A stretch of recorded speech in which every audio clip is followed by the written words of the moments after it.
The battlefield of the future will no longer be where men charge into battle on the front lines. Today, 2,200 years later, women have become the main force on the battlefield, driving highly intelligent mechas and rushing to the front lines of battle. We men are just tactical commanders, mainly standing in the rear to provide them with support and command. As the top graduate of the East China Military Academy, who is only in his early 20s. Although I, Wujia, have outstanding tactical talent, calmness, and courage, fate has not allowed me to fully display my talents. Because I don't support extreme feminism, I have never been valued by the organization. I can only serve as an inconspicuous team commander, leading the team members to complete the mission silently. Once upon a time, I thought my future was limited to this path. However, a sudden disaster changed everything. Aurora beasts, these monsters with deadly energy and mysterious powers, began to invade human territory continuously. Despite the huge military forces invested by various countries and the establishment of strong fortifications. But no matter how hard they tried, these lines of defense were still unable to stop the endless tide of beasts. Global civilization is on the brink of collapse. It wasn't until 2205 that I received an invitation from the Suzaku War Dance Troop. This is the most elite mecha regiment in the world, and only the top commanders can be selected. As their new commander, I am no longer the lonely squad commander, but will lead the entire elite force to the final victory.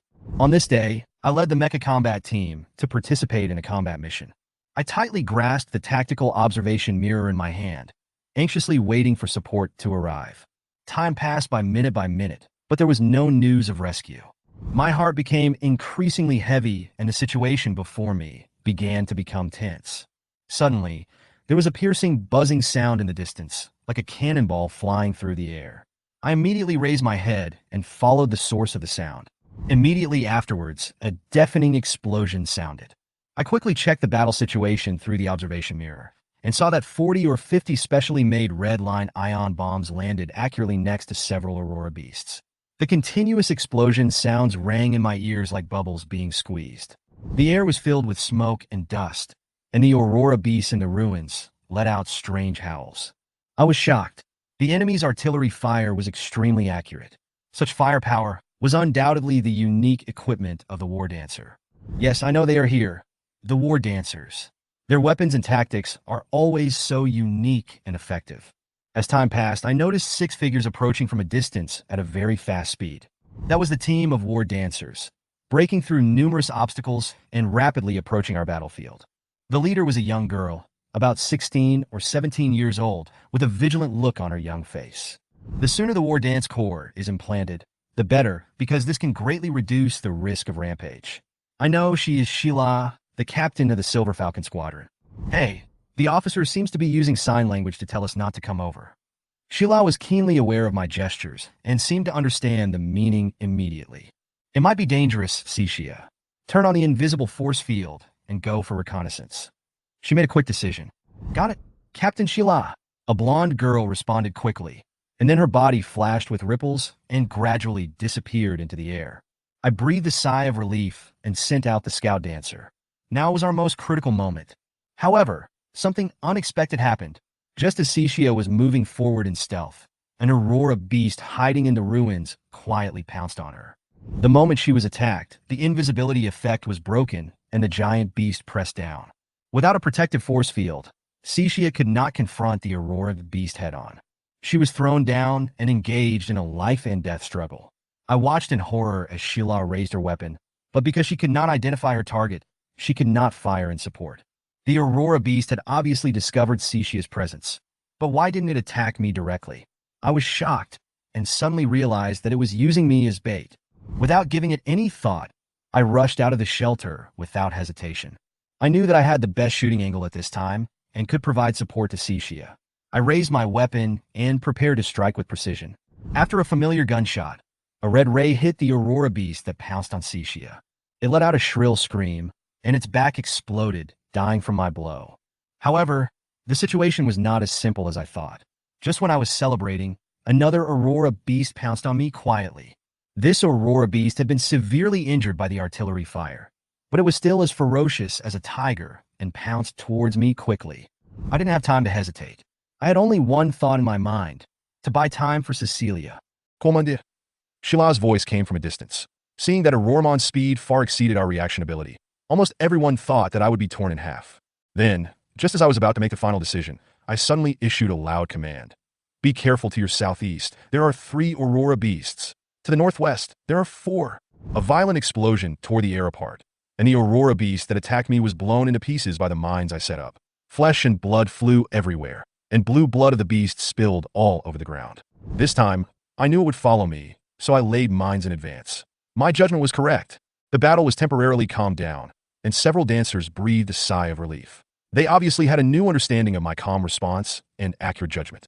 Minnie and I will take charge of the left wing, and you will take charge of the right wing, Shila immediately commanded. We received the enemy's movement trajectory almost at the same time, and the only thing left was the decisive battle. At the critical moment of the melee, a strong smell of smoke bombs suddenly exploded in the air. Ahem! Oh. Shila was stunned and glared at the figure that flashed in the smoke. Sishia's voice came over the radio. Captain, it's me, Sishia. The new commander asked me to set off the smoke bomb just now. Him. Shila was stunned, obviously confused. She knew that this was not the best time to release the smoke bomb. The battle situation was complicated, and any mistake could lead to the destruction of the entire team. How could you just follow his orders? Shila's tone was filled with anger. Captain, get down.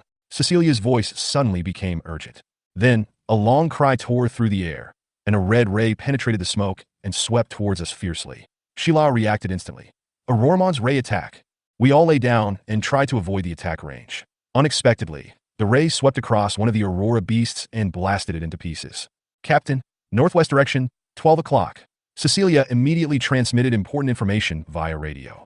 The smoke gradually dissipated, and the battle seemed to be over. However, at this moment, I caught a glimpse of a dancer emerging from the smoke, with a sniper gun aimed at the Aurora beast hiding in the corner. Bang! With a shot to the head, the Aurora beast didn't even have a chance to react and fell to the ground. Phoebe, well done! Scylla praised loudly. Captain, it's a reminder from the new commander. Sishia responded, then revealed my figure standing behind her. Him. Shila looked at me, eyes full of shock. I smiled and held out my hand.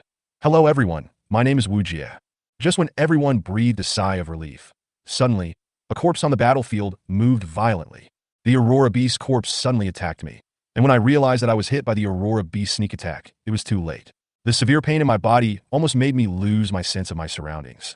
I could only vaguely see the panicked figures of my companions and the gradually blurred scene.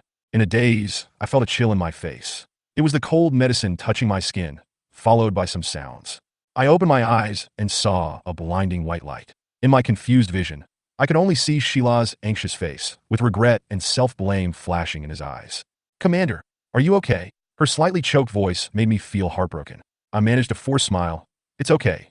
Just a little dizzy. The wound on my hand instantly became more severe and my stomach began to ache. My body condition, which had not yet fully recovered, made my mind even more confused, but I could feel that familiar majestic aura approaching. Suddenly, there was a noise outside the door. Everyone fell silent, and I knew she was here.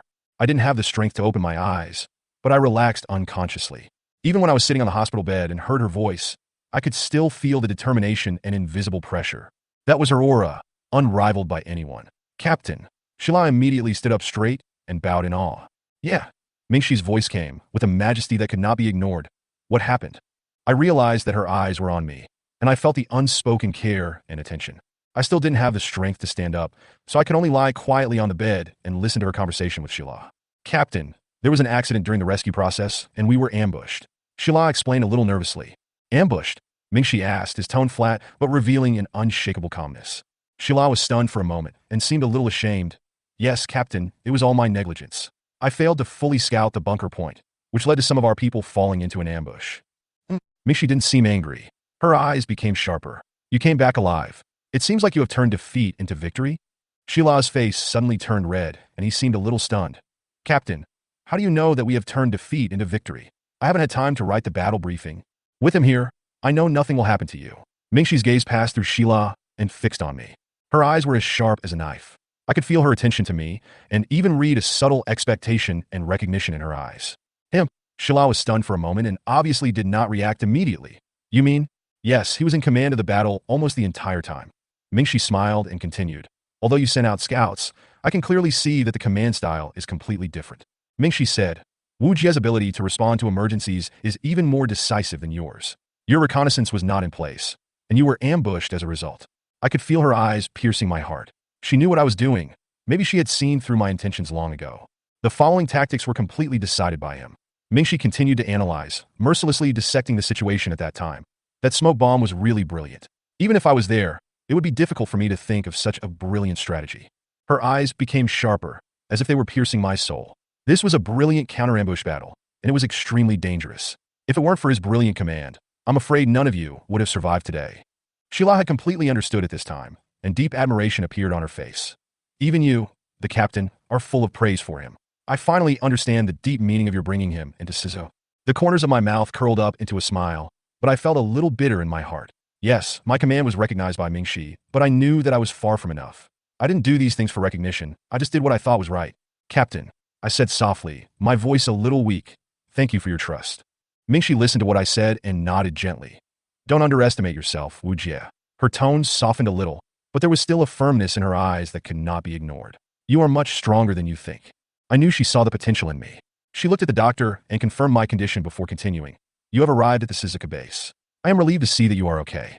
I am busy now, so I am afraid I cannot entertain you in person. I have already arranged accommodation. Take a day off first, and I will officially hand over my work tomorrow. Although she didn't show much expression, I could sense that she was relieved. I nodded to show that I received it. What shocked me was that my senior schoolmate had become the leader of the Suzaku Battle Dance Troop. However, after so many years, I am not so sure whether she is still the same senior girl as before. So, I didn't say much, but I was secretly looking at her in my heart. Ziska looked at me quietly from the side, then turned around and left with Mingxi. She didn't say much the whole time, giving off a calm and polite impression. As they left, the war dancers felt relieved and immediately began to discuss in low voices. The sound of their discussion gradually drifted into my ears, and I shook my head, trying to calm myself down. I wanted to stretch my muscles, but before I could move, there was another commotion at the door. What's going on? Shila asked subconsciously with a flash of his eyes. Cixia looked towards the door and replied, It seems that the strongest team of our regiment is back. The Firefox team? Shila asked in shock. I couldn't help but be moved when I heard this. The Firefox squad, the top team in the Suzaku Battle Dance Troop, had once annihilated a column-level Aurora beast with the power of a few people. Their combat power was self-evident. The information about Firefox immediately came to my mind. Although there were many battle records, they always seemed to be lacking in command and tactical application and failed to exert 100% of their strength. But no matter what, the name of the Firefox team is enough to make people tremble in fear both inside and outside Suzaku. Suddenly, I saw a girl in a sexy red dance costume walking in from the door. She was the captain of Firefox, Qingxiuyu. The extremely tight black dress and fiery red hair made her look like a burning flame, especially her pair of fox ears, which complemented her temperament even more. Several team members followed closely behind her. Each of them had an extraordinary temperament, but she ignored the gazes of others and looked at me coldly. Please leave the Suzaku Battle Dance Troop. We don't need a male commander here. The moment Qingxiuyu opened his mouth, the atmosphere around them instantly froze. As soon as these words came out, everyone was stunned, especially the members of the Silver Falcon team. They obviously did not expect Captain Firefox to oppose me so bluntly. The members of Silver Falcon's team didn't react for a moment and seemed puzzled by Qingxiuyu's attitude. Well, Captain Qingxiu, it seems that this officer was invited by the regiment commander. Shila was a little confused. However, Qingxiuyu ignored her explanation and continued to stare at me. Don't use the title of team leader to pressure me. Her words were cold, with an unquestionable toughness. I looked at her and frowned slightly. Qingxiuyu's attitude clearly showed that she had a strong aversion to me, a male commander. She didn't seem to know that Mingxi arranged for me to be the commander, and my existence might be a shock to her. After all, she had never received such an assignment, and she was obviously skeptical about whether I was qualified for the role. In other words, Captain Firefox is willing to disobey the orders of the leader and drive me away. I whispered, with a hint of thought in my eyes. Qingxiuyu did not respond, but just stared at me coldly. I know that her dissatisfaction is not just directed at me, but there are more complex emotions behind it. Judging from her expression, she obviously did not understand the captain's true intentions. But this resistance could not be ignored. I stood there, Qingxiuyu's challenge like a punch to the gut, my heart pounding in my chest. Her words just now pierced my heart like a sharp knife, with a strong sense of provocation, forcing me to face a severe choice. Challenge me for a fight. Qingxiuyu's words were concise and firm, and there was no room for doubt in his tone. Battle? I was stunned, and quickly recalled these three words in my mind. Flag-grabbing battle? That's a form of battle that I haven't participated in for a long time. It's been 3 years since the last time. Qingxiuyu's gaze stabbed at me like a knife. The atmosphere around me suddenly became tense, and all the dancers turned their eyes to me. Her provocation was self-evident. She either wanted me to accept the challenge or stand firm. Either I refuse, which means that my days in the Suzaku Battle Dance Troop will be difficult, or I may even be excluded. Shila's eyes were full of anxiety. She knew that if I agreed to the challenge and stood on the stage, it would mean huge risks. After all, the terrain here is unfamiliar and the enemy is strong. If I refuse, the consequences will be even more disastrous. What should I choose? My inner hesitation almost made me breathless. I refuse, I said calmly, directly and decisively, without any hesitation. The air around them seemed to freeze, and everyone was stunned. So straightforward? Even Sheila looked incredulous, unable to believe that I would make such a decision. My choice almost made the atmosphere tense, and everyone seemed to be waiting for me to regret and regain my dignity. But my decision was so firm. Ah, what a coward! Qingxiu Yu sneered, his voice full of contempt. You are a badass commander sent to the Middle East to carry out a mission, and you dare to reject me? You are nothing but a waste. Her words came like arrows, but I did not waver. Qingxiu Yu obviously wanted to suppress me with words, but I knew that the real battle would be on the training ground, not in these words. She was about to leave while taunting me, as if she thought the duel was over. She was wrong. Wait a minute, I said calmly. She stopped and turned her head, with a flash of anger in her eyes. What else do you have to say? I spoke slowly. A year ago, Operation Storm. I had chosen these 4 words almost on purpose. My words struck her heart like a bolt of lightning. Her eyes suddenly became extremely solemn, and her expression instantly turned ugly. I continued calmly. A captain named Qingxiu misjudged the situation during the battle, resulting in the death of 2 dancers. You changed your tactics and moved the main force away from the southern canyon, resulting in the sacrifice of your comrades in arms. Qingxiu Yu's eyes flashed with anger, and her body trembled slightly. She obviously didn't expect me to bring up this past event that she was most reluctant to touch. If this is your command ability, I continued, I don't want you to treat your teammates as sacrifices during the exercise. You can accept my refusal and give your teammates a chance of survival. Qingxiu Yu's expression changed completely. Her anger almost made her lose her mind. What did you say? She suddenly turned around and rushed towards me, her eyes filled with endless anger. The whole air was ignited by her anger. I still did not back down, looking straight into her eyes without wavering. Sheila's expression changed in a complicated way. She obviously didn't expect me to bring up that topic at this time. She knew that this was not only Qingxiu Yu's heart knot, but also an eternal pain in her heart. My words almost touched the most vulnerable part of her heart, but I was not afraid because, in my opinion, the training ground was no different from a battlefield. Qingxiu Yu's anger seemed to have reached its peak, and she was about to explode. If you have the guts, let's meet at 3 o'clock tomorrow afternoon, she said angrily. Of course, you can choose not to come, and you will bear the consequences. I nodded, my tone calm and even. Only if you don't treat your teammates as tools. If you could do that, then I will naturally go. She clenched her teeth, glared at me angrily, and finally said through gritted teeth, I warn you, don't mention what happened a year ago. See you tomorrow afternoon if you have the guts. As she finished her words, Qingxiu Yu left without looking back, leaving behind a solemn atmosphere. There was helplessness in the glances between Sheila and Cixia. It was obvious that they also knew that this fight could not be reversed. However, I did not feel a bit of pressure, but rather a strange calmness. I knew the battle was about to begin. Since she had challenged me, I would go all out. Gamma, captain of the Falcon Squad, one of the elite members of the Suzaku Battle Dance Troop. She stood in front of me, her silver hair fluttering and her eyes sly. This girl looked harmless, but those who knew her would not dare to underestimate her. It's Captain Gamma of the Falcon. What can I do for you? I responded politely. Gamma showed a playful smile, slowly approached, and said with a teasing tone, Is the boss so cold to his subordinates? Wouldn't it be good to improve the relationship? Most people would have been aroused by her, but I knew my position. Sorry if you have nothing else, please go back. I still have work to hand over. I remained calm. Gamma showed a bored expression, but smiled and said, The new commander is really interesting. He has investigated everything so thoroughly in just one day. I don't believe you if you say you are not interesting to me. As soon as she finished speaking, her attitude suddenly changed and her tone became more serious. For today's flag-grabbing battle, I hope the commander will choose our team. She took the initiative to seek cooperation. Falcon and Firefox are not on good terms. Does she want Qingxiu Yu to lose? Or is she setting a trap? Several thoughts flashed through my mind, and I quickly rejected it. Sorry, I already have a candidate. Cooperation requires sincerity, and her sudden beauty trap made me alert.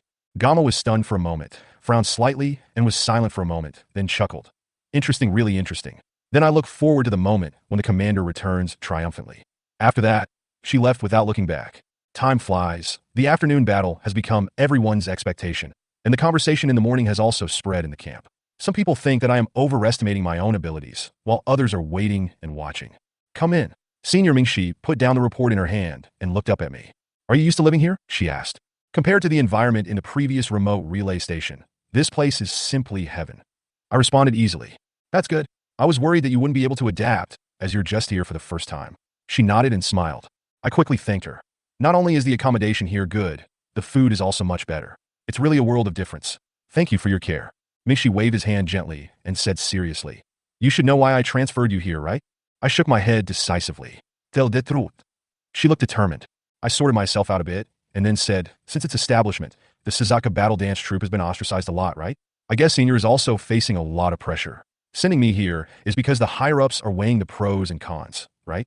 The senior student smiled and said, "That's true, but not entirely. You were not sent here by the higher-ups. I chose you as a bargaining chip." I was stunned. I didn't expect that the senior sister personally chose me to come here. After all, among so many commanders, you are the only one I can trust. I felt relieved, and my gratitude to my senior sister deepened. My efforts over the years have not been in vain. "Tell me which team you like, and I'll arrange it for you now." Senior Mingxi handed me a list with a curious look in her eyes. I glanced at the list and pointed to a team at random. "Let's take this one." "Oh, interesting." Mingxi raised his eyebrows slightly, seeming a little surprised. "The Silver Falcon team I chose was the one that saved me yesterday. This is a new team that has just joined the regiment and does not have much experience in special operations. However, I do not regret this choice." She stared at me for a moment, then smiled slightly. "Okay, let's do as you think. But please be merciful to Qingqiu. Don't hit her too hard." I smiled gently. "Don't worry, senior sister, I know what to do." After saluting, I left the leader's office. Ziska, who was observing in secret, showed up. She seemed a little confused. "This new commander is really unexpected. Why did he choose a new team? And you asked him to show mercy to Qingqiu. Isn't that too much?" Mingxi smiled and said, "Ziska, don't underestimate him. We will suffer a great loss one day." She handed Cisco a file. As soon as Cisco opened it, her eyes widened and her face became serious. As she turned the pages, her expression gradually changed from surprise to shock. At 3 o'clock in the afternoon, the military exercise field at Suzaku Base was already filled with war dancers who came to watch the game. The Firefox team was ready to go, but the Silver Falcon team led by me was late, which attracted a lot of ridicule and doubts. Isn't the new commander afraid to come? The Firefox team is the strongest in the base, so it's normal for him to be afraid of fighting. Amid the discussions, I and the members of the Silver Falcon team finally appeared at the entrance of the training ground. The war dancers around us looked at us and suddenly became quiet, their eyes full of confusion and puzzlement. Gamma came forward first upon seeing this. "You guys are finally here. I thought you." Her voice stopped abruptly, and her eyes widened, obviously shocked by the team I chose. Many of the warrior dancers who were watching the game also discussed in a low voice. "No way. This team has only been in the group for less than 2 months, and they are all new members. The team I lead is the Silver Falcon squad." As the captain, Sheila's cheeks turned red with embarrassment when facing everyone's gaze. After all, this was her first time facing such a scene. After Qingqiu and Gamma saw our team clearly, they were obviously disappointed. They were obviously surprised by my choice. "Sorry, I was in a hurry to prepare and came a little late." "Am I not late?" I saluted and looked at Gamma and Qingqiu indifferently. Qingqiu glanced coldly. "Fortunately, I'm not late." She pointed to her adjutant Tang Ling. "Ling Ling, explain the rules." Tang Ling began to explain the rules of the flag-grabbing game in a concise and clear manner, with a hint of professionalism in her words. Her serious attitude showed her respect for fair competition. "I understand. Let's start now." After listening to the rules, I nodded slightly to Qingqiu. Qingqiu responded calmly. "Well, if there is no problem, Gamma will be the referee. How about it?" "Okay." I nodded in agreement. The war dancers present gradually quieted down and prepared to watch the duel. I know very well that this is not just an ordinary exercise, but also the first step for me to gain a foothold in the Suzaku War Dance Troop. As the exercise began, Sheila asked expectantly, "Sir, what should we do? Please give us the order." I nodded, looked at her determined eyes, and calmly gave orders. As discussed in the combat meeting, Cixia and Boa will be on standby in the forest near the central flag. Once the enemy is spotted, fire the signal gun immediately. The rest of you will stay at the base and wait for the opportunity.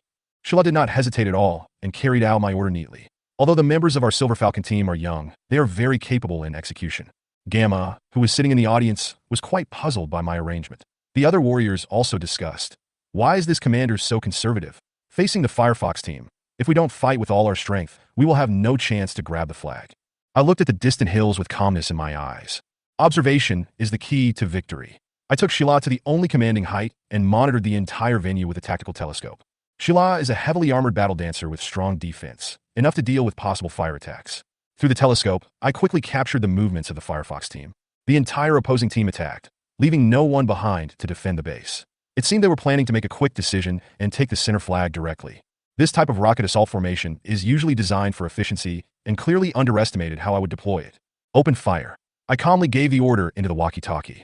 Upon hearing the order, Cixia and Boya quickly launched a flare, which rose high in the sky, attracting everyone's attention. The Firefox team stopped instantly. Qingxiu quickly realized something was wrong and immediately ordered them to stop moving forward. Her intuition is indeed sharp. As an opponent, I admire her reaction speed. At this moment, a wave of artillery shells passed over from the other side of the hill and hit the Firefox team directly. The shells came at a rapid speed, and before they could react, the artillery fire had covered the target area. Gamma and the audience couldn't help but sigh. First, occupy the high ground and use flares to attract the enemy. Then use supersonic artillery shells to attack unexpectedly.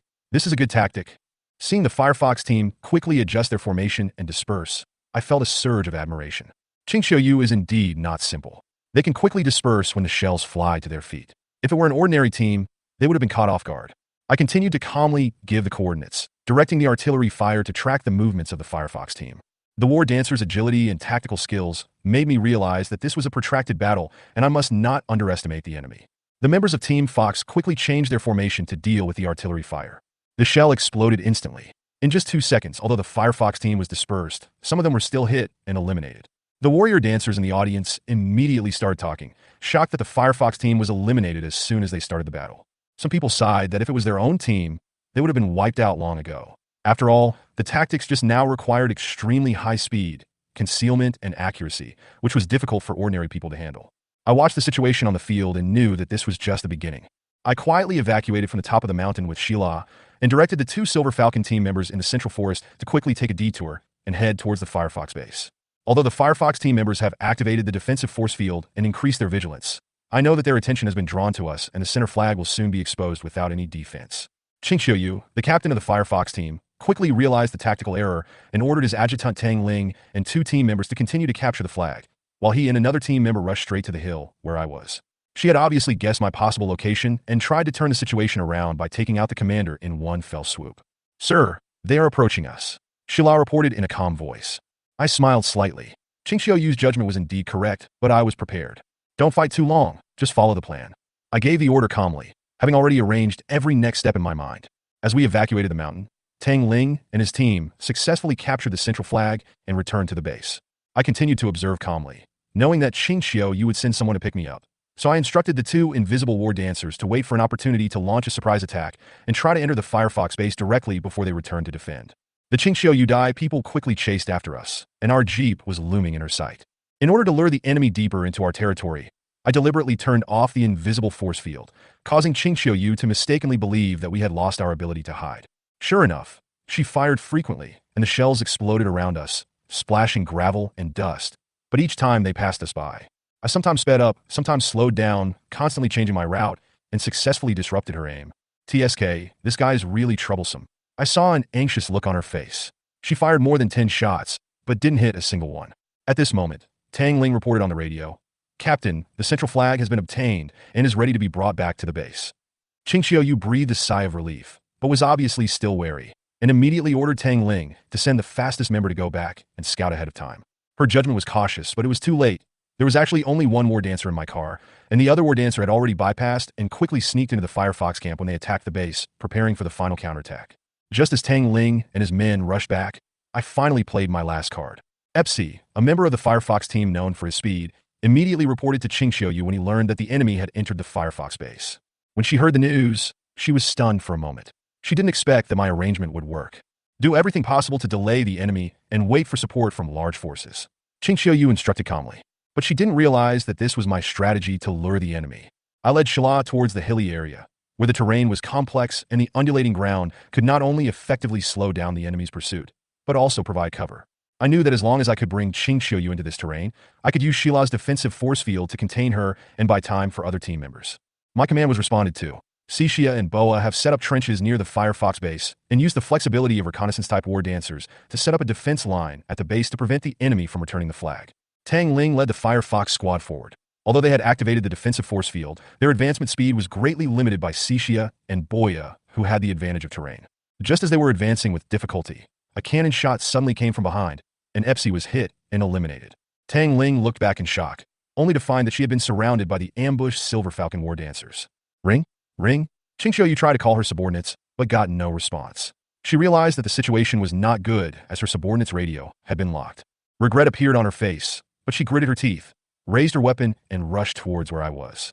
Watching her charging over the hills, I did not meet her head-on. Instead, I continued to hide on the high ground and keep a distance from her. Sure enough, her fire only hit the open area, while my team had surrounded it. Qingxiu looked around and found himself surrounded. His two fists were no match for many hands. Eventually his defense field was broken and he fell down, killed in action, as judged by the system. Ding! Team Silver Falcon wins. The system's decision sounded throughout the training ground. I walked towards Qingqiu and held out my hand to her. Wujia, come to Suzaku to report. Captain Qingqiu, from today on, we are comrades in arms.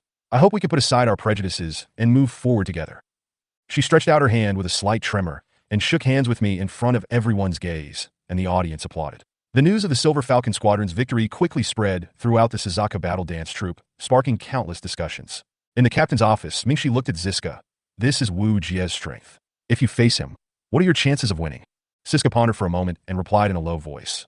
If it is under the rules of the exercise, I am afraid there is no chance of winning. Mingxi smiled and said, see how you need such setbacks to understand that there is always someone better than you, and only then can she grow. I stood in front of the Silver Falcon squad, looking at each of them. They were all wearing the armor of the war dancer, with firm eyes, waiting for my instructions. Just now, in the military exercise of the Suzaku Battle Dance Troop, we defeated the long-famous Firefox squad. This victory gave them more trust and expectations in me. From today on, you will officially start your military career together. My name is Wujia, and I am your new commander. Please give me your guidance. I introduced myself briefly. The team members introduced themselves one by one. Shila was the team leader, a heavy battle dancer, responsible for advancement and defense. Cixia, a light fighter dancer, responsible for reconnaissance and pursuit. There are also Boa, Minion, Wujia, and Phoebe, each of whom has her own combat position. Although I have memorized their files by heart, this sense of ritual is still indispensable. I nodded slightly, glanced at them, and said, thank you for your support. Although I still have a lot to say, this is wartime, and we have just received a new mission from the commander. I briefly explained the mission. We will be heading to the Qinglu River Red Line power plant. There are two missions: eliminate the threats near the power plant, and ensure that the power plant resumes normal operations. As soon as the words fell, Phoebe raised her hand and asked, Commander, is the Qinglu River Red Line power plant the power plant outside the city? There was a hint of anxiety in her eyes. I nodded, and although I was a little confused about her question, I soon understood the reason. Sorry, sir, Phoebe's parents are in town, Scylla explained. I nodded in understanding and chuckled. Don't worry, the new United Nations 108th Division is stationed there, and Aurora won't rush into the city. I used to be a grassroots commander of the new United Nations, and I understand the defense situation there. These words made Phoebe relax a little. Wei also patted Phoebe on the shoulder and said proudly, Don't worry, Phoebe. If an Aurora beast dares to hurt your family, I will be the first to rush over and blow it away. Seeing how harmonious their relationship is, I feel like I have become part of this team. I glanced at everyone and finally said, That's it. This meeting is over. We will leave on time at 5:30 tomorrow morning. Got it? They responded in unison, their voices revealing unquestionable fighting spirit. When the team dispersed, I asked Sheila and Cixia to stay behind. There are still some details that I need to discuss with them further. They looked at each other, confused but full of anticipation. Hey, could this be the legendary after the meeting? Cecilia whispered in Sheila's ear. Sheila's face suddenly turned red, and she quickly stopped her from talking nonsense. I noticed the whispers between them and asked curiously, What are you talking about? No, nothing, Sheila replied quickly, obviously a little nervous. We're just discussing what to eat later. Actually, I knew a little bit in my heart. They probably made more assumptions because I was the only male commander in the base. There are even rumors that male commanders do inappropriate things to their subordinates or issue orders that are difficult to follow. Especially considering some of the dark history before the new United Nations, it is no wonder that there are such misunderstandings. I smiled and decided to let them relax a little.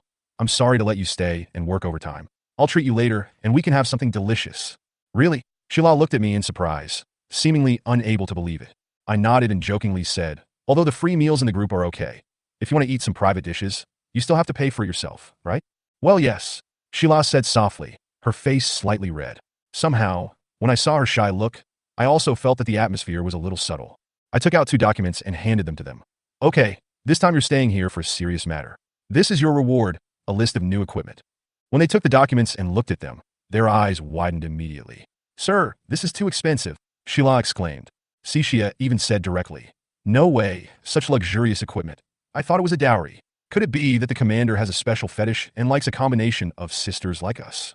I couldn't help but hold my forehead and explained, Don't think too much. These equipments are the newcomer gift pack that I managed to get from the leader with great difficulty. They're specially used to improve the combat effectiveness of the team. After hearing what I said, they gradually felt relieved, but I could also see that they were touched. Sheila stared at the equipment list, his hands shaking slightly. After a moment, she raised her head, her voice trembling. "Thank you, Commander. It is my honor to work with you. I will carry out every order seriously." Cixia also looked at me seriously and said with a little guilt, "I want to apologize too. I said some things that I shouldn't have said before, such as you would steal the underwear of the team members." Huh. When she said this, she couldn't help laughing. I shook my head helplessly and said with a smile, Okay. No matter what rumors you have heard, just show your true ability when you take action in the future." While laughing, Sheila warned Cixia seriously, "Stop talking nonsense. The commander is not that kind of person." The atmosphere finally relaxed, and I patted their shoulders and said, "Okay, today's overtime is over. Let's go. I'll take you to have a good meal." Just as Cixia, Sheila, and I sat down in the cafeteria and were about to order, Qingxiu Yu and her adjutant Tang Ling suddenly appeared behind us. Qingxiu Yu said in a mocking tone, "Hey, Chief Wu, are you bringing two little beauties to celebrate your success?" I didn't pay much attention to her tone, but invited her. "Would you like to sit together?" Qingxiu Yu sat down next to me without any hesitation, so close that I could even smell her fragrance. I couldn't help but observe her a few times. Her military uniform was very individual, and her miniskirt and flesh-colored stockings made her look mature and sexy. Even so, her casual attire would have earned her a serious warning in the new United Nations Army. Seeing her so close, Sheila couldn't help but frown and remind her, "Captain Qingxiu, please respect yourself." Qingxiu Yu laughed instead, deliberately moved closer to me, and hugged me in his arms. Her actions attracted a lot of attention, and I suddenly felt embarrassed, but I couldn't break free. Fortunately, Tang Ling took action and pulled Qingxiu Yu away. After breathing a sigh of relief, I jokingly said, "If you're here to eat, then I welcome you." Qingxiu Yu smiled and sat back next to me, staying close to me without moving. Cixia noticed that the atmosphere was interesting and couldn't help asking Qingxiu Yu, "Captain Qingxiu, are you convinced that you lost to Commander Wu?" The atmosphere suddenly became tense. Qingxiu Yu lowered his head and was silent for a moment, and finally whispered, "I surrender."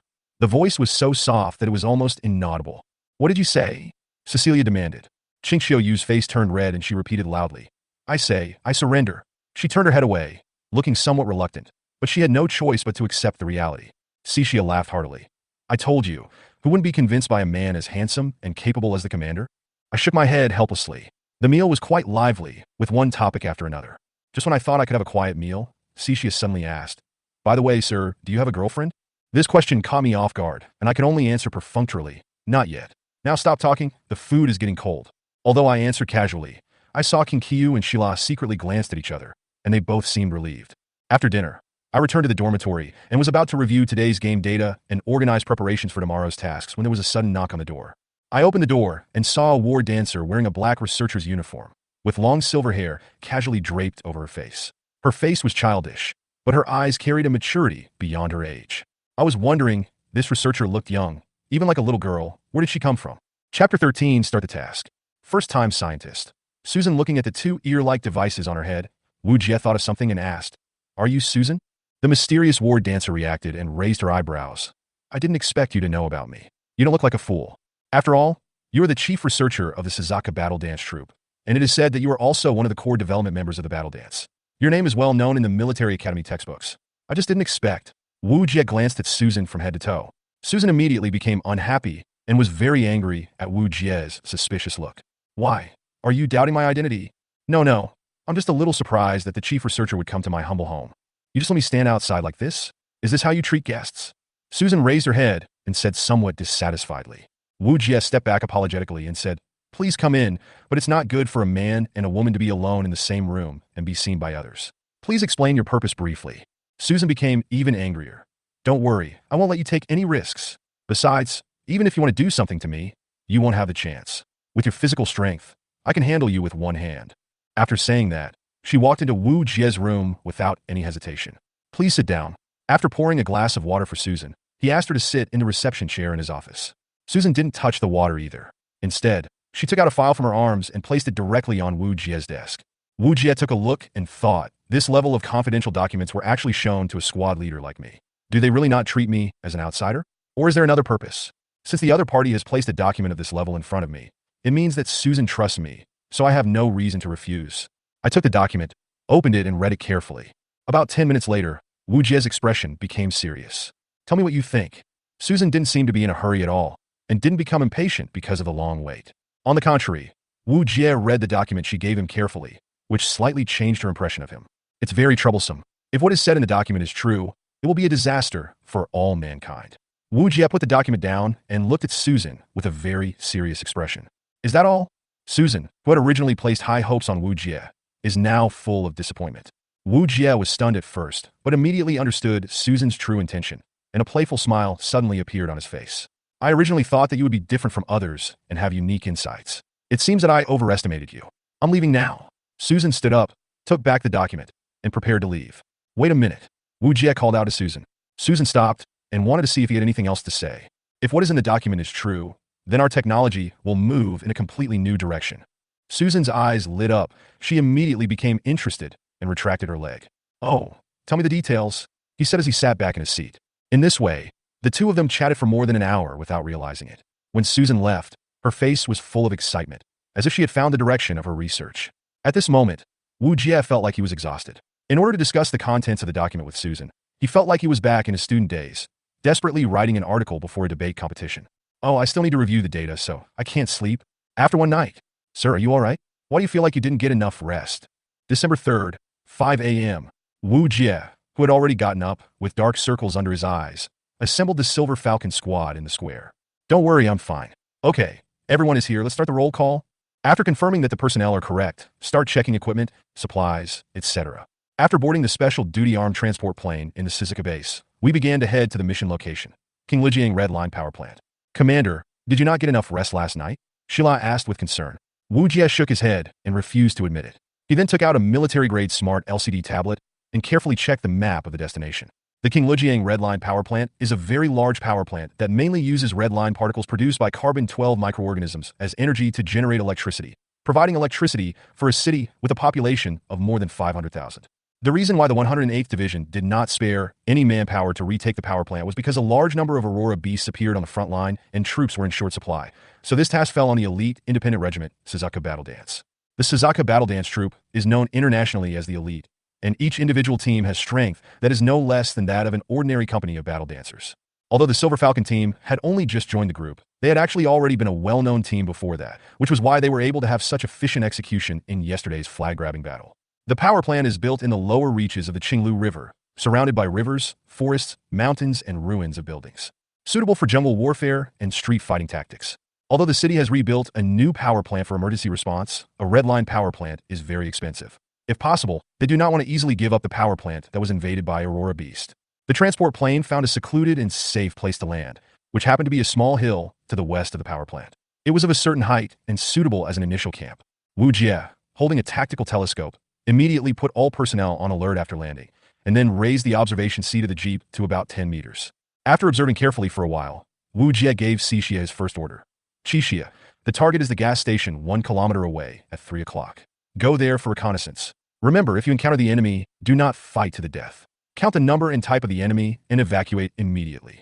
Xixia is a light fighter type war dancer who is relatively outstanding in speed. Xixia is also equipped with expensive stealth force field equipment, which can greatly increase her concealment capabilities. Boya, you are responsible for assisting Xixia. Remember your position. You need to provide cover and flank reconnaissance about 200 meters to the left of Xixia. Occupy the roof of the small building to the east and count the number of enemies. Just as the two were about to leave, Wujia suddenly said, "Wait." They both looked confused. "What's wrong?"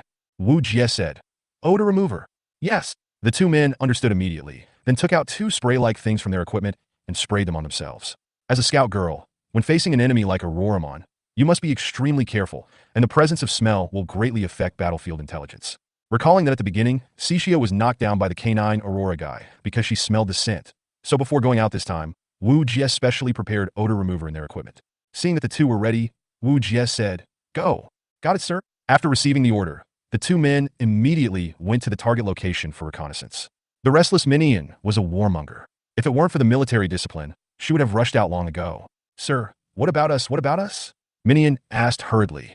"Don't worry. Wait for the news from the front." Chapter 14. The battle begins. Time passed minute by minute, and everyone was patiently waiting for news from the reconnaissance ahead. Suddenly, there was a noise on the radio. "Here they come." Reporting to the commander, there are 30 visible targets outside the gas station, occupying the walls and square areas on the east and west sides of the gas station. There are 2 different types of Aurora beasts, One is a wingless ape Aurora beast, a total of 20, and the other is a wingless dog Aurora beast, a total of 10.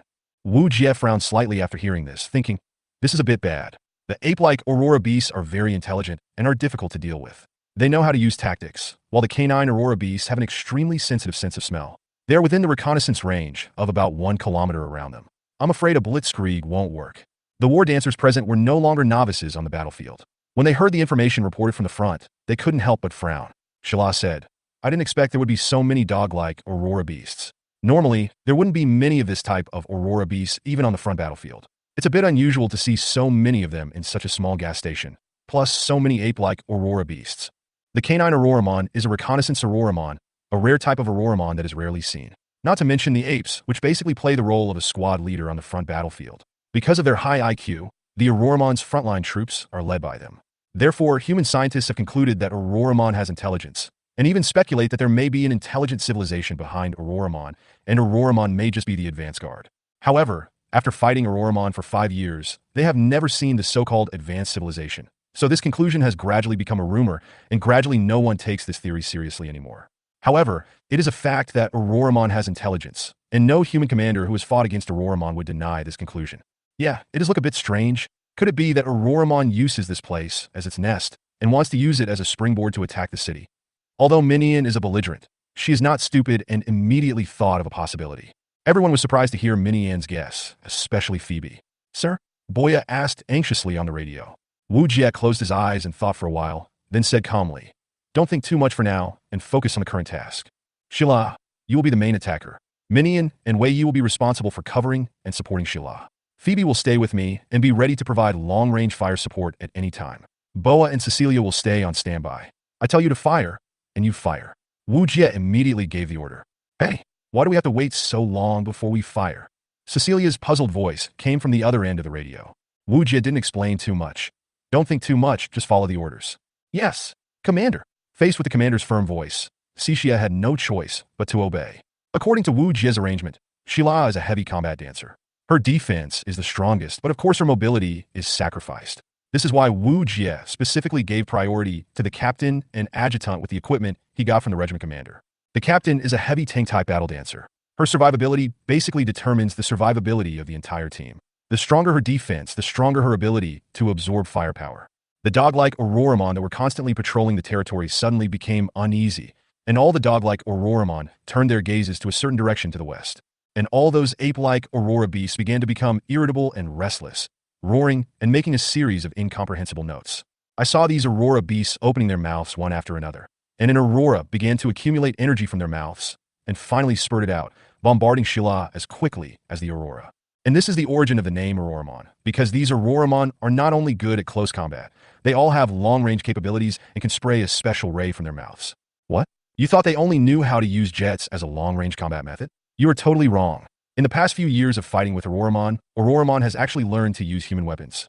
After Auroramon broke through the human defense line in the Arctic, the intelligent Auroramon armed itself with weapons plundered from humans, not only guns, but even artillery and tanks. This is why some scientists previously suspected that there was an intelligent civilization behind Auroramon. Shila immediately deployed her force field shield. As a heavy combat dancer, she possessed a specialized defensive force field that could block all range damage, but each use would consume a large amount of her core energy. Minion and Wei Yi were not idle either. The moment Shila was attacked, they immediately fought back and launched a round of bombardment on the canine Aurora beasts rushing towards them from the front row. 4 Aurora beasts were killed instantly. Chirp chirp, seeing his companion killed, one of the apes, Aurora beast, immediately made a sound. The Aurora beasts were seen split into 3 groups. One group attacked from the front, while the other 2 surrounded Shila, and the other 2 from the left and right. What an impressive IQ. Although this was not the first time he had fought against Auroramon, every time Wujia saw Auroramon's tactical ability, he could not help but sigh in admiration. But there was no time for Wujia to sigh. Wujia immediately issued a series of instructions into the radio. Cixia, attack the Auroramon on the left wing. Boya, attack the Auroramon on the right wing. Fire. As soon as the order was given, the 2 men, who had been suppressing their restlessness for a long time, pulled the trigger the moment they heard the order to fire. I saw more than a dozen shells bombarding the Aurora beasts from the left and right wings. Suddenly, blood rained, shrapnel, smoke and dust flew among the Aurora beasts. More than a dozen Aurora beasts were attacked without any preparation. The back defense of Auroramon is relatively weak, which is basically a certain conclusion based on scientists' research. Cixia and Boya were fighting from the side, and both of them had concealed equipment, so the enemy was caught off guard and suffered immediate casualties. Chirp Auroramon was suddenly in chaos. Auroramon, who was dizzy from the explosion, realized that he had entered an encirclement and became even more panicked. Wujia's eyes suddenly lit up. Got it, that's it. Wujia could tell at a glance which Aurora beast had the highest status among the Aurora beasts. All the Aurora beasts were jumping around, but there was only one that was the strangest. It was the only one that calmly kept roaring at the other Aurora beasts. Wujia was sure that it was the leader of the Aurora beasts. Auroramon basically looked the same, just like penguins. Even though it is difficult for humans to distinguish their appearances, they still have some commonalities. Having fought with Auroramon for many years, he immediately realized the opportunity. Chapter 15 Gas Station. Phoebe, did you see that Aurora beast? Wujia used a tactical telescope to specially mark the abnormal Aurora beast. The specialized war dancer has data vision and can clearly see the Aurora beast marked by Wujia. Yes, Phoebe responded. Attack it and kill it with one blow. Wujia gave the order. Phoebe was suddenly excited. It was finally her turn to take action. She was concentrating and focusing all her attention on the Aurora beast. Then the shells that were fired were like meteors across the sky and landed accurately on the Aurora beast. Boom! The roar coming from afar seemed to announce the victory of this bombardment. Wujia, holding a tactical telescope, saw clearly that the Aurora beast had fallen. Well done, Phoebe. Phoebe's face turned slightly red. It was the first time she was praised like this by the commander. She was actually a little excited for a moment. It was almost the same as what Wujia had expected. The Aurora beasts, without their commander, were like a pile of loose sand at the mercy of anyone. They rushed around without any rules, just like a 3-year-old child waving his weapon around. Wujia then ordered a full-scale attack, ordering the war dancers to fire at will, striving to annihilate the group of Aurora beasts as quickly as possible. Although the Auroramon had an absolute advantage in numbers, the Auroramon without a commander were like fish on a chopping board. The war dancers harvested the Auroramon's heads in an orderly manner. Without a single person being injured, they easily took down all the Auroramons. The reunited war dancers were all smiling. Cixia was the first to say, "Huh, did you see my performance? I killed 8 Auroramons by myself." Minion also said, "I didn't slack off either. I killed 7 of them." Only Shila noticed Auroramon's confusion and said, "But it's a bit strange." Auroramon, who was acting so well before, suddenly became like an ant on a hot pot, just rushing around randomly. Did something happen? Cixia was more calm. "Who cares? Just kill them, and that's it." "I agree." Boya expressed her approval. Phoebe glanced at Wujia and said softly, "I think I know what's going on." Shila asked immediately out of curiosity, "Oh, tell me about it." "Just now, after the commander asked me to kill an Aurora beast, they became confused. That must be their leader." Phoebe expressed her thoughts. "So that's why I said they suddenly seemed to have lost their backbone." It turned out that it was the commander who gave the order. But how did the commander identify their leader? In my opinion, they all look almost exactly the same. There is no difference at all.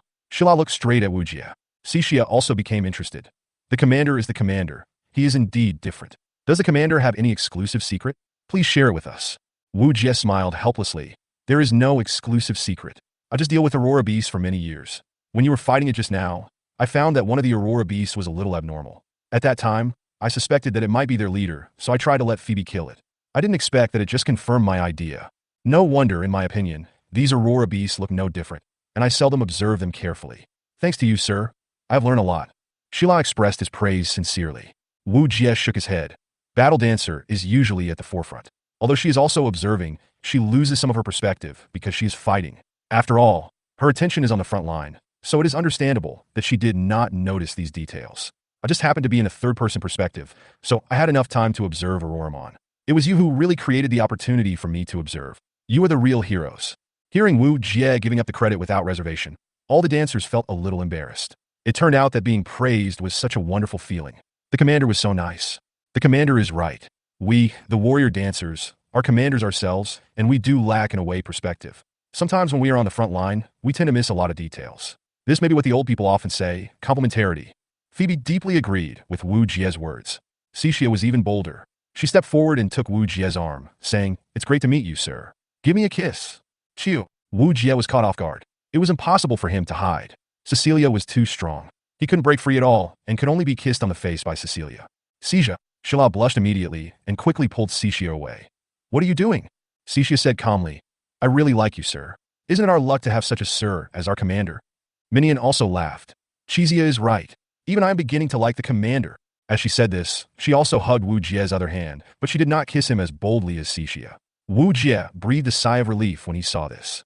Oh my, it's only been a short time since I joined our Silver Falcon squad, and the commander has already started hugging me left and right. What a shame, Commander. If the scene gets back to the base, there will probably be another disturbance. Phoebe covered her mouth with her hands and giggled. Shala couldn't stand it any longer. You guys, let go of the commander. Are we here to carry out a mission or to enjoy the scenery? Wujia was speechless. What the hell is going on? Time flies. Everyone occupied the gas station and used it as a temporary base. According to the intelligence, there are quite a few Auroramon occupying the power plant, but the exact number is unclear, so they have to conduct their own reconnaissance to confirm the intelligence. Retaking the power plant is a huge project, and it cannot be accomplished in one go, so everyone needs to plan for the long term. When they pushed open the door of the gas station, the dust inside made everyone cough. Fortunately, before coming in, everyone had already used a life detector to detect the interior of the gas station, and there were no other signs of life inside, which means that there were no remaining Aurora beasts hiding inside the gas station. Wujia pulled open a table and placed the holographic projection map on the table. Soon, the entire King Lijiang Red Line power plant structure unfolded on the table. The entire power plant is in the shape of an eye, covering a total area of 700 square meters from front to back. The power plant has 6 floors. There is also an 8-story dormitory building near the power plant. The roof is higher than the power plant, and the view is better. Chapter 16, What a Surprise. The surface area of the power plant is not large, and there is actually an underground part. Because a lot of heat is generated when electricity is generated, the latest cooling technology is to build the main energy core underground. The equipment in the building above is mainly used to convert energy into electrical energy. Shila, tell me what you think. Wujia did not rush to express his opinion, but first asked everyone if they had any ideas.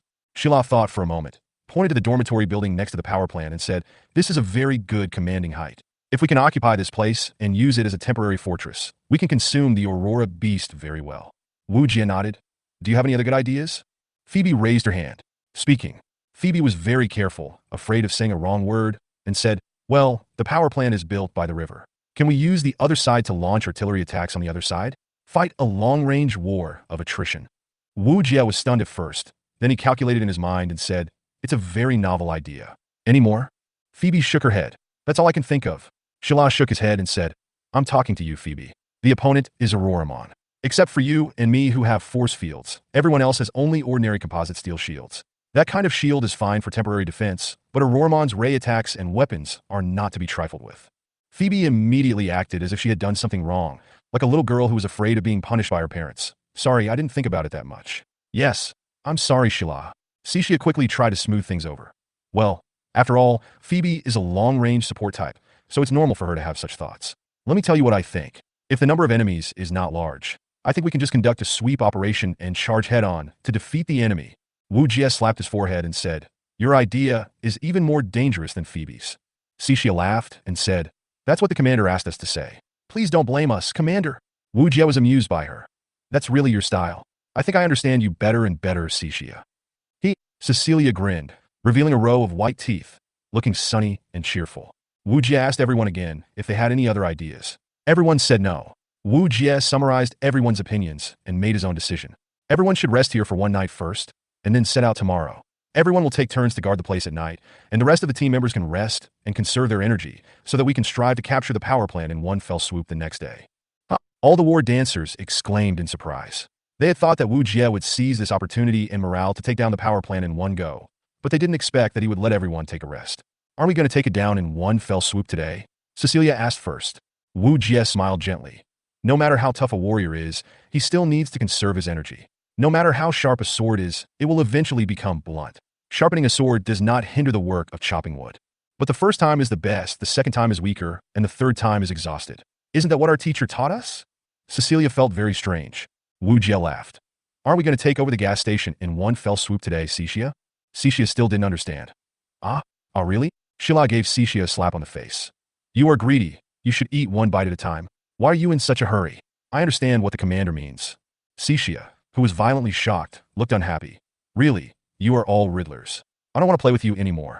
By the way, who will keep watch first tonight?" Wujia said, "In my night watch, Shila is first, Cixia is second." "Okay, that's it." How can we let the commander keep watch at night?" I'll do it. Cecilia looked very positive. You just go and have a rest."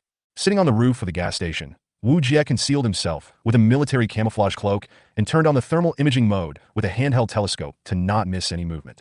Looking at the telescope in his hand, Wujia sighed. If he wasn't the commander of the war dancer, I'm afraid that in the normal army, only battalion commanders or above can be equipped with this thing. The commander of the war dancer is basically equivalent to a senior commander. At this moment, Wujia suddenly saw a strange figure appear in the forest. Feeling a little surprised, he immediately pointed the camera at the figure, but it disappeared quickly. I rubbed my eyes, wondering if I'd seen it wrong.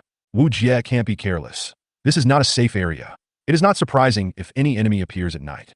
However, after trying several modes and not seeing the enemy, Wujia had to give up. Just as Wujia was trying hard to recall the previous details, he was suddenly patted on the back. "Sir, I'm here to take over the shift." Turning back, it was Shila. The little girl opened her big, blinking eyes in the darkness.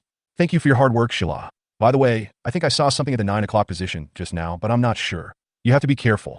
Shila nodded and took over Wujia's position. Back inside the house, the team members should be asleep. Wujia glanced at everyone who was sleeping soundly.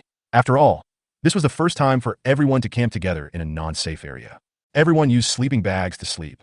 Considering the safety issue, the dancers did not take off their dance costumes to sleep. Wujia knew very well that sleeping like this was actually not comfortable. Sir, don't." When Wujia heard someone calling him, he shuddered, thinking that someone was still awake. When he turned around, he saw that it was Cecilia talking in her sleep. He had no idea what she was dreaming about and why her lines were so weird. "Huh? Where's my sleeping bag?" Wujia looked around and suddenly saw something that made him speechless. Cecilia was actually sleeping in his sleeping bag. Wujia slapped his face, speechless. What should he do? He could only sleep in Cecilia's sleeping bag. I took a look at the 2 empty sleeping bags on the ground. Which one was Cecilia's? I didn't know which one it was. One sleeping bag has a very cute kitten painted on it, and the other is pure army green. Wujia was confused for a long time and had to judge by appearance. With Shila's personality, it must not be the kitten's, right? The military green one must be Shila's, and the kitten must be Ceciilia's. No matter what, Wujia was already extremely sleepy, so he dived into the sleeping bag with a picture of a kitten on it. Huh? Why is this sleeping bag so big? So wide? Wujia was stunned for a moment, then thought. The dance costume of the war dancer must be very big when she sleeps, so it's not strange. Thinking of this, Wujia had to explain himself and began to prepare for sleep. But what he didn't know was that his body moved while he was sleeping and buried himself in the sleeping bag. I don't know how long I slept, but suddenly I felt a figure crawling into the bed, half asleep and half awake. Wujia didn't know where to put his hands, so he grabbed a soft spot with one hand. Immediately afterwards, a soft female voice was heard. It seemed that because of Wujia's grip, she moaned unconsciously. Chapter 17, Why Are You Blushing? In this way, the 2 of them slept in the same sleeping bag all night without realizing it. The next morning, before the sun climbed up the hillside, the extremely disciplined Shila had already opened her eyes early. However, at this moment, her face was as red as the sunset, and her whole body was like a rusty machine, unable to move. Commander, why are you and I in the same sleeping bag? What is going on? Shila just wanted to find a crack in the ground to crawl into. With his hands on his face, Shila's mind was filled with one sentence. What should I do? What should I do? What should I do? Could it be that the commander is actually a pervert who appears to be a gentleman, but is actually a beast? While I was asleep, he wanted to do something to me? No, it doesn't make sense no matter how I think about it. My clothes are all properly on, and I don't feel anything wrong. Could it be that I was too sleepy last night and got into the wrong bed? Thinking of this, Shila quietly poked her head out, took a look at the style of the sleeping bag, and suddenly felt unwell. She immediately retracted her head, and her face became even redder. How embarrassing. I slept in my bed with my superior. But what on earth is going on? Why did my superior get into my bed? Wait, when I changed shifts last night, I felt something touching me as soon as I got into bed. Could it be that? Maybe today might be the time for Shila to talk about something that is hard to talk about? Just as the storm march was playing in Shila's mind, Wujia's gentle breathing sound came into Shila's ears, pulling Shila back to reality. Hoo-hoo! The distance between the 2 of them was so close that they were almost breathing face to face. So close. Shila looked at Wujia's face and whispered to herself. Wujia slept very deeply today because he did not get enough rest yesterday, and Shila's voice did not wake him up. It's the first time I've looked at my superior at such a close distance. He looks quite handsome when he's sleeping. Shila looked at Wujia's sleeping face and slowly calmed down, no longer brainstorming. I wonder if I can give my commander a hug. Thinking this, Shila gently stretched out her hand. Just when she was about to hug Wujia, Wujia frowned sleepily. Is he going to wake up? What should I do? Suddenly, the 2 looked at each other and screamed at the same time. Now, all the others were awakened. What's going on? Is it an enemy attack? The first to be alarmed was Minion. Bobo Luo Bao, he I love the most. But Cecilia just turned over and continued to eat the feast in her dream. The huge scream could not alarm her. She was really thick-skinned. What's going on? Is Aurora coming?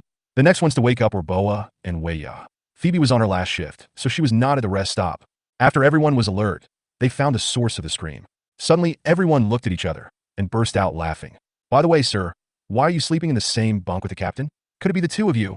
Boya reacted, then looked at the two of them with ambiguous eyes and chuckled. Wujia was about to explain something, but Shila was quicker than him. We didn't do anything. Boya, don't think too much. Huh?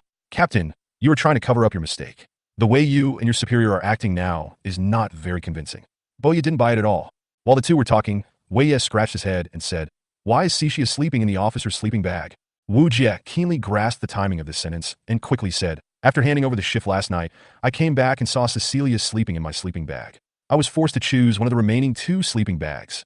Shila also said quickly, "Yes, it must be like this. The commander accidentally entered my sleeping bag last night. After I came back from my shift, I didn't notice that there was someone in the sleeping bag, and I ended up sleeping with the commander by accident. That must be it."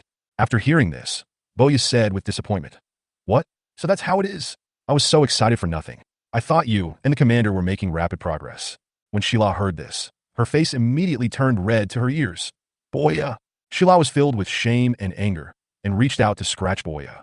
Seeing this, Boya quickly dodged. "He stopped tickling me. Defeating me." Everyone headed towards the power plant. According to Wu Jie's plan, Cixia and Boya were to conduct reconnaissance from the periphery to determine the number, type, and deployment information of the Aurora beasts. After that, Shila, Wei Yi, and Minion occupied the dormitory as a temporary fortress, while Phoebe and Wu Jie were responsible for flank remote support in a ruin on the other side of the river. After the plan was finalized, Cixia and Boya quickly advanced towards the power plant, while maintaining wireless contact with Wu Jie at all times, with regular contact every 3 minutes. There are 8 insect-type Aurora beasts on the roof of the power plant, 23 visible target Aurora beasts on the western periphery of the plant, and non-intelligent wingless octopus Aurora beasts. Cixia, who arrived at the west side first, sent back a report. At the same time, Boya also reported her reconnaissance data. Report to the commander. 20 wingless, non-intelligent octopus Aurora beasts are visible on the east wall, and 10 wingless, intelligent ape Aurora beasts are visible on the north wall. Wu Jie frowned. My goodness, the number of Aurora beasts here is almost as large as a column, and these are the currently visible targets. It is not clear what the situation is inside the power plant. It will be bad if you stir up a hornet's nest. Commander, the number is not good. It may be difficult for us to take it down with our strength alone. Should we call for reinforcements? As the captain, Shila's opinion is very important. Wu Jie did not reply immediately. Instead, he calmed down and carefully thought about all countermeasures. Shila, who was waiting for Wu Jie's answer, was fascinated by his superior for a moment. For some reason, he suddenly remembered Wu Jie's sleeping face this morning, and his face turned red unconsciously. Shila, let me ask you a question. Sila? Suddenly, a voice in reality pulled Shila back to reality. She just wanted to find a hole in the ground to crawl into. Oh my god, I was actually daydreaming in front of my superiors. What am I doing? Yes, I'm sorry, sir. Please go on. Shila responded with regret. Now she really wanted to slap herself in the face. If I remember correctly, the power plant should have a central refrigeration control system for emergency use, right? It's a system specially designed to deal with power failures. Wu Jie is not very familiar with the equipment in the power plant, so he needs to ask Shila or other team members for their opinions, just in case someone knows about it. Chapter 18, Unexpected Mission. Before coming here, Wu Jie had already consulted a lot of information and was naturally very familiar with some of the designs of the Red Line power plant, but he did not know all of it. Shila shook his head. I don't know much about the internal design of the power plant. Wu Jie just nodded after hearing this, thinking, although I know from the investigation data that most power plants have this kind of refrigeration control, not all power plants use this kind of refrigeration control. Some use natural refrigeration measures, such as opening power plants in polar regions in the past. Of course, in addition to natural refrigeration measures, there are also chemical refrigeration measures. It is still unknown what kind of refrigeration the power plant in the city uses. If I had known earlier, I would have gone to the city to ask the relevant personnel before coming. By the way, sir, can we ask the relevant designers over the phone? Shila suggested a solution. Wu Jie rejected this proposal. No, Aurora Beast is very sensitive to universal signal sources. The city basically uses universal signal sources. If it is not a special signal transmitter, like our radio, it will expose ourselves. Shila, this is common sense in the military academy. Shila reacted immediately and blushed. Sorry, sir, I just remembered that this is common sense. It's so embarrassing for a team leader to make such a fatal mistake. However, Wu Jie did not care about such a trivial matter. It should be said that Shila's words reminded him. Yes, we can't ask the relevant personnel in the city, but we can ask the base. Wu Jie did it immediately. He returned to the jeep, picked up the communicator, and switched to a special channel. Just when Wu Jie wanted to speak, a voice came from the communicator first. Silver Falcon, I am Suzaku. Please reply if you get the message. Please reply if you get the message. Wu Jie was stunned. What was going on? He was just about to ask, but then he received a message from the base. Silver Falcon received. After waiting for a long time without a reply, I heard a noise coming from the other end of the radio. as if the signalman's microphone had been taken away. Commander Wu. Is that you, Commander Wu? Huh. What's going on? The voice is familiar. Who is so bold to speak so casually? This is a military communication frequency band. Wujia still patiently replied. I am number one. I am number one. Suzaku, please give me your instructions. Suzaku, please give me your instructions. Okay, don't be so formal. I'm Susan, and I have urgent military information to tell you. Wujia suddenly realized. No wonder the voice sounded familiar to him. It turned out to be her. It's Chief Su. Please tell me what you want to say. The power plant you are in has something I need. The information will be transferred to your tablet in a moment. Do everything you can to bring it back to me. I will pay you a generous bonus. This is an extra mission. The team leader already knows about it. Do you understand? Wujia listened to the bossy words over there, but he was not angry. Okay, Chief Su, I will do my best to complete your mission, but can I ask you one thing? If you have something to say it quickly. What kind of refrigeration central control is used in the city's red line power plant? Huh? Do you still need to ask me about this? As a commander, shouldn't you have prepared this information before setting off? Wujia said helplessly. Chief Su, you should also know that the red line power plant has more than one type of freezing mode. Regarding the power plant in the city, it is all confidential. What is taught in the textbook is not applicable to all situations. I think you must know it. There was silence on the other end for a moment. Okay, you have a point. I'll send the information about the city power plant and the files of the new mission to your tablet later. Is that okay? Thank you, Chief Su. By the way, how much is the prize money? You'll know when you come back. You won't lose a penny. The person on the other end of the phone almost roared and hung up after cursing. Wujia was suddenly confused. At this moment, all he could think of was Susan's petite appearance and loud swearing. She didn't look like a high-end intellectual at all.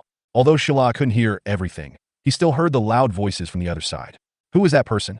How could he be so rude to the superior? This is too impolite. The superior is working hard on the front line, and the operator at the back has such an attitude. Shila stood up for Wujia. Wujia looked at Shila gratefully and said, It's okay, as long as we get the information. As he was talking, the tablet in his arms vibrated, and he quickly took it out to look at it. Although Susan is a bit harsh with her words, she is quite efficient in her work. As soon as she hung up the phone, the data was transmitted. After taking a look at the content, Wujia's hands trembled, and he almost dropped the tablet to the ground. My goodness, they're going to demolish the power plant. Wujia couldn't help but complain. What's wrong, sir? Shila asked in confusion. Wujia had no choice but to tell Shila what had happened in the communication just now. That's actually the case. Shila thought of something. So, if we take a piece of the power plant's core and bring it back to the base, it would be the same as paralyzing the power plant. Wujia nodded and said, the red line power plant uses a special alpha cube array, which is the product of the joint efforts of various great mathematicians, physicists, and chemists. If one cube is missing, it will not be able to operate normally. But Chief Su asked us to take one cube back with us. How are we going to explain the damaged cube to the city government? Wujia shook his head. Maybe Chief Su has a solution. Who cares? We are all members of the Suzaku group. Besides, it won't be a big problem to take away one cube. Let their technicians add another one. After hearing what Wujia said, Shila could only nod. It seemed that this was the only way to do it at the moment. The array itself is huge, with countless cubes inside, so one missing piece shouldn't have much of an impact. As a scientist, Chief Su must be very clear about this. Since she thinks there's no problem, the Silver Falcon team can't say anything. Okay, now that we have the schematics, let's see how we can break into this power plant. As he spoke, the screen on Wujia's tablet switched to the structural diagram of the power plant. After looking at it for a while, Wujia instantly had his own ideas. What does the commander plan to do? Shila asked. Wujia nodded and said, first, the original plan remains unchanged. We will occupy the dormitory building first. Then he spoke into the communicator. Chisha, Boya, both of you retreat back, and we will work together to take over the dormitory building. Chapter 19, Offensive Battle. Blushing. Phoebe came to a reverse slope about 500 meters away from the dormitory building, which could block the enemy's sight. As usual, Shila will be the main attacker, and Minion and Wei Ye will be responsible for support and cover. Yes, this time we are required to fight quickly and decisively, and quickly clear out the Aurora beasts guarding the dormitory building, so a large number of manpower will be needed. Cixia and Boa will also have to go to the front battlefield this time. Wujia did. Yeah, is it finally our turn to perform? Cecilia looked excited. Haha, let's see who can kill the most Aurora beasts. Minion is a warmongerer. When she heard that they were going to have a frontal blitzkrieg, she became excited. It must be me. Cecilia refused to admit defeat. No, it must be me. Minion immediately retorted. Wujia was very happy that they were so motivated, and it seemed that there was no need for pre-war mobilization. Listen carefully, Cixia. Your and Boya's mission is to seize the dormitory building's wall as quickly as possible and control the nearest bunker point first, so that the slower frontal troops can have a point of advancement. Do you understand? Received. Commander. Wujia immediately arranged. Phoebe is still with me, responsible for long-range support and reconnaissance. There is a relatively high hill on the left. The height here is good. We can observe the entire flank of the dormitory building from there. This will help the frontline troops to fight against the subsequent reinforcements of the Aurora beast. I understand, Phoebe said. Well, go on your own. If anything happens, don't forget to keep in touch via radio. After saying that, everyone immediately took action. The fastest two, Cixia and Boya, slid quickly to the wall without alarming the Aurora beasts. At this time, several Aurora beasts were still dozing off and had no idea that danger was approaching. Cixia had already pointed the gun at Aurora, but the commander's order had not yet come out, so they had not opened fire yet. Wujia was not slow either. As soon as Cixia and the other two arrived, he had already occupied this small high point. After observing for a while and making sure there were no other situations, he immediately gave orders to Cixia and the others. Fire. Bang. Boom. Boom. Boom. Then a series of firecracker-like gunshots and explosions were heard from the wall. Chirp. Chirp. Roar. The attacked Aurora beast, like a frightened prey, immediately ran around in panic, screaming and searching for the enemy. The defenseless Aurora beasts were attacked by Cixia and Boya, and several of them were killed immediately. But Aurora was not a pushover. After a moment of panic, it soon discovered Cixia and the other two, and immediately attacked them with a roar, trying to take back the defensive point on the wall. But the speed of the large army was not slow either. While Cixia was buying time for them, Shilao led two war dancers to quickly join the battle. As the backbone war dancers, Minion and Wei Yi were powerful weapons on the battlefield. The powerful firepower and extremely high rate of fire are like a death harvester on the battlefield, ruthlessly depriving Aurora of its life. What is a core type of war dancer? It refers to a war dancer who is well developed in firepower and defense. Except for the speed, her firepower is very outstanding. Once the heavy battle dancer Shila got close, she switched to a high-speed short-barrel cannon. The destructive power was extremely terrifying. The Aurora beast that pounced on it was like a piece of rag and was immediately beaten into a sieve by Shila. Here they come. The power plant has sent reinforcements. Wujia discovered that the power plant's octopus-shaped Aurora beast had set out. 20 octopus Aurora beasts split into two groups and bypassed the dormitory building from the left and right wings, trying to form an encirclement and completely surround the dancer in the frontal battle. There were too many of them. Wujia frowned. He wondered if Phoebe, a long-range battle dancer alone, could withstand so many Aurora beasts. Phoebe, are you sure? Wujia asked. Leave it to me, sir. I'm the best marksman in the 102nd Division. Phoebe smiled confidently. Okay, listen to me. When facing enemy reinforcements, never attack the frontline enemy. Remember what I said. Go after the tail first, then the head, and finally the middle. Wujia said. Phoebe was stunned. Sir, why do you fight like this? There's no time to explain. Trust me. Okay, I believe you, sir. Phoebe nodded to show that she understood. Although Auroramon's frontal combat capability was immediately enhanced, Sheila and her men's firepower was no pushover. Auroramon, who tried to outflank the enemy from the flank, was discovered and beaten back several times. The ape Auroramon at the power plant immediately felt uneasy and sent out 10 more Auroramon for reinforcement, but they encountered a mutation just as they walked out of the factory gate. The Auroramon's tail-wing troops that were sent to reinforce came under fire. The explosions were like a string of cannonballs, and all 5 octopus-type Auroramon on the tail wing were immediately killed. Wujia was amazed. What a powerful artillery technique. 5 shells all hit the target. This was too abnormal. He really deserved the title of sharpshooter. Phoebe, nice shot. In my opinion, your artillery skills have reached the level of perfection. It's amazing. Wujia did not hesitate to praise him. Phoebe blushed immediately. Thank you. Thank you, sir. Looking at the blushing Phoebe, Wujia suddenly thought of his deceased sister. If she were still alive, perhaps she would be about the same age as Phoebe now. Thinking of this, Wujia subconsciously treated Phoebe as his sister and reached out to gently touch Phoebe's head. Phoebe was suddenly touched on the head, and she froze all over. Her face turned red from the top to the neck, and her mind was in a blank state. Sir. Although Phoebe was touched on the head, she did not refuse or get angry. Wujia, who was called, suddenly woke up and immediately realized that he had done something wrong. He apologized repeatedly. I'm sorry, Phoebe. I accidentally mistook you for my sister just now. Phoebe blushed and whispered, No, it's okay. If you don't mind, you can touch me more? What did you say? Because the sound of artillery fire was too loud, Wujia couldn't hear clearly. Nothing. Phoebe didn't dare to say anything else. She felt a little disappointed and a little hopeful that the officer had heard it. At the same time, At this moment, Phoebe suddenly saw that the second group of reinforcements originally sent by the power plant had all retreated. Suddenly, I remembered what the commander said about the tactic of removing the tail first, then the head, and finally the middle. So this is what the commander meant. He really deserves to be the commander. Chapter 20 Reconnaissance Mission. The frightened second reinforcement force retreated immediately. In the distance, there was actually an enemy sniper-type war dancer. The ape leader, whose brain capacity was originally small, felt that his brain was not enough. What was going on? There were even snipers in the distance. In order to avoid further losses to its troops, it couldn't think straight and could only watch stupidly as the troops it had sent out were constantly being beaten. Seeing that the enemy commander had stopped moving, Wujia immediately realized that this was an opportunity and said to all the members on the radio, "Everyone, open fire as you please. Victory or defeat depends on this battle."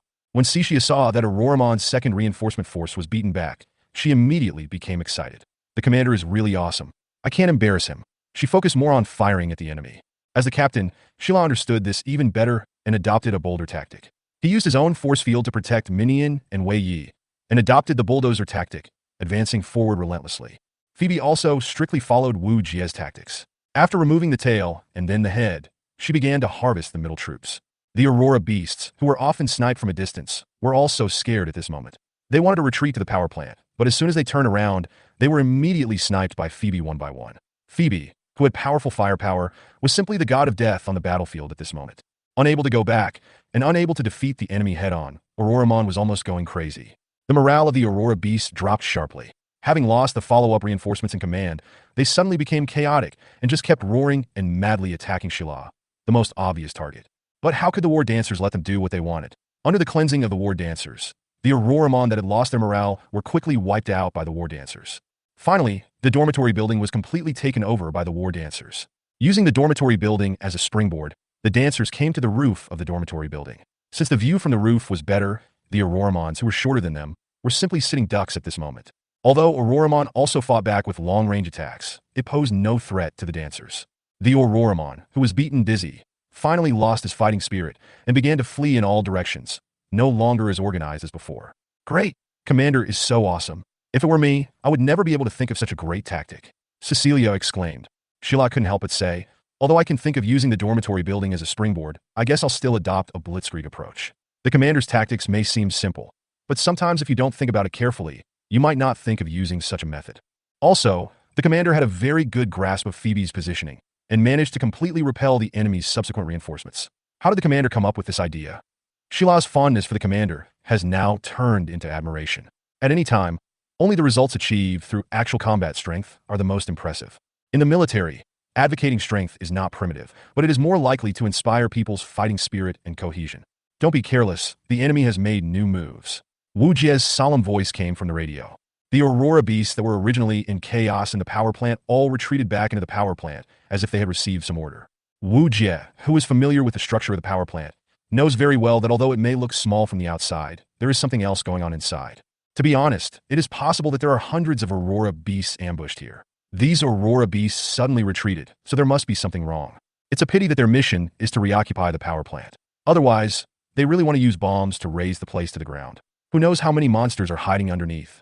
Sir, they have all retreated. What should we do? Asked Sheila. Wujia was not in a hurry to give a countermeasure, but said, Anyway, let's meet first and discuss the specific situation later. After the reunion, sir, we have been observing. The power plant is too quiet right now. It's a little abnormal. Sheila said the first thing they said when they met. Wujia nodded and said, The internal structure of the power plant is very complicated. The passages are narrow, and it is easy to be hit by bullets. There are many corners and intersections, which are also prone to ambushes. Don't forget how terrible the Aurora Beast's close combat ability is. Once close combat occurs, it will be a bloody battle, and it is very easy to get into trouble. What should we do? I have basically no experience in this kind of combat. I wonder if the commander has any good ideas. Sheila expressed his concerns. Cixia patted Shi's back and said, Don't worry, the commander is here, everything will be fine. Minnie rubbed her forehead in comfort. You are really a thick-skinned person. What will you do if the commander is not in the team due to something one day? Haha. Then fight all the way. The strong fist is the hard truth. That's really like your style. Minion looked helpless. She really couldn't understand how she thought of becoming a scout girl. Wujia clapped his hands, and the chat ended there. To be honest, I don't have any good solution for this kind of internal battle in a building, but knowing yourself and the enemy is the key to success. First, conduct reconnaissance, then fight. First, Cixia and I will go to the power plant to conduct reconnaissance. Cixia has an invisible force field. I must see the inside of the power plant with my own eyes so that I can formulate a good combat strategy. Sir, but don't we already know it through the structural diagram? Why do we have to go and see it in person? Sir, you are not a war dancer. What if something happens? This is too dangerous. I don't agree. Sheila was the first to object. Boya also raised her hand to object. I object too. This is too risky. Letting the commander go deep into the enemy camp is unthinkable. Let Cixia and I do the reconnaissance, as usual. Wujia shook his head. Boya, the invisible force field you carry is different from Sishia's. It is not suitable for stealth reconnaissance missions inside buildings. Sishia and I will do this mission. You stay on standby outside. If there is any situation, I will notify you via radio. But, Shala wanted to say more. No buts. Your lives are very important, and the country and the people still need your protection. As a commander, it is not my style to always let you rush to the front line. In my eyes, you are all my comrades in arms. There is no superior or subordinate, no difference. Like everyone else, I am a comrade in arms fighting together on this battlefield. This is Wujia's true feeling. The word comrade contains so much emotion that everyone's eyes were wet for a moment. Thank you, Commander. You made me realize what a soldier is. Although Minion was a warmonger at ordinary times, on the battlefield, when it came to her comrades, her emotions were no less than anyone else's, because she had lost comrades before and had seen them fall in front of her. That lost life could never be brought back, no matter how much regret she had. She gave a standard military salute, an action that inspired others present. Salute. Everyone saluted Wujia. Wujia immediately returned the greeting. I'm just going to do some reconnaissance. Don't worry, it's not too dangerous. I'll notify everyone if there's any situation. Chapter 21. Why are you blushing? When they arrived near the power plant, since Sishia's optical camouflage had a very small coverage area, the two of them had to stay very close to avoid being discovered by the enemy. Sir, you're too far away and will be out of the invisible range. Cecilia pulled Wujia hard, but she didn't expect that she used too much force, and Wujia hit Cecilia's chest. Sishia's face suddenly turned red. Sir, you are so lustful. Wujia was speechless. You pulled me too hard. Don't worry, I know the range. Then he broke free from her control. Sishia looked unhappy and pouted. I thought the commander didn't know. This way I could be closer to him. But as he spoke later, his voice became smaller and smaller, and his face became redder and redder. Wujia's attention was not on Sishia, so he only heard the first half of the sentence, so he asked casually, what did you say? No, nothing. You didn't hear anything.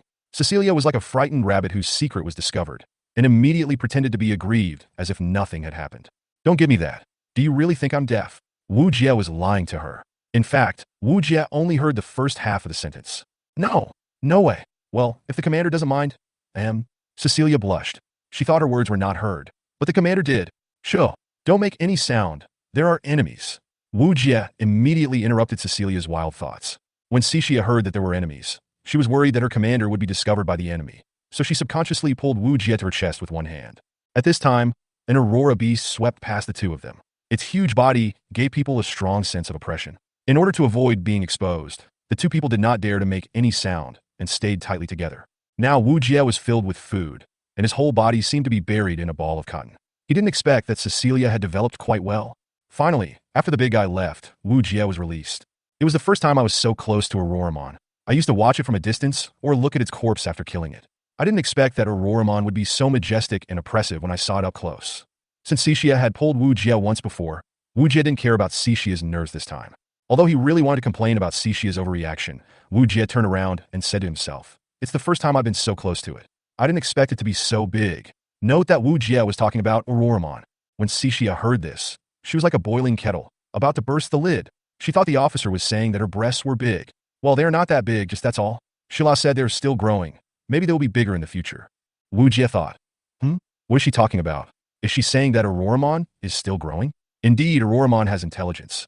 In the past few years of fighting with humans, it can be felt that they are growing. So Wujia replied, well, there is indeed room for growth. After all, they're no different from animals and can mate and so on. Mating? Oh my god, has the commander thought this far? I am still young, but the law does not forbid dating at this age, right? Although the term mating is a bit strange, it is inexplicably stimulating. Cecilia's brain could no longer breathe. If the commander really thinks so, then I have no objection, but isn't the mating a bit excessive? Cecilia said nervously, rubbing her hands. Wujia didn't realize the seriousness of the problem at this moment, and continued, yes, if we were smarter, there might be a possibility of a wedding ceremony. Sishia should be almost done, right? She had completely lost sight of the contradictions in Wujia's words, and her eyes were focused on the word marriage. Not marriage. The commander is too impatient. We've only known each other for a short time. Okay. No, really? Getting married? I can't imagine it. Are you serious, sir? And what do you mean by being smarter? Cecilia asked hurriedly. She thought the boss was saying that she was not smart, and she was a little angry. Wujia frowned. Although he was surprised at her tone, he still did not doubt Sishia's condition. So he replied, of course I am serious. After all, I am considered a semi-expert in this area. Wow, he's an expert. Could it be that the officer has had many exes? Oh my god, he's such a playboy, but I really don't know how to refuse. The most important thing is that he's serious about getting married. Cixia was already sobbing. The brain structure of single-celled organisms could not be understood by common sense. Why are you crying? Wujia was speechless. Why did the conversation suddenly turn out like this? Suddenly, Wujia covered Cixia's mouth with one hand. Be quiet and watch carefully. At this moment, in the hall of the power plant, a mysterious glowing sphere flew to the center of the hall. All the Aurora beasts were worshipping the sphere of light, as if it were their god. Wujia touched the combat recorder on his chest to make sure it was functioning properly. This was the first time they had discovered this type of light ball appearing in Aurora beasts, and they had no idea what it was.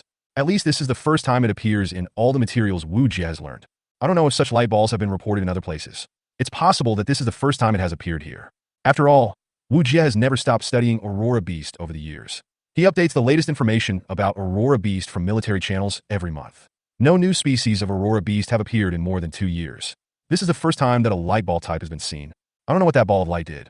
Why do these Aurora Beasts worship it so much? It feels like the leader of a cult in a movie. Could it be the leader? Cixia also put aside her brainstorming for the time being and observed carefully. Not long after, the sphere seemed to give some instructions to the Aurora Beasts, and soon the Aurora Beasts disappeared completely. No one knew where they hid, and there was no sign of the Aurora Beasts leaving the power plant. What exactly is going on? Wujia thought carefully. Combined with the Auroramon's previous abnormal behavior of going deep into human territory and the heavy defense after occupying the power plant, a large number of intelligent Auroramon were dispatched. Even when their morale was low, these Auroramon did not abandon the power plant. There must be some purpose. No, we must investigate this thoroughly. The Aurora beasts in this power plant are too abnormal. Wujia will always feel a vague sense of uneasiness until he figures out what they are doing. Chapter 22: Shocking Things. Let's go. Wujia took Cecilia's hand and walked inside. It was the first time that Wujia took the initiative to hold Cixia's hand and walk with her. But for some reason, she felt an inexplicable sense of security when her superior held her hand and walked with her. How long can you keep the invisible display on your side running for? Wujia asked. Cixia checked and replied, about an hour, without any fighting or extra consumption. Wujia nodded and pulled Cecilia deeper. Dodging one patrolling Aurora beast after another, Wujia accurately passed through one corridor after another according to his memory of the structure of the power plant. The commander is amazing.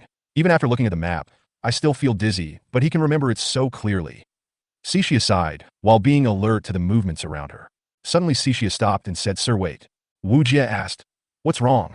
They happened to walk onto a suspended bridge corridor with several floors of empty space below.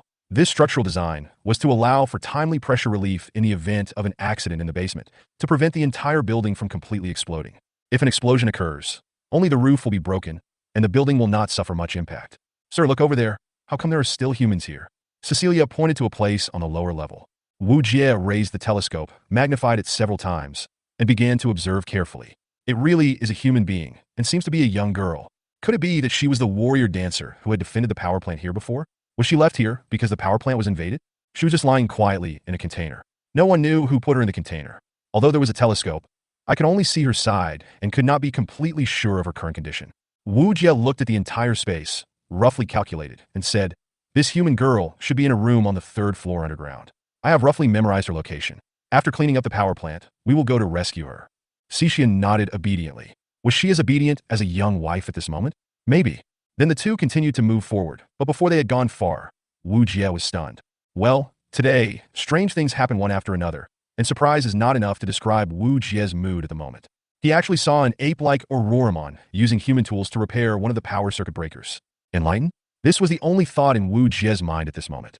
Wait, maybe they are intelligent all along, but they just don't understand human technology. Suddenly, the Aurora beast that was repairing turned around and looked in Wujia's direction. Wujia looked back and saw no other Aurora beasts. So what was it looking at? There is no way to go forward, and a lot of intelligence has been collected this time.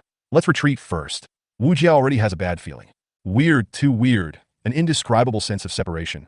Wujia said, Cixia, we may be exposed. Evacuate immediately as quickly as possible. Without Wujia saying much, Cixia also realized that something was wrong, because 5 or 6 octopus Aurora beasts had climbed over the wall and surrounded them. How is it exposed? Could it be that dividing line? Why has the commander been gone for so long and hasn't come back yet? Shila was already getting anxious, but in order not to make everyone worry, Shila suppressed his inner uneasiness and waited. In order to avoid exposing the commander's stealth operation, they agreed with him that communication would be one way. If they sent a message, the sound of the radio might alert Auroramon, so it was safest to have only the commander communicate in one direction. Just when everyone was worried, there was a sudden sound of electric current coming from the other end of the radio. "It's Sir!" Everyone was startled and immediately focused their attention on the radio, calling out, "Sir, I got it, please reply. I got it, please reply." Before Wujia could hear what he was saying, the sound of gunfire, explosions, and the roar of the Aurora beast came from the other end of the radio. "The commander must be in danger. Let's go rescue him now." Phoebe spoke first. Yes, the commander turned on the radio but didn't speak. It's obvious that he didn't have time to talk. He must be in a fierce battle now.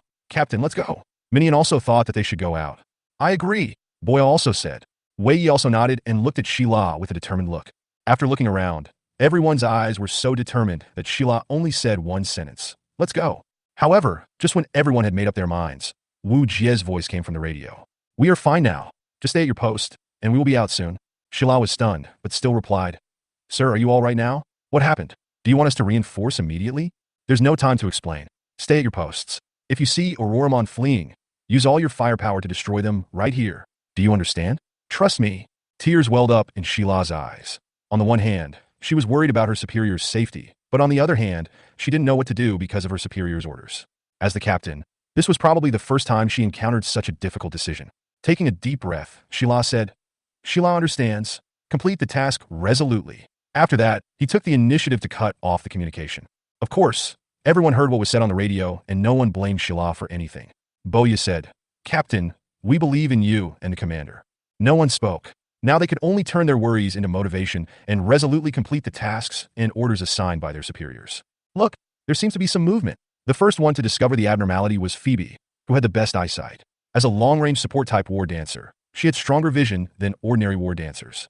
Everyone immediately turned their attention to the power plant, only to see the Aurora beasts in the power plant running out frantically, as if they were afraid of something terrifying. "What's going on?" Shila asked. "It's not clear what happened inside. Maybe it is related to the commander's plan." "Captain, what should we do? Please give orders." Phoebe asked.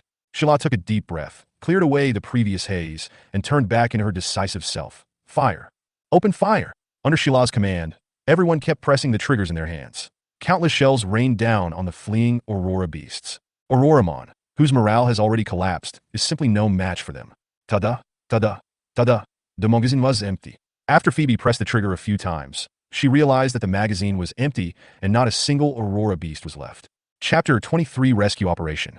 Minion didn't have time to think about why Auroramon suddenly escaped from the power plant, as the commander and Cixia were still in danger. After killing all the Auroramon, Shila decisively issued an order. Immediately attack the interior of the power plant and rescue the commander and Cixia. Yeah, everyone responded. Going down the stairs one floor at a time was too slow, so everyone jumped directly from the roof.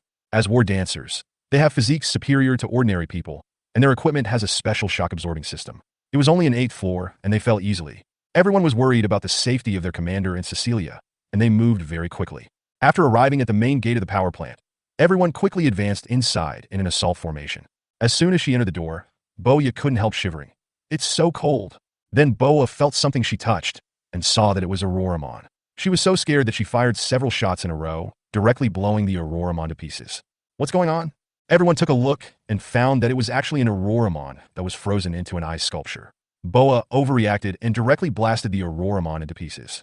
Looking further inside, I found that many Aurora beasts were fleeing madly with terrified expressions, but without exception, they were all frozen at the moment of escape. How could they become like this?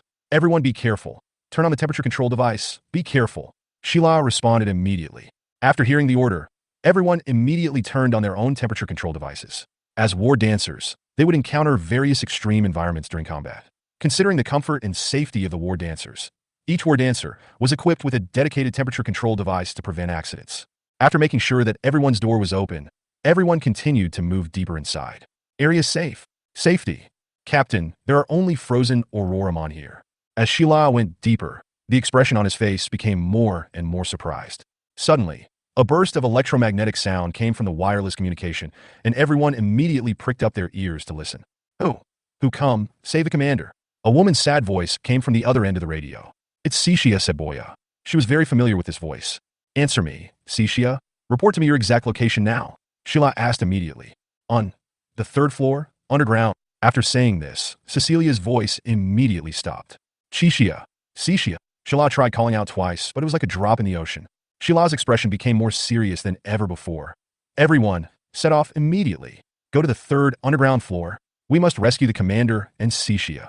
Yes, everyone's heart was in their throat. They were so worried that something might happen to their comrades, and they were praying desperately in their hearts. Layer after layer, Shila's brain turned into a constantly burning processor. His mind was filled with the structural diagram of the entire power plant, passing through each level of the channel accurately without a single mistake. When everyone finally arrived at the third underground floor, everyone was stunned. There! Shila pointed in a certain direction. The reason why he was so sure was that at the door of a certain room, there were more than a dozen Aurora beasts all frozen. However, judging from the movements of these frozen Aurora beasts, they were obviously trying desperately to break through the door when they were alive. Bang, bang, bang! When everyone saw these Aurora beasts, they guessed what had happened and immediately took out their weapons and ruthlessly smashed all the frozen Aurora beasts to pieces. Let's go in! Without saying a word, everyone rushed towards the room. There were countless huge gaps and scratches on the door, all of which were left by those crazy Aurora beasts. It was obvious how they broke into the door when they were alive. There was a big hole in the doorway, and it looked like it was about to be breached. Shala tried to push the door, but it wouldn't open at all. Then he looked inside through the hole. It would have been better if he hadn't looked. As soon as he looked, his heart rose to his throat. Wujia, with blood all over his head, was leaning against an operating table, dying and looking like he would die at any moment. Cecilia used her back to protect her commander, but she also fainted at this time. However, she looked much better than her commander. What on earth had happened? But now was not the time to care about those things. Seeing the officer covered in blood, Sheila's mind was instantly flooded with memories. Sir, what should we do? Please give the order. By the way, sir, do you have a girlfriend? Not yet. Anyway, if we don't eat now, the food will get cold.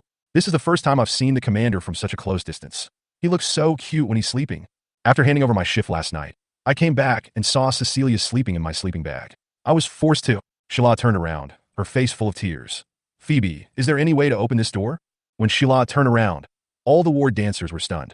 It was the first time for them to see their strong-willed captain crying like this. Everyone vaguely guessed what had happened behind the door.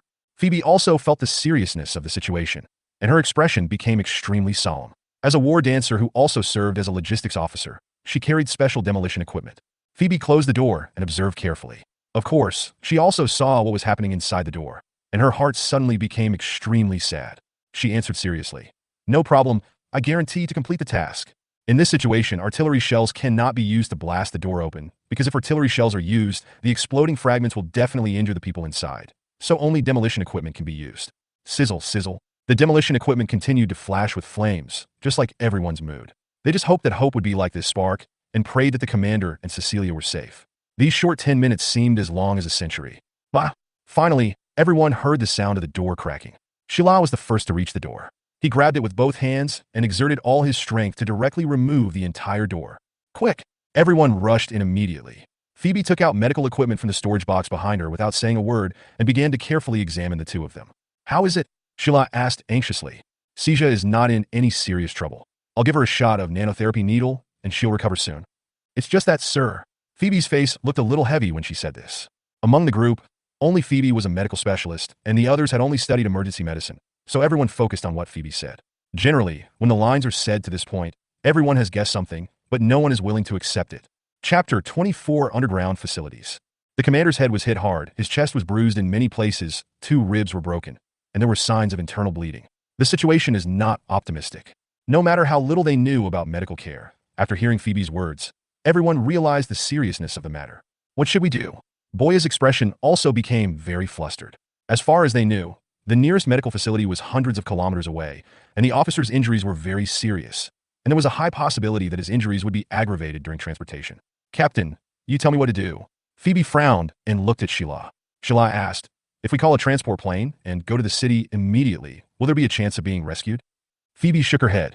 It's hard to say. Even though I have given the commander emergency medical treatment, his injuries are likely to get worse during transportation. But if we delay here, we will miss the golden time for treatment.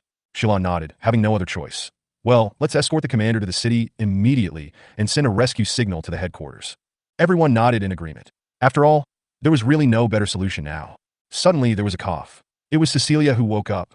Phoebe had already given her an injection.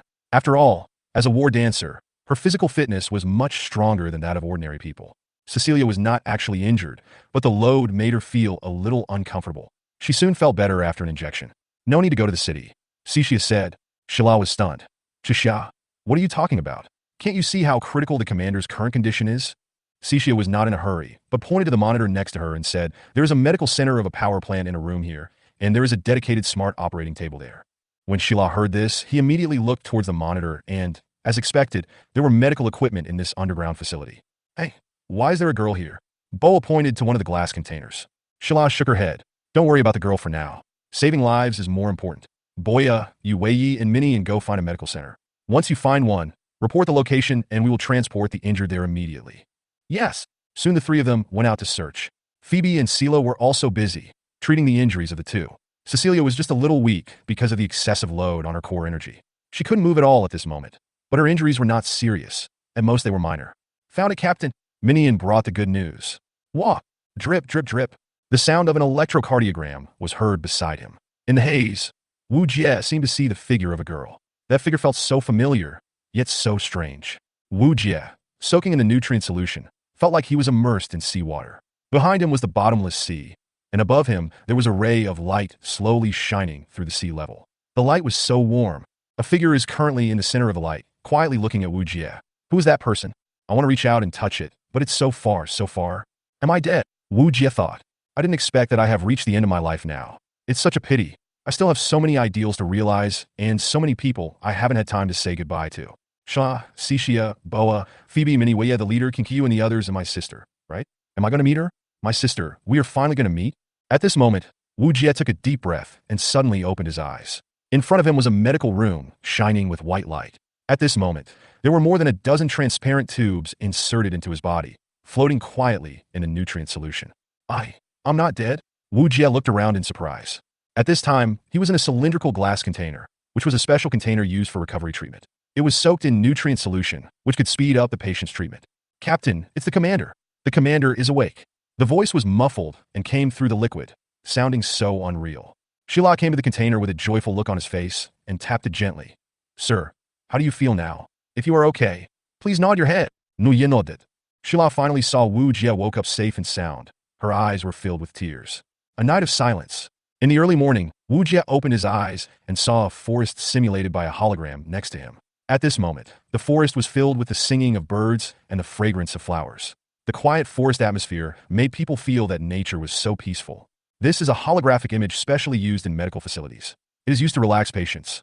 This is an underground space which is too depressing and not conducive to treatment, so this kind of equipment is needed.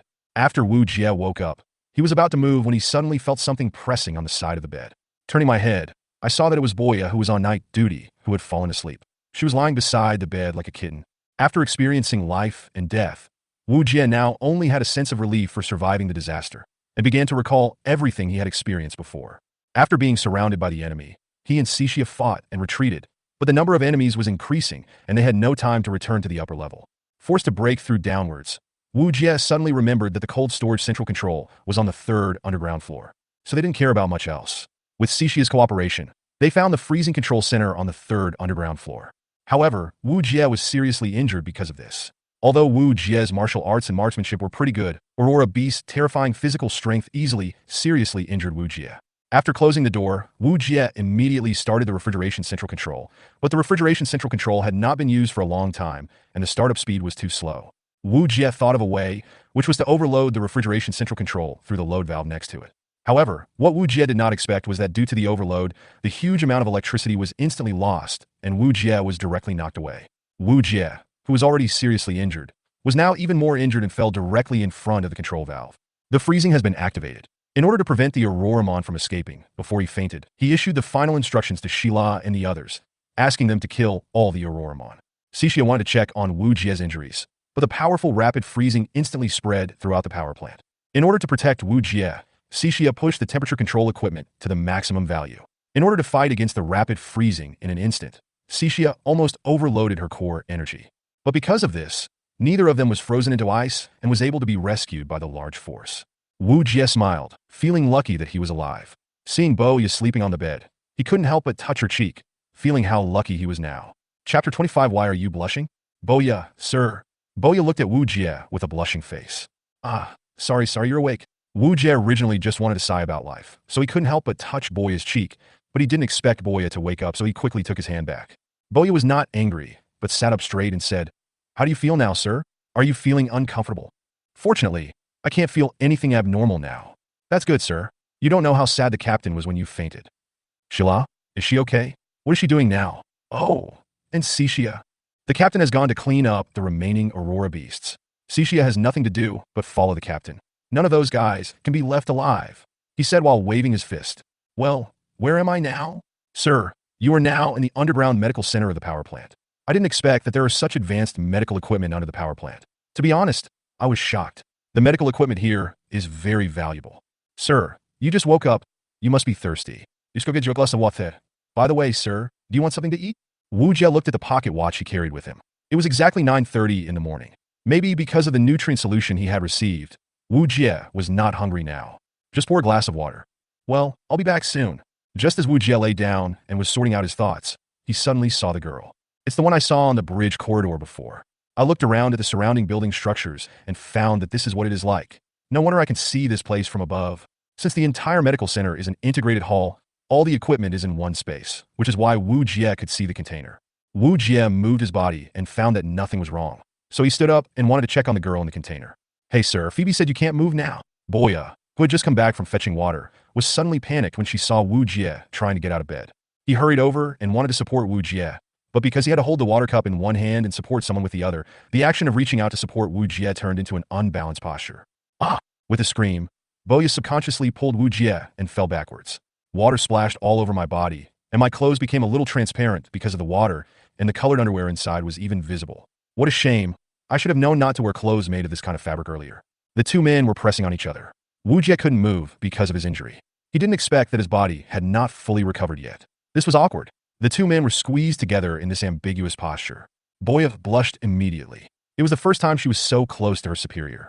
The rhythm of her breathing rose and fell on their bodies against her chest. I can't move. Wujia really couldn't move because of his injuries. No, don't worry, sir. I'll get up slowly. But in fact, Boa was more anxious than her boss. She quickly stood up and tried to get rid of this embarrassing situation. But she ignored the corner of the table above her boss's head. The place where the two fell was right under a table, so there was part of the table above their heads, but Boya's view was blocked by Wujia, so she didn't see it. Wujia was lifted up by Boya, but because he didn't see the corner of the table, the back of his head hit it.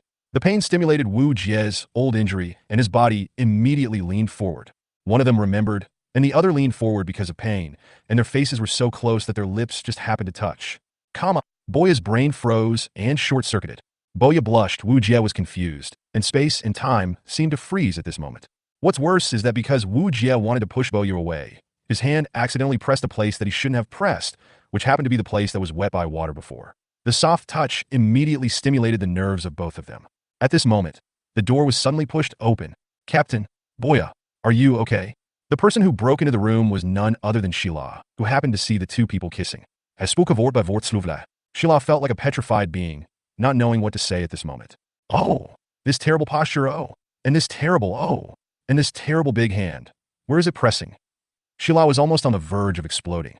No. Sheila, listen to my explanation. Wujia said hurriedly. Boya also quickly said, Captain, no, it's not what you think. It would be better if there was no explanation, because the more you explain, the more confusing it becomes. Sir? That's what happened. It was really just an accident. I swear. Afterwards, Wujia apologized with a guilty look on his face. Sheila turned his head with a dissatisfied look on his face and listened to Wujia's explanation. Well, even though I gave my first kiss to my superior by accident, at least it wasn't an easy deal for an outsider. After all, my superior is one of us, so we shouldn't let outsiders take advantage of us. Boya said, adding fuel to the fire. Sheila immediately pulled a frown on his face. How dare you say that? I asked you to take care of your superiors, but in the end, look at what you did. The captain is the best, don't be angry. We are all family members anyway, so we won't lose money, right? Sheila rolled his eyes and said, forget it, let's not talk about this. Sir, the power has been restored to normal, and I have also contacted the base in the city. They will send people to take over in about a day. Seeing that Sheila took the initiative to change the subject, Wujia immediately said, yeah, you did a good job, Sheila. You worked hard during my absence. And Boya told me everything that happened during the time I fainted. Thank you, Sheila. I really appreciate everything you have done. Hearing Wujia say this, Sheila's mood suddenly improved a lot, but she still snorted softly. I just hope that the commander will pay attention to his own image in the future and don't make any more trouble. Even if there is a mess, it can only be done to me. What am I thinking, cough cough? Sheila's subconscious thoughts made him feel even more confused. Are you still brooding over this matter? Wujia's forehead was covered with sweat. By the way, have you checked the girl in the container? What's her condition? Seeing that the time was ripe, Wujia quickly changed the subject. Speaking of the girl, Shila also became interested. He pointed at the girl and said, "It's really a bit strange. The girl doesn't look like a human at all. She clearly has signs of life, but no heart rate, no breathing. This is too strange." Chapter 26 Mysterious Girl. Is that so? Wujia thought. Why? Does the commander know her? Shila asked. Wujia shook his head. I don't know him. I just think he's a little weird. Why is it strange? Wujia thought for a while and said, logically, Aurora should have killed everyone here. Although this girl was locked in a container, she is fine. This is too abnormal. Panya put forward her own opinion. Maybe because she is in a state of suspended animation, Aurora thought she was dead, so he didn't do anything to a corpse. That's a possibility, but Shila just said that although the girl has no heart rate and breathing, she actually has signs of life. The senses of Aurora beasts are different from those of creatures on Earth. They can detect more than just sound. Shila's mind suddenly lit up, and she thought of something. I understand what the commander meant. Aurora obviously found out that she was still alive, but he didn't do anything to her, right? Wujia nodded. Indeed, the Aurora beasts have a different sensory system from us humans and the creatures on Earth.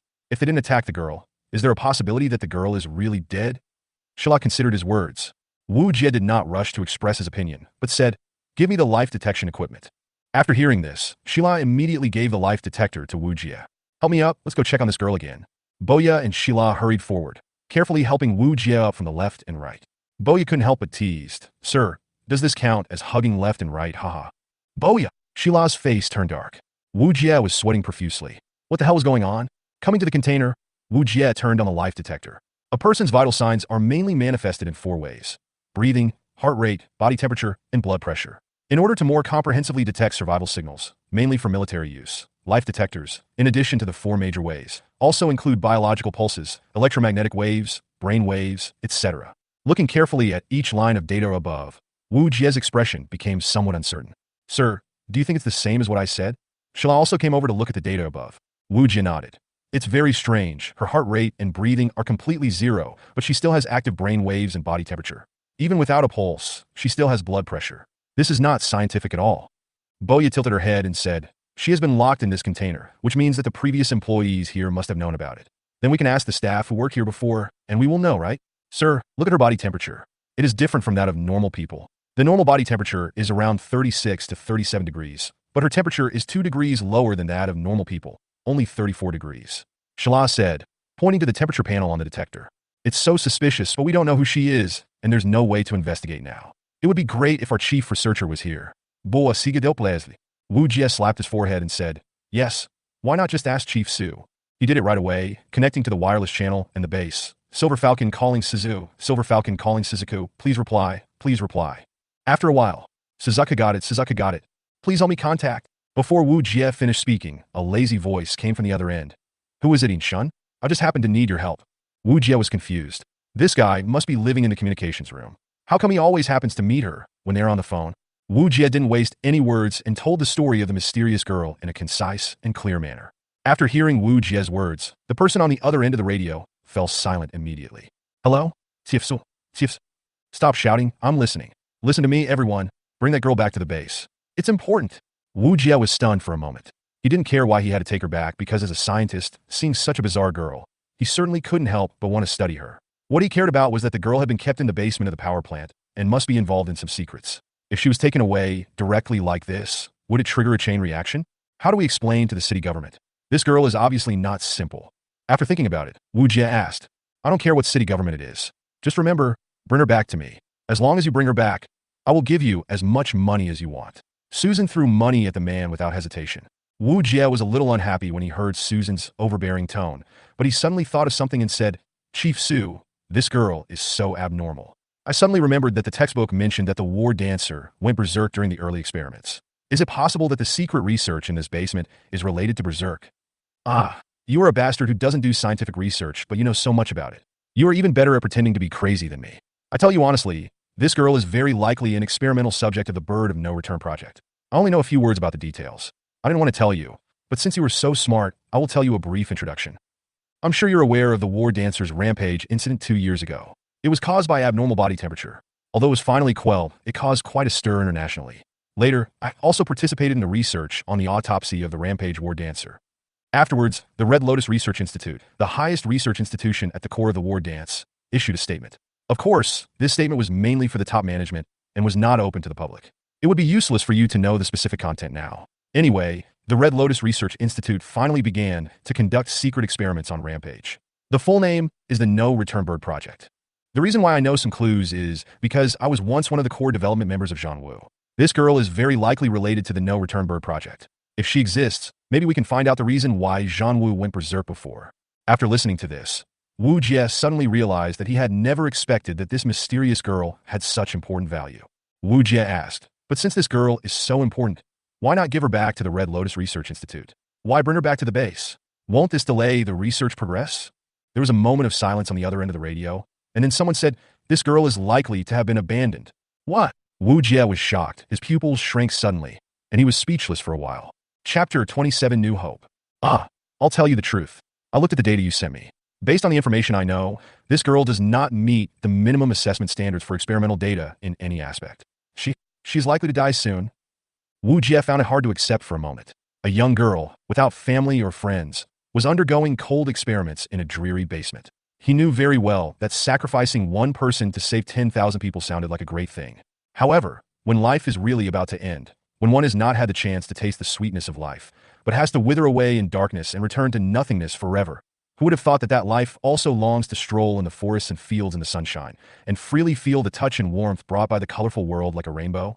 Wujia is not a saint. He knows that his abilities are limited and he cannot save all the lives that can be saved. He just doesn't want to watch a life pass away in front of his eyes. Moreover, this is just a child who will wither away forever in a cold laboratory before he has a chance to grow up. Is there no way to save her? Wujia asked these words, almost gritting his teeth. The person on the other end of the radio replied, that's why I asked you to bring her back to the base. Based on the information you sent back, she may still be saved. When Wujia heard this, he smiled and said, thank you, Chief Su. It seems that mankind has not lost hope yet. Susan was stunned. She didn't expect Wujia to suddenly say thank you. When she heard what Wujia said next, she immediately reacted. Hey, do you know why I didn't participate in the No Return Bird Project? Her tone was so distant and profound. Speaking, because I don't want to go through such a sinful experience again. Every morning when I wake up, I can hear those children wailing in pain. They stretch out their hands to me in despair and beg me to save them. When I wash my face, I always see blood on my hands, which I can't wash off. I've thought about suicide many times, but I control myself because I don't want more victims to appear, at least not in front of me again, even though I know that doing so is for all mankind. I have changed my mind now. There must be a better way to save mankind. Wujia understood that Susan was talking about the origin plan, the core of the war dance. It was said that at the beginning of the origin plan, in order to ensure the smooth progress of the experiment, although the experiment was agreed upon by the volunteers, many lives had been lost during the experiment. He also understood how heavy the weight of Susan's words was, because this was a weight accumulated with lives. Now I suddenly understand why you would dress up for yourself. Thank you, Chief Su. I'm lucky to know you. I will definitely bring this girl back to the base safely. Chief Su, your idea is exactly the same as mine. I will also take a completely different path to save mankind. Wujia closed his eyes and said gently, his tone full of gratitude. After hanging up the radio, I turned around and looked at the other two guys with tearful eyes. Sir Wu, I'm so lucky to know you. Boya cried and threw herself into Wu's arms. Sir, I don't know what to say. From today on, your life is my life. Wherever you are, I will be there. Shila's eyes were red. She obviously couldn't help but hold back the tears. She tried hard to maintain the image of a soldier. Wujia had never expected that an unexpected radio call would trigger such a significant butterfly effect. Perhaps from today on, my life will have a new meaning. The next day, under the shining morning sun, even the birds on the treetops became excited. Without the war between Aurora beasts and humans, nature became calm and peaceful. 5 transport planes carrying a large number of personnel slowly arrived at the landing point of the power plant and began to change guards and exchange personnel. What is this? The guard asked, pointing to a huge cylinder wrapped in black cloth. As a commander, Wujia had no choice but to come forward to explain. This is the equipment our Suzaku War Dance Troop uses to fight the tough battle. After all, there are too many Aurora beasts in the power plant, and it's a bit too much for just a few of us, so we need some tricks. So that's how it is? All right then, let him go. Because the container was too large, it would take up a lot of space just to fit Wujia's entire team and the jeep, so 2 transport planes were used to transport it. Did you bring the cube? Wujia asked on the plane. Don't worry, sir. It's in my bag, Cecilia said confidently, showing her white teeth. It's incredible. You actually killed half a column of Aurora beasts. Not only did you retook the power plant, but you also successfully completed the task Susan assigned to you.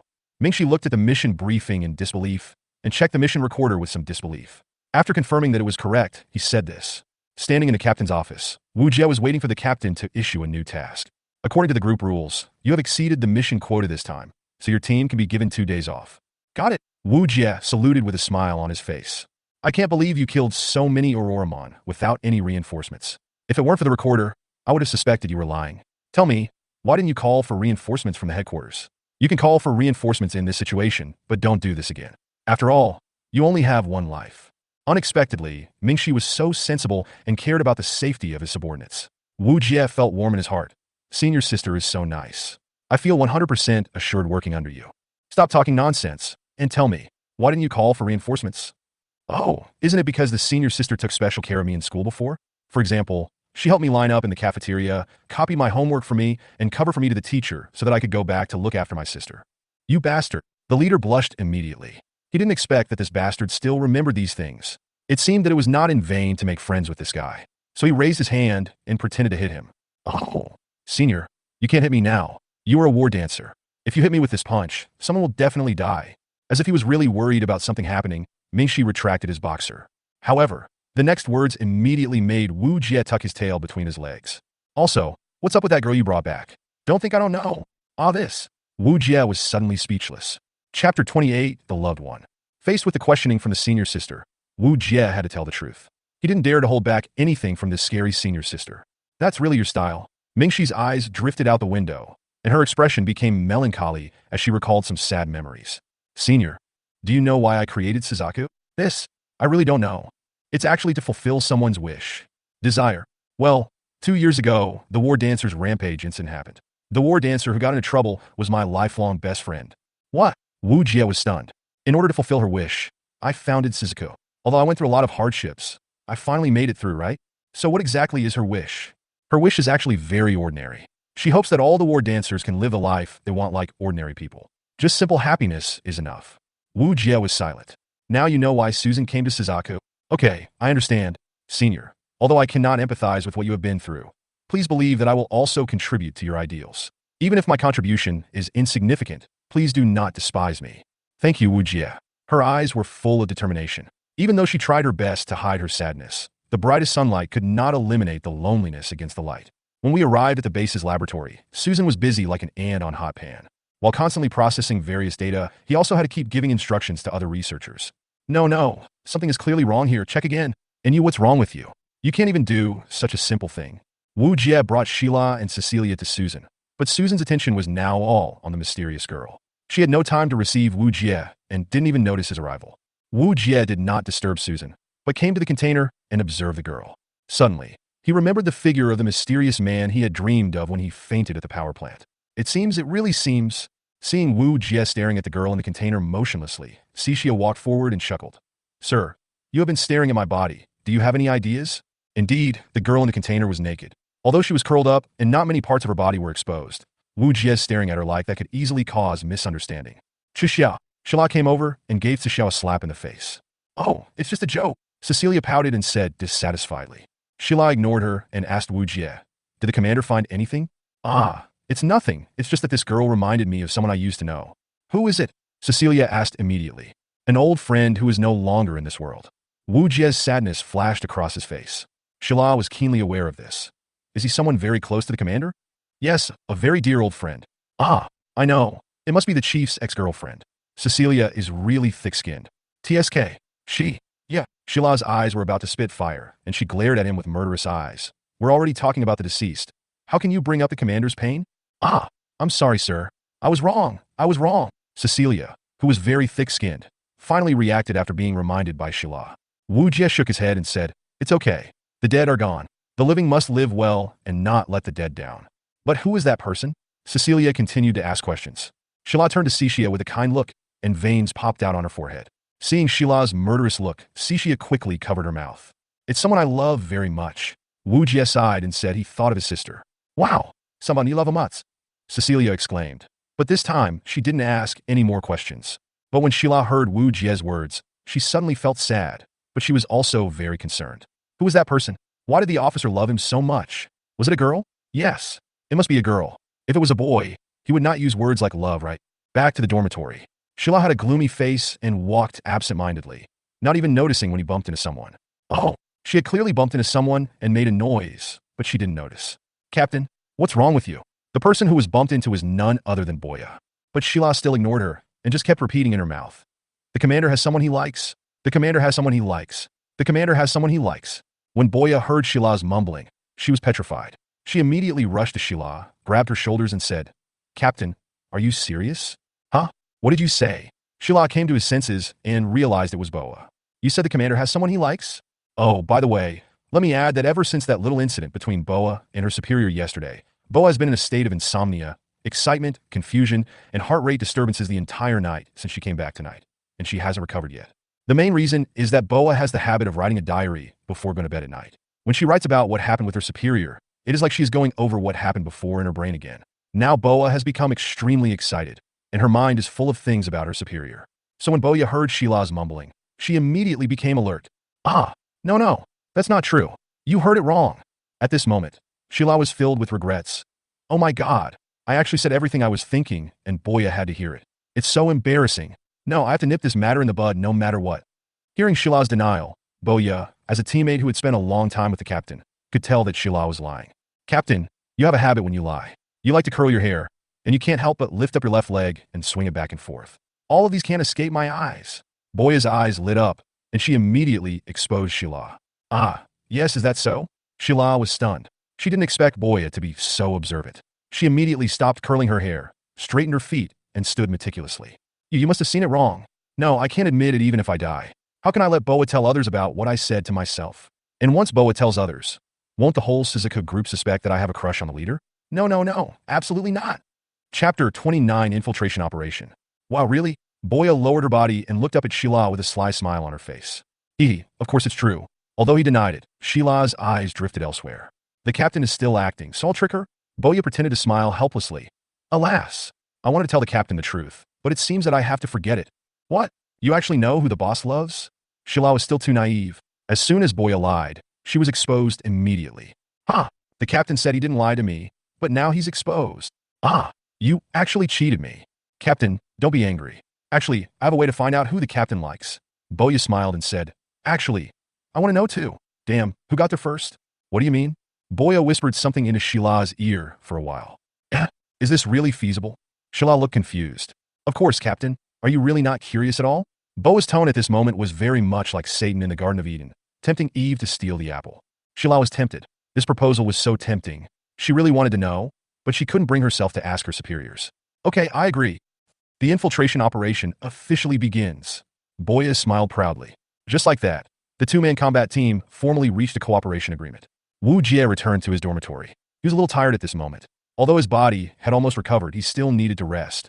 I guess this was why the team leader arranged 2 days of vacation for him. Wujia was sitting on the sofa in the living room, turning on the TV and thinking about the latest international news when he suddenly smelled a strange smell. What's going on? It seemed to be coming from outside the dormitory. Why did it smell like burning wires? Could there be a short circuit somewhere? This couldn't be good. Safety first, so Wujia opened the door and followed the smell to check. At that moment, 2 figures took advantage of Wujia's inattention and slipped into the dormitory.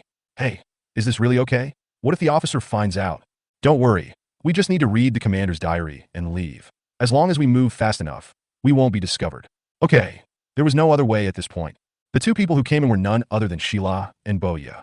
They planned to sneak a peek at Wujia's diary to determine who Wujia liked. Wow, the commander's room is so tidy, not messy at all. Boya exclaimed. Don't look at it. Time is limited. Find the diary quickly. Sheila reminded helplessly. Okay. At this moment, Sheila saw a thick stack of files on the office desk. They were obviously official files. He had no intention of looking at them, but he saw that his own file was on the top layer. Who else could that portrait be but his? Driven by curiosity, Sheila picked it up and took a look. Is the commander so meticulous? Not only did he make notes on each of our functions, equipment, strengths, and weaknesses, he also made notes on how to improve our equipment and even made a budget. Could he be planning to upgrade our dance costumes?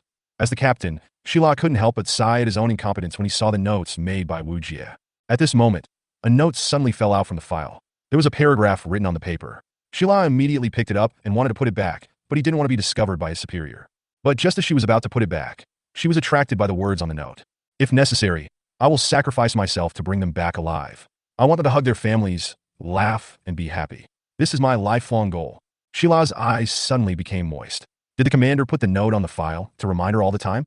Suddenly, she remembered the scene when the commander was injured in the power plant. She suddenly understood something and became more determined. Captain, have you found it? Boya, who was in charge of searching the bedroom, came over and asked. Shala quickly put the items back in place and replied, Not yet. What about you? Me neither. Oh, doesn't the commander keep a diary? Boa looked dejected. Just as the two were talking, footsteps were heard in the corridor. Ah, the commander is coming back.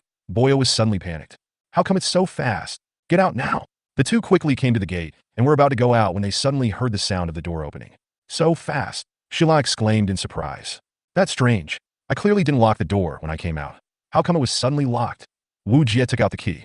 Shila and Boya were both extremely nervous. Boya quickly asked in a low voice, What should we do? After opening the door, nothing in the room had changed. Well, maybe I was overthinking it. Wujia closed the door and walked into the room. I wanted to continue watching TV, but after thinking about it, I felt less like watching it. Let's take a bath. Wujia recalled the scenes in the laboratory today and felt exhausted both physically and mentally. At this moment, he just wanted to take a shower to dispel the negative state in his heart. Every time he was in a bad mood, Wujia couldn't help taking a shower. After taking a shower, all my worries are gone and I can face the new day seriously, Wujia said to himself. However, in the bathroom at this time, it's over. The commander is coming in. What should I do? Shala didn't dare to speak too loudly, as he was about to faint. Wujia pressed the remote control to drain the water, but he didn't rush into the bathroom. Smart homes are really good nowadays. Let's wait until the water is fully drained before going in to take a bath. At this time, water began to fill the bathtub in the bathroom. Due to Wujia's special status, Mingxi specially reserved a high-end dormitory for Wujia. The bathtub is quite large and can easily accommodate 4 or 5 people. It is comparable to a small swimming pool. There's no other choice. Let's hide in the bathtub first. Seeing the bathtub full of water, Boa had an idea. Ah, that's right. Shila's face was already red to her ears. Fortunately, the two of them were not wearing dance costumes.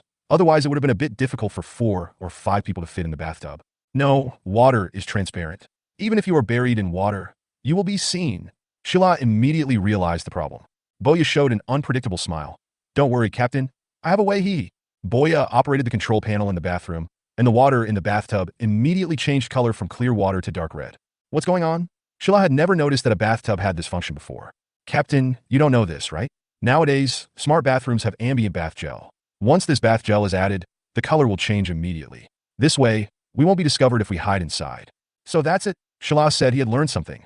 Chapter 30. Why are you blushing? As war dancers, they have special breathing devices, and in order to adapt to various combat environments, even underwater is taken into consideration. With the help of underwater breathing apparatus, they have no problem staying submerged in water for hours, so they came up with the idea of staying submerged in the bathtub. Finally, Wujia pushed open the bathroom door and was dazed by the scene in front of him. Huh? What happened? Did I accidentally press the wrong button? How did the atmosphere bath gel come out?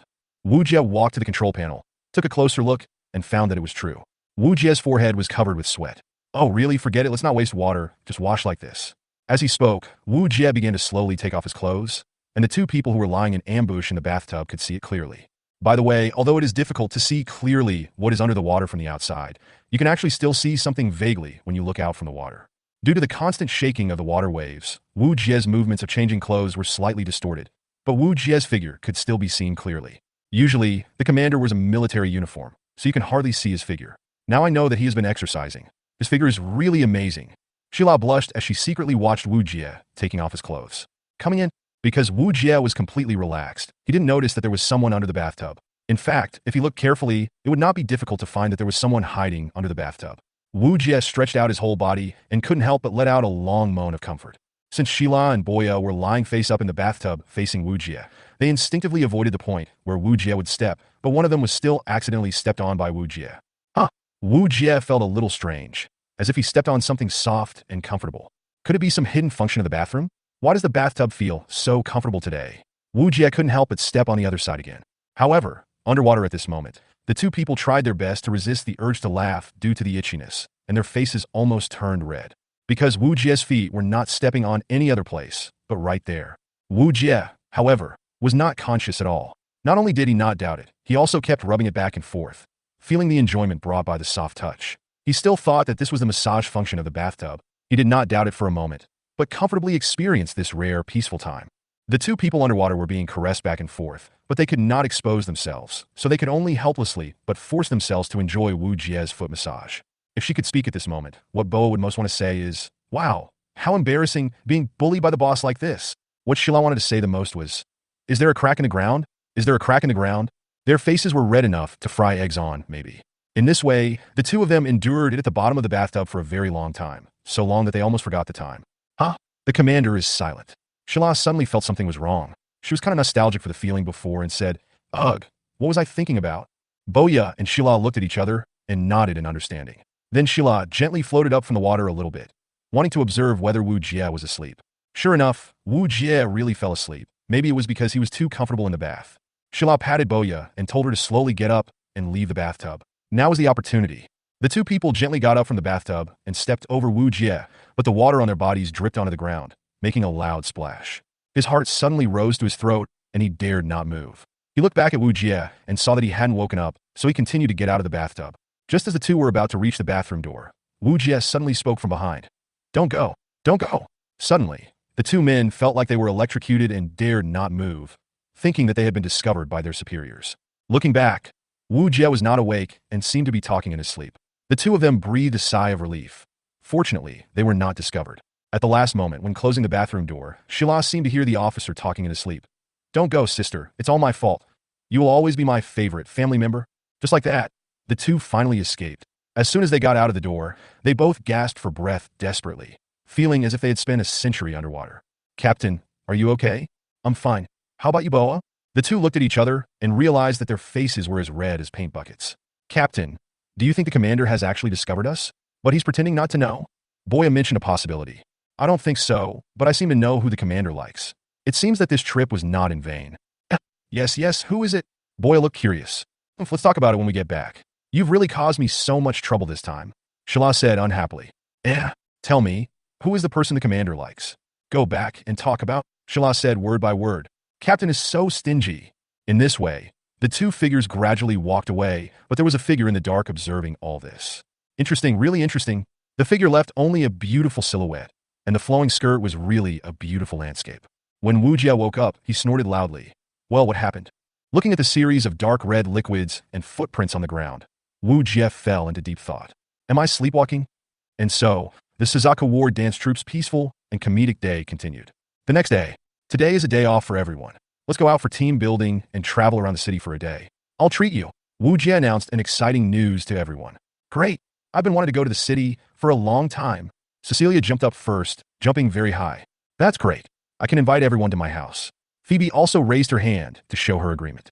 Shila was still thinking about yesterday's bathtub incident, and his mind was still a little confused. He was still in a daze for a while when he listened to his superior's words.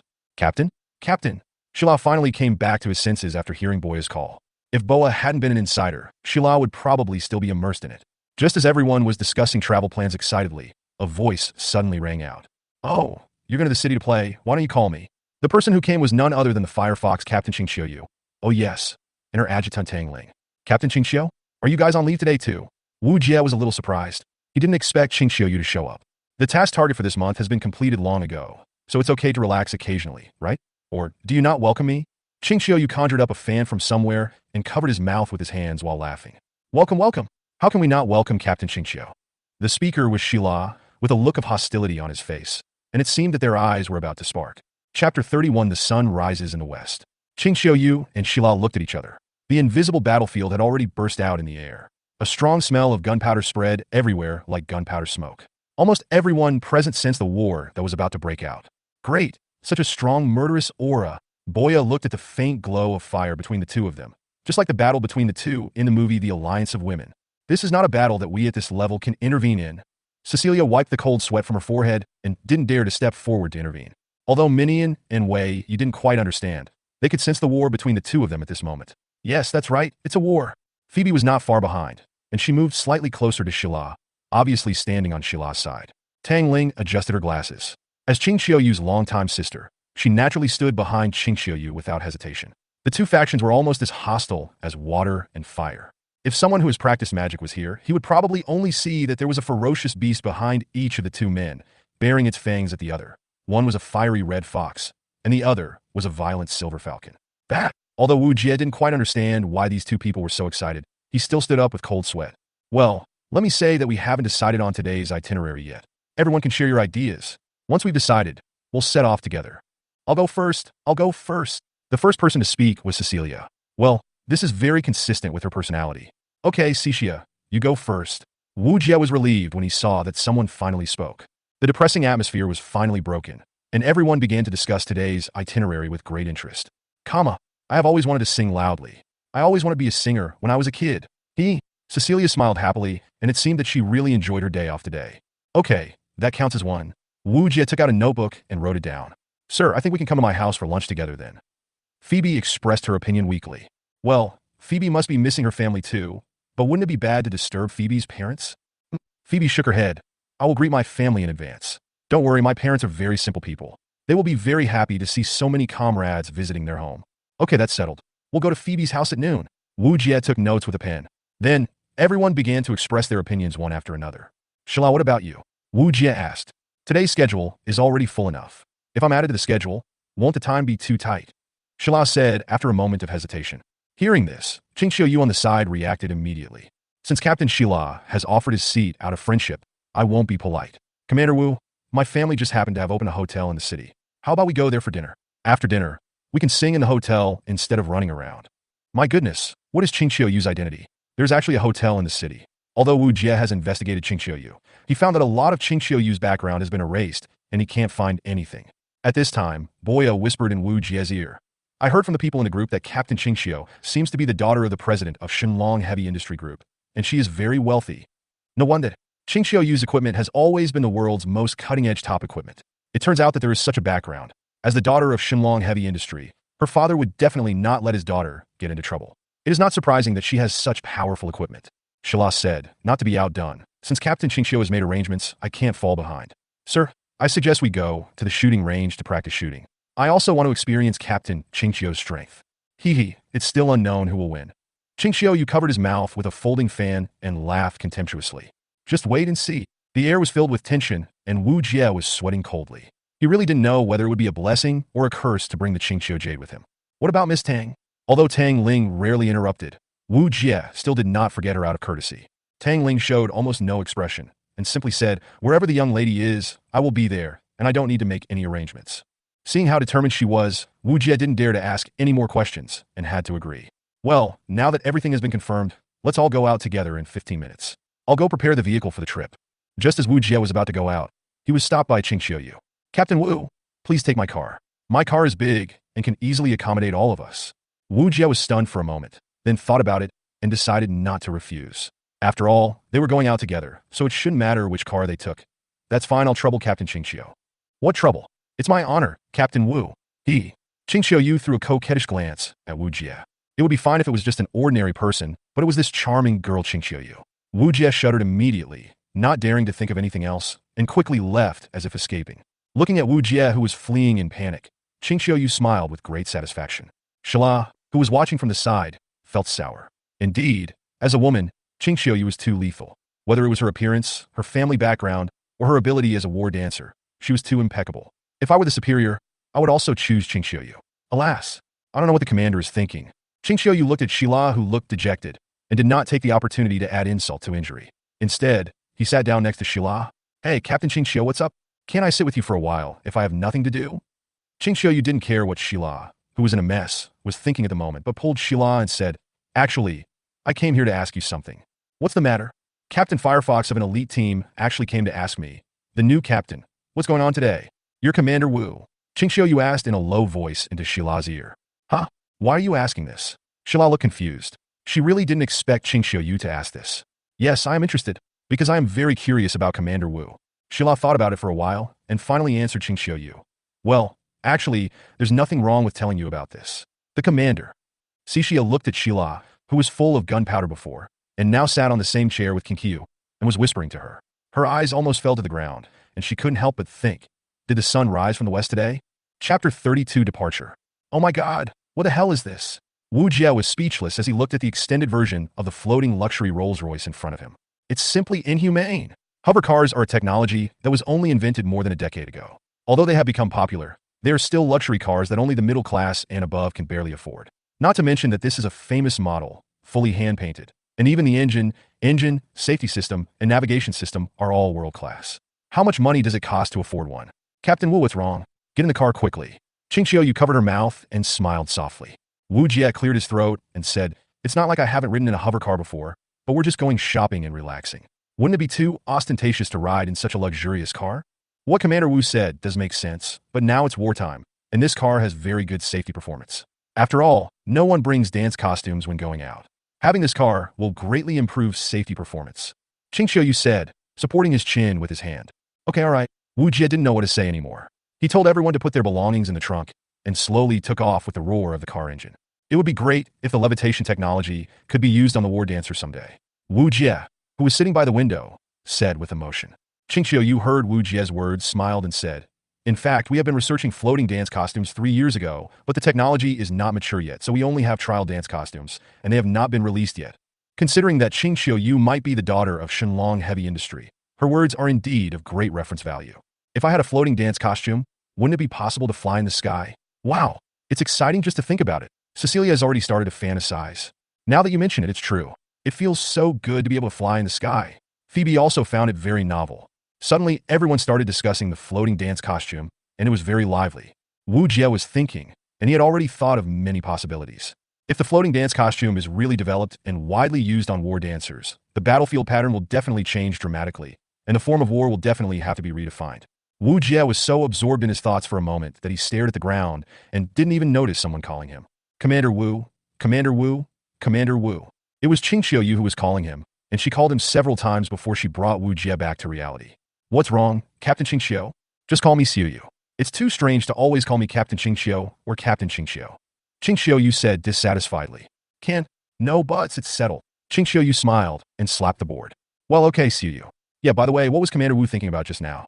Why was he so engrossed in it? Qingxiu looked curious. Nothing. I just thought about how the battlefield would change if the floating dance costume was really put into use and how to redefine the new war. It's just like when airplanes were not widely used during World War I, and then in World War II, how the country with airplanes swept the battlefield. Wu Jie expressed his thoughts. Qingxiu was also attracted by Wu Jie's words. You are worthy of being the commander. No matter what time, you're always thinking about the battlefield. Could it be that the commander is a war fanatic, huh? Wu Jie shook his head, turned his head and looked out the window, and said with a resolute face, I just want to end this war as soon as possible so that these children can live the life they want one day earlier.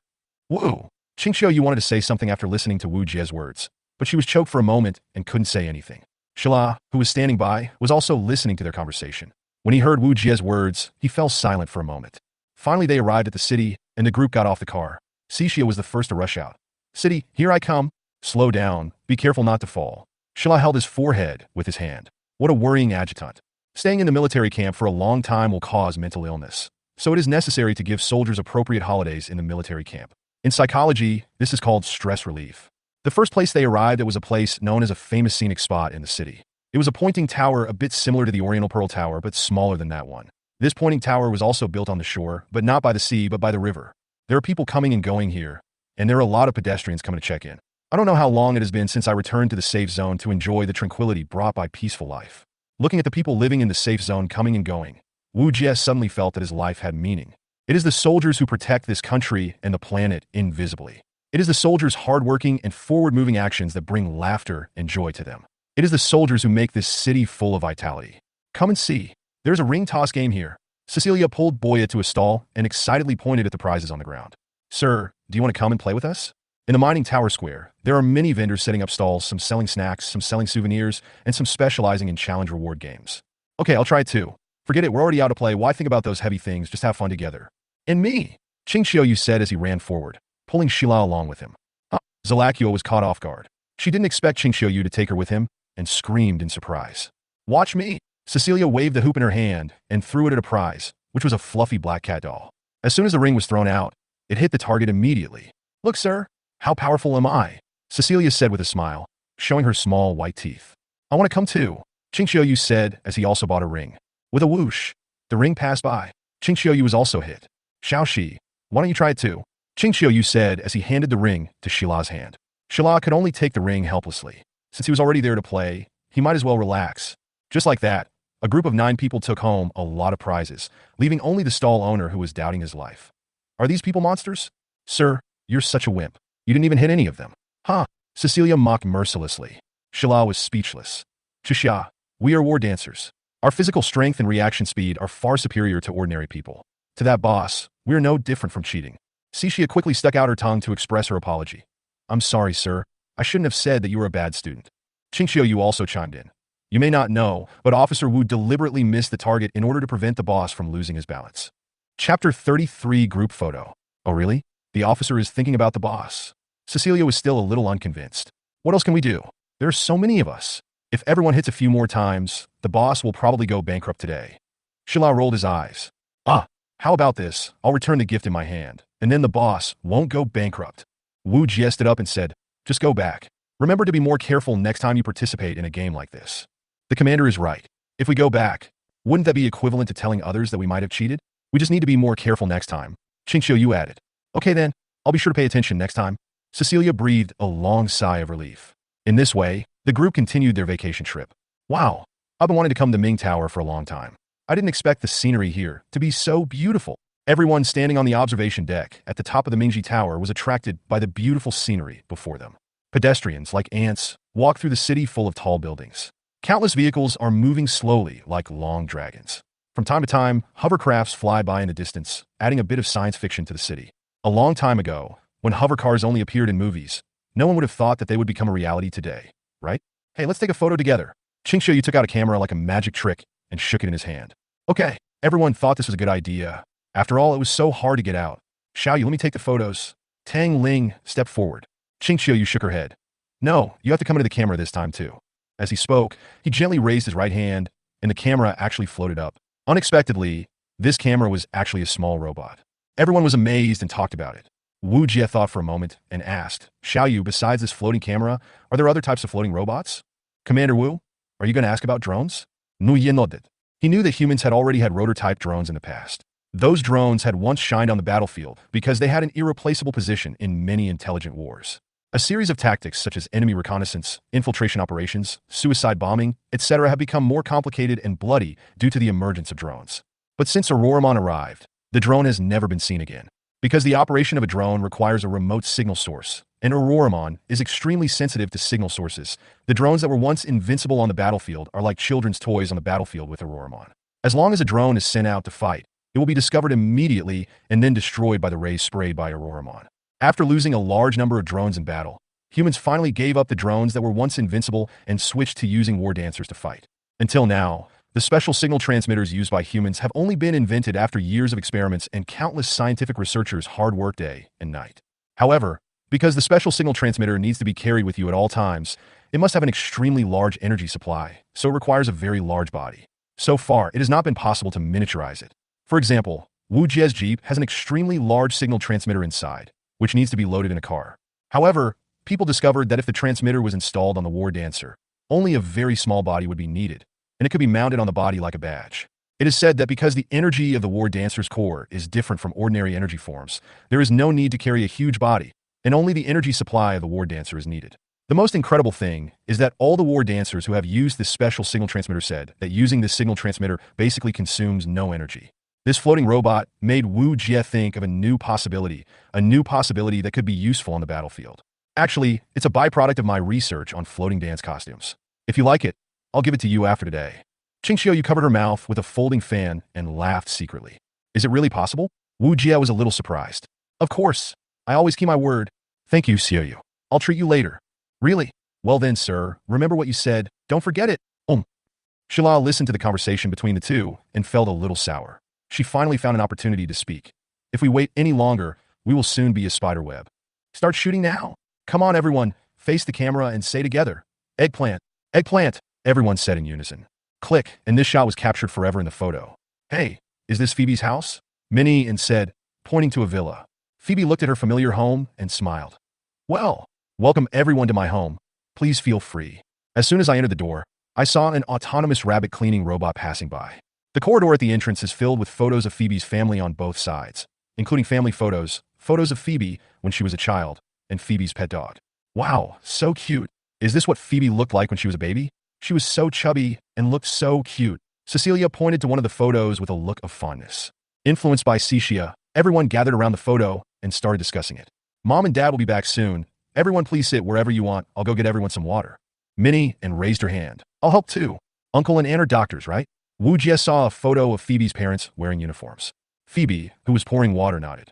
Well, yes, they are all military doctors. Military doctor? Wujia seemed to understand why Phoebe joined the army, and he also understood why Phoebe performed so well in the medical department. Just as everyone was discussing excitedly, there was a sound of a door opening suddenly. Oh, so everyone is here. I'm sorry. I'm sorry. As the host, I arrived later than the guests. I'm really sorry. The speaker was a woman who looked 50% similar to Phoebe. Looking at the photo in the frame, it should be Phoebe's mother. Ah, kids, you're here so early. Sorry for being back late. We'll start cooking right away. A man who looked to be about 50 years old and standing behind Phoebe's mother also spoke. Then this person should be Phoebe's father. Dad! Mom! Phoebe immediately rushed over and gave her parents a big hug. Seeing this heartwarming scene, everyone was touched. Yes, how long has it been since I went home? Should I go back and have a look when I have time? Chapter 34, Mass Petrification. You guys, you work so hard, so don't bother cooking. I'm back today, so let me cook. By the way, are the dishes ready? Phoebe said first. Well, how can that be possible? There are so many guests. It's not good for us to just sit there. Let us come. The old father looked distressed. His daughter was fighting in the army, and she finally came back safely. How could he bear to let her suffer again? No, I'm grown up now. You have to listen to me and sit down and rest. I know how hard work in the hospital is.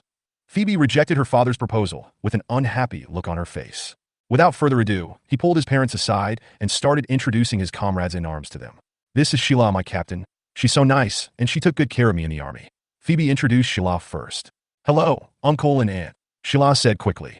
Thank you, Captain Sheila. Our daughter has received a lot of care from you. I have mentioned you a lot in the letters I wrote home. Now that you are at our house today, you must relax. And this one is our adjutant, Shia. Just like that, with Sheila's introduction, I finally arrived at Wujia's place. Well, on the last one, maybe I'm a highlight? Wujia was a little surprised. This is... Phoebe pointed at Wujia. Before she could say anything, Phoebe's father stepped forward, took Wujia's hand and said, You are Phoebe's boyfriend, right? Huh. Sheila was petrified. Huh. Qingxiu was stunned. No. Cecilia was electrocuted. Puff. The water that Boa had just drunk sprayed out instantly. What's going on? Minnie looked around. Only Wei Yi and Tang Ling were drinking water from their cups, looking calm and composed. For a moment, the atmosphere in the house became a little strange. The temperature in the air seemed to drop by 3 points. Phoebe felt like a patient whose oxygen tube had been pulled out, and her brain was instantly deprived of oxygen. However, Phoebe's father, who was not aware of it, held Wu Jie's hand with a smile on his face and said, Phoebe has been taken care of by you during this time in the army. I've wanted to see you for a long time. Today I finally got the chance. Come on, let's talk inside. Just like that, Wu Jie was dragged into another room by the old father with a confused look on his face. Ah! If Phoebe could scream at this moment, she would definitely collapse the whole building. When I looked back, I saw several murderous eyes looking at me. It was so scary. If these eyes could kill, I would have died thousands of times already. Oh my, come on. Everyone must be thirsty. Annie will cut some fruits for everyone. Phoebe's mother didn't seem to notice the murderous intent of the crowd at all. She took out a large plate of fruit that had been prepared in advance from the refrigerator and pulled everyone to the living room. Wu Jie was dragged inside with a confused look on his face. He quickly said, Uncle, are you mistaken? I'm not Phoebe's boyfriend. How could we have made a mistake? As soon as Phoebe was pulled into the inner room, her father's eyes immediately turned kind. Good boy, you have taken away my daughter's heart when she was so young. If you dare to let her get hurt, I will not let you go even if I become a ghost. Phoebe's father's tone gradually became distorted. Wu Jie was sweating profusely and said quickly, I will never let Phoebe lose a hair, I promise. But I'm really not her boyfriend. Phoebe's father glared and said, How is it possible? My daughter wrote clearly in the letter that she has someone she likes. You are the only man she brought back today. If it's not you, then who else could it be? Tell me the truth. How did you take my daughter away from me? I really don't know. Still pretending. I didn't. There must be some misunderstanding here. Anyway, I don't have many years left to live, so you can make up whatever you want. Anyway, my daughter is in your hands now. If you don't treat her well, I will never let you go. Well, uncle, there must be a misunderstanding. Wu Jie was still thinking about explaining it, because he really couldn't understand how he became Phoebe's boyfriend. Letter? Could it be that something in Phoebe's letter was misunderstood by her parents? No, I must ask Phoebe about this matter in detail later. I have been wronged so badly. Well, now that we've come to this, I believe you're not unreasonable. I don't care if you're her boyfriend or not. We're in the same army, and if anything happens to her, I'll hold you accountable. Yes, Wu Jie agreed quickly. Even if Phoebe's father didn't say it, he knew it, but he just didn't understand what was going on. After leaving the inner room, he noticed that the atmosphere in the living room was a little strange. He saw several pairs of eyes falling on him, and Wu Jie couldn't help but shiver. Due to the information control implemented in the military, ordinary soldiers can only communicate with their families through letters, because the safe zones use ordinary signals and special signals are not popular in civilian use. Therefore, using civilian signal transmitters will easily expose the location of the military camp, so such an ancient communication method was chosen. Letter transmission and other methods cannot achieve real-time communication, so there will definitely be a time difference in information. In other words, it may be because of the information difference that Phoebe's parents had a misunderstanding. When Wujia came out, he thought a lot of things, and there was no other way to explain it. He could only find Phoebe to confirm it. Phoebe, Sheila, and Qingxiu, you were actually crowded together in the kitchen cooking. Do you need my help?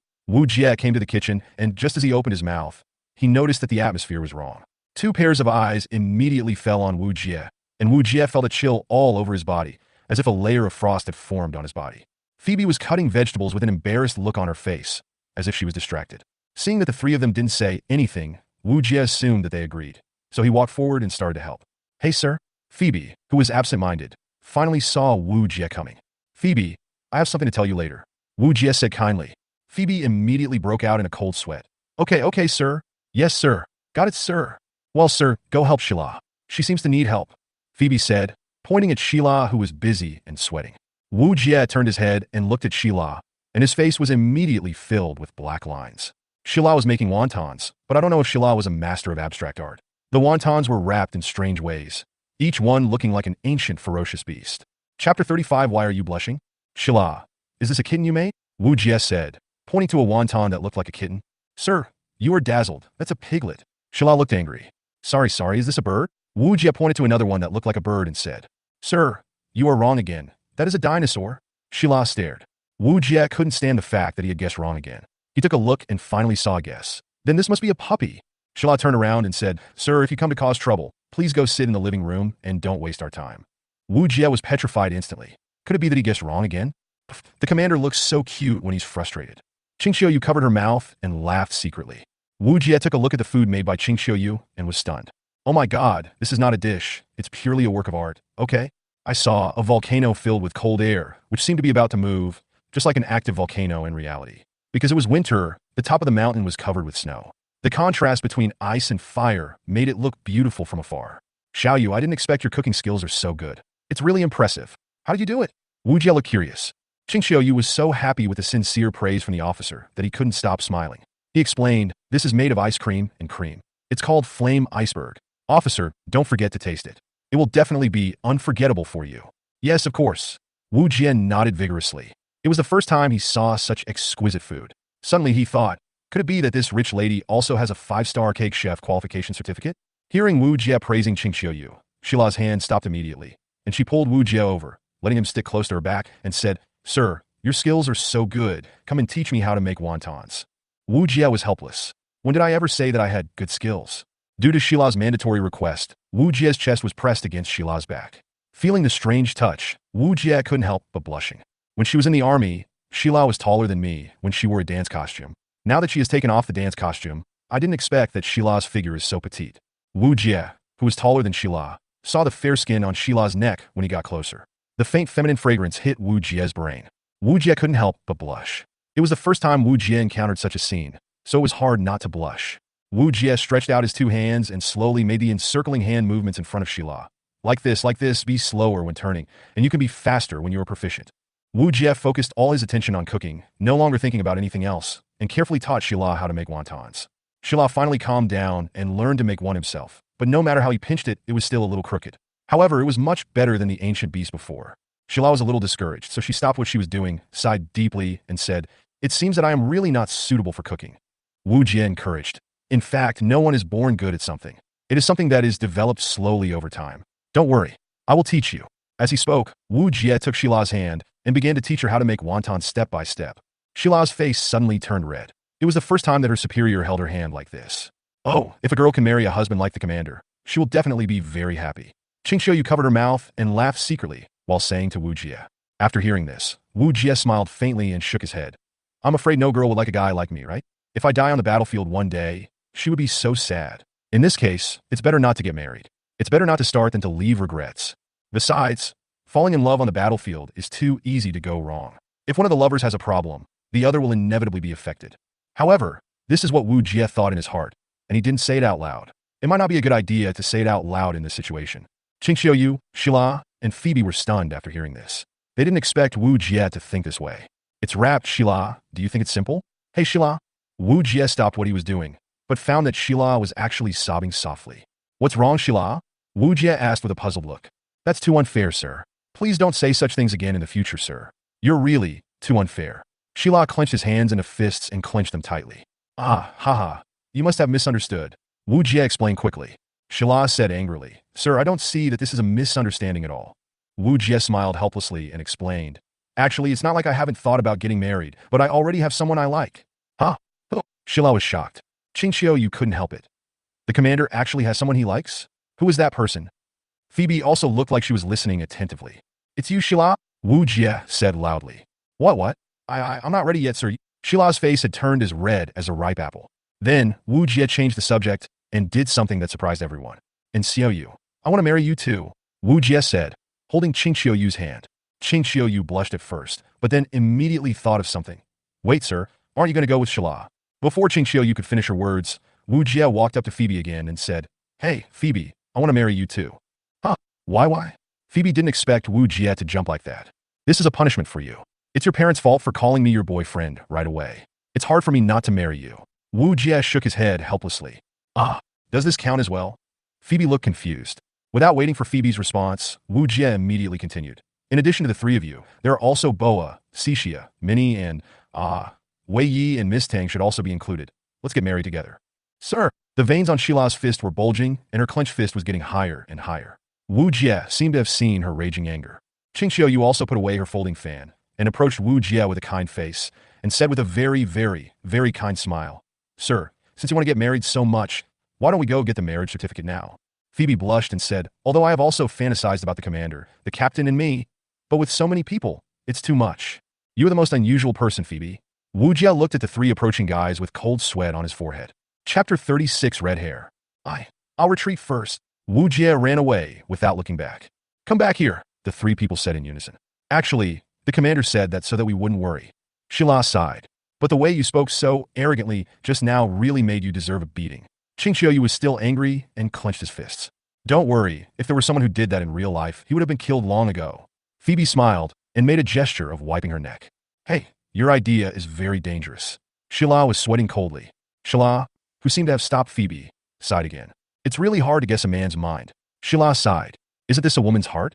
Qingxiu looked puzzled. Well, forget it, let's cook first. Everyone must be starving after waiting for so long. Time flies, and the enjoyable vacation time seems to be on accelerator. Even though we have experienced so many things together, it seems like we can never have enough fun. Wow, so many beautiful girls. She has a great temperament, she looks like a model, and her walking posture is so elegant. I wonder if I can get a contact number. At night, there were more and more people on the street. Since 8 of them were war dancers, they were too dazzling walking on the commercial street, and it was hard not to attract attention. Phoebe, tell me the truth. Why do your parents call me their boyfriend? I really don't know. I haven't told my parents anything.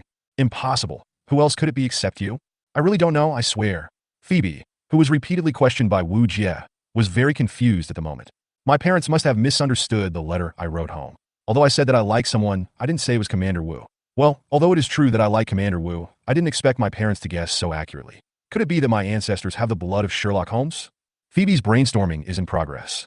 Everyone arrived at the hotel that Qingxiu mentioned, and the hotel manager had already come to the gate to greet them. Welcome, distinguished guests, please come in. The waiter wearing white gloves gently pushed the door open and welcomed everyone in. Wow, this hotel is so luxuriously decorated, and there are so many world-famous paintings on the walls. Cecilia looked around and exclaimed as soon as she came in. Shila stroked his stomach, which was aching. Cecilia really seemed like a guy who had never seen the world, but that was also the guy's style. Led by the waiter, everyone came to an extremely luxurious private room. It's actually prepared in advance. Such a sumptuous dinner. Wujia couldn't help but say. There was a huge round table covered with all kinds of delicious food, which was dazzling and eye-catching. From meat to vegetarian food, from soup to dishes, everything flying in the sky, swimming in the sea, and running on the land, it can be said that everything is available. Not only Wujia was stunned, but everyone else was as well. Shila said with cold sweat, Captain Qingxiu is too expensive. We can't even finish all this. Qingxiu smiled and said, Don't worry, you can pack up what you can't finish. I never like to waste food. Wow, that's great. There are so many delicious foods. I can enjoy the food to my heart's content tonight. Cecilia's eyes lit up. Wujia stood up and said, You guys go first, I'm going to the bathroom. After a whole day of traveling, Wujia doesn't have as good physical fitness as Zhang Wuji, so it's a good opportunity for him to go to the bathroom and relax for a while. After Wujia finished his work in the bathroom, He was walking on the road and suddenly stopped. "Hey, what is this?" Wujia asked. He saw a girl with long, fiery red hair standing in front of a vending machine, seeming to be hesitating about which one to choose. Wujia didn't stop because of this girl, but because he saw a war dancer hiding in a corner, her eyes fixed on the red-haired girl. The war dancer's costume was a little strange. Although they were at a certain distance, it was not difficult for Wujia to see that the war dancer was wearing a zero weapon produced by Sakura Heavy Industries. Although Sakura Heavy Industries is not as internationally famous as Boeing Heavy Industries of the United States or Shenlong Heavy Industries of Dragon Country, it is also one of the world's leading dance costume groups. Because the country is located on an island, it is always focused on developing ocean dance costumes, mainly to deal with the water-type Aurora. Therefore, it is not an exaggeration to say that its say in ocean dance costumes is among the top 3 in the world. In this regard, Shenlong Heavy Industry has also sent students for ocean-going exchanges to promote the research progress of marine dance costumes and the feasibility of planning composite dance costumes for land and ocean. Every dance costume produced by Sakura Heavy Industries will be branded with the iconic Sakura logo. Wujia can be basically certain of this. This war dancer is most likely a famous war dancer in the country. But the strange thing is, why did she appear in the hotel owned by Shenlong Heavy Industry? And why did she keep her eyes on that girl? Is it a bodyguard? Wujia was not in a hurry to leave because he always felt that something was wrong. If he was a bodyguard, then this was too unusual. Normally, a bodyguard who was a secret sentry would not be able to wear a dance costume and follow and protect someone in a blatant manner. Not only is it inconvenient, but it may also expose his identity as a bodyguard because the dance costume is too big. In the army, even with a petite figure like Sheila, even after putting on the dance costume, she is still a head taller than Wujia. If a bodyguard always wears dance costumes to protect his target person, it would be too ostentatious. Wujia realized this, so he didn't rush to leave because he wanted to see with his own eyes what this war dancer was trying to do. Suddenly, the war dancer gently pulled out a katana from the scabbard of her dance costume. The cold blade shone with a terrifying cold light, and the expression of the war dancer was so cold and ruthless, as if she was going to do something. Wujia realized that something was wrong and immediately yelled at the red-haired girl, "Run! There's the..." The red-haired girl heard Wujia's call and immediately looked towards Wujia. Looking at her face, she seems to be somewhat similar to Qingxiuyu. An idea flashed through Wujia's mind. The Sakura warrior, whose whereabouts were discovered, glanced at Wujia with a look without any emotion, just like the killers often played in movies. Sure enough, Wujia's intuition was right. Then, the war dancer rushed towards the red-haired girl at the speed of wind. What a fast speed! Wujia was too late to help the red-haired girl. Chapter 37 Light Electrode String Theory. The flash of cold light was like a star streaking across the sky at night. Apart from very fast, Wujia couldn't think of any other words to describe the speed of this warrior dancer. Is this the warrior-type close combat specialized war dancer? I have only heard of it before or seen it in archives, but this is the first time I have seen it in real life. It is said that this type of war dancer abandons bulky machine guns and excessive defensive dance costumes, and all the dance costumes on their bodies pursue extreme lightness in order to pursue ultimate speed and lethality. Rumor has it that the warrior-type war dancer has already broken through the international speed limit for war dancers and can break the speed of sound in an instantaneous burst. Boom! Wujia's naked eyes could not follow the figure of the war dancer at all. He only saw that on the wall where the red-haired girl had stood before, a big hole was cut out by the Sakura dancer's sword. The impact was so great that the whole building shook. The huge smoke and dust made Wujia unable to open his eyes. My god, this combat power is even more violent than the long-range type. Wujia was shocked. Oh no! Wujia quickly ran over there, wondering if something happened to the red-haired girl. The smoke and dust were so thick that Wujia couldn't see clearly what was going on over there. Although it is not clear why the Sakura dancer wanted to kill the red-haired girl, now is not the time to think about it, because the Sakura dancer has turned around and walked towards Wujia. Although the warrior-type dancer has first-rate speed, as far as Wujia knows, rashly using the speed of sound will cause a huge load on the fuselage, and the battle dance core needs a certain amount of time to recharge before it can use the speed of sound a second time. Wujia is no fool. This Sakura dancer is obviously trying to harm him. He quickly goes back to find Qingxiuyu and the others before she recovers her ability to perform a sonic sprint. When leaving, Wujia glanced at the broken wall, but didn't see the red-haired girl.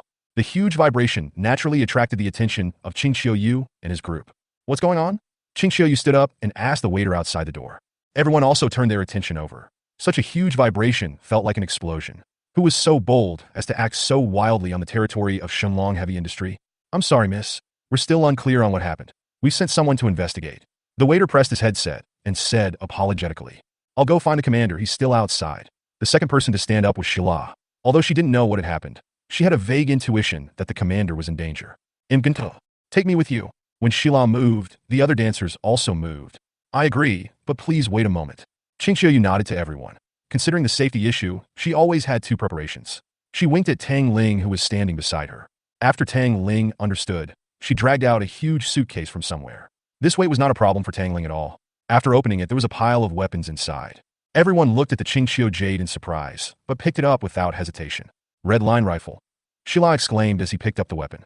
The latest model of the red line rifle. Although War Dancer seems to be the first combat force, humans have not stopped developing other weapons. In order to allow ordinary soldiers to have the ability to fight against Auroramon, the specially strengthened red line rifle has the ability to penetrate Auroramon's defense, although it is not as perverted as War Dancer's. Once an army is formed, its power is still quite impressive. It's a pity that this weapon cannot be equipped on tanks, airplanes, and other war tools at present, because the red line gun must be operated by a living being. Because the energy source of the red line gun is carbon-12, the core part of each red line gun has a transparent glass bottle the size of a little finger, which is filled with millions of carbon-12 microorganisms. Under the stimulation of bioelectricity, carbon-12 will generate a large amount of energy. Combined with the special energy conversion technology developed by humans, the red line particles can be exploded with a bang. Scientists have also used machines to simulate the frequency of bioelectricity, trying to install weapons on airplanes and tanks, but all failed. Later, East China University of Science and Technology in Longwo published a paper discussing this issue, which is the now famous bioelectric light electrode string theory. According to the viewpoint of this paper, it is mentioned that there is natural electricity in nature, mechanical electricity created by humans, and bioelectricity generated by their own cells. Carbon-12 uses the characteristics of bioelectricity to produce the so-called red line particles, which were discovered and used by humans and have become the strongest source of green energy today. By leveraging the research on carbon-12, East China University of Science and Technology has also made new major breakthroughs in the research of bioelectricity.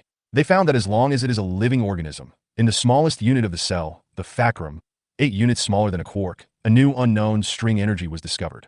There is a mysterious and unknown electron on the string, which is currently called a light electron by humans.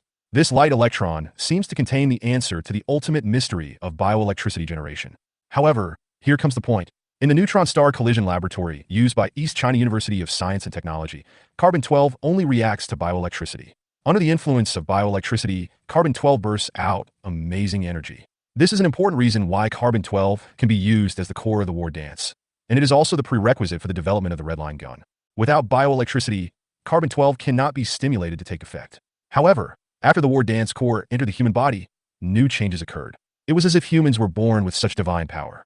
No matter how much strength was used, the human body would not collapse due to the huge reaction force. This shocked all carbon-12 researchers and laid the groundwork for the war dance core to come out completely. Some papers say that humans are born with this kind of divine power, but it is blocked by some force, just like a seal. However, after the emergence of carbon-12, the seal was completely removed for humans, and they erupted with power that surpasses all living things on Earth. It's like carbon-12 is the missing link in humanity. However, there has always been a mystery that is the core of the war dance only works on women but has no effect on men. It is like a bomb. As long as a man starts dancing, he will either bleed to death from all 7 orifices or explode. Having strayed off topic, let's return our focus to the hotel. In fact, the bathroom was some distance away from Qingqiu and the others. Wujia was forced to hide in one of the rooms in the hotel under the pursuit of the Sakura dancer. Really? Who would build a bathroom so far away? Wujia couldn't help but complain. Chapter 38, Sakura Club. Akiyama Chiyuki didn't know whether the war dancer had left or not, so Wujia pushed the door open a crack. As soon as he pushed the door open, Wujia immediately closed it, his heart beating uncontrollably. She almost saw him. Wujia breathed a sigh of relief. While there was still time, he scanned the room to see if there was any way to save himself. Because Wujia has been dealing with Aurora beasts for many years, he is used to using radios frequently in the military camp. This time when he went out to play, he did not bring any communication tools such as mobile phones. It was mainly because I had to develop a habit, and I wasn't quite used to the city environment for a while. What a mistake. I'll take my antique cell phone with me when I go back to the city. I don't use it very often, but it can still save my life at a critical moment. Suddenly, with a buzzing sound, all the lights in the hotel went out. What happened? A sudden power outage? Wujia was a little surprised. Wujia suddenly remembered something. In order to pursue the ultimate melee ability, the warrior-type war dancer removed a lot of useless things in order to pursue the core explosive power. In other words, the war dancers outside do not have additional vision capabilities such as night vision and thermal imaging. This is an opportunity. Wujia gently pushed open the door. Sure enough, the corridor was already pitch dark. Looking around, Wujia didn't want to hide here and play hide and seek all the time. Perhaps waiting for Qingqiu and the others to rescue him would be a good choice. But who can guarantee that the Sakura dancer won't find him? Whether you wait or escape, it is essentially a gamble. Instead of passively gambling, it is better to take the initiative. Wujia has always had a good memory. He remembered that the last time he saw the Sakura dancer was on the east side of the corridor, so he just had to walk in the opposite direction. Wujia pushed open the door, carefully controlled his steps, and walked towards the west. Fortunately, the hotel's corridors are carpeted, which greatly reduces the possibility of Wujia making noise. Just as Wujia was walking towards the west along the wall, a dazzling light suddenly appeared. Wujia looked back and immediately cursed himself. What an idiot I am! Although it is true that the dancer does not have special vision, it does not prevent her from carrying a flashlight. It seems that I've been fighting with Aurora for too long and have completely forgotten how to fight humans. This is a mistake. I will write myself a 100,000-word self-review when I get back. Wujia cursed himself in his mind. Sakura dancer also discovered Wujia's presence and began to accelerate towards Wujia. This way, Wujia was running wildly when he suddenly heard a clear female voice. Is she calling me? As soon as Wujia hesitated, a slender hand pulled him away. Defeating. Why is the power out? Qingxiu took out the intercom from the waiter and asked into the intercom. But all that came from the walkie-talkie was the sound of gunfire and the wailing of terrible horror, as if something horrible was happening on the other end of the walkie-talkie. Qingxiu realized the seriousness of the matter, immediately took out his mobile phone and dialed a number, which was connected after a while. Okay, I got it. Qingxiu put down the phone with a gloomy face. Qingxiu was the one answering the whole time. She didn't even have time to say anything before the call was hung up. Everyone focused their attention on Qingxiu, because Qingxiu was probably the only one who knew what had happened. Xiaoyu, Tang Ling asked Qingxiu with a frown. Qingxiu looked at everyone, glanced at everyone, and bowed deeply to everyone. I'm sorry, everyone. Xixia said embarrassedly. Captain Qingxiu, don't be like this. Just say what you want to say. Yes, Captain Qingxiu, what exactly happened? Can you tell us about it? Shila asked calmly. Qingxiu then explained. In the past, Shenlong Heavy Industry sent a research team to exchange and study with Guiying Heavy Industry in order to study Sealand composite dance costumes. But the radical faction in the country has always opposed the outflow of their own technology to Longhua and asked Shenlong Heavy Industry for a high price, which was sternly rejected by us. Later, the radicals held a grudge, and the largest mafia among them, the Yamaguchi-gumi, secretly sent killer dancers from its Sakura society to assassinate the core researchers of our Shenlong Heavy Industries. Although they were rescued by our dancers afterwards, we could not find any evidence and took into account the relationship with the friendly faction, so it was kept secret. Just now, the intelligence department of our Shenlong Heavy Industry sent a message that the Sakura Society sent 3 warrior dancers to sneak into the hotel we were staying in. Because the researchers' routes were confidential, in order to ensure my safety, and because I was serving in the Suzaku group, my father did not tell me the researchers' routes. But it seems that there is a traitor in our Shenlong Heavy Industry, and someone has exposed the research team's whereabouts. Sakura Society has already reached out here. Cecilia was completely confused. She had no idea what this political struggle was, but she got the general idea. In short, it's the Sakura Society who are doing the bad things, right? Then can't we solve the problem if we catch them? Cecilia said dazedly. Qingxiu nodded and said, I'm sorry for involving you all. Let me handle this matter from now on. No one has brought dance costumes. Facing an opponent in full dance costumes, it's better to evacuate. Shala shook her head. Captain Qingxiu, you are too kind. We are all comrades in the same army. How can we turn a blind eye to our comrades' crisis? Although we don't have dance costumes, this gun is enough. Don't forget that we are comrades. Besides, it's not our style to ask you to leave before we find our commander. The word comrade moved Qingxiu, who had not been moved for a long time. Her eyes were slightly misty, and she said to everyone, Thank you, everyone, but please don't be too stubborn. We have also sent reinforcements from Shenlong Heavy Industry. They will arrive in about 15 minutes. If you encounter danger, protecting yourself is the first priority. Do you understand? Yes. Got it. Everyone responded immediately. Shenlong Heavy Industry is a military-industrial group. It does not actually open hotels to compete with private businesses. This hotel is mainly used as a transit station and intelligence gathering point. Qingxiu is also here for the first time and is not familiar with the terrain here. She suggested going back to find the waiter to lead the way, but when they returned, they found that the waiter had been assassinated by someone who had slit his throat with a knife. The technique was very clean and neat.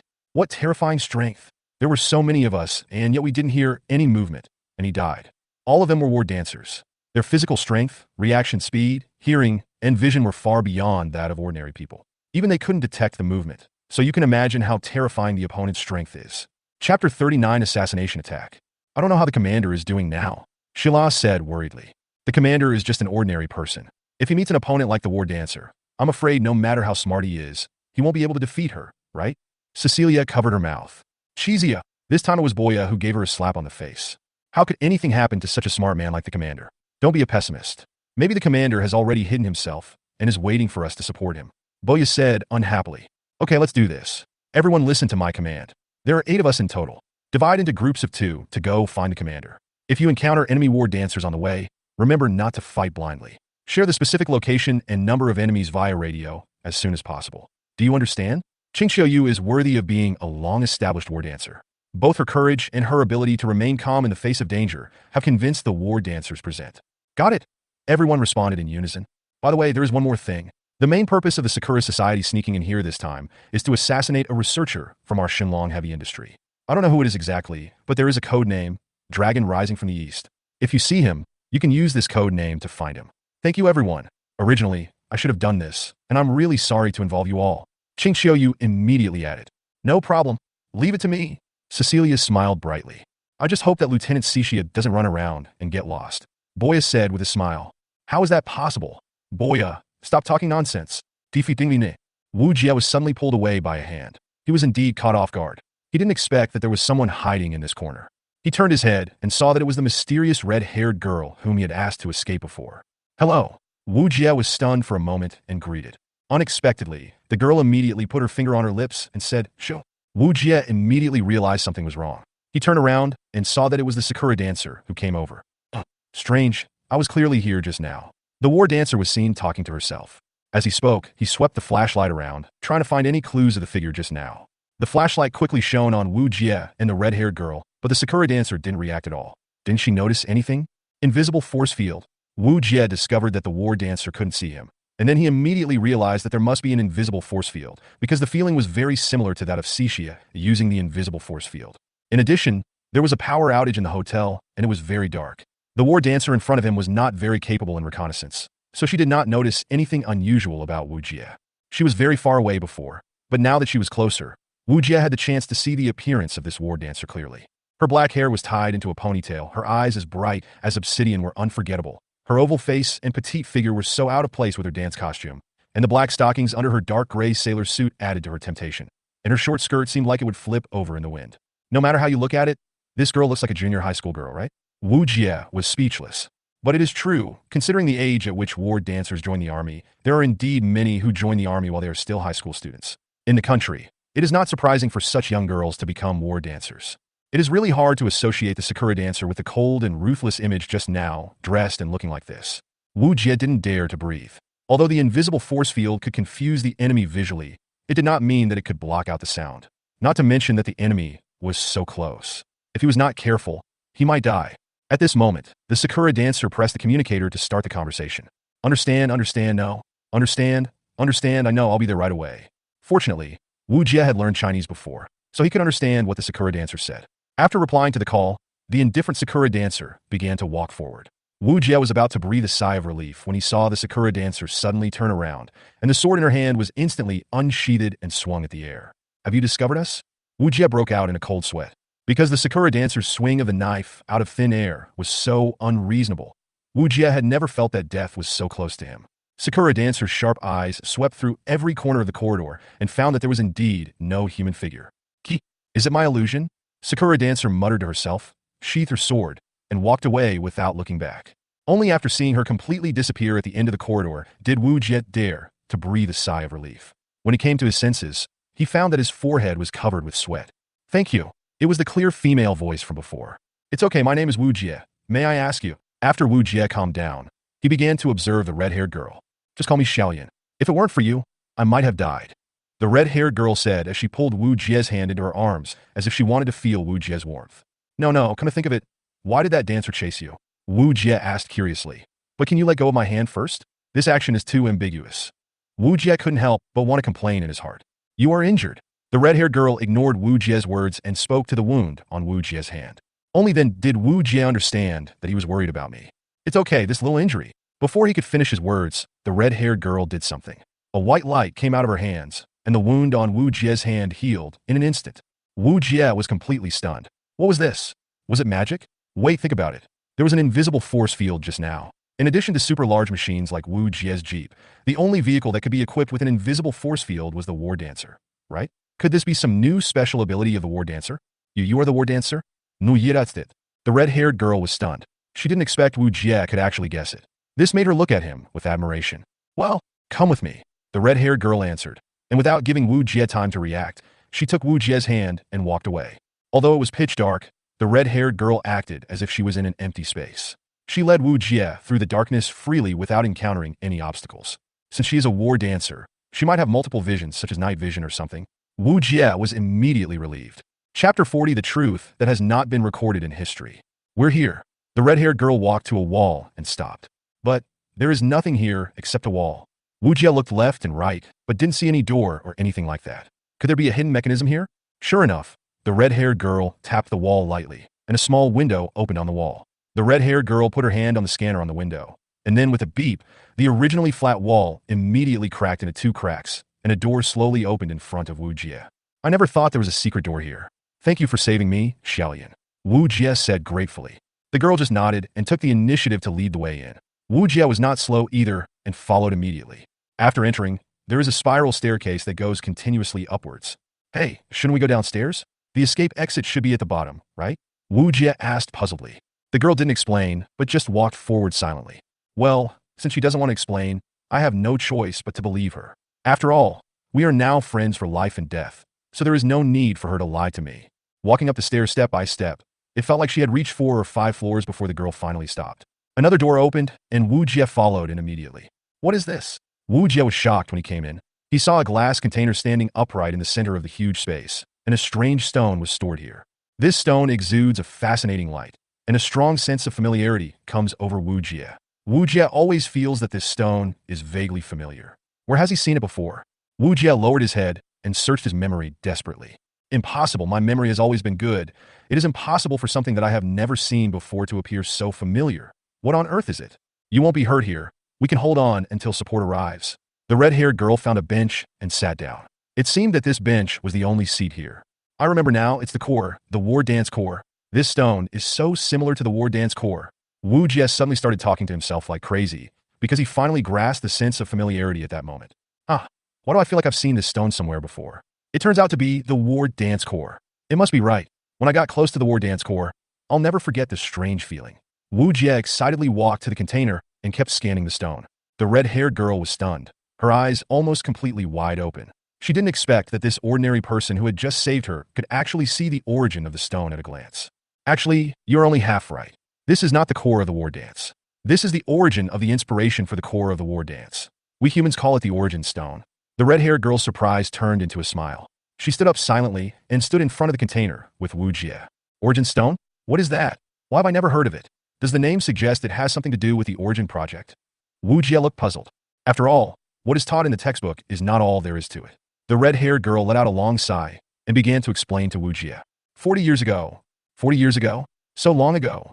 Wujia was stunned. 40 years ago, during the exploration of space, humans discovered a brand new element that had never appeared on the periodic table. We call it the Taizu element. The reason why we call it the Taizu element is that all elements are derived from it. Taizu elements? Wait, aren't elements created by the collision of protons and electrons under high temperature after the Big Bang? Wujia suddenly felt that what he had learned was not enough. The girl nodded. She was very satisfied with Wujia's good basics. You are right. Scientists all think so, but the truth is far from as simple as we think. Let me ask you a question. What do you think caused the Big Bang? And what caused the birth of the singularity? This, I'm afraid no one can answer it so far.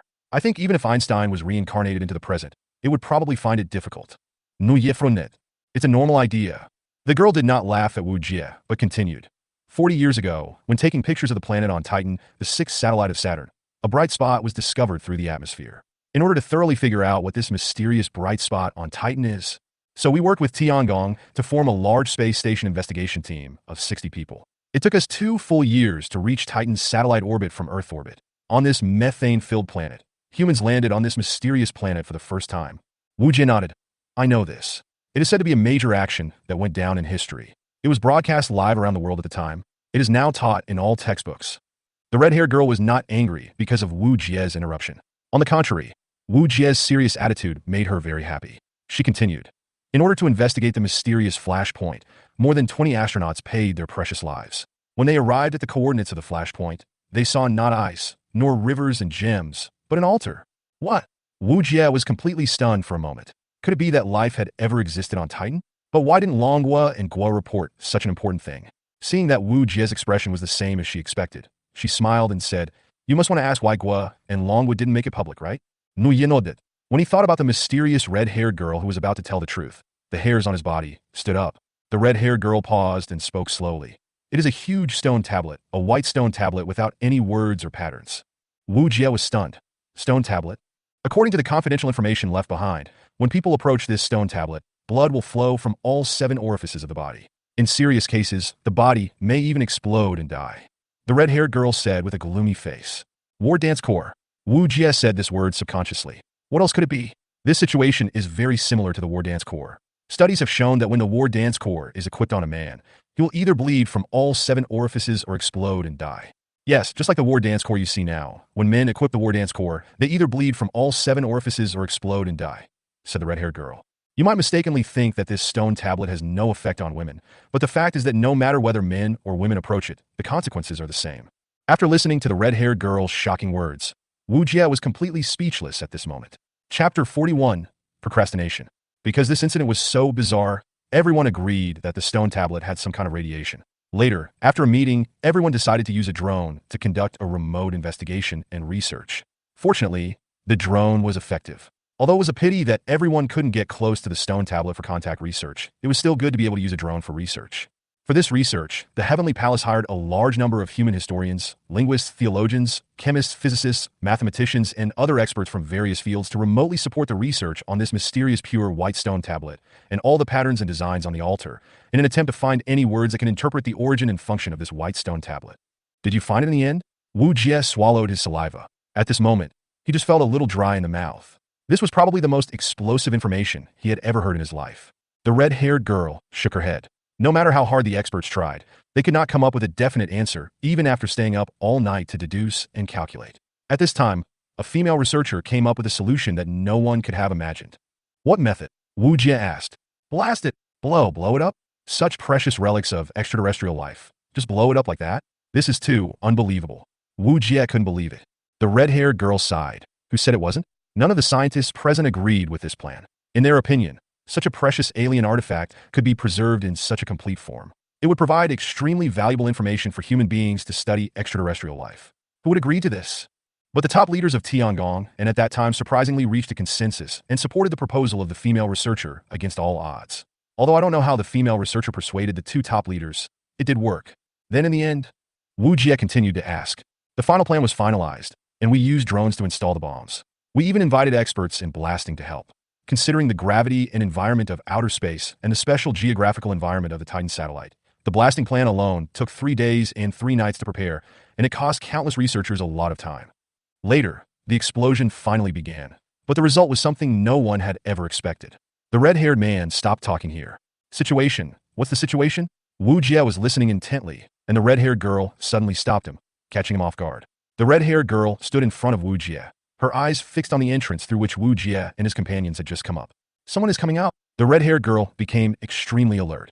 She raised her right hand and made a defensive gesture.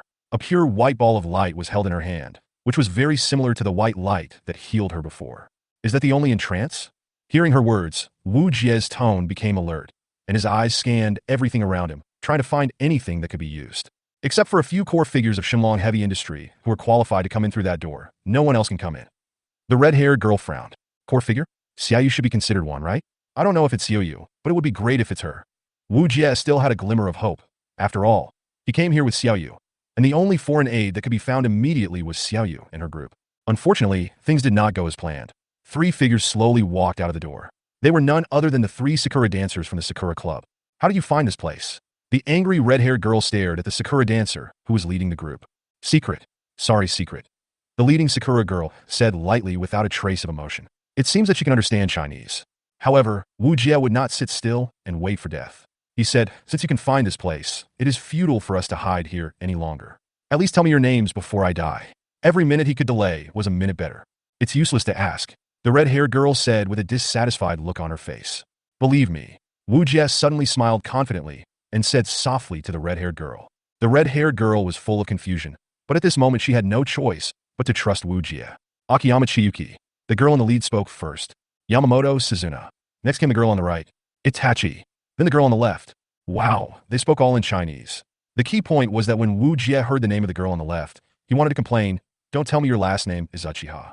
Thank you. However, Chinshue, can I ask you a question? At least let me know my mistake before I die. Wujia went on to say, the key is to delay and delay for as long as possible. Please speak. Chinchua was not in a hurry at all, as if she didn't realize that Wujia was using the tactic of procrastination. In fact, the three members of the Sakura Society really didn't realize that Wujia was delaying time.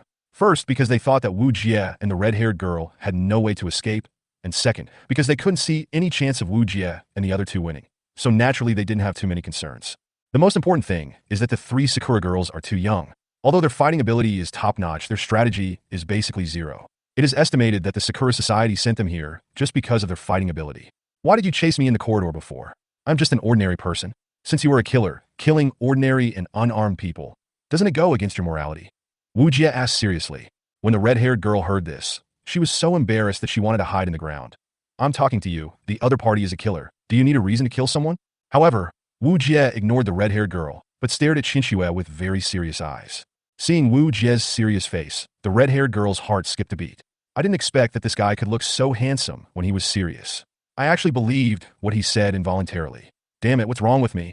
The red-haired girl was daydreaming and didn't even realize that her face had just turned red, but because it was dark, no one noticed. Akiyama Chiyuki was stunned. She had never thought about this before. Then she answered subconsciously, I don't know, because if I see it, I will kill it. But aren't you going to kill this red-haired, short-legged guy? Am I also within your mission target? Nuya complenet dissatisfied. A vein popped up on the red-haired girl's forehead. Hey, who do you say is the red-haired, short-legged girl? Under Wu Jie's verbal attack, Chinchua actually began to think. After a while, she replied, it seems that there is really no need to kill you. That's right. It's who you want to kill. Can you let me go? I promise not to call the police or tell anyone. I'm just an ordinary person with elderly parents and young children to take care of. I can't be any obstacle to your plan. I'm just like an ant that can be crushed to death with one hand. Wu Jie continued his psychological offensive. The red-haired girl was about to explode. When she heard Wu Jie's words, she thought for a moment that she had saved a bastard until she saw Wu Jie lip-reading to her. Believe me. After realizing what Wu Jie meant, the red-haired girl snorted. Although she was still a little angry, she still cooperated and said, he is right. Your target is me. He's just an ordinary person. Let him go. Chapter 42, Sword and Fist. The red-haired girl named Qingxiu Lian is Qingxiu Yu's sister. Like Qingxiu Yu, she is a war dancer, but the two of them have embarked on completely different paths. Qingxiu Yu became a warrior, while Qingxiu Lian chose to become a scientist. If you ask her who she respects the most besides her father, there is another person in this world, and that is Susan, one of the core development members of War Dance and the initiator of the Origin Project. Susan. I wonder how Wu Jie would feel if he knew that the Qiyun Project was planned by Susan. And today, in addition to the two people Qingxiu Lian respects most, she will have another favorite person in her life. After listening to the two people's speeches, Chiyuki Akiyama actually nodded in agreement. Wu Jie raised his hands high, indicating that he had no weapons and no unnecessary movements, and then slowly walked towards a secret door. Step. 2 steps. It was not until Wu Jie passed by the 3 war dancers that he suddenly said something. I wonder if Qingxiu has met someone? He is very important to me. If you know, can you tell me? Wu Jie asked. Oh! Qingxiu looked at Wu Jie, her attention completely attracted by Wu Jie's words, and her face was full of confusion. Dancer Nemesis. As soon as Wu Jie finished speaking, he suddenly made a move. His hands, which were originally raised high, fell down in an instant and landed on Qingxiu's neck. With her attention completely absorbed, Chiyuki Akiyama didn't even notice Wu Jie's hand falling down in an instant. Zofast. Qingxiu Lian's eyes slowly widened. She had never thought that an ordinary person would have the courage to attack Zhang Wuji. Is this guy crazy? This was the first sentence that popped into Qingxiu Lian's mind. But what happened next completely overturned Qingxiu Lian's 3 views and made her world completely collapse at that moment. Wu Jie's movements are like a gorgeous dance. His movements are as graceful as ballet. Obviously very strange, yet amazing. Wu Jie's left hand was seen wiping towards Qingxiu's neck. After a single stroke of his hand, Akiyama Qingxiu instantly wilted like a deflated ball. The warrior dancer lost her combat effectiveness in an instant. How is this possible? Qingxiu Lian no longer believed her eyes. How could Wu Jie, an ordinary person, do this? Qingxiu Lian was once a member of the Qiyuan Project, although she only joined the Qiyuan Project at the end of the plan. After witnessing the powerful strength of the war dancer with her own eyes, she was easily overwhelmed by this force. The reason why she dressed herself up as a dancer was not just for research, but also because she was obsessed with the power of the war dancer. In her eyes, war dancer's abilities have completely surpassed the limits of human beings. She is no longer human at all, but rather a completely new species. But today, an ordinary person, no, a very strong ordinary person, no, a human being who has surpassed ordinary people, let her see with her own eyes how to break through the limits without the help of the war dance corps. Qingxiu Lian's heart at this moment has been completely captured by Wu Jie's actions. In her eyes, Wujia at this moment is so perfect, and it makes her heart beat fast. Yamamoto, Suzuna, and Itachi were both surprised at how Wujia did it. But the reaction abilities they had developed over the years made their bodies move involuntarily. Yamamoto Suzuna drew her sword and attacked Wujia quickly, but Wujia was not afraid at all. Wujia lowered his body, like a gorgeous ballet, and easily passed through Yamamoto Suzuna's sword. Wujia's eyes were highly focused, because this was a ballet of death, and the slightest mistake would result in immediate death. Qingqiu Lian, who was watching the battle on the side, also wanted to take action, but when she remembered that apart from long-range attacks, her melee ability would only lead to her death. Moreover, her long-range attack capabilities are all large-scale attacks. If she attacks rashly, she might kill Wujia by mistake. What to do? While Qingqiu Lian was hesitating, something shocking happened again. Wujia's hand slid quickly along Yamamoto Suzuna's, and he tapped Yamamoto Suzuna's shoulders twice quickly. The dance costume on Yamamoto Suzuna's chest was actually removed by Wujia. What? Yamamoto Suzuna's poker face finally changed a little. Not only Qingqiu Lian was stunned, even his opponent Yamamoto Suzuna sincerely admired Wujia. How did he do it? Wujia didn't take off Yamamoto Suzuna's dance costume to help her take off her clothes or anything like that. Well, although he was curious whether he could take it off, Wujia didn't come here for fun. Wujia saw that his goal had been achieved and his men were about to take action, but Itachi beside him also moved quickly. She was not just watching the show the whole time. After Wujia removed Yamamoto Suzuna's dance costume, Itachi had already swung the knife across Suzuna's body quickly. The two of them moved in sync and quickly, as if they had discussed it beforehand. After Suzuna dodged Itachi's sword with incredible precision, the next target would definitely be Wujia. It's really tricky, using teammates' bodies as cover. This is all Wujia could think of in an instant. But Wujia's next action shocked everyone again. Facing the rapidly coming knife flight, Wujia did not dodge or evade, but directly ran head-on into it. Ishikareishi.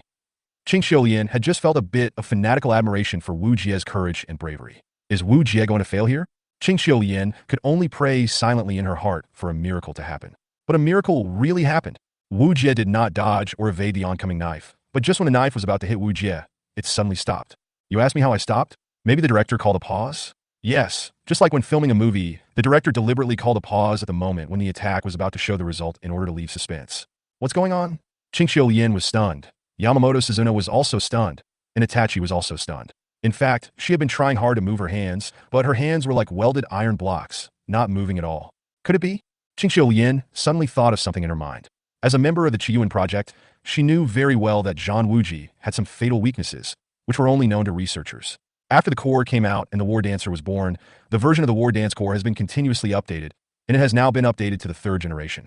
However, no matter how the researchers of the Qiyuan project updated, they still could not find a way to eliminate the fatal flaw in the core of the War Dance. The reason is that during the operation of the War Dance core, the energy of the War Dance core is not continuously output.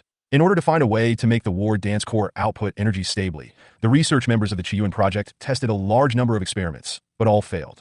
Chapter 43, Why Are You Blushing? Until the 3rd generation, it was only slightly assisted by external devices, which seemed to hide this fact on the surface, but in fact this fatal drawback still existed. The core of the War Dance is a bit like the human heart.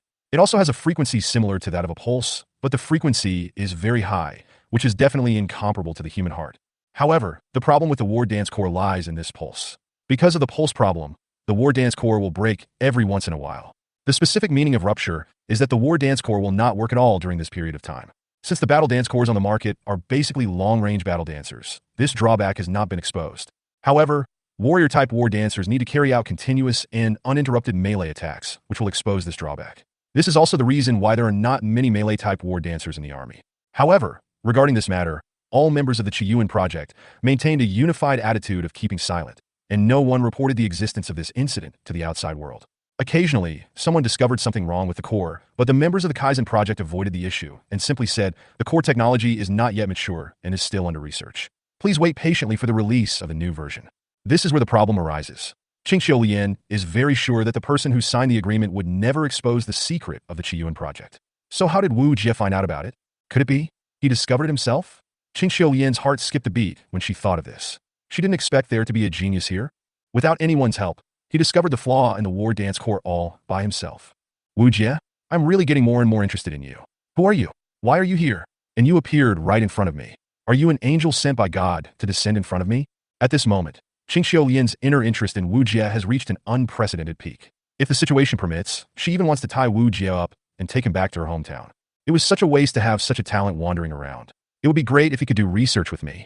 More importantly, Wujia's smooth movements and unparalleled confidence, even when surrounded, allowed him to easily resolve the enemy's offensive. His confident demeanor had completely captivated Qingxiu Lianluan. Wujia didn't have time to care about Qingxiu Lian's messy thoughts and brainstorming.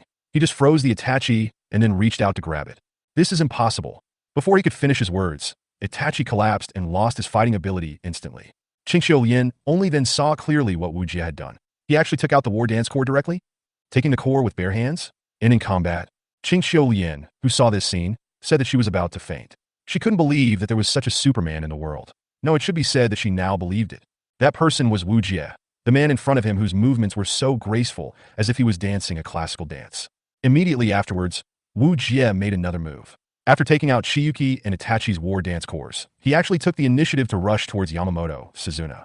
The feeling of powerlessness, fear, and Wujia's fearless aura completely crushed Yamamoto Suzuna's fighting spirit. As a well-trained killer dancer, this was the biggest variable she had ever encountered in her career. She never thought that one day she would be afraid of an ordinary person.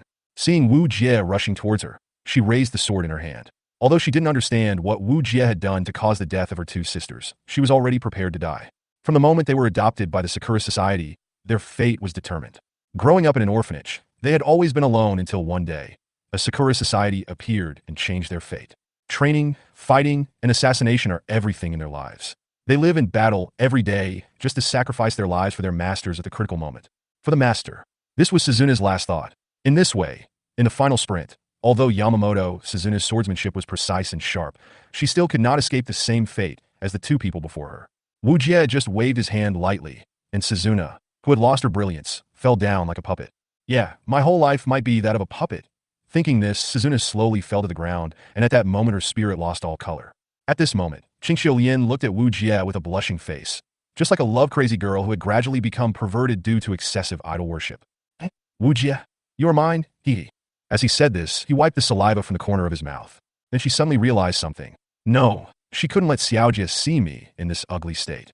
It would be too embarrassing. She couldn't help but blush. Lady, stay a lady. Qingxiu Lian silently chanted the heart purification mantra in her heart, constantly suppressing the growing desire in her heart. Qingxiu Lian usually has a stern face, and is also called the Iron-Faced Princess. Many men have pursued her, but were all rejected by Qingxiu Lian. Those who had pursued her were either wealthy businessmen or descendants of famous families, but she was unmoved. In her opinion, these people only valued her identity and status in Shenlong heavy industry, and some of them were perverts who coveted her beauty. She rarely reveals her true feelings in front of others, until today's chance encounter with Wujia. At that time, she was carrying out an exchange and study mission to the country, mainly to develop a plan for a Sealand composite dance costume, but she did not expect to be assassinated and attacked twice by the Sakura Society. I came to this hotel just for transit, but I didn't expect that I would be suddenly reminded by a boy in the hotel to escape. To be honest, if it weren't for Wujia's timely reminder, she would definitely have died there. At this point, Qingxiu Lian's gratitude to Wujia was absolutely real. But what was happening now was too intense, one after another, and it was too much to take in. At this moment, she just wanted to give Wujia a big hug. But she suppressed her anger, restrained herself strongly, and said with a smile, "You really impressed me. How did you do it? Don't tell me you are from Earth." Yes, he is definitely not from Earth. If he were from Earth, how could he be so powerful? This was Qingxiu Lian's inner thoughts at the moment, but she still spoke calmly. Wujia smiled and didn't respond. Then, with a somewhat sad expression, he gently picked up a girl who was lying on the ground, then slowly walked to the bench and leaned him against it. What are you doing? They are not dead. They just fainted due to the powerful backlash of suddenly losing the core of the war dance, Wujia explained. Chapter 44, Wishful Thinking. Qingxiu Lian was full of curiosity about Wujia at this moment. She really wanted to know how Wujia did it, but her strong self-esteem surged up again. She was used to being pampered by others, and this was the first time she felt so embarrassed. After considering her words, she said, "Let me check it out. I am somewhat confident in this treatment." As he spoke, he walked in front of Qingxiu, turned her body over, took a look, and said in surprise, "Wow, you are quite ruthless. These people are all paralyzed. How did you do it? My acting skills are pretty good, right? I see you still don't want to tell me the truth. Hurry up and tell me how you did it." Qingxiu Lian thought proudly in her heart, still feeling complacent about her acting skills. Wujia was stunned for a moment. Then his expression became somewhat sad, and he said, "These are the killer dancers specially trained by the Sakura Society, adopted from an orphanage. They have no father or mother, and have been trained as killing machines since childhood. In the situation just now, if they're not completely paralyzed, I'm afraid they will not stop." Qingxiu Lian didn't expect Wujia to mention this topic.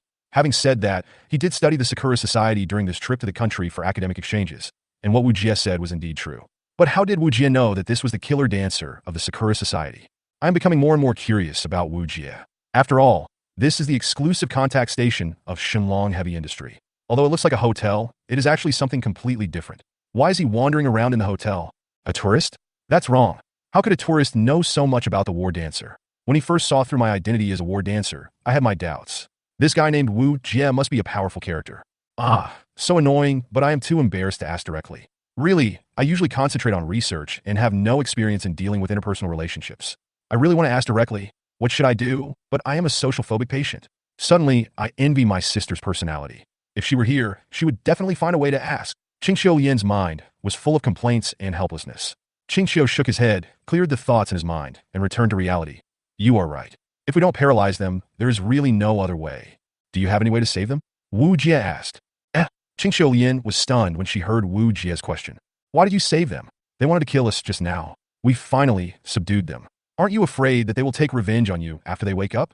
They have no father or mother and have been trained as killers since childhood. Now their cores have been removed, and they're no longer a threat to us. Let them become ordinary people again. Wu Jie raised his head, looking sad as if he had thought of something. Oh no, the melancholy look is also very attractive. Qingxiu Yin's heart has been conquered by Wu Jie's personality charm. She restrained her emotions, tilted her head slightly to one side, not daring to look at Wu Jie's expression, and tried to remain rational, and said, they can't be normal people anymore, right? Even if we let them go and return to normal life, I'm afraid Sakura Society won't let them go. From Wu Jie's perspective, Qingxiu Yin did a good job of controlling her emotions throughout the whole process. He did not notice the rich interchanges in Qingxiu Yin and focused on what Qingxiu Yin said. Well, what you said makes sense. It is indeed a difficult problem to arrange their whereabouts. Qingxiu Yin had completely forgotten what she wanted to ask at first. She was completely attracted by Wu Jie's words. At this moment, she just wanted to follow Wu Jie's words and didn't think about anything else. Or let them live in my house. As soon as the words came out, Qingxiu Yin immediately realized that something was wrong. She had always been extremely rational, but now she was acting emotionally. Could this be the magic of love? I actually made a decision that I would never have thought of before, just because of what a man I just met said, and I even had to personally protect the person who wanted to kill me before. Qingxiu Yin's mouth opened and stopped. Her mind was a mess. But I've already said it. How can I take it back? It's so annoying. But I don't want to disappoint him. I really want to help him solve the problem. Anyway, the house is so big. There are so many empty rooms. It shouldn't be a problem to squeeze a few people in. Even if my dad asks about it, I'll find a way to fool him. Qingxiu Yin could only pray silently in her heart that her father would not find out the clues. After all, her father was a man who hated evil. If she let her father know that she had several people in her family who wanted to kill her before, she didn't know what would happen. However, it would be nice if Wujia could see me more. This seems like a good idea. Leave these three guys at home. Let Wujia and I tie them to a warship. Let Wujia also take responsibility for these three guys, and then find a bunch of excuses, such as you have to take care of these three guys more, so that Wujia can come to my house more often. What a good idea. Yum sihagenis. Thinking of this, Qingxiu Yin was as happy as a child. Even she couldn't control her emotions. Her face turned red, and she continued with an expectant tone. After all, we defeated these three guys together. In fact, I didn't do anything. If I take responsibility, you should also take responsibility. I will leave them at home. You have to visit them often in the future. Otherwise, I will think you are a hypocrite who only wants to save them for self-satisfaction. I have to say that Qingxiu Yin's words were very powerful.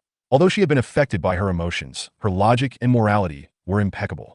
After hearing this, Wu Jie was silent for a moment and did not rush to answer. Agree quickly. Agree quickly. What are you still hesitating about? Qingxiu Yin felt a little proud in her heart, and even she was applauding for her own lines. From a human perspective, saving people in distress does have a lot of meaning, but if you cannot distinguish your own abilities and save people blindly, that is not kindness but stupidity.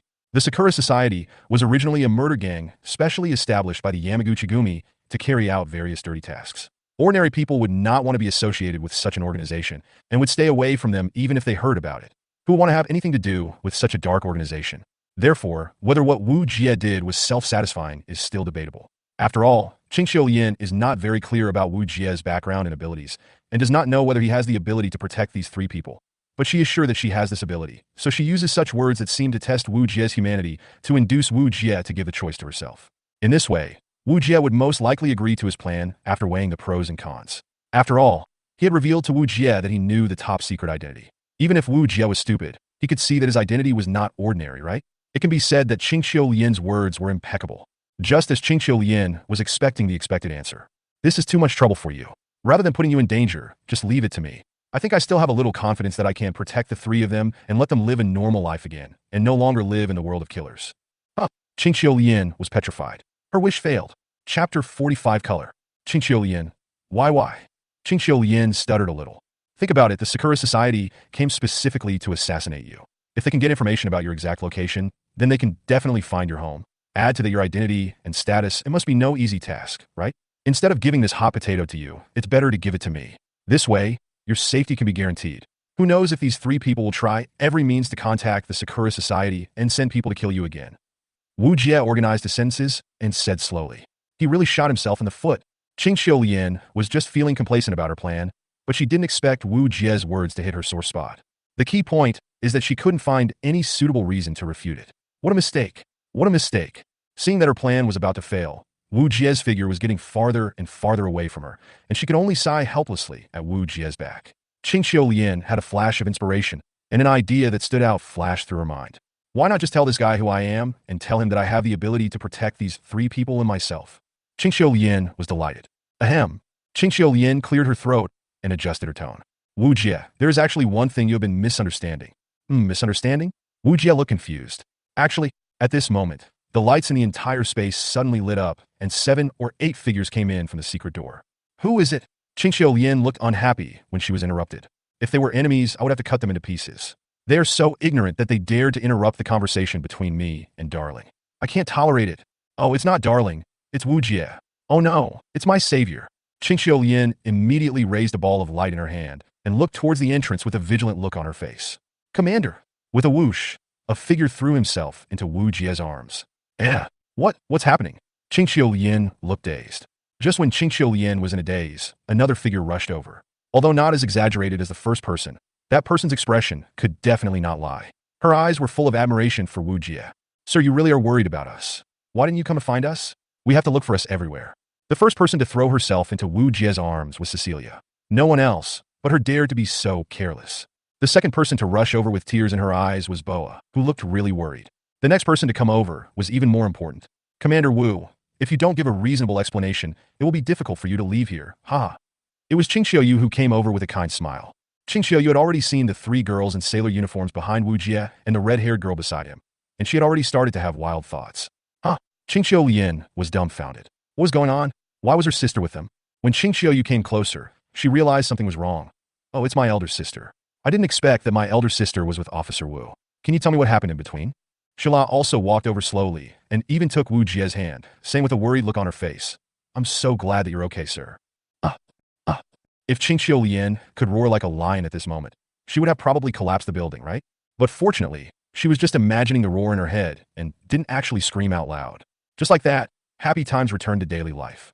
Thanks to Qingqiu Lian's explanation while suppressing her impulse, Wujia's calm and composed words, Qingqiu Lian's vivid description, and Wujia's lighthearted narration, everyone understood what had happened.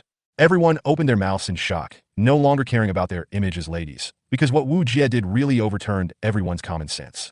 Wujia scratched his head, looking at the puzzled looks of the crowd, and had to explain, perhaps everyone doesn't know much about my past, so I haven't introduced myself to you all. My name is Wujia, the top graduate of the East China Military Academy. I once won the Dancer Nemesis medal in a hand-to-hand fight with a dancer and was called the youngest rising star by the younger students of the East China Military Academy. Well, I don't think so myself. After all, the real future lies with them. Sir, you are so scary. You are actually the nemesis of dancers. I will stay away from you in the future. Cecilia pretended to be scared and dodged again and again. I didn't expect that the commander had such an impressive past. It's really eye-opening. Sir, you are worthy of being my commander. It is my honor to meet you. After all, Qingqiu Yu had investigated Wujia and was not particularly interested in Wujia's past. It was just that he heard the medal of Dancer Nemesis from Wujia himself. Could it be that the official deliberately erased this information? Qingqiu Lian, who was listening to everyone talking, actually felt a little envious of them at this moment. What a harmonious atmosphere. This kind of atmosphere should be something I will never encounter in my life, right? Qingqiu Lian sighed inwardly. She was obviously envious, but she just couldn't interrupt the chat. In an instant, she felt that her identity and status, those halos were no longer so dazzling. Well, just watching him from afar is enough. Maybe I'm just a passerby in his life. Maybe after today, he will forget me, forget everything that happened today, and become a stranger in his life. After all, I am a scientist, a crazy scientist who is not cared about by the world. I study and research every day. How can I understand the love affairs of these people? Instead of thinking about it, I should use my energy on research and seek more benefits for mankind. Maybe this is my destiny. Qingqiu Yin felt a little sad when she thought about it. What a shame. It was such a time, and she was still being sentimental like an old lady. By the way, I forgot to tell you something. Wujia said suddenly. Sir, are you hiding something from us? Cecilia said with a wicked smile. Yes, yes. The commander is always mysterious and has endless secrets to tell. Boya nodded in agreement. No, it's not as complicated as you think. Wujia looked helpless. Wujia turned around and said to Qingqiu Yin, now I know that you are Qingqiu Yu's sister. If you had told me earlier, I would have let you deal with these three guys. Qingqiu Yin snorted and said, so what are you going to do now? Or do you stick to your own ideas? Wujia had to think about it again. Indeed, as Qingqiu Yin said, she was discovered by the Sakura Society because of an accident, so she was found by others. However, after this incident, Shenlong Heavy Industry will probably increase its precautions, and it will be extremely difficult for Sakura Society to take action again at this time. Moreover, he currently does not have any good place to accommodate these three Sakura dancers, so it might be more appropriate to hand them over to Qingqiu Yin instead of himself. So Wujia said, your previous reasons are indeed reasonable. Although my reasons are stronger than yours, judging from your identity and background, you're more capable of protecting them than I am. Xiaoyan, I'll leave these three girls to you. After saying that, Wujia smiled and lip-read to Qingqiu Yin. No one else saw it except Qingqiu Yin. Wujia's words were, I will come to see you. Right now. Qingqiu Yin was filled with Wujia's words. It seemed that the whole world was no longer gray, but full of colors. Even the light in her pupils began to shine. Chapter 46, the most detailed homework. Actually, Wujia originally wanted to say to Qingqiu Yin, I will come to see those three girls, but then he changed his mind and thought, wouldn't it seem that he had other intentions towards those three girls? So she had to change her words to, I will come to see you, but she didn't expect that this would plant a seed of affection for Wujia. This may be the old saying of you reap what you sow. It was so hard to get a vacation, but this happened. Even though Wujia was usually full of energy, he couldn't stand it. As soon as he got back to the dormitory, he couldn't help but want to fall asleep. In fact, the technique of taking the core with bare hands was discovered by Wujia accidentally when he was studying the war dancer. In military school, as a commander, in order to adapt to the new form of warfare, it is a compulsory course to understand the characteristics, functions, and equipment of the war dancers. As the top graduate of the military academy, he naturally scored full marks in every subject and won countless honors in the academy. However, gaining honor in a military academy is one thing, but the honor of a military academy is not worth mentioning when you enter the army. This is why few people paid attention to Wujia when he arrived at the military camp. In the process of studying the war dancer, Wujia discovered that the war dancer has always had a huge flaw. That is, when the war dancer uses core energy, there will always be occasional interruptions. Of course, this phenomenon was not discovered in actual combat. After all, they were all long-range battle dancers, and the frequency interruption phenomenon had basically no impact because long-range battle dancers did not need to maintain a high-frequency attack mode like melee specialized battle dancers. Among the core exhibits of war dance in the military academy, there are exhibition cores specifically used by students for research and study. This is why Wujia felt so familiar when he saw the stone in the secret room. In the process of doing research, in order to observe the operating mode of the core, so as to determine how to cooperate with the war dancer on the battlefield and formulate reasonable tactics, he once stared at the operating data of the core for a whole night without sleep. This led to Wujia completely mastering the secret of the core defect during the observation process. Wujia thought that this secret was not particularly difficult to discover as long as one observed carefully. The difficult part was how to use it, how to avoid it, and how to arrange it reasonably. Therefore, Wujia wrote a 30,000-word paper and wanted to hand it in to his tutor, but considering that most of the dancers on the battlefield were long-range dancers and there were not many melee dancers, he gave up after thinking about it. To this day, this paper has remained locked in his briefcase and has not been touched. In order to verify Wujia's idea, he took the initiative to ask for a fight with Zhang Wuji at the graduation ceremony, in order to get to know Zhang Wuji better. Later, the warrior dancer was easily knocked down by Wujia in front of her astonished eyes, and as a result, Wujia won the medal of Dancer Nemesis. But later the military academy considered that this medal was not auspicious and might affect morale, so it was erased from Wujia's resume. However, Wujia did not care about this medal. He just wanted to better understand the war dancer and cooperate with his own tactics more deeply to achieve his military goals. Moreover, there were not many melee war dancers, so he would not consider them unless it would affect the battle situation. But after witnessing the strength of Sakura Dancer today, he now has a new understanding of melee combat dancers. He believes that if possible, adding 1 or 2 melee combat dancers to the team may form a new tactic. Wujia, who tossed and turned and couldn't sleep, took out many years of files from his briefcase. The feeling was still the same as it was back then. Looking at the files, Wujia smiled. It's the taste of memories. I remember that I was just a young student back then, but now I'm a commander. Picking up the pen, Wujia made some changes to the original immature parts and even added some more. This change took another night. Sure, be careful not to wake the commander. I know. You should be careful too. Two people cautiously approached Wujia. These two people were none other than Cecilia and Boya. Cecilia has always been a heartless child with a thick nerve and often does many incredible things without thinking. Just now, Cecilia came to the commander's room and found that the commander's door was not closed. For a moment, she felt like playing a mischievous trick on him. She called Boya, who was as heartless as herself, and quietly slipped into Wujia's room, wanting to give her boss a big surprise and wake him up. Because the vacation is over today, the team leader just asked me to call the superior officer, and there is a new task to be assigned today. Let me see, what is the boss doing? Cecilia secretly took a look at Wujia's document, which was filled with dense words, many places were circled, and even special notes were approved, which was very rigorous. Suddenly, Cecilia's eyes almost fainted. When she was in military training before, what Cecilia hated most was the theoretical classes. She would feel sleepy and fall asleep when she saw those words. But after seeing the document written by the superior, I realized how responsible our superior is. Although Cecilia is a bit careless, she actually has a delicate side. She just uses her calmness as a protective color to prevent others from hurting her, and at the same time not hurting others. Adjustments to the tactical plan for melee-type war dancers.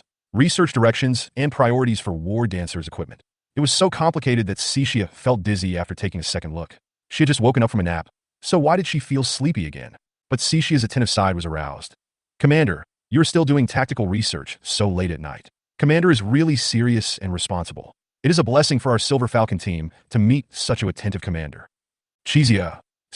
At this time, Boya suddenly called Cija in a very small voice, which immediately attracted Cija's attention. What's the matter? Look, this is the commander's comments on us. Real? Cija came to where Boya was standing, looked down, and happened to see her own file. I saw that there were many circles drawn with a red pen on Cecilia's file, and Cecilia suddenly felt less sleepy. There were detailed information about Cija, adjutant, equipment, etc. Each piece of information was specially marked with Cecia's equipment functions, strengths, weaknesses, how to maximize Cecia's strengths, and how to avoid Cecia's weaknesses as much as possible. Every note is so detailed, whether good or bad, almost all situations are written down. It was the first time that Cecia felt the feeling of being cared for so much. She had never thought that there was such a person in the world who could understand her so well. Cecia suddenly thought of her parents, and her eyes were misty for a moment. Even those two people didn't know me as well as the commander. As Cecia was sighing, she suddenly saw a red note at the bottom of the file, and her heart was immediately shocked. The sentence was, "She is actually very lonely, so you should give her more care." For a moment, he recalled the experience of fighting with his superior, as well as his superior's words and behavior towards him on a daily basis. No matter how he acted weird or how noisy he made, his superior never got angry with him and often played with him. Thinking of this, her chest began to rise and fall, and even her breathing became unstable. Chapter 47, The Leader's Hair Turns White. Just as the two were looking through Wujia's notes, Wujia, who was sleeping, suddenly showed signs of waking up. Cecilia was immediately frightened, fearing that she would be punished by her superior for peeking at his notes, and hurriedly wanted to put the notes back. However, she didn't expect that because she was too anxious to put it back, she used too much force. Don't forget that the war dancer has strong physical fitness, and threw the file directly into the air. Wow! Boya marveled at Cecilia's microcontrol. The file flew out like a three-point shot. It happened to fall on the head of Wujia, who was about to stand up. Oh no!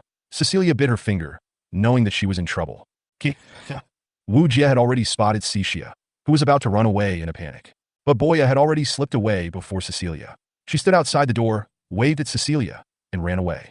This guy is really unreliable. Cecilia sighed helplessly. Well, since the commander has found out, I'll just have to accept it.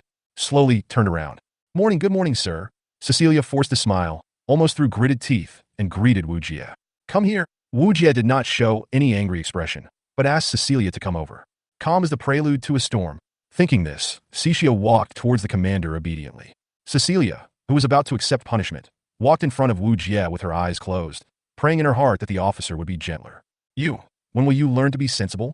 Wujia said this, as if he was reaching out and doing something on Cecilia's head. In Wujia's opinion, Cecilia is simply a child who never grows up. When I woke up just now, I found that Cecilia's hairband had fallen off and landed on the ground, so Wujia wanted to help her tie it again. Cecilia closed her eyes and felt itchy on the top of her head, but she felt somewhat comfortable because of the chief. Suddenly, an idea came to her mind. She had heard that in the new United Nations Army, there were commanders who ordered the war dancers to do some obscene things. Now that a man and a woman were alone in the same room, wouldn't the commander have a chance? Could the commander be that kind of person? Her face turned red, and she quickly replied, Sir, can I go out first? Due to the forced illusion in her mind, the superior at this moment turned into a vulgar pervert in her eyes. Wujia frowned and immediately refused. No, I didn't ask you to move. You are not allowed to move. This is too overbearing. Cixia felt so wrong that she wanted to cry. She was just so moved by the comments made by her superior. But sir, I have something else to tell you. Seeing that Wujia's hand showed no sign of stopping, her worries were growing. If you have anything to say, just tell me now. Wujia didn't care at all. Sir, what should we do if a warrior dancer is bullied by her superior? Of course I'll teach him a lesson. Well, sir, I'm sorry. Huh. Before Wujia could react, he was hit by a heavy uppercut. Fortunately, Cecilia controlled the strength. If it were any other time, this punch would have taken Wujia away directly. Defeating. What's wrong with you? Looking at Wujia with a big swollen bump on his chin, Mingxi, the team leader, asked with a puzzled look. No, Ichizaki. I accidentally fell while walking. Wujia explained. It's okay. I'm going to assign you a new mission this time. For safety reasons, don't worry, it won't be as perverted as last time. In fact, Wujia had a pretty good time during his time in the battle dance troupe. At least he had never heard of anyone who really disliked Wujia and wanted to drive him away. On the contrary, Wujia's popularity here is getting higher and higher. Not only because Wujia's battle record has been highly praised, but also because of the harmonious atmosphere Wujia creates in the team. More and more Suzaku War dancers have come to know Wujia, and his fame is gradually rising. In the past month, there were actually no overly difficult tasks. Compared to the first task I encountered, the past month was almost like a vacation. It was basically just a formality, and then the task was completed.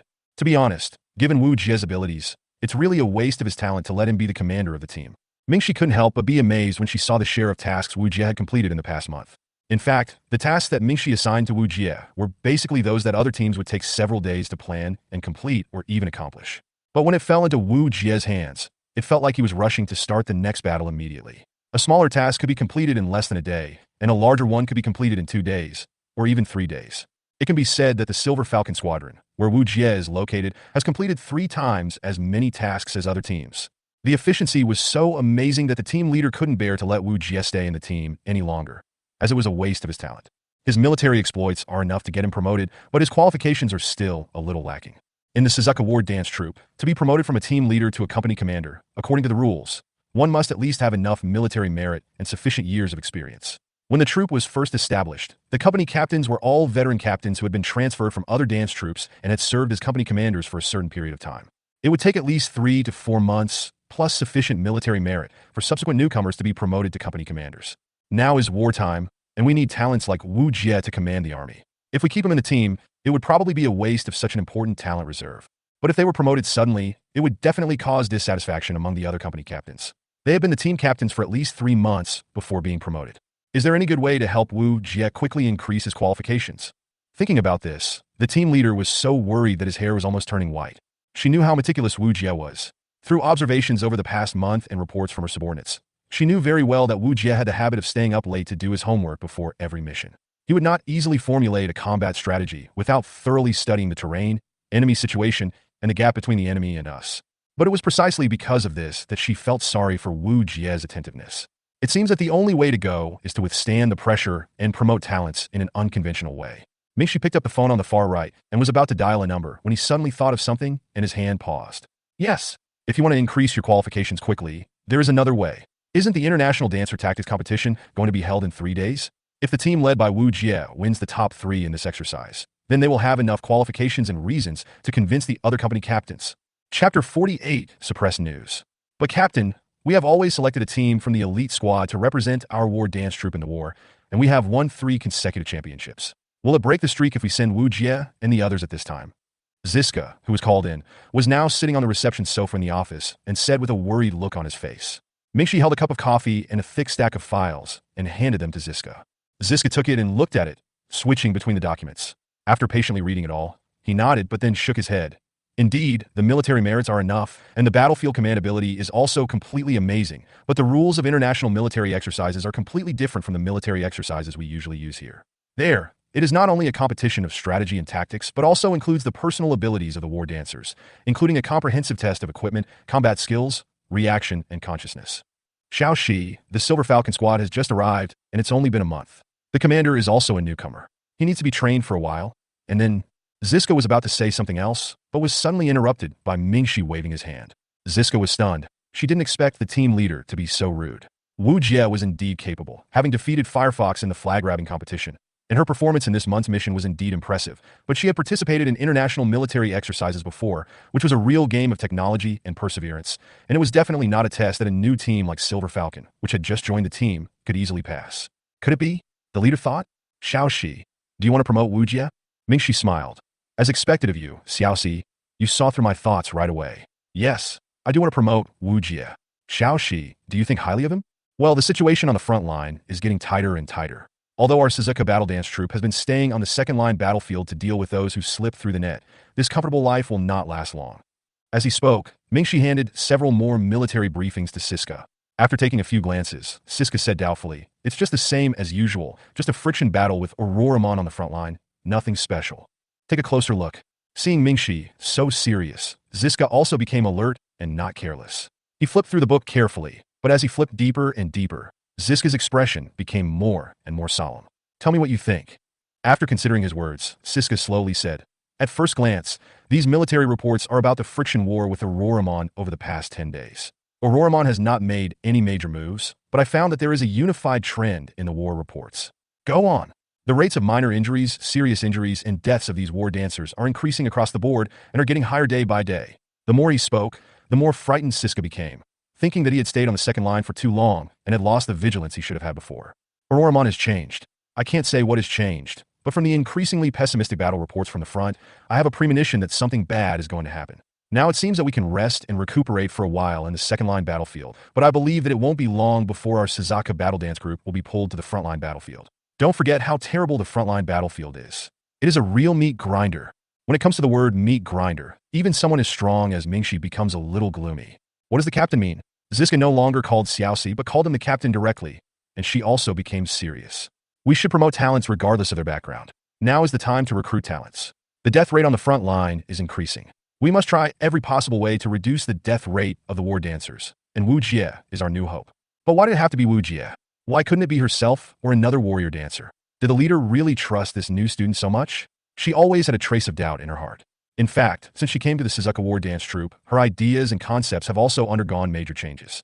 Siska believes that War Dancer is at the forefront of the battlefield and has unparalleled experience in how to fight Aurora because that is the experience gained from fighting in the field of life and death. The feeling during the fight, the ability to predict the enemy's every move, and the understanding of each enemy. These are special advantages that ordinary people cannot understand or comprehend. Wujia's command ability is indeed outstanding. Ziska has read the briefing and admitted it, but the battlefield is not a joke. It would be difficult for many dancers in the Suzaku War Dance Troop to accept the fact that the lives of so many war dancers are handed over to a new commander like him. If it were in the new United Nations, it would be fine. After all, a composite command system is implemented there, and Wujia might be at home there. But when she came to their Suzaku Battle Dance Troop, to be honest, she was not very optimistic about Wujia's situation. Let's not talk about what all the dancers in the team think of Wujia, but now he can't even pass this hurdle. So how can he be promoted? Even if the team leader recognizes Wujia and, against all odds, promotes him to company commander, so what? Can this easily change the other dancers' opinions of Wujia?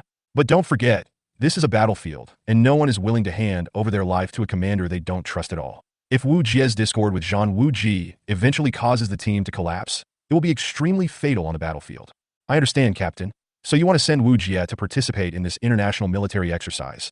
Let Wujia win the championship, and then use this as an excuse to force Wujia to be promoted to a military position, right?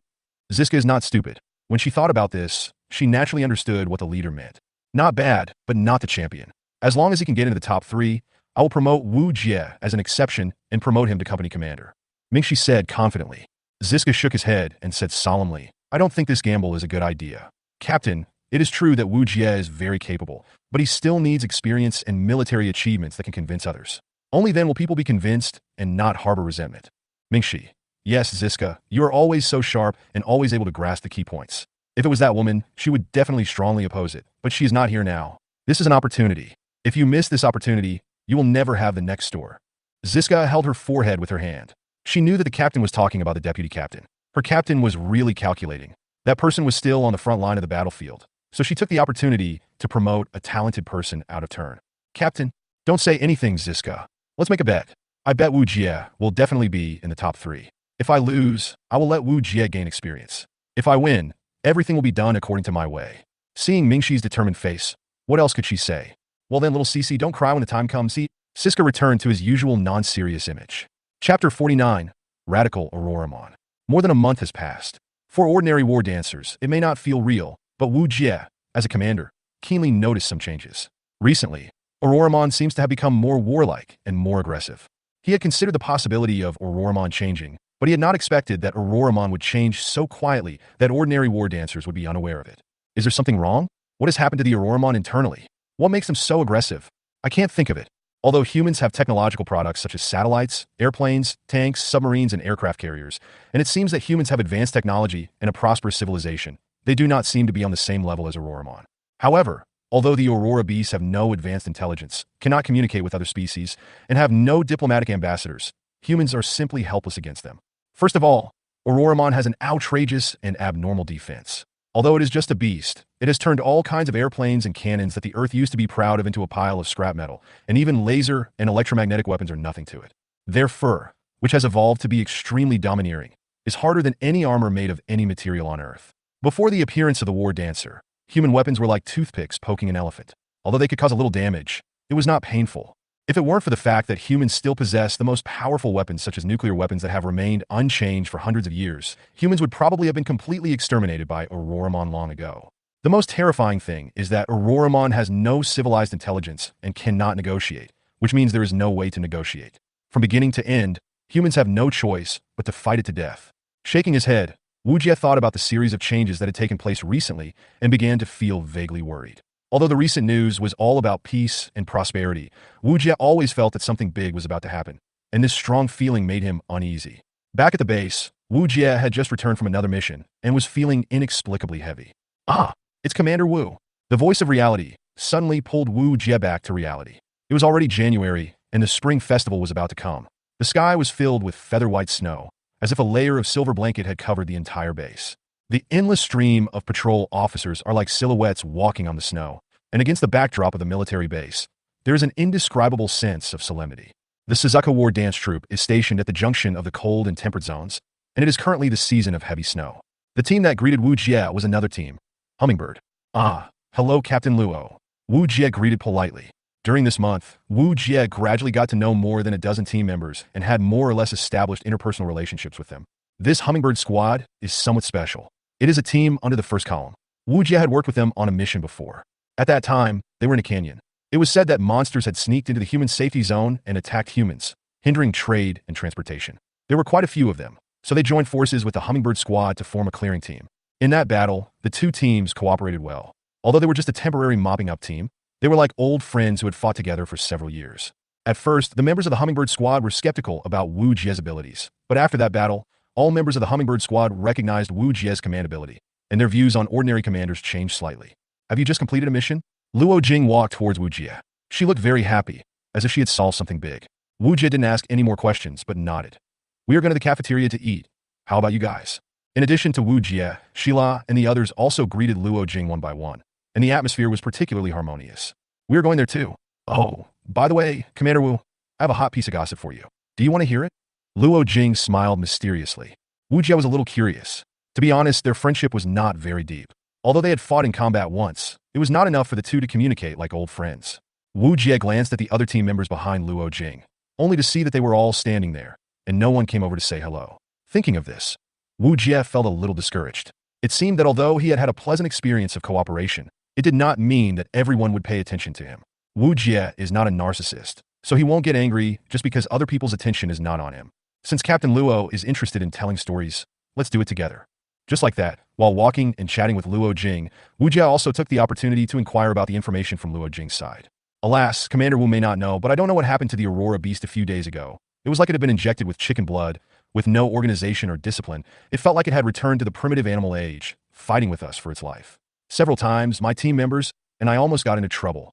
Luo Jing sighed, pressed his chest, and said fearfully, "Are you in a chicken blood?" This sentence caught Wujia's attention. "Yeah, what's wrong?" Luo Jing was a little surprised by Wujia's reaction. "Ah, nothing much. I just think Captain Luo's description is still so unique, haha. Nuya Loghet. After all, there is no need to tell others your guess. If rumors spread, it will definitely affect the morale of the army. There is nothing wrong with being a fool appropriately." When we arrived at the cafeteria, a group of 12 people walked together, talking and laughing. Although the other members of the Hummingbird team were far away before, they became like old friends and were very friendly after they got closer. No matter how stupid Wujia was, He could feel that something was wrong with the hummingbird team. Rejection? No. Or dislike? No, neither. Wujia seemed to be eating, but he was actually observing people's expressions. Ever since the battle with Sakura Dancer, Wujia has become more cautious. After all, humans are not always harmonious. Even if they're in the same team, it is better to be more careful. Why did these dancers' expressions become so strange? By the way, I wonder if Commander Wu has heard of the International Dancer Military Exercise Competition? Luo Jing suddenly threw out a question that was completely different from the previous chat. Wu Jie realized that this question was most likely related to their current attitude toward him, and if he didn't answer it well, there would definitely be problems. I haven't heard of it. What is that? Wu Jie looked like a curious baby, harmless, and as if he really didn't know anything.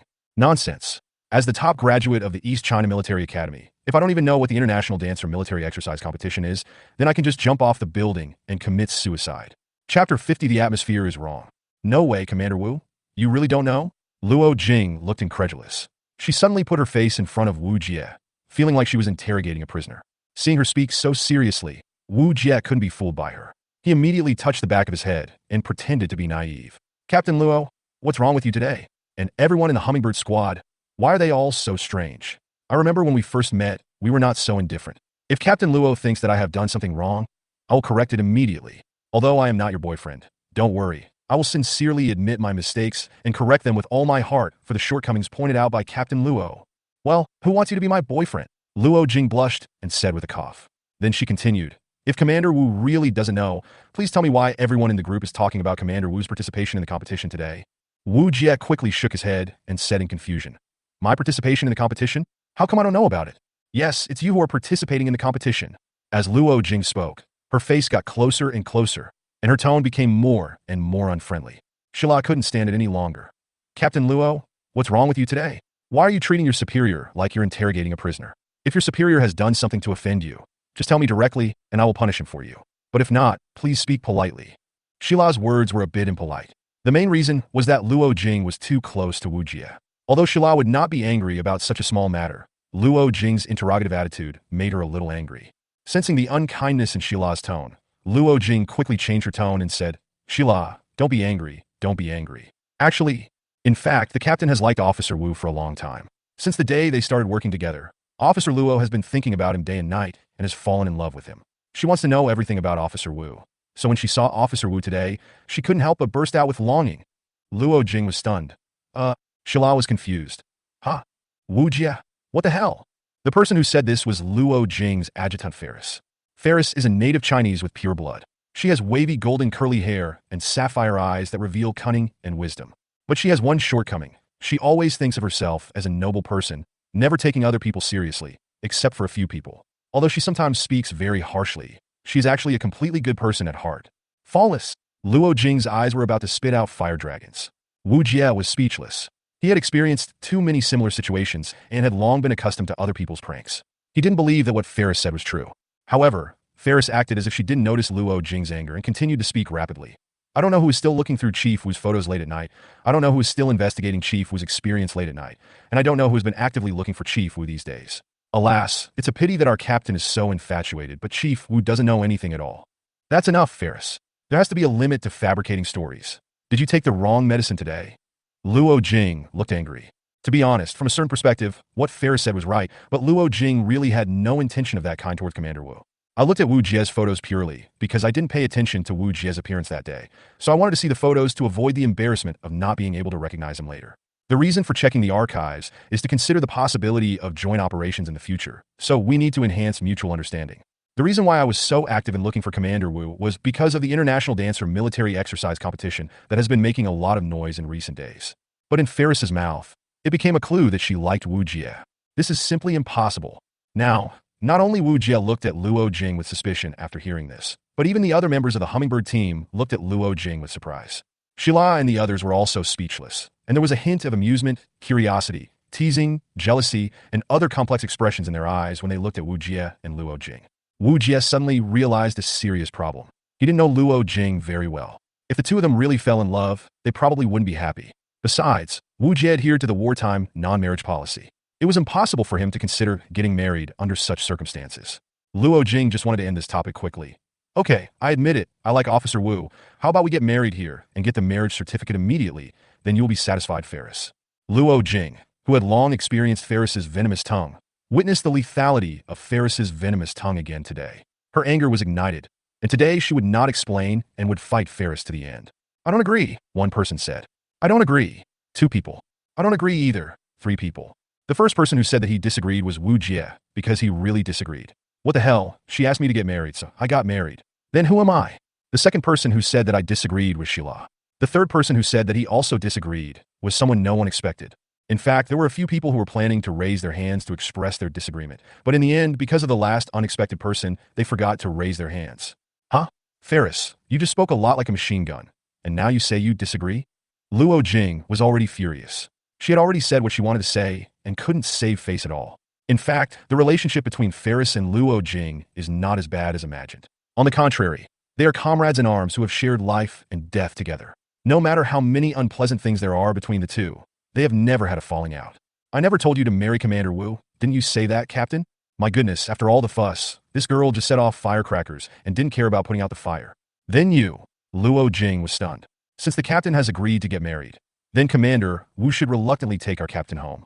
She's a good wife and a loving mother. Not only is she skilled in martial arts and can be a good bodyguard, she can also cook and do housework. She's a super good wife.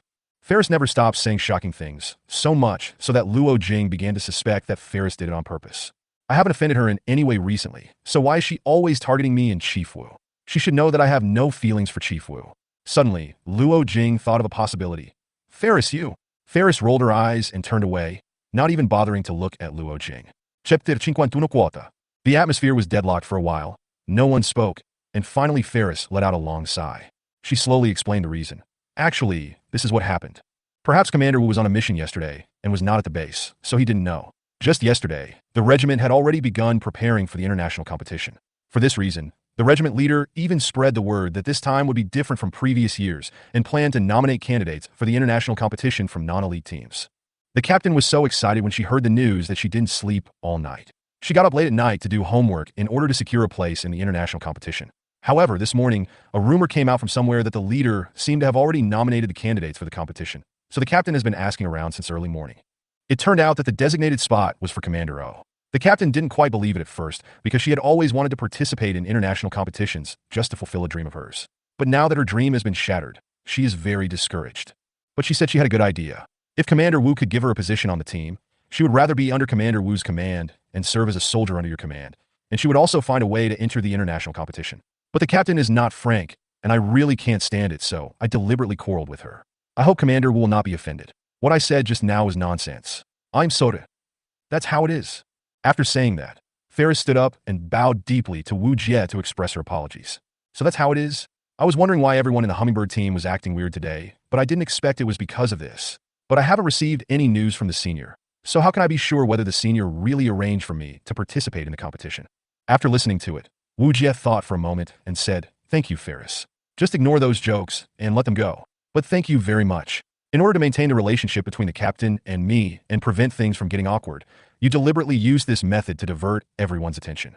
To be honest, I haven't received any order from the team leader to assign me to participate in the competition. But if the team leader really arranges for me to go, it's not impossible to arrange for Captain Luo to join the team. I think it's acceptable to have a substitute during the competition." After hearing what Wujia said, Luo Jing, who had a stiff expression and was constantly nervous, finally showed some expression and breathed a sigh of relief. After thanking him 3 times, he said, "Well, Commander Wu, the reason I really want to participate is because I promised my brother that he would see me on a TV show. Since the day of the competition is my brother's birthday, I want to give this to him as a birthday present. I am really sorry for taking up Commander Wu's precious substitute spot because of my willful thoughts." Wujia smiled helplessly and said, "Alas, for this kind of thing, you should just say it directly. There is no need to do this. Besides, the order from the regiment has not come down yet, and I can't guarantee that we will be able to participate in the competition, so don't have too high expectations. After all, in previous years, the elite team represented the competition, and I can't guarantee that it will succeed." As soon as Wu Jie finished speaking, a messenger suddenly ran up to him and saluted him. "Hello, sir. The commander ordered me to notify you to go to the commander's office." Wu Jie was stunned and immediately said, "Okay, I understand, thank you." As soon as the messenger left, Wu Jie was speechless. "Speak of Chow Chow. Here comes Chow Chow. By the way, Commander Wu, if this works out before we leave tomorrow, I would like to treat you to a meal as a token of my gratitude. Please do come, Commander Wu." I didn't expect that Luo Jing would work so hard to give her brother a surprise on his birthday. Wujia wanted to refuse, but had to take the words back. Okay then, you decide the place and time. I'll report to the commander's office first. Wujia had no choice but to agree. Thank you, Commander Wu. Luo Jing smiled. When Wujia left, he heard Luo Jing and Ferris were bickering with each other, but it wasn't a real quarrel. They were just bickering like close friends, which was very heartwarming to watch. Came to the headmaster's office. Report, Komi. Walking into the team leader's office, there are neatly arranged filing cabinets on the left and a huge floor-to-ceiling window on the right. It is evening now, and the winter glow has an indescribable flavor, which sets off the team leader's white jade cheeks, like a piece of unpolished jade emitting red light, which is intoxicating. Mingxi was holding a document, reading it intently. She raised her right hand and supported her cheek. It seemed that nothing in the world could move her. She looked at the document in her hand intently, without the slightest hesitation. It was the first time I saw such a calm senior sister. When she was in school before, she was also decisive and resolute. After becoming the head of the group, she had a calm but non-intimidating military power. Senior, mission accomplished. Well, I've read the briefing. It was done very well. It's another level evaluation. That's because of the senior's good command. Stop talking nonsense. I haven't seen you for a few days. When did you learn to be bureaucratic? By the way, senior sister, there's one thing I don't know whether I should tell you or not. Wujia suddenly remembered the abnormality of Aurora. You say, she thought to herself, he probably wants me to add more burden to him again. During this period of time, Wujia has been strongly demanding to increase the intensity of the tasks. But the intensity of the mission cannot be increased at will. Now Auroramon's behavior has become abnormal, and the front line is becoming increasingly tense. The comfortable days are coming to an end. She does not want to lose a general at this critical juncture. A dozen days ago, I found that Auroramon was becoming more and more belligerent. Until recently, its behavior patterns were becoming more and more radical. It seemed, hearing Wu Jie's words, Mingxi immediately perked up. She had the frontline battle reports and a lot of data sent back by the war dancers, so she was able to keenly perceive the unusual movements of Auroramon. She was very curious now. How did Wu Jie find out? Wu Jie had been conducting local operations and had never been on the front line of the battlefield, and most of his missions were small-scale operations. Could it be that Wu Jie had the insight to see the big picture from the small details? Seems like what? She asked immediately. Wu Jie didn't rush to speak, but took out a few pieces of densely written paper from his briefcase and walked in front of Mingxi. Seeing Wu Jie approaching, she subconsciously wanted to step back. After realizing her actions, she suddenly laughed at herself. What am I doing? Am I still worried about what my junior wants to do to me? So she pulled herself back to her seat and waited patiently for Wu Jie's next words. Senior, look. Chapter 52, Excretion Behavior. Wu Jie spread the documents in his hand on the table, pointed to the neatly arranged schedule on it, and said, Look, this is the schedule I made recently. It records every mission in detail, as well as the types of Aurora beasts encountered, combat power assessments, and ability assessments. Junior, you are still the same as before, always so serious, meticulous, and responsible. Looking at the arrangement that Wu Jie had carefully made, she couldn't help but sigh that if everyone was like Junior, humanity might have won the war long ago. Wu Jie was not proud when he heard Mingxi's words, but just shook his head. Senior sister, war is a big deal. It concerns the life and death of the dancer. My seriousness is just what I should do. There is nothing to brag about. Mingxi nodded, but in her heart she had a higher opinion of Wu Jie. A person who is capable but does not show off, who is praised but does not become complacent, and who always concentrates to the highest level, at the very least, has the demeanor of a general. Mingxi read Wu Jie's notes carefully. This was probably the slowest she had ever read. Looking at the densely packed small characters, circles, and sometimes even special comments on the document, it can be seen that Wu Jie paid attention to many details of the battle, and even summarized the fighting skills when fighting the dancer, such as how to resolve the attack of Auroramon. Wow! This junior has become an expert in fighting Auroramon. Although some of it was due to misunderstanding, mainly because Wu Jie is not a war dancer and has no experience in killing enemies on the spot, he has done a very good job. It is estimated that Wu Jie sought communication with the war dancer a lot after the battle. It can be said that more than 90% of Wu Jie's summaries were correct. Wu Jie even summarized some things that she had not noticed before, and she exclaimed that it was amazing. She actually stole knowledge from her junior's files, Mingxi glanced at Wu Jie, who was as still as a mountain, and couldn't help but smile in his heart. He didn't expect that God would send such a talented person to him. If he let him continue to stay in the team, it would not be a waste of talent, but a squandering of God's gift. Therefore, Mingxi became more determined to promote Wu Jie. She secretly decided in her heart that as long as Wu Jie could make it into the top 5 this time, no, as long as he could make it into the top 8, no, even if he gave up and didn't participate, I would find a way to promote him. Looking at Wu Jie's notes, she suddenly exclaimed in surprise.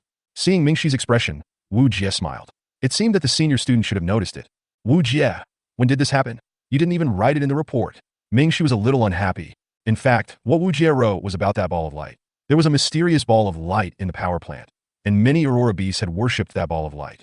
Senior, don't be anxious. Look carefully. Has Auroramon started to change since the ball of light appeared? Wujia said. Of course, Mingxi was not really angry. She should be able to guess why Wujia didn't say anything. After all, Wujia had just arrived at the time, and his influence was insignificant. Even if he reported the matter, it was estimated that his superiors would not take it too seriously. But I'm not one of those old-fashioned people from the new United Nations. How could I underestimate his ability just because he's a newcomer? Really, even I have to be on guard against him. Although Mingxi complained in her heart, she was still very happy that Wujia handed in the notes at this time. Indeed, after reading your notes and considering the recent changes in Auroramon, it is indeed true. After listening to this, Wujia nodded, then took out the recorder in his arms, pressed a button, and then began to play the mysterious light ball found in the power plant that day. Look, Senior, this is the ball of light I found when I sneaked into the power plant that day. Mingxi realized the importance of this matter and watched the whole process carefully. After reading it, Mingxi's expression became unpredictable. At this moment, Wujia was looking forward to Mingxi's reply. Mingxi stood up and paced back and forth beside his seat, seemingly thinking about something. She didn't rush to speak but dialed the phone. Sister Sue, please come over to my place. I have something important to tell you. After hanging up the phone, Mingxi sat down and began to think about something with his eyes closed. Sister? Could it be Chief Sue? Wujia thought. Unexpectedly, Susan arrived quite quickly. After a few minutes, there was a knock on the door. Come in. Xiao Shi. It's rare that you take the initiative to look for me. Tell me what's the matter quickly. I'm very busy. Although her words seemed urgent, she came to the office very quickly. Sister Sue, come and see. After saying that, he signaled Wujia to play it again. Susan didn't expect Wujia to be here, and she teased you. Oh, Commander Wu is here too. Did he get scolded by the regiment commander? Wujia smiled awkwardly, said nothing, and just fiddled with the recorder again. Susan couldn't laugh anymore after hearing what happened next. What is this? Commander Wu, when did you find it? It was discovered a month ago when you, Chief Sue, asked me to complete a small task at the power plant. A month ago? You guy, why did you release it only now? Do you know how important this matter is? Susan looked unhappy. Wujia didn't explain, just smiled. Sister Sue, what do you think? Mingxi didn't ask her to come here to chat, because this matter may be related to the war or even the future. This ball of light can move freely in the air and is very flexible. Since it is just a video, even if you zoom in, you can't see the internal structure of the ball of light. Not only that, these Aurora beasts have a tribal-like worship behavior. From this, we can infer that this ball of light may be a life form, and it is the superior of these Aurora beasts. The Aurora beasts not only obey it, but also fear it very much. Fear? Wujia asked. Susan nodded, pointed at one of the Aurora beasts, enlarged the image, and said, this Aurora beast is constantly releasing excrement because of fear. Puff. Does it mean it's scared to pee? But I don't see that it's really scared to pee, except for some blue water stains on its body. Wujia felt a little strange. Susan rolled her eyes at Wujia and said, those blue stains are its excrement. Aurora beasts are different from humans. They don't need special excretory organs. They just need to excrete waste directly from their fur. Wujia was a little surprised. This thing was not taught in the textbook, and the teacher had never mentioned it. But then again, a military academy wouldn't even teach Auroramon how to excrete, right? That's too outrageous, but it's possible if it's a medical school. Well, even if it happened to be defecating at that time, what does that mean? Maybe it was just a coincidence. Wujia disagreed. Susan rolled her eyes again. Captain Wu, if you don't understand, don't question my professionalism. I've been dealing with Aurora beasts for more time than you have been eating. Aurora beasts almost never excrete. I once captured an Aurora beast alive and locked it in a cell, monitoring it 24 hours a day for more than 3 years before I used a sensor to discover that it had excreted once. What? So that's how it is? No wonder it's not taught in the textbook. Even if the school wanted to teach it, it would probably be difficult. It took 3 long years to get a photo taken once. How difficult must that be? Chapter 53, Jealousy. However, this also made Wujia admire Susan's rigor as a scientist. She was able to patiently conduct experiments continuously for 3 years. This kind of boredom and tedium is really not something that ordinary people can endure. The emergence of creatures like Auroramon is extremely unreasonable. They are superior to any creature on Earth, and their genes are more powerful. Their energy utilization rate is almost thousands of times higher than that of creatures on Earth, or even more. If a creature like this didn't evolve naturally, there is only one possibility. Wujia and Mingxi said in unison, it's man-made. Susan nodded in satisfaction and said, if they are not man-made, then it is hard to imagine what kind of environment and time it would take for such excellent creatures to evolve naturally. Let's not talk about their defense and attack power, just talking about their excretion. This topic can take several years to study in depth. So, what exactly is that ball of light? This is what I'm most curious about and what I am most concerned about. Commander Wu, besides discovering that ball of light that day, did you discover anything else? After listening to Susan's words, Wujia thought about it carefully in silence before answering. It is indeed gone. But there's one thing I almost forgot to tell you. I saw an ape-like Aurora beast in the basement of the power plant with my own eyes. It was actually using human tools to repair electricity. Susan shook her head. This isn't really any new news. They can even use human weapons. Repairing electricity is nothing. Seeing that Susan didn't realize the point, Wujia added, the power it repairs is not an ordinary circuit board, but a very complex special circuit board that requires a certain foundation in physics and mathematics to repair. Because it is in the underground area of the power plant, there are very advanced circuit designs, mainly to prevent power overload and electromagnetic pulses. Chief Su, what kind of wisdom do you think is needed to repair such a circuit board? To prove that everything he said was true, Wujia took out a photo from his arms. This is the evidence I took at the scene. Headmaster and Chief Su can take a closer look. Susan became interested immediately after hearing this. She picked up Wujia's photo and looked at it carefully, but her expression became increasingly gloomy after a while. After looking at it, she handed the photo to the team leader. Mingxi was a little skeptical at first, but after looking at the photo Wujia handed over, her expression was almost exactly the same as Susan's, terribly gloomy. I'm afraid this is something that only a civilization more advanced than ours can do. Susan took a deep breath and said heavily, it seems that the source of all the problems lies in the ball of light that appeared that day. Tuandian supported his chin with both hands, thinking. The atmosphere in the room was eerily heavy, and no one spoke for a moment. At this moment, the door was suddenly opened, and a girl in a white dance dress came in with a strange color in her eyes. Looking at the depressing atmosphere in the room, she wanted to say hello to the leader, but immediately stopped what she was about to say. Ziska, Mingxi of course knew who came in. Oh, Captain, what's wrong with you guys? Ziska walked obediently to the guest sofa. When he passed Wujia, he glanced at Wujia and then sat down. The incident was too complicated for the moment, and Mingxi hadn't figured out how to explain it to Ziska. Moreover, it was difficult to convince others that this was a civilized life form more advanced than humans based on just a video. However, this matter was worthy of vigilance. Captain? Wujia looked at the captain with an inquiring look. Mingxi thought for a while, then said, Ziska, prepare to call all the column captains who stay behind in the base, including the column adjutants, to hold an emergency meeting. Sister Su, Wujia, you two should stay as well. We need you for this meeting. Susan was used to doing research and didn't really want to attend meetings. Xiaoxi, we agreed that I would only focus on my research and you guys should do yours. The meeting is so long that even a researcher like me would fall asleep if I went there. Susan said this and yawned deliberately. I'm sorry, Sister Su, your presence is needed in this meeting. After all, this matter is too serious, and we need your expertise to make everyone pay more attention to it. Wujia was a little surprised. He didn't expect that his senior schoolmate respected Chief Su so much, but then he thought that Chief Su was one of the core members of the Qiyuan project after all. Having her attend the meeting would make it more convincing. By the way, Wujia, we've been chatting for so long, I almost forgot why I asked you to come here. What's the matter, Captain? You will represent our Suzaku War Dance Troop in the International Dancer Military Exercise Competition the day after tomorrow. You decide the candidates and try to get into the top 8. I don't care about anything else. I only look at the results. Mingxi said lightly. Hey, didn't we agree on the top 3? Ziska stood up immediately. She didn't expect the captain to change his mind at the last minute.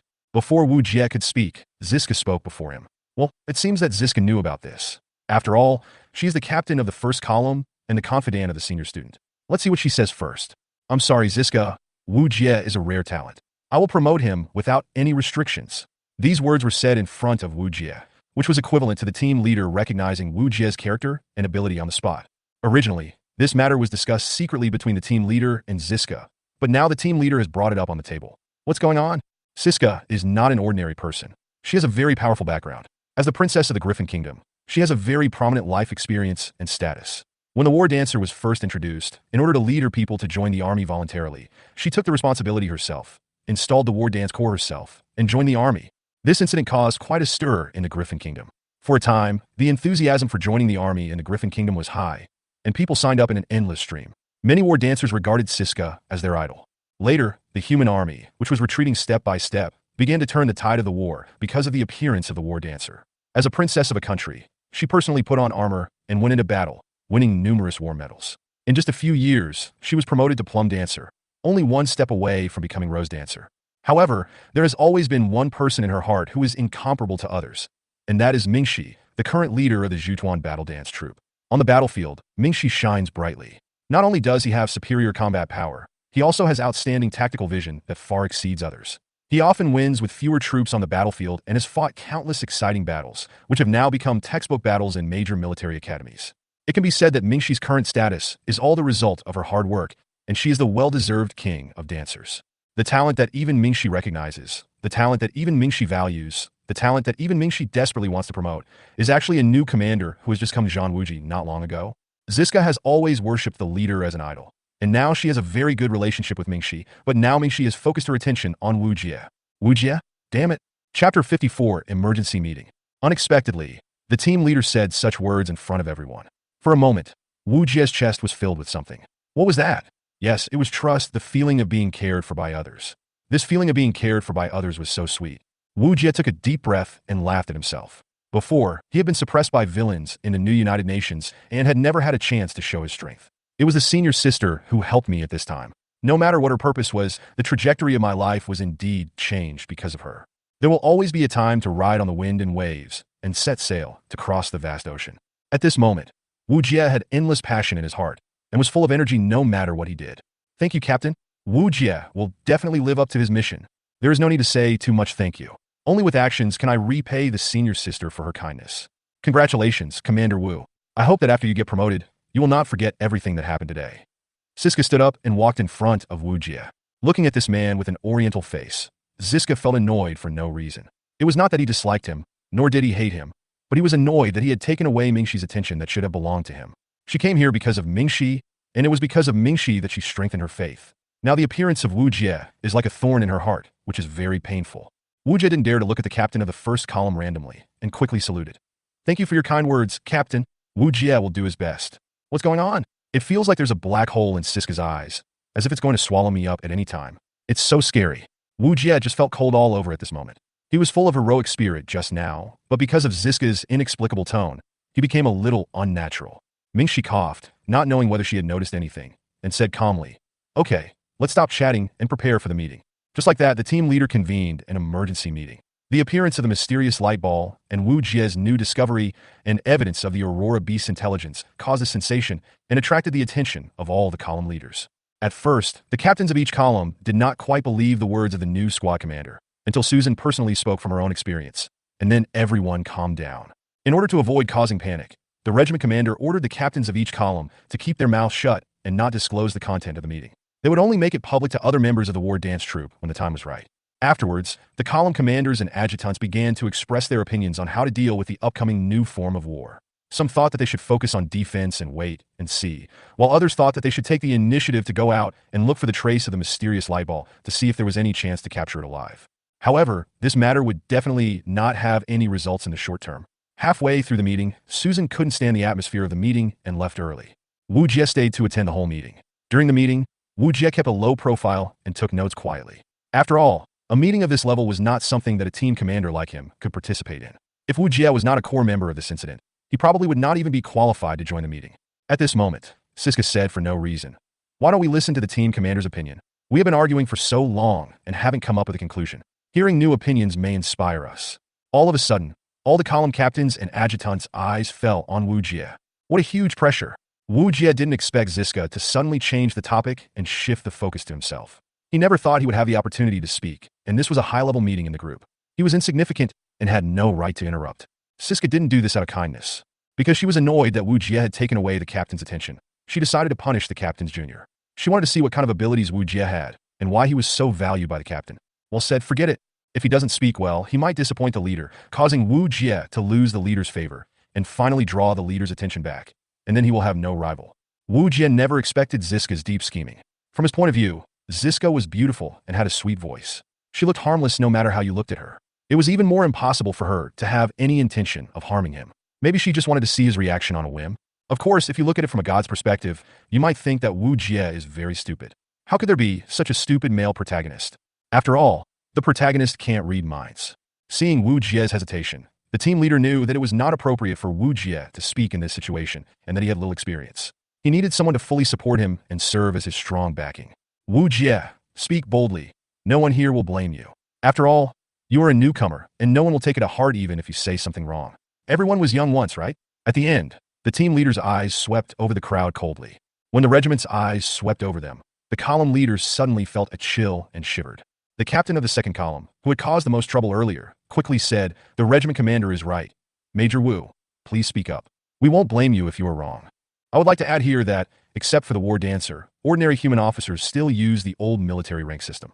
Wujia's current rank is major. The reason why he is a major is that Wujia is the top graduate of the East China Military Academy, and he is also a top-level military academy student who graduated with a doctorate. The organization of the war dancers, from low to high, is private, squad, company, column, regiment, and division. Since the Suzaku War Dance Troop is a reinforced troop, the senior war dancers in the Suzaku War Dance Troop generally have higher military ranks than the war dancers in the new United Nations. For example, the Rose Dancer of the Regiment Commander Mingxi is equivalent to a Major General in the regular army. The Plum Dancer is equivalent to a Colonel. The Rose Dancer is equivalent to a Major. And the Gold Flower, Silver Flower, and Iron Flower correspond to captains, sergeants, and privates respectively. So although Wu Jia's military position is only a squad leader, his military rank is not low. The other column leaders will be more polite to Wu Jia, because Wu Jia is a top student. Let's get back to the main point of view. Okay then, thank you, Captain Tamil. Wu Jia looked at the black-skinned captain of the second column from Jinta Kingdom with gratitude and slowly stood up. Clearing his throat, Wu Jia organized his thoughts and thought about what to say. After all, he never thought about being pulled up for a discussion.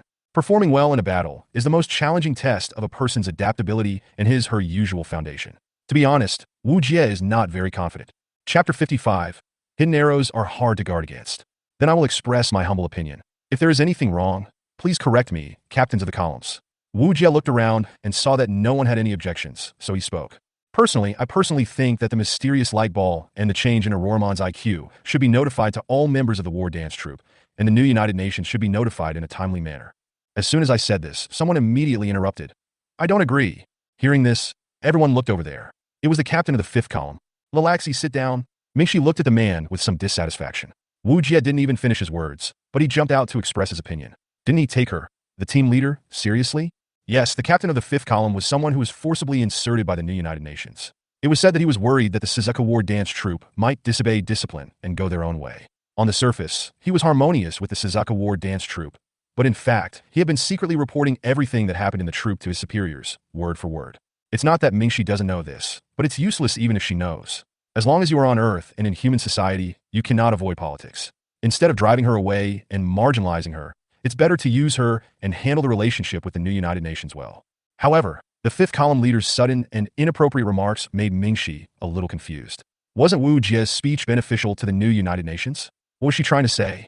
If you have any opinions, please wait until Wu Jia finishes speaking before expressing them. Don't you understand this rule?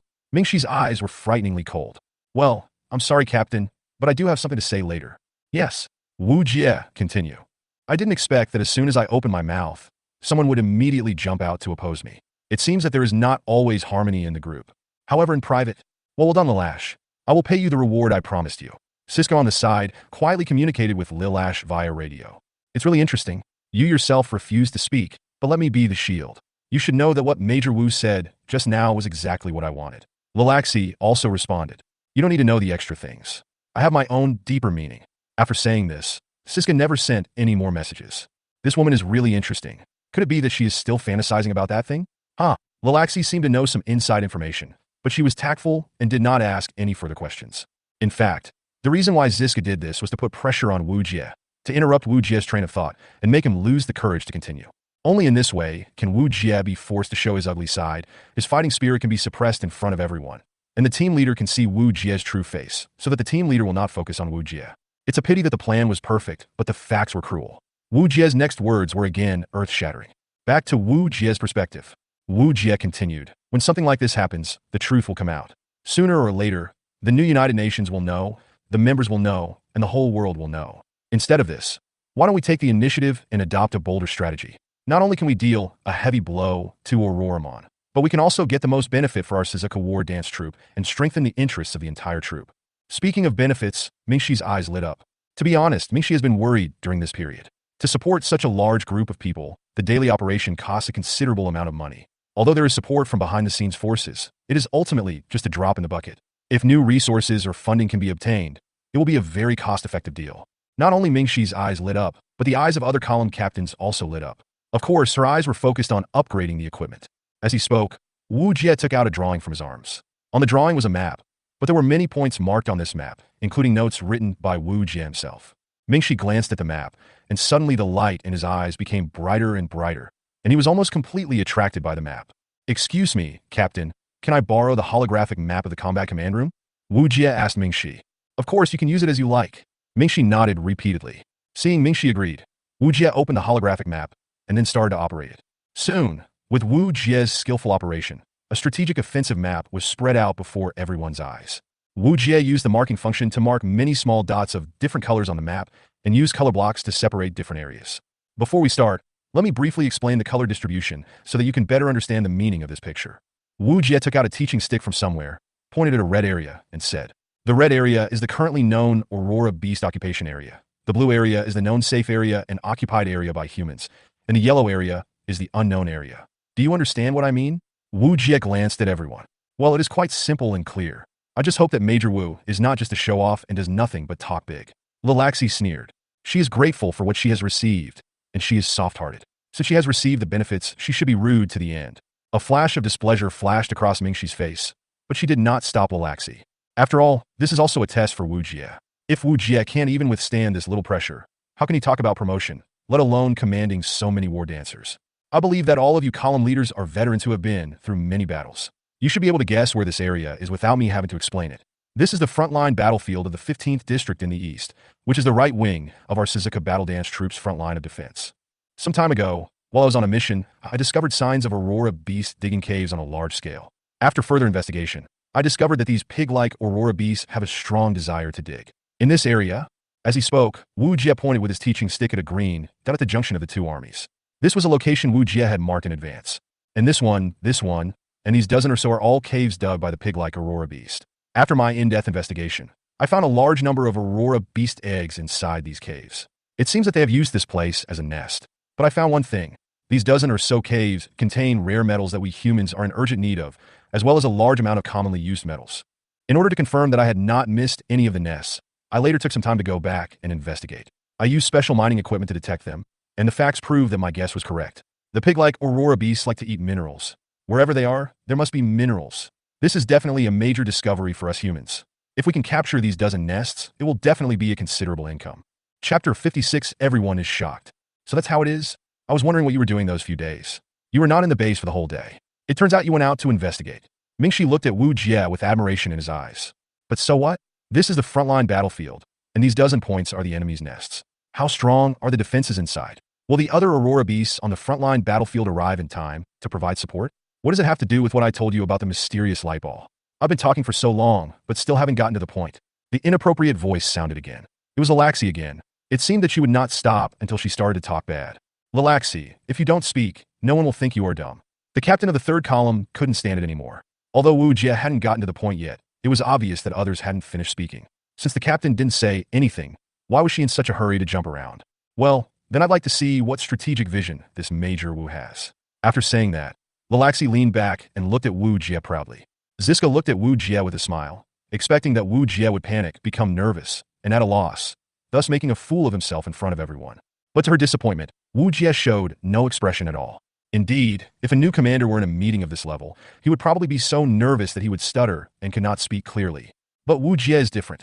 He has the support of the team leader and the basic skills accumulated in his daily life. He often stays up late to do his homework. Do you really think he stayed up late to do homework just for a local task? That's a big mistake. Wujia has been playing a big game. Wujia's calmness comes from his strong self-confidence, the accumulation of daily experience, and his constant concern for the country and the people. Although his speaking rhythm was disrupted just now, Wujia's thoughts were not confused, and he continued speaking. These dozen nests may seem very threatening, but they are actually not worth mentioning. After my detailed investigation, I found that the pig-like Aurora beasts hide during the day and come out at night, similar to bats. I believe that the captains should be very familiar with their habits, so I will not elaborate on them here. During the day, the pig-like Aurora beasts hide in their nests. We can use this opportunity to ambush a large number of troops at the entrance of the nest and catch them off guard when they are about to come out of the cave at night. The reason why we don't attack the nest directly is that I think the captains should understand that the passages in the cave are narrow and dense, which is not suitable for fighting with the war dancer. But here comes the point. We attack the nest on the surface, but in fact we were trying to lure the snake out of its hole. Luring the snake out of its hole?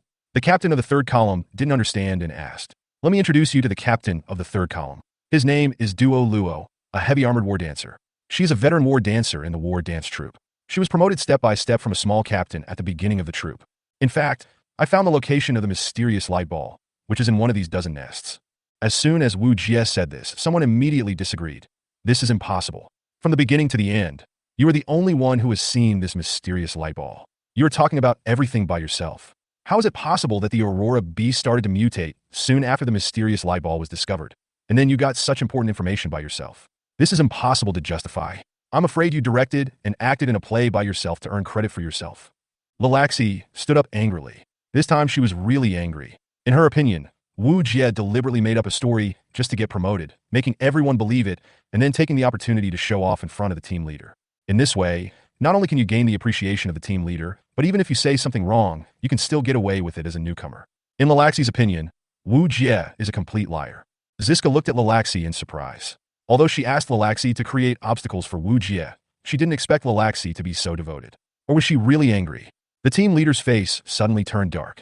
Lilasher, watch your words. This is a combat meeting room, not your backyard. You can say whatever you want. Do you still have me as your commander in your eyes? This was a blunt remark, but Mingxi's attitude was unquestionable, and he stood firmly on Wujia's side. Lalaxi was about to say something, but Mingxi waved at her. If you have anything to say, wait until Wujia finishes speaking. Everything has a first-come, first-served basis. Since you suspect him, I will give you plenty of time to speak after Wujia finishes speaking. Is that okay? Mingxi's face was already gloomy enough that water could drip from it. Seeing the team leader defending Wujia so much, Lalaxi felt a little embarrassed, but because they still had to work together in the future, he had to sit down angrily. Well, I'll just enjoy Major Wu's speech here. Although he was suppressed by the regiment commander, he still refused to accept it. Wujia knew that if it weren't for Ziska's sudden proposal, what he could say would have been his limit without any preparation. Well, since Captain Lalaxi doesn't trust me, I have no choice but to produce some evidence. As he said that, Wujia picked up his briefcase. It really is a treasure chest. What is Wujia going to do now? Mingxi waited expectantly for Wujia's evidence. Wujia slowly took out a cube. Where did I get this cube? It must be from chapter 27. This foreshadowing has been buried for so long. Wujia is not just here to do it. Captain, do you remember my first mission when I first came to Zhangwu? Wujia asked Mingxi. Of course. Wujia took the cube, turned it in his hand, and said to everyone, as soon as we got this cube back to the base, Chief Su immediately studied it. According to Chief Su, her high-frequency wave detector recently discovered that the King Lijiang Red Line power plant has always had a mysterious frequency. She suspected that it was related to the power plant. In order to facilitate research, she asked me to take a piece off the cube. What's the result? Mingxi asked. The results show that a completely new type of fragment has appeared on it. Through analysis, it is definitely not from the known Aurora beast, but a completely new and unknown life form. And its life form is completely different from that of the Aurora beast. Combining the clues before and after, this should be the mysterious light ball. Later, because of the cube, I went back to the power plant and retrieved all the videos that could be retrieved. Although the video files of the power plant were severely damaged, I still discovered the secret. I found that the mysterious light ball was absorbing the energy of the cube. Later, I asked Chief Su to re-examine the cube, and sure enough, I found some mysterious metal residues on it. With this cube, I collected metal ores from every place where I carried out a mission and made comparisons. It happened that I encountered these nests during the mission, so I did not forget to collect them for comparison. Finally, through technical identification, we determined that these metal residues are exactly the metals in these dozen nests. Although it is not clear which nest it is, I can be sure that the mysterious light ball is in one of these dozen nests. Hiss! This made all the column leaders nervous. Everyone was shocked by Wujia's move, and there was a lot of discussion in the conference room for a while. Lalaxi was so nervous that he started biting his nails, but he didn't expect that he would be slapped in the face instead. It was so embarrassing. My good junior, you have such a hidden trick. I never expected that. Mingxi clapped his hands and stood up. Did you really not make any preparations beforehand? Mingxi looked genuinely curious. Wujia smiled awkwardly. What kind of preparation is there? Isn't it just an emergency meeting convened by the head of the group on a whim? Mingxi stared at Wujia closely, the smile on her face growing deeper and deeper. Is it fanatical admiration? Or is it the love of the superior for the subordinate? Or something else? Chapter 57, 3 Steps of Planning. Then I would like to ask Major Wu, if we attack the nest, but the enemy's combat power and capabilities are still unknown, wouldn't it be too risky to attack rashly? Tamil asked a question. Indeed, the Tamil issue is critical. After all, such a large-scale battle concerns the lives and deaths of countless people. If a war is started easily, then full preparations must be made. Well, I've already thought about this. Before the battle begins, send out the strongest team in our group as a reconnaissance team to find a way to test the ability of the light ball. Regardless of success or failure, we must start the battle first. And I have also designed a retreat route in advance to ensure that the reconnaissance team can return safely. Wujia pointed at a white line on the map. Everyone was impressed. They didn't expect that the plan was so thorough. Is this really just a team commander? This is too much of a waste of talent. At the same time, because my reconnaissance is likely to alert the enemy, we must strike first regardless of whether the enemy has noticed it or not. There are several reasons for this arrangement. First, the battlefield is changing rapidly. There is no absolutely correct plan, only relatively correct choices. I cannot guarantee that my plan is foolproof, so I can only do everything possible to consider the Legion. Secondly, if we capture the mysterious light ball, our war dance troop will not only be able to obtain first-hand information, boost morale within the troop, and enhance our international reputation, but it will also be a huge asset for our troop. At that time, any research institution in the world will actively seek cooperation with us, and we will be able to take the opportunity to obtain a large sum of funds for the troop's operations. Third, once these dozen nests are captured, not only will the large number of Aurora beast eggs inside become our resources, but the huge underground mineral deposits in this area will also become our material supply and economic source. After Wujia finished speaking, he finally breathed a sigh of relief. It was really not an easy task to gain the approval of so many column captains. Tame was so excited that he couldn't help but applaud Wujia. Major Wu, you have a really good brain. Why don't you be my military advisor, and I will listen to your commands. My brain isn't very good, and I've been scolded by the regiment commander many times. Tame laughed. As the captain of the second column, Tame herself is also capable. She supports Wujia so much because she is really attracted by Wujia's plan. She hasn't heard such a detailed and thorough plan for a long time. She feels like she is back to the time when she was fighting on the front line with the regiment commander. Captain Tame, you are joking. These are just my personal opinions. If there are any shortcomings, please feel free to give me your guidance, Captain Tame. Wujia said modestly. After all, I have only been in the group for a month, and now I have already shown my talent. I am afraid that some people will be uncomfortable again. Sure enough, the inappropriate voice sounded again. Tame, you are too pampering the newcomer. No matter how beautiful his plan is, it is just paper talk after all. He has never participated in a large-scale battle and does not understand the cruelty of war at all. If you ask me, Major Wu should hone his skills at the grassroots level for a few years before coming here. This is a high-level meeting at the column level or above. Here it comes again. Although Mingxi knows that Wujia is indeed inexperienced and has little influence, he can't help but humiliate him again and again. She was about to say something when an unexpected situation occurred.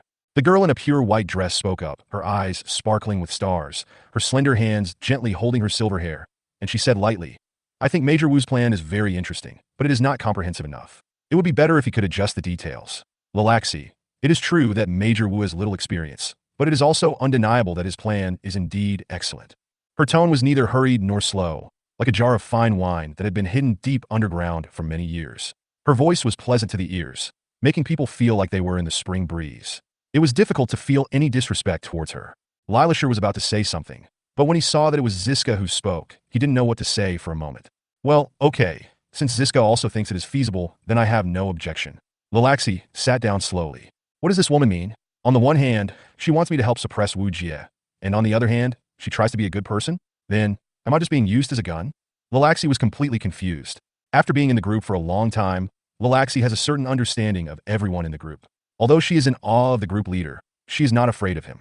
The only exception is Siska, who is like a saint in the group. She is the most difficult to understand, and the person she fears the most. It was as if Siska saw through Lilash's thoughts. Siska secretly sent her a message. After reading the message, Lilash became quiet and said nothing. Mingxi originally wanted to say something, but Ziska spoke first, so he couldn't say anything else. She smiled and nodded to Ziska. Although she didn't know why Ziska suddenly changed her attitude, since she also supported Wujia's plan, Mingxi couldn't criticize Lilaxi anymore. In fact, when they were in the office before, Mingxi had keenly noticed the changes in Ziska. It's not that she couldn't see the resentment in Ziska's heart, but she and Ziska had been together for a long time, and their relationship was like that of sisters. It was not easy for her to force Ziska to agree with her ideas. After all, everyone has their own aspirations, and even the most bonded sisters can accidentally hurt each other. This is reality, not a fairy tale. It is not as simple as telling others, believe me, I am a good person, and others will definitely believe that you are a good person. If you want to gain recognition from others, you must rely on your own efforts and actions. Only in this way can you impress others and make them truly identify with you. But she believed in Wujia's sincere heart. She had witnessed it with her own eyes when she was in the military academy. Wujia is full of confidence and aspirations, but he is envied, suppressed, and marginalized in the new United Nations. Due to his lack of ability, he can only watch his junior schoolmate with excellent grades being trapped at the border and doing nothing, living a mediocre life. This was something she didn't want to see. She knew that the new United Nations had become corrupt and decadent, and that darkness and filth were hidden beneath its magnificent appearance. Wujia is a man of gold. He loves his country more than anyone else and loves everything about being a human being. This can be seen from his notes, which are densely written and detailed to the point of being outrageous. She secretly went to Wujia's dormitory to observe more than once, and she found that Wujia often stayed up late into the night to write plans and woke up with dark circles under his eyes every day. But in order not to worry others, Wujia even learned how to put on makeup so that others wouldn't see his tiredness and distress. Chapter 58, Conscience. No one knows all of this better than her, the team leader. At today's meeting, after listening to Wujia's plan, the team leader couldn't help but praise him repeatedly. But she couldn't show it. As the team leader, she had to always maintain a fair and just image. She could show a certain level of trust in Wujia, but she couldn't be overly partial to him. Otherwise, the people below will be dissatisfied, and it may also make Wujia develop an arrogant mentality. Alas, being a regiment leader is so hard. She couldn't help but sigh, really missing the days in the military academy, when Wujia could still talk to him and describe the future and ideals together. But now the two of them have become a superior-subordinate relationship.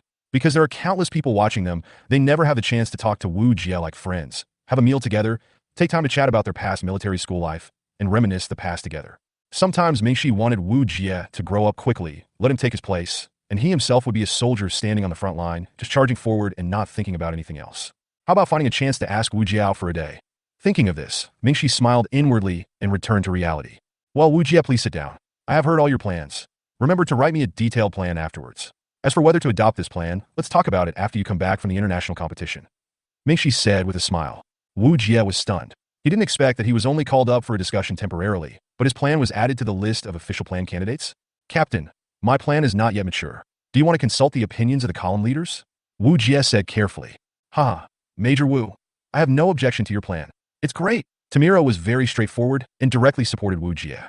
Duo Luo, who was standing by, also said, I think Major Wu is very talented and this plan is very attractive. The most important thing is that before we had time to do anything, Major Wu had already made it clear about the enemy situation, terrain, and plan. We are just here for the sake of going through the motions. I think it's a blessing for our Suzaku Battle Dance Troop to have such a talented person. Also, I haven't felt so relieved in a long time. This is probably the meeting that requires me to use my brain the least. It's really comfortable. At a meeting, the three column leaders seemed very optimistic about Wujia's plan, and even the regiment leader hinted to everyone, intentionally or unintentionally, that she was very optimistic about Wujia's plan. Only Lalaxi weakly raised his hand and said, I reserve my opinion. After that, Lalaxi didn't say anything more and didn't continue to lower everyone's mood. Well, if everyone has no new opinions, let's end this meeting here. Wujia, please stay for a moment.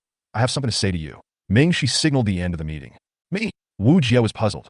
Just like that, everyone left the meeting room one by one. Only Siska was still sitting in her seat, and it seemed like she had no intention of leaving. Mingxi was not angry because Zizuka deliberately stayed, but said to Wujia in front of Zizuka, Junior, tell me honestly, have you ever thought about getting promoted? Wujia was stunned. Did the senior sister keep me here just to ask me this question? He wanted to answer directly, of course I do. But then he thought about it and felt something was wrong. The senior sister seemed to have other intentions. Wujia shook his head and said, I have been on the front line for a long time. I have lived and died with those warrior dancers and experienced danger and countless battles together.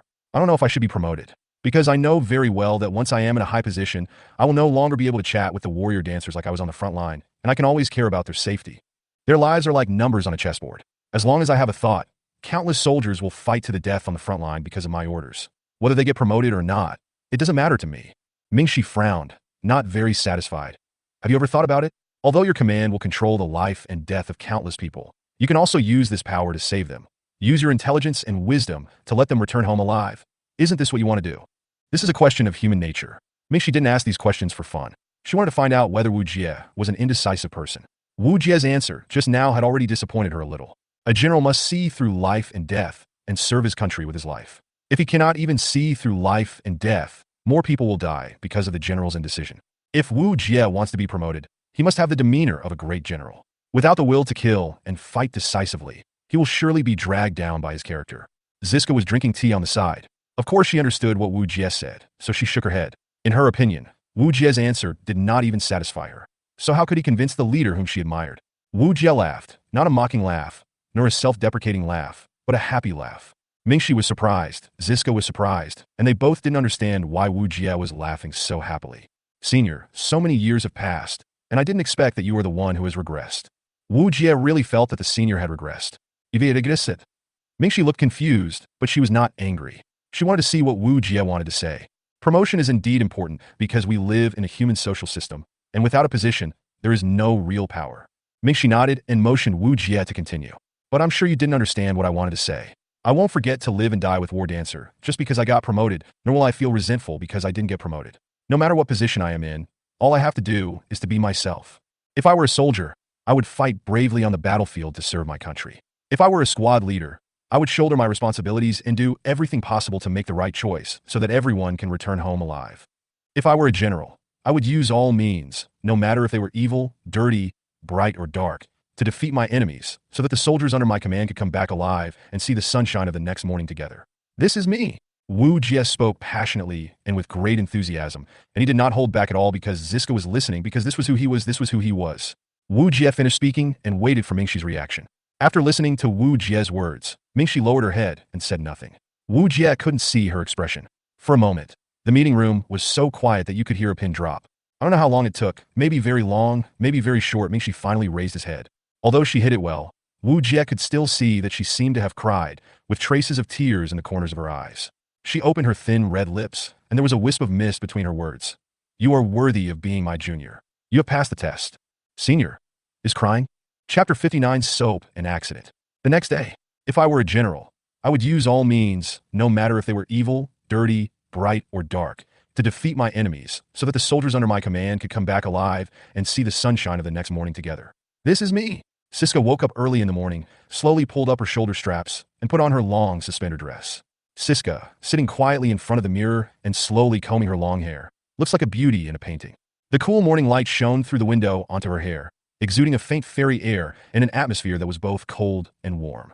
A lip gloss was lightly applied on her thin lips, and she pursed her lips slightly. The beauty in the mirror looked even more icy and beautiful against the morning light. All she could think about was what Wujia said in front of the team leader yesterday, and the corners of her mouth curved up. Although you have passed the test of the group leader, I have not recognized you yet. Wujia, be ready to face my test at any time. Ziska muttered to himself, walked to the window, and looked out with his star-like eyes. Coincidentally, he could see Wujia's high-end dormitory area. When Wujia returned home, he felt exhausted and fell asleep immediately. He slept until dawn the next day. Wujia opened the door and was about to go out to eat, when he suddenly remembered something and smelled it. Oh no, I was too tired last night and didn't take a shower, so I smell. Wujia complained to himself.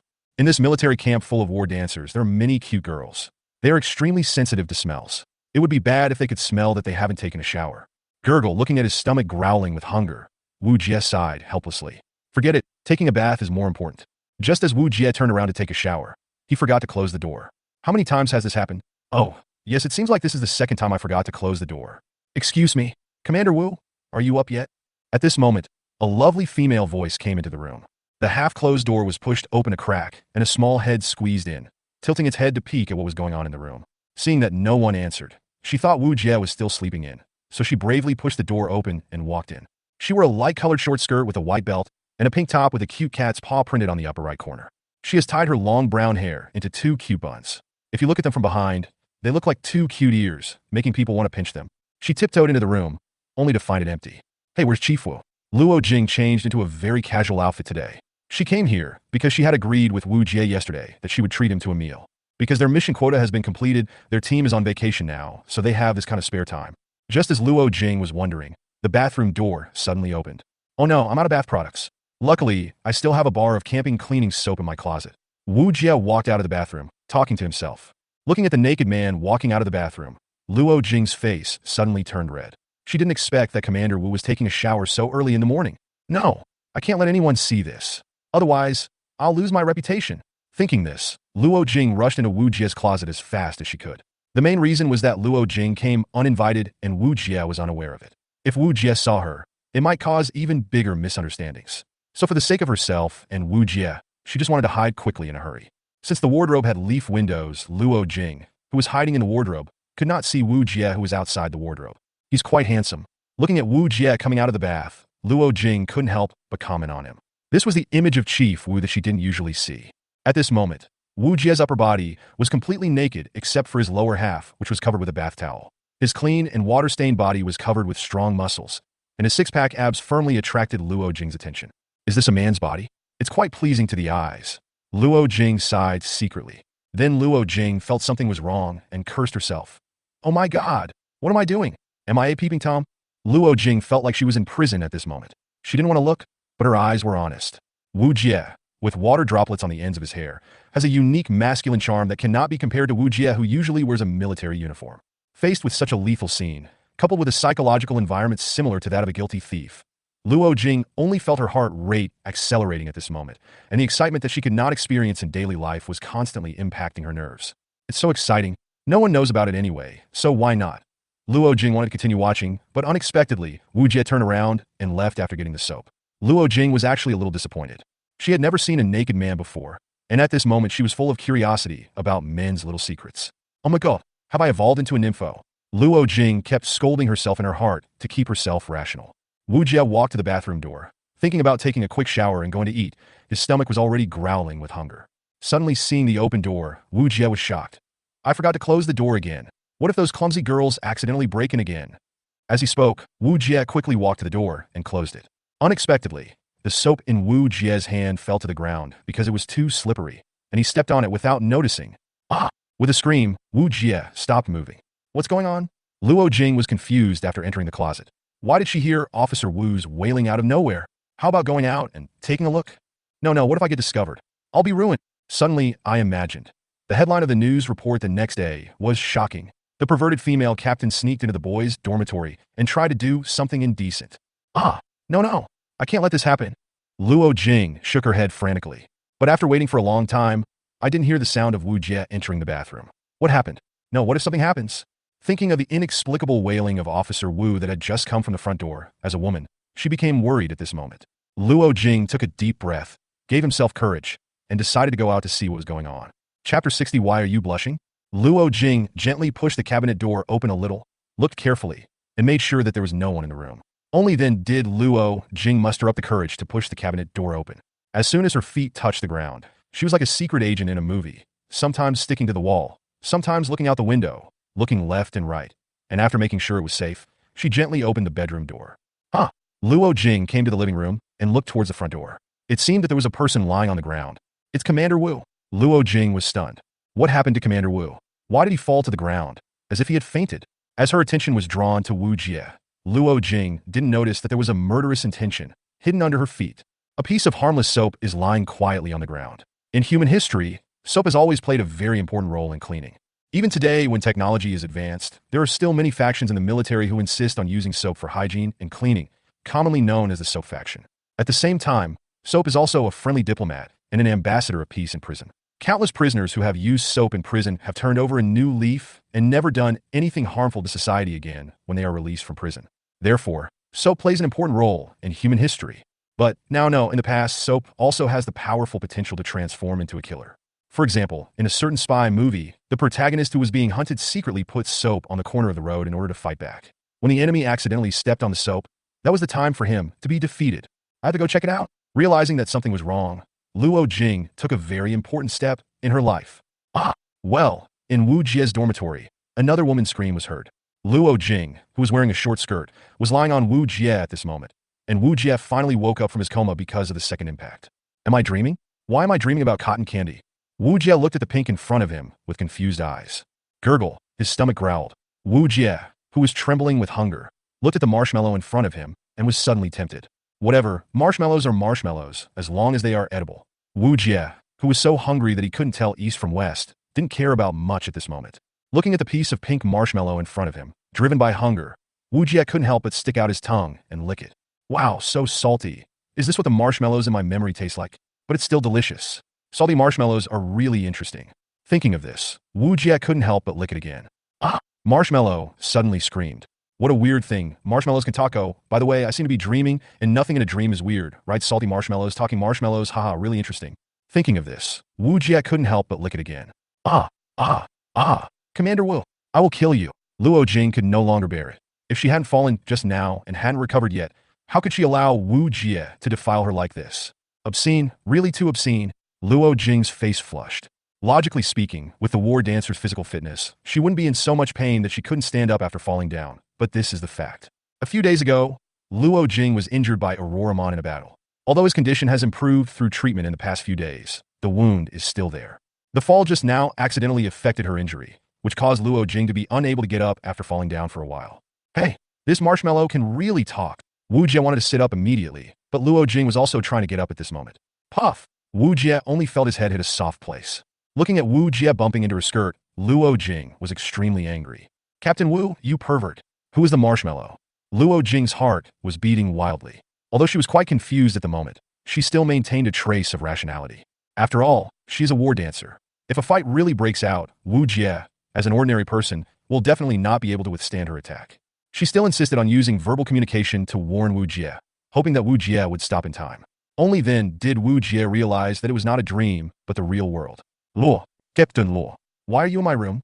Wujia could see the face of the person clearly. He didn't expect that Luo Jing, who was dressed in daily clothes, was actually in his dormitory. What was going on? Thinking of the door that was open just now. Oh no, someone might have accidentally broken in again. No, I have to install a smart lock in the future, which will automatically lock the door for me when I'm not at home. Luo Jing's face turned red as if it was about to bleed. Then she remembered that she was the one in the wrong. After all, she was the one who broke in first. But Wujia had just done something so excessive to her. Also, I licked. She didn't dare to think about it anymore. What should she do? I. Luo Jing was speechless for a moment. I saw you fall to the ground, so I came over to help you. But who knew there was a soap on the ground? So I fell on you, Commander Wu. Just when Luo Jing was about to speak and defend herself, something even more outrageous suddenly happened. Because the previous series of events were too intense, Wu Jie's bath towel loosened and actually slipped down in front of Luo Jing. Looking at the bath towel slowly sliding down, Luo Jing's eyes widened wider and wider, and her brain was almost deprived of oxygen. With a splash, the bath towel finally fell down. At this moment, Luo Jing saw a lot of things that she shouldn't have seen. Ah, Wu, Commander Wu, hurry up, pull him up. Luo Jing quickly covered her eyes with her hands and turned her head to the side, afraid that she would explode if she looked at him any longer. But no one noticed that Luo Jing was extremely cunning and left a gap for her finger. Is this the correct way to cover your eyes that often appears in novels? Wujia also realized that something was wrong. He quickly pulled himself up, turned his back to Luo Jing, and put on his clothes again. Captain Luo, please step out for a while. If you have anything to say, please wait until I finish my work. Wujia calmed down and said quickly. I agree. Luo Jing nodded repeatedly. If this continued, who knew what terrible things would happen? At this moment, she just wanted to escape from this prison as soon as possible. Yes, escape quickly. Just like that, Luo Jing rushed out of the door as if escaping. But after rushing out of the door, Luo Jing leaned against the wall, gasping for breath. It felt more intense than fighting with Aurora. What was this feeling? Chapter 61, I'm starving. After a while, Wujia finally came out, but now he was dressed neatly and his expression had returned to his usual calm and indifferent self. Captain Luo, let's talk while we walk. I haven't had breakfast yet. Wujia was really hungry. He had attended such a long meeting yesterday and fell asleep when he came back because he was too sleepy. He didn't even have dinner. Now he is very hungry and just wants to eat something quickly, otherwise he will suffer from hypoglycemia. Seeing Wujia coming out, Luo Jing's eyes were a little evasive and she didn't know if she was still brooding over what happened before. Captain Wu, have you forgotten what we agreed on yesterday? What did you say? I'm going to treat Chief Wu to dinner today. Oh yes, I almost forgot. Sorry, the meeting lasted too late yesterday and made me a little forgetful. So should we leave now? Wujia slapped his forehead and remembered this. Yes, I have booked a hotel in the city today. Let's go there to eat. Luo Jing replied quickly. Hotel? Another hotel? Wujia had a headache. Could it be that hotel again? Yeah, I heard that the food in this hotel is very good and highly rated, so I want to repay Chief Wu's kindness. Wujia thought for a moment and said, you probably haven't confirmed with me whether I'm really going to the international competition. How can you be so sure that I will participate? Indeed, I was arranged by the team leader to participate in the international competition. It was just confirmed last night, and I haven't told Luo Jing yet. Luo Jing smiled and replied, Commander Wu must have overslept. The team leader announced this to all members early this morning. Everyone in the team knows that Commander Wu is going to participate in the competition. Early in the morning, Wujia was stunned and immediately took out his pocket watch to look at it. Oh my god, it was already 11 o'clock. I was so tired last night that I slept for such a long time, but there was no response at all. I set the alarm, but there was no response. Wujia's head started to hurt. He pressed his head and said, okay, let's go to the city together. Luo Jing didn't expect Wujia to still use such an old pocket watch. She was interested for a moment. Chief Wu is still using such an antique thing. It must have been eliminated many years ago, right?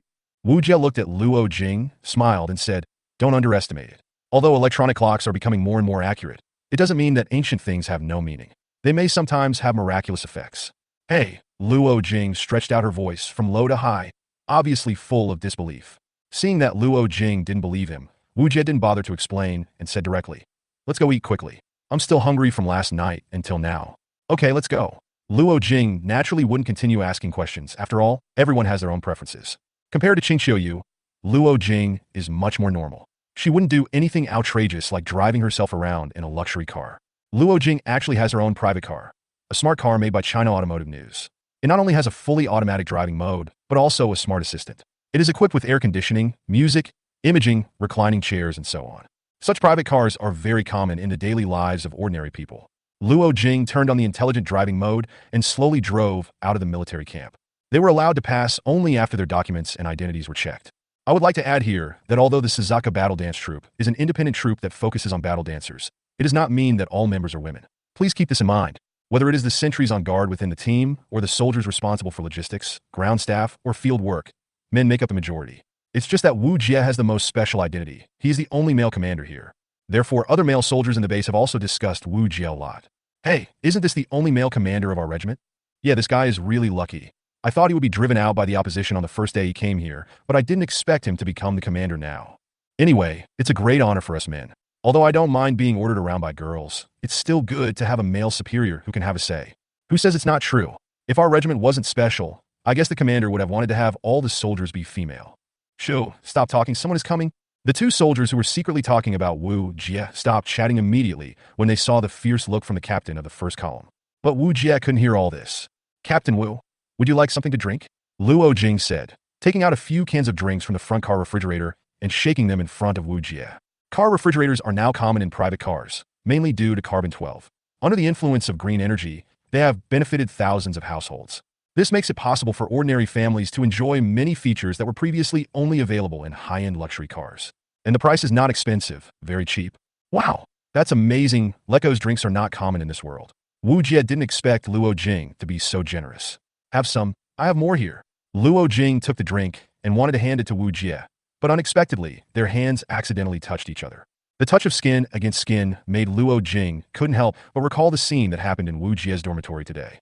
He handed the drink to her as if he was being electrocuted and immediately turned his face away so that Wu Jia could not see his expression. Wu Jia was confused. What was Luo Jing talking about? But Wu Jia was hungry, so drinking some drinks would help him feel a little fuller. Took a sip. Wow, so exciting, it's worthy of being Leke. Wu Jia made an exaggerated gesture to express his satisfaction. Commander Wu is really interesting like this. Alas, you don't understand. Ever since the Aurora beast cut off the transportation lines between the east and the west, many daily necessities that were easily available before are now difficult to get. I'll remember your favor of treating me to a drink. Wu Jia said without any concern. These are nothing. Commander Wu has helped me this time, and I have already owed him a great favor. These are just a few bottles of drinks. As they were talking, the car had already slowly driven into the city.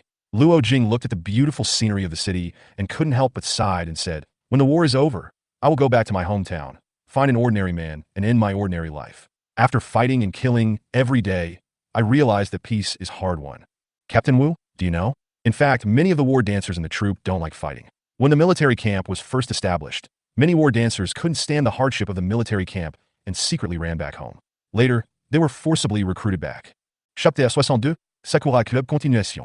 I also thought about running away and becoming a deserter, but it wasn't until Aurora attacked my hometown and destroyed everything I had that I realized how stupid I was. If I had not been passive at the beginning and had actively responded to the challenge, perhaps my family would not have died and my hometown might not have disappeared. Maybe this is God's punishment for me. As he spoke, Luo Jing laughed at himself. Wu Jia didn't say anything, just listened quietly. He didn't know Luo Jing. Although he had read Luo Jing's file, he had no right to comment on her life. However, after listening to Luo Jing's words, Wu Jia seemed to understand something. Don't be sad, it's not your fault. Wu Jia comforted. Thank you for your comfort, Commander Wu. I'm sorry to make you listen to my complaints. Luo Jing did not cry, but just kept making fun of herself. They arrived at the hotel very quickly. Wu Jia was stunned. When he saw the hotel, he felt a stomachache. It was this hotel owned by Shenlong Heavy Industry again. Although I really wanted to complain, Luo Jing meant well, so I couldn't say anything more. After getting off the car and taking the elevator up from the underground parking lot, someone had already captured this scene on the surveillance camera. Miss, Commander Wu is here. Really? Great. I'll be there right away. Wu Jia probably never expected that there was someone he didn't expect to stay here. After getting out of the elevator, we will soon arrive at the private room reserved by Luo Jing. Suddenly, a figure rushed out from the corner and bumped into Wu Jia's arms. Wu Jia was stunned for a moment. What was going on? Huh, what a surprise, Wu Jia. I didn't expect you to come again. The person who spoke was none other than Xiaoyan. You? Xiaoyan? Why are you still in the hotel? I heard from Xiaoyu that you were back at the headquarters, right? Did she forget about the Sakura Society? Was she not afraid that the Sakura Society would attack her again? As if aware of Wu Jia's concerns, Xiaoyan quickly explained. You don't know this. I've already applied to the headquarters to conduct research in the underground laboratory here. Hey, who is this person next to you? In fact, Qingxiu Yin already knew who the person next to Wujia was, but she didn't say it out loud. Wujia was confused. He still had a lot to ask Qingxiu Yin, but he still patiently introduced her to her. This is Luo Jing, the captain of the Hummingbird Squad. Oh, she just responded indifferently and was not interested in Luo Jing at all. Then Wujia introduced Luo Jing. This is Qingxiu Yin, Qingxiu Yu's sister. Originally, Qingxiu Yin didn't know that Wujia was coming to the hotel. She was just doing research in the hotel and went to the lobby to eat. When she was bored, she casually flipped through the appointment book and found Wujia's name and a strange woman's name on it. So she waited in the hotel early and ordered the people in the monitoring room to report to her immediately as soon as they saw Wujia coming. Then Qingxiu Yin focused her attention on Wujia again. Are you here to eat? Luo Jing sensed something was wrong. This girl named Qingxiu Yin seemed to have strong hostility towards her. Could it be Commander Wu and her? And what surprised her the most was that she felt that the red-haired girl looked familiar from the beginning, and she didn't expect that she was Qingxiu Yu's sister. I didn't expect that Chief Wu has so many friends, and today I have to be careful and take care of Ms. Qingxiu Yin's emotions. It is obvious that Qingxiu Yin has other feelings for Commander Wu. Forget it. This is Chief Wu's own social circle, so I shouldn't cause any more trouble. Captain Qingxiu Yu has always been very famous in our group, and even I respect her very much. It is my honor to have the opportunity to meet Captain Qingxiu's sister today. By the way, I was going to invite Chief Wu to dinner today. If Chief Wu doesn't mind, how about inviting Ms. Qingxiu Yin to dinner with us? Luo Jing's words were neither humble nor arrogant, and she expressed the reason why she and Wu Jie came here in a tone that was neither close nor distant. At the same time, she also conveyed a message to Qingxiu Yin. Chief Wu and I are ordinary people, and we don't have the kind of relationship you think. It seemed that Qingxiu Yin understood what Luo Jing meant, and her expression became much better. Thank you, Captain Luo. Qingxiu Yin agreed readily, without waiting for Wu Jie to speak. Wu Jie was speechless. Don't you even give me a chance to speak? Never mind, it's just a meal. No need to be so serious. Qingxiu Yin let go of Wu Jie, and only then did Wu Jie see Qingxiu Yin's attire clearly. Her straight red hair fluttered in the wind, and her bright eyes shone with a cunning light like a mountain spring. Qingxiu Yin, wearing a little black dress, looked like a beautiful lady who was going to attend a party. A pair of silver earrings sparkled a little, adding a touch of maturity that was inconsistent with her petite figure. What a beautiful woman! Wu Jie was stunned for a moment. When he first met Qingxiu Yin in the hotel, she was dressed very casually, which was nothing compared to her now who was dressed up carefully. Seeing Wu Jie in a daze, a hint of pride flashed across Qingxiu Yin's face, but she did not take advantage of it. Instead, she took Wu Jie and walked into the private room. Luo Jing looked at the two of them and followed them in thoughtfully. During mealtime, apart from Qingxiu Yin who kept chirping, Wu Jie and Luo Jing were as quiet as stone sculptures, just focusing on eating. Qingxiu Yin didn't seem to mind Wu Jie's attitude at all and kept chatting to herself, as if she had endless things to say. Wu Jie was really hungry. It was not that he didn't want to chat with Qingxiu Yin for a while, but at least let him eat something before talking. He hadn't eaten a single bite from last night to this morning. But it was different for Luo Jing standing by. She found that this place had completely become Qingxiu Yin's home court, and she had no chance to interrupt at all. By the way, how are the three dancers from the Sakura Club doing now? Wu Jie finally had the strength to speak and interrupted. Qingxiu Yin, who was interrupted, then remembered something. Oh, by the way, Commander Wu, if you hadn't mentioned it, I would have almost forgotten. The Sakura Society has been under great international pressure from public opinion because of the failed assassination attempt. So during this period, the learning and exchange between Shenlong Heavy Industries and Sakura Heavy Industries was able to proceed smoothly. As for those three girls, Sakura has announced that it has severed ties with them. I guess this decision was made to protect the reputation of the Yamaguchi Gumi. But because of this, the three girls regained their freedom. I told them about this incident. They didn't believe it at first, but later when I showed them the evidence, the three of them hugged each other and cried for a long time before they slowly accepted the fact. But I was worried that they were still secretly loyal to the Sakura Society, so I was not in a hurry to let them go.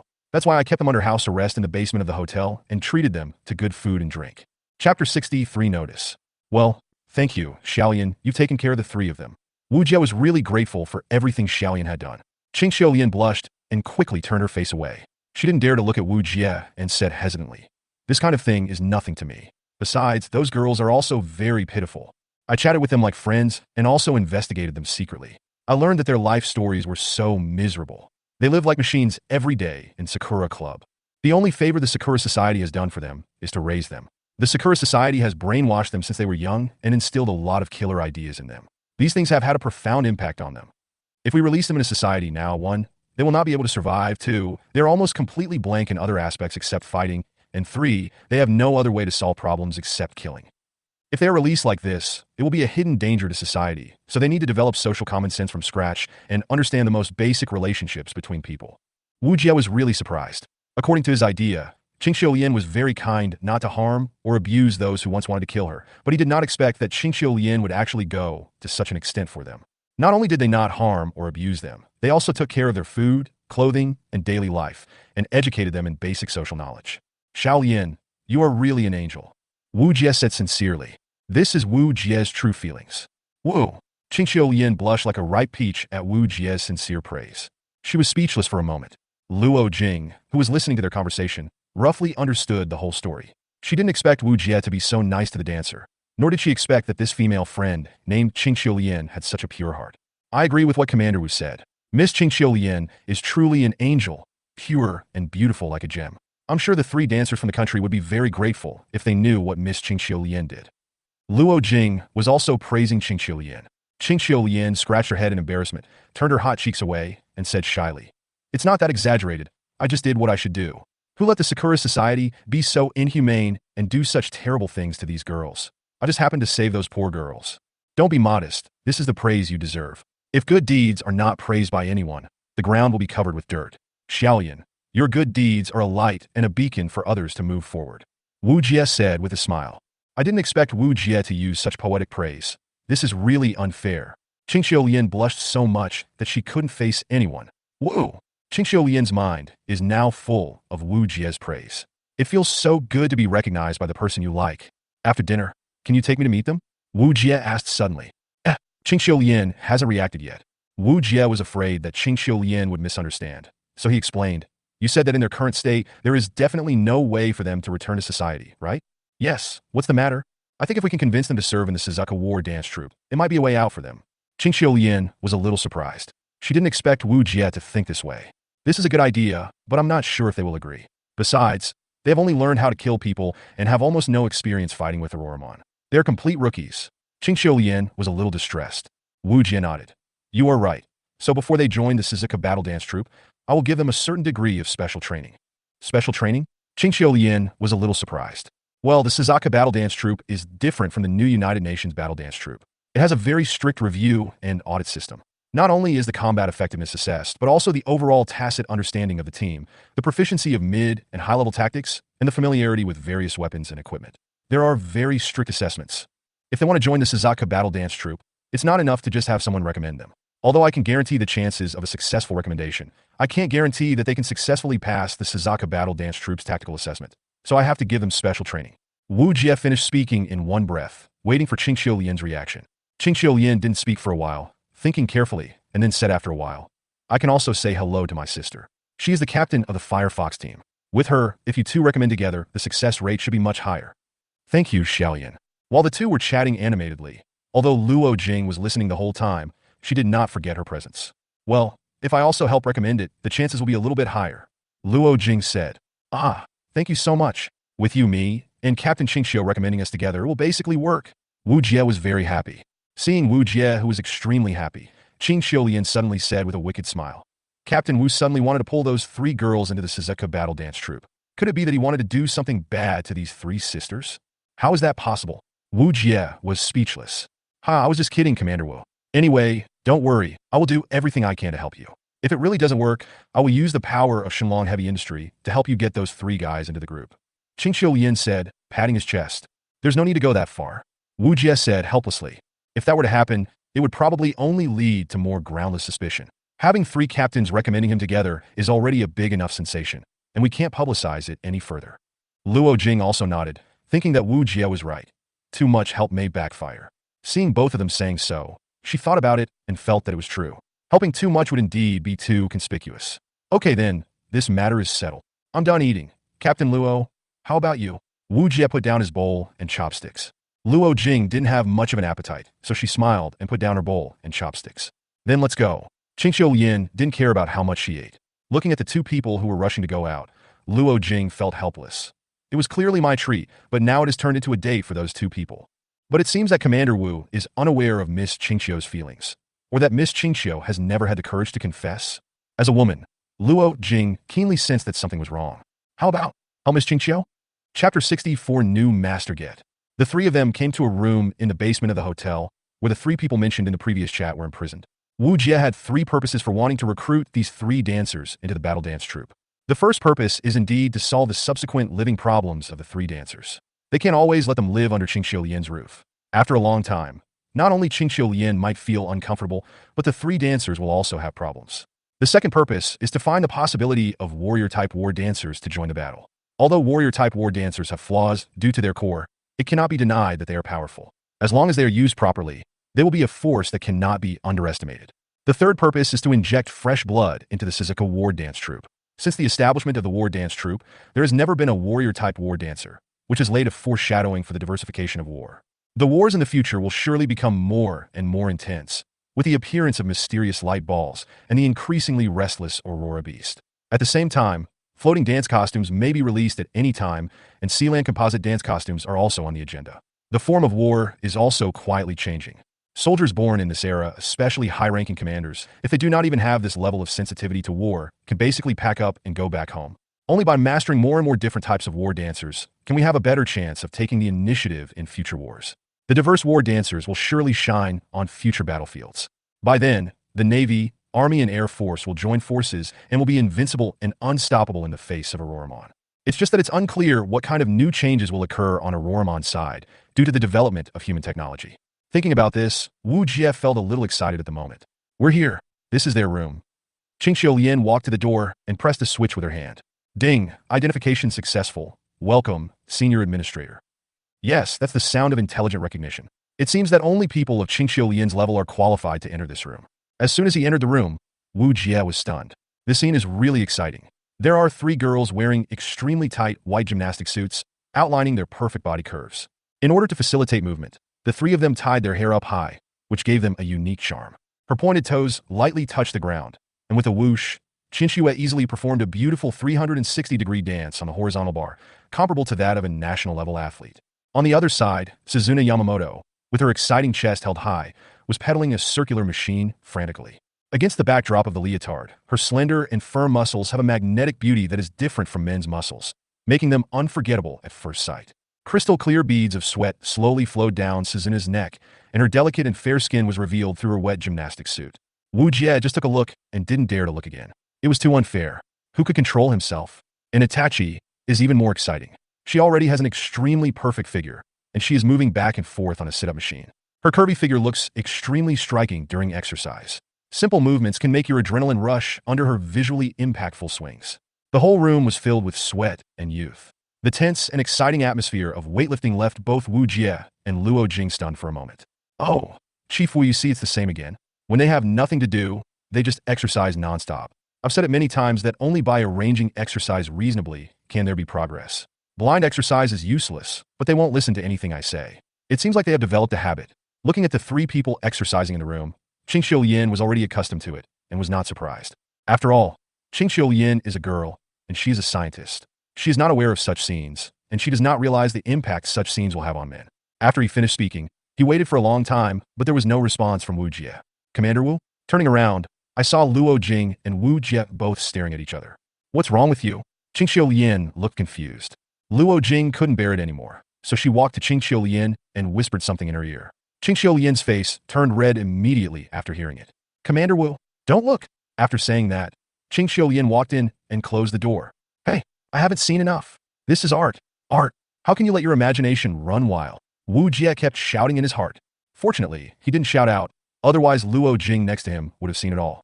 Commander Wu, does it look good? Luo Jing asked with a grin. Wujia touched his nose awkwardly and said, to be honest, it would be a lie to say it doesn't look good, but I really didn't think wrongly. Huh. Luo Jing half closed her eyes, lengthened her voice with a very teasing tone, and glanced at Wujia with an interrogative look.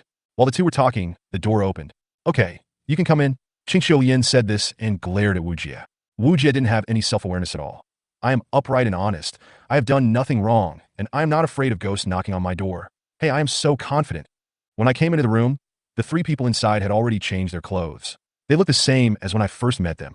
When the three people inside heard that guests were coming, they changed into the clothes they wore when they first arrived according to the young lady's request. They were all curious about what kind of guest was so important that Qingxiu Lian brought him in personally. Suddenly, A familiar face was seen walking in from outside the door, and the facial expressions of the three people were very complicated. So please, fear, curiosity, or some other strange emotion? Wujia couldn't tell. Hey, Chiyuki-chan, Suzuna-chan, Itachi-chan, long time no see. Wujia spoke in a friendly manner to lower the three people's guard. After thinking about it, it would be better to communicate in their native language so as not to make them too nervous. After hearing Wujia's greeting, the three of them didn't rush to speak. Instead, they looked at each other, hesitated for a long time, and finally took action. Chinchue finally moved. She was the first one to move. Biting her lower lip, Chinchue felt extremely complicated and difficult to describe. Facing the person who had defeated them personally, she didn't know what to say. She thought about it a lot and hesitated a lot, but after staying here for a long time, she still didn't see the man appear. But now that he appeared in front of them, he didn't know what to say for a moment. Led by Chinchue, the three of them walked in front of Wujia. Huh, what are they going to do? Wujia looked puzzled. Thank you, Mr. Wu, for giving us a new life. From today on, you are our new master. Your orders are our life. Please, master, accept us. The three people spoke in unison, their voices shaking the sky. Wujia was completely dumbfounded. Chapter 65, Adopting Three Sisters. Wujia was completely dumbfounded on the spot. What is this about? To be honest, Wujia had imagined many situations before he came. For example, they would hate him, or the three of them might rush up to kill him together, or simply ignore him. But who the hell could have imagined this would be the case? Ah, these three guys are here again. Qingqiu Yin pressed his forehead, speechless.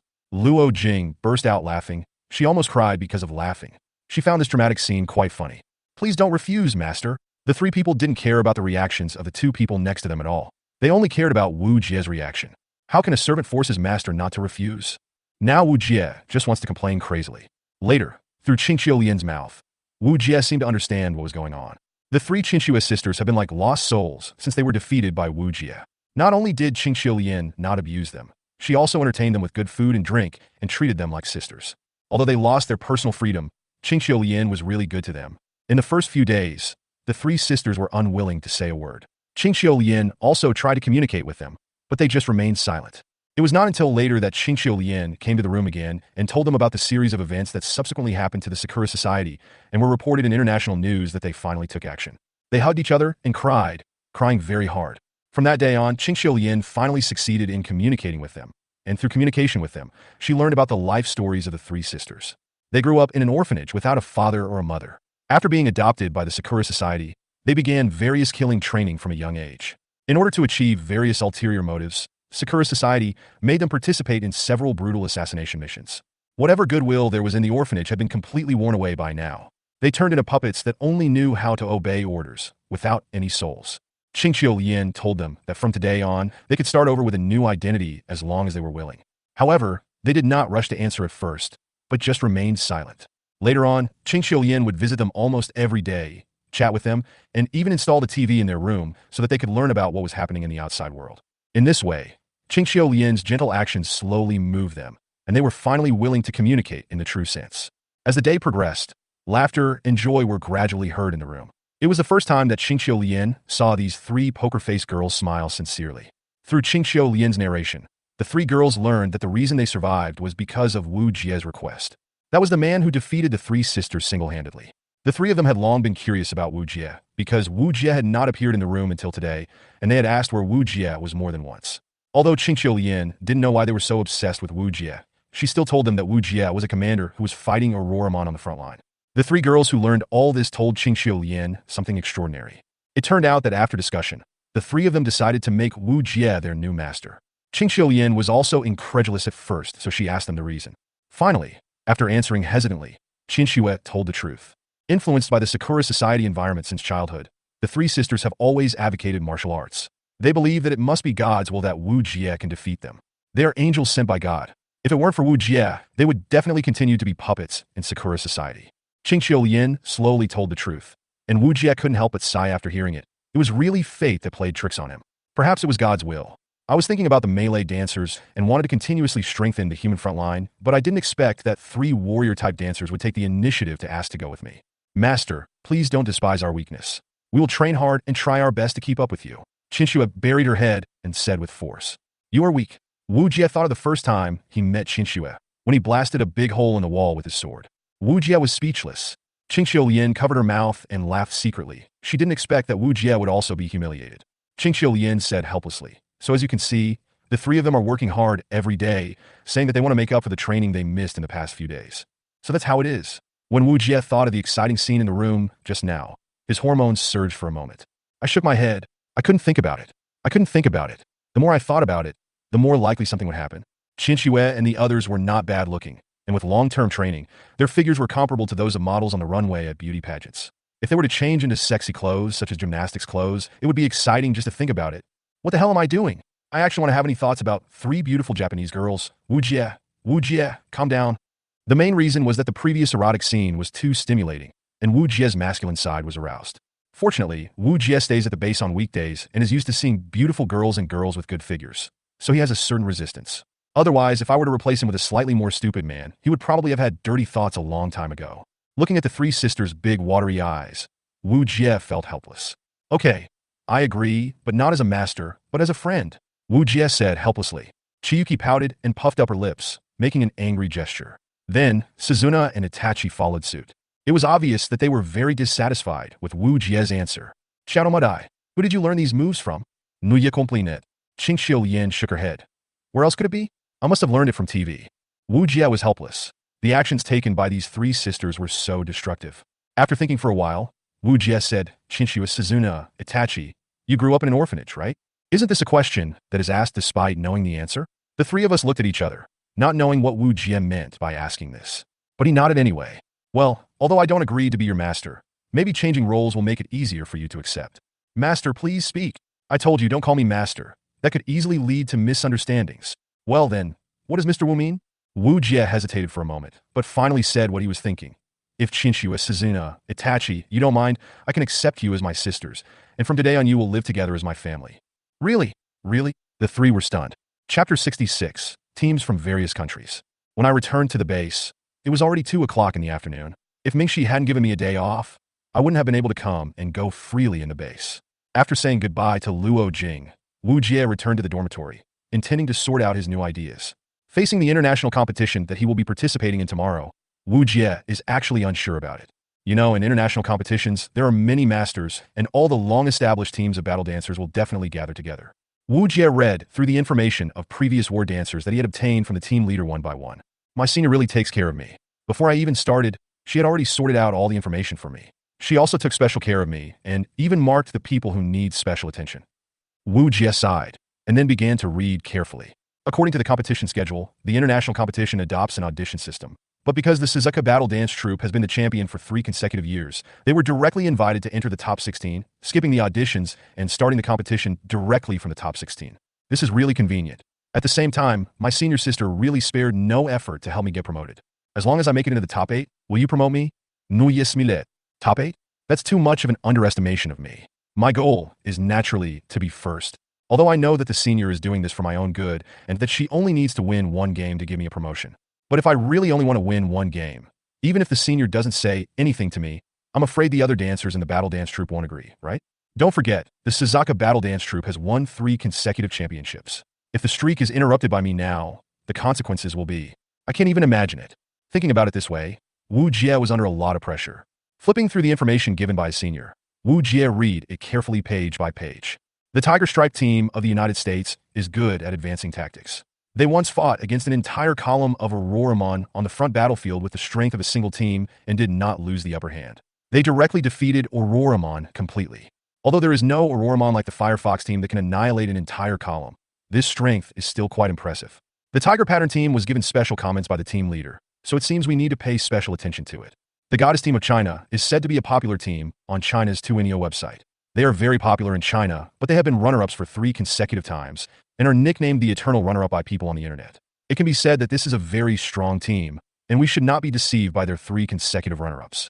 Being able to be the runner-up for 3 consecutive terms is, in a way, a symbol of strength. Wow, there's actually a giant bear team from China. This team is very good at tearing apart enemies. They especially like to get close and crush the enemy with fierce firepower. When facing such a team, we must be wary of the opponent's close-range tactics. The senior even added the words, be especially careful. They are worthy of being called a fighting nation. Even though all the members are women, they still haven't forgotten their national style. Wujia is ashamed. There is another up-and-coming team from a Middle Eastern country. The country used to be in a war-torn country, but now it is a completely different place. Not only is it strong, but it also has new technologies that other countries envy. The Vulture team is good at sneak attacks, ambushes, and trap warfare. The senior student's comments said that the tactics of this team are extremely dangerous and require special attention. After flipping through several pages, Wujia couldn't help but sigh. It was truly an international competition, with 100 flowers blooming and all kinds of tactics. It was truly eye-opening. Suddenly, Wujia stopped what he was doing, turned a page, and stopped moving. Susanoo Sentai? Susanoo is a rebellious god in the Japanese mythology. It is said that because he disobeyed Amaterasu's orders, he secretly came to the mortal world and killed the god's favorite, the Yamata no Orochi, and thus obtained the sacred Kusanagi sword, becoming an evil god who brought disaster to the people. Friends who know mythology may complain, but in order to avoid disputes, the story here is deliberately modified to be different from the original. Wujia read it carefully and then gasped. Everyone in close combat. Wujia suddenly thought of the three Chiyuki sisters. He wondered what tactics the Susanoo team would use. He was really curious. Just at this moment, there was a knock on Wujia's dormitory door. They should be here, right? We've seen enough, so it's a good time to get up and formulate a battle strategy. Wujia stretched and stood up. As soon as I opened the door, I heard a whoosh and a figure bumped into me. Oh, sir, I miss you so much. It was Cecilia. Wujia looked at the six people and smiled apologetically. Sorry, I'm treating you tonight. I'm on vacation, but I still have to trouble you to help me complete this task. Well, sir, at this time, you're still saying such things. Aren't you still thinking about everyone in the regiment? The group of six did not show up the whole day today. Wujia secretly asked them to do something, which might be related to a battle in the near future. When he thought of the upcoming battle, he felt a vague worry. He hoped that his advanced preparation would be useful in the future. Let's go and have dinner. What do you want to eat tonight? Wujia asked. I want to eat hairy crabs. Cecilia didn't hide her thoughts at all. Sheila shook her head helplessly. Every time you mention food, your eyes light up. Captain, you are wrong. Confucius said that food, sex, and love are the basic desires of human beings. Eating is a big deal. If you don't eat well, how can you accomplish big things? Cecilia said, shaking her head. You're acting so literary now. When have I ever seen you study without falling asleep? Sheila got angry when she thought of Cecilia's sloppy look. Wujia smiled and said, although Cecilia is not focused when studying, there is nothing wrong with this sentence. Eating is indeed a major event in life. Only when you eat well can you sleep well and work efficiently. Boya suddenly interrupted. By the way, sir, the commander said early this morning that we should participate in the International Dancer Military Competition. Sir, are you ready? Minion also said, I heard that there are so many masters in the International Dancer Military Competition. I get nervous just thinking about it. I have to fight against so many masters, and I don't know what place I can get. Phoebe sighed. Anyway, with our strength, we'll probably just go through the motions. Although I'm not a pessimist, I've watched the live broadcasts of previous competitions, and everyone is a master. It's really hard to build up confidence. Wei Yi, who had always been relatively silent, finally spoke up. I think that with the commander here, nothing is impossible. I believe in the commander. Chapter 67 ready to go. Because the commander has been working very hard to consider everyone. Haven't you noticed? No matter what battle it is, the commander stays up late to formulate combat strategies for us. Do you remember how long it has been since we were injured? Wei Yi asked everyone. Everyone began to think carefully. Wei Yi, let me tell you, since the first day that the commander came to Zhujianjian Dance Troop, our team's injury rate has always been 0. Wei Yi said lightly something that none of the dancers had expected. Sheila thought about it carefully and said in astonishment, I am such a failure as a captain. More than a month has passed, and I didn't even notice anything. Amazing, sir. I have fought in dozens of battles this month, and I haven't lost a single hair. I am a core combat dancer, and I have to handle a lot of tasks that other dancers find inconvenient to complete, so my injury rate is very high. But if it weren't for Wei Ye's reminder, I would have almost ignored the fact of my injury. Minion clapped her hands, shocked to discover this. Phoebe nodded in agreement. Me too. The commander always arranges everyone to the most suitable positions, whether it's the forward or the backup, it's just right. Every time the enemy is about to get close, the other teammates can just support them and avoid being hurt. If you say all this is a coincidence, it's too coincidental. Cixia chuckled. It's definitely not a coincidence. It's all because of our commander's good command, right? Everyone nodded in unison and turned their eyes to Wujia. Wujia's face turned red, and he coughed and said, Why think so much? Let's go eat quickly. I'm hungry. Hey, the commander is actually shy. No. The commander is blushing. The chief's expression is so cute. I want to pinch it. Ouch, don't pinch me, Cixia. I want it. Looking at the figure gradually going away, the silver-haired girl seemed to be thinking about something, with an inexplicable light flashing in her eyes. Dividing line. The next day, the Suzaku War Dance Troop has welcomed an important day. The Silver Falcon team, which represents the Suzaku War Dance Troop to participate in the International Dancer Military Exercise Competition, officially heads to the international arena today. As the group leader, Mingxi specially held a small farewell ceremony for Wujia, which is also a tradition of previous years. Major Wu, you are representing our Suzaku Battle Dance Troop in this competition. I wish you good luck in martial arts. In front of everyone, Mingxi was serious. Wujia glanced at the farewell team and did not see Gamma and Qingxiuyu. He heard from others that it seemed that these two teams had important missions. No wonder I was pulled into the competition. Neither of the two teams showed up to stop me. I don't know if they were deliberately transferred away by the team leader. The senior student really took great pains for me. Wujia, I will definitely live up to the mission. Wujia saluted, then turned to all the dancers who came to see him off. Then everyone boarded the transport plane to the international competition. At this time, many dancers were whispering in the audience. Commander Wu is indeed quite capable, but I wonder what place he will get in this competition. Alas, I don't hold out much hope anyway. In previous years, our 3 elite teams have always gone to participate in the competition. Although Commander Wu has some ability, I think there is a high possibility that he will fail this time. Yes, anyone with a discerning eye can see that the regiment commander intends to promote Officer Wu. This matter has spread throughout the regiment. Should keep your voice down, the captain is watching this side. As soon as everyone got on the plane, Cecilia couldn't help but complain. Wow, I'm so nervous. Being stared at by so many seniors, I feel like my fingernails are going to break my palms. Cecilia made a fist with her hand. Sheila didn't say anything to Cixia this time, but asked Wujia, "Sir, are you nervous?" The commander has the same expression all the time, like a piece of wood. He is definitely not nervous. Cecilia heartlessly rushed to speak the lines. Sheila rolled her eyes at Cixia and ignored her. "Sir?" Wujia glanced at the scenery outside the window, turned back and said seriously, "If I say I'm not nervous, it would be a lie. But whether we are nervous or not, what we have to do is to do our best. No matter how powerful the enemy is, we must always remember that we will fight back with our troops and block the water with earth. Do you understand?" "Understood." Everyone responded in unison. Luo Jing, who followed the others in a battle, exclaimed, "Commander Wu is really courageous." Hearing Luo Jing sigh, Wu Jie shook his head. "It's not that I have the courage, but everyone is very motivated." After thinking for a while, Wu Jie said, "Captain Luo, you will be the first to compete in the first game this time." Luo Jing sighed, then froze for a moment. "No way. You want me to take the lead?" Wu Jie nodded. "I have checked your information, Captain Luo, and the battle footage of Captain Luo's previous battles, so I have arranged a suitable position for Captain Luo." Wu Jie obtained some authority from the regiment commander. In order to better understand Luo Jing's combat capabilities, he retrieved Luo Jing's combat records from the archives. Wu Jie, who stayed up late to do his homework, has already fully understood Luo Jing's capabilities. Although it seemed a bit like cramming at the last minute, Wu Jie was well prepared this time. "Wait, Commander Wu, I just fought together with you guys, and our tacit understanding is still a bit lacking. At least let me watch everyone's fighting methods live in the first game. Wouldn't it be better to send me to the second game?" This was Luo Jing's idea. Wu Jie did not reject Luo Jing's idea outright, but nodded and said, "Captain Luo, I agree with your idea, but the battlefield changes rapidly. If we always fight a prepared battle, we will lose the ability to respond flexibly when encountering an emergency. Captain Luo, the reason for this arrangement is because I took actual combat into consideration. Only in this way can we maximize the potential of people." Wu Jie was not just saying this casually, but he really thought so. "Wait, Commander Wu, isn't this a bit too impulsive? This is a military exercise, not a battlefield. Although Commander Wu, what you said is correct, I don't deny it, but one thing is another. Isn't this too extreme?" Luo Jing still expressed her incomprehension. She felt that this was too frivolous. Wu Jie smiled and said to Luo Jing, "Don't worry, I won't fight a battle without confidence. If there is any accident, I will bear it alone." Luo Jing was silent. There was a sense of dominance and unquestionability in Wu Jie's words. Looking into Wu Jie's eyes for a moment, she didn't know what to say. Chapter 68, World Famous City. World Famous City, Berlin. Okay. I believe in Commander Wu's decision. Military orders are as firm as a mountain. I will leave my life to Commander Wu.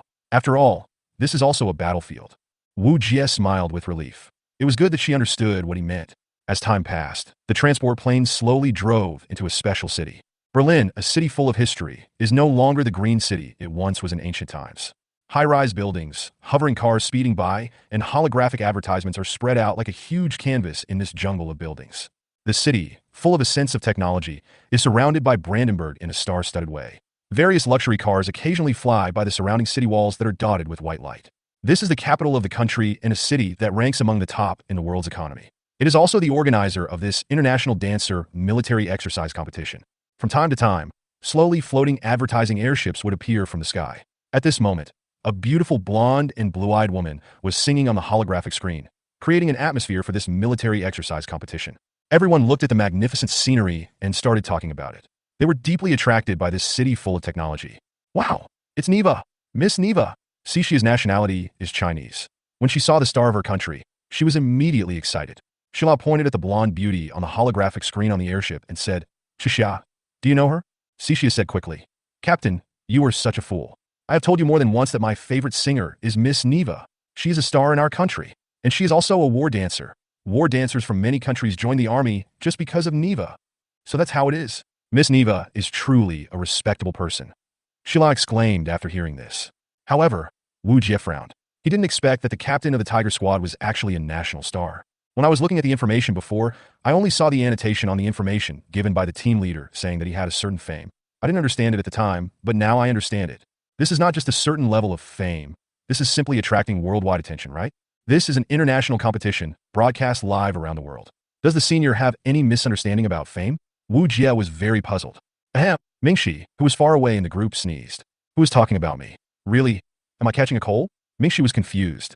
Sir, what do you think of our country's star, Miss Neva? Is she pretty? Is she good-looking? Does she have a nice voice? As if expecting Wu Jie to give an answer immediately, Sishia stared at Wu Jie with starry eyes. Wu Jie was speechless for a moment. Let's see how you can get excited when you get to the competition venue. Shishia, Shila spoke. Don't ask your superior about everything all the time. Your superior is a military commander. How could he possibly pay attention to what's happening in the entertainment industry every day? Shila spoke before Wu Jie could say anything. After hearing what Shila said, Sishia's eyes were immediately blurred with tears. But Neva is also a war dancer. I just want to ask what the commander thinks. Wu Jie didn't have the heart to criticize Sishia, so he said, she is indeed very beautiful, and her voice is very unique, making it easy for people to remember it after listening to it once. Sishia was delighted to receive Wu Jie's affirmation and said with a smile, That's what I told you, Captain. Look, even the commander agrees with my idea. Shila said unhappily, Sir, just pamper her. Wu Jie smiled and didn't say anything else. As the team representing the Suzaku Battle Dance Troop, Wu Jie and his team's transport plane landed at a special berth. As soon as they got off the plane, they were immediately greeted by a receptionist. Hello, are you Officer Wu Jie from the Suzaku Battle Dance Troop? The receptionist was also a blonde woman with golden wavy hair casually draped over her shoulders. He spoke Chinese so fluently that Wu Jie couldn't help but admire him inwardly. He probably read Wu Jie's information and knew that he was a dragon citizen, so he used Chinese. The tight black business suit wrapped up her curvy figure, and coupled with the unique aura of Europeans, Wu Jie remembered her face as soon as they met. Pretty yet elegant, bold yet not vulgar. Hello, I'm Wu Jie, the Supreme Commander of the Suzaku Battle Dance Troop. Those behind me are my comrades in arms. Wu Jie replied calmly. Wu Jie was neither humble nor arrogant, neither overly friendly nor overly distant, and the receptionist who came to greet him nodded secretly. Okay, thank you Suzaku Battle Dance Troop for your support of this competition. As one of the organizers, our superiors have ordered all of us to receive every member of the Suzaku Battle Dance Troop. Please follow me. With a gentle and friendly tone and natural and smooth movements, the blonde receptionist led the way for Wu Jie and his group with a smile on her face. Is this the treatment for winning 3 consecutive championships? Wu Jie couldn't help but sigh inwardly. Led by the receptionist, everyone came to a spacious and bright hall. The entire hall is extremely spacious, but not deserted. There is a constant stream of pedestrians coming and going, both men and women of all races and nationalities. The ceiling was so high that it seemed as if there was no end in sight. A huge crystal chandelier hung in the center of the hall. Countless unknown gems refracted the light, making the chandelier sparkle. A bright red carpet was laid directly in front of the gate. 2 black guards in black suits and sunglasses were constantly scanning the pedestrians coming and going, alert for any possible threats. After strict security checks at the gate, everyone was allowed to enter the hall. This is the highest administrative hall in the country. Since the organizer is the government, the participants of this competition will be fully arranged by the government for accommodation. Considering the personal safety, food safety, and hygiene safety of the participants, comfortable and safe accommodation has been arranged for the participants in the government apartment complex in the administrative district. The receptionist said as she walked inside. Oh, by the way, I haven't introduced myself to you yet. My name is Alyssa. Please feel free to call me by my name. If you have any questions, you can call my work number through the administrative network. I will serve you wholeheartedly at any time. Alyssa introduced herself to everyone in fluent Chinese, and her fluency made everyone ashamed. Profesional. So professional. No matter the attitude of service or the tone of voice, it gives people a feeling of being bathed in spring breeze, and people do not feel any dissatisfaction at all. Coupled with the magnificent environment of the country's administrative center, it inspires awe. Is this Berlin, the world's top metropolis? Chapter 69 Takahashi Ayaka. Since the competition does not start immediately, it will not officially begin until all members are present. Of course, there's a time limit, which is tomorrow night at the latest. Wu Jie now has 1 day to prepare. Before that, Wujia has copied a lot of information about previous competitions from the team leader to his tablet. I guess I'll have to stay up late again tonight. Rubbing his eyebrows, Wujia felt a little tired. It seems that I need to rest for an hour at least, otherwise I won't be able to stay up late at night. The apartment complex is 1 kilometer behind the administrative center, and a reception car has been prepared and is already waiting for Wujia and his party. Following Alyssa's steps, everyone got on the car and soon arrived at the apartment complex.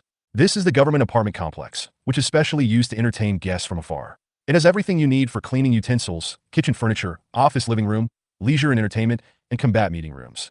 In addition, there is a small commercial center in the middle of the apartment complex. Whether you eat or consume, everything is free, and guests don't have to spend a penny. Alyssa introduced in a professional tone as she walked, and everyone nodded repeatedly. Is this the strength of being the organizer? The hospitality was too good. It was just like being on vacation, and Wujia didn't have to pay for the consumption and entertainment. Moreover, the apartment complex adopts a new linked building model, with buildings connected to each other. Not only can you move freely between different buildings, but you can also see the panoramic view of the outdoors from the corridor at any angle. Whoa, the bed here is so soft. Cecilia threw herself onto the bed and rolled back and forth like a little child. Shala held her forehead and said helplessly, Chisha, can you be more ladylike? Hey, who makes it so comfortable to live here? I've heard about this apartment complex before. It's specially used to entertain guests from all over the world. This is my first time coming here as a foreign guest. I'm excited just thinking about it. Everyone was curious and looked around the room. Only Wujia stood outside the door and said to everyone, you guys play first. I'm going to go downstairs to buy some things. Hey, whatever the boss is going to buy, I want to go too. When Cecilia heard that the boss was going out, she immediately said that she wanted to go too. I'm just buying some daily necessities, nothing important. Okay, you must be tired after traveling all the way. Take a rest and wash up first, and we'll go to the restaurant for dinner together after I come back. Wujia shook his head, ignored Cecilia, and walked out. Okay, then sir, remember to bring me a pineapple bun. It has to be salty. Cecilia raised her hand. Minion laughed. That's really Cecia's style. She never forgets snacks. Boya turned her head and said, it's hopeless, this guy. Okay, I'll take a look on my way. Wujia smiled helplessly and walked out. Wujia left the apartment and walked along the commercial street here, carefully looking for stores selling daily necessities. Since this is a special apartment complex for receiving foreign guests, there are not many pedestrians here. Occasionally, I saw a few people, and they were basically people of different skin colors, eye colors, and hair colors. Although Wujia is an Oriental, he did not attract much attention here. After all, for an international metropolis, it would not be strange to see people from all over the world. The streets here are built with a very high-tech feel, with neatly arranged high-tech street lamps on both sides of the streets. Each street lamp here is equipped with a holographic screen. Sometimes it plays current affairs news, and sometimes it plays Neva's songs. There is music, but you have to get about 5 meters close to hear it, thanks to the new sound wave technology. The sound can be limited to a certain range. The sound will never be heard outside this range, and can only be heard within this range. Moreover, the scientist who invented this technology also won the Nobel Prize for it. It is not only used in civilian fields, but also widely used in military fields. Let me tell you here that the special signal transmitter used by Wujia and his team was once developed by a core member who included the scientist who invented this sound wave range. His special range technology was also used in it, so that the signal could be transmitted to other special signal receivers through special methods without alarming the Aurora Mon. I have to say, this is definitely a very great invention. Not only does it ensure human communications and reduce the possibility of being discovered by Aurora beasts, but it has also been widely used in the civilian field, greatly reducing noise pollution. The most important thing is that it is cheap and low cost, and this technology has been applied to thousands of households. Suddenly, Wujia, who was looking for a store, stopped and his eyes involuntarily looked in one direction.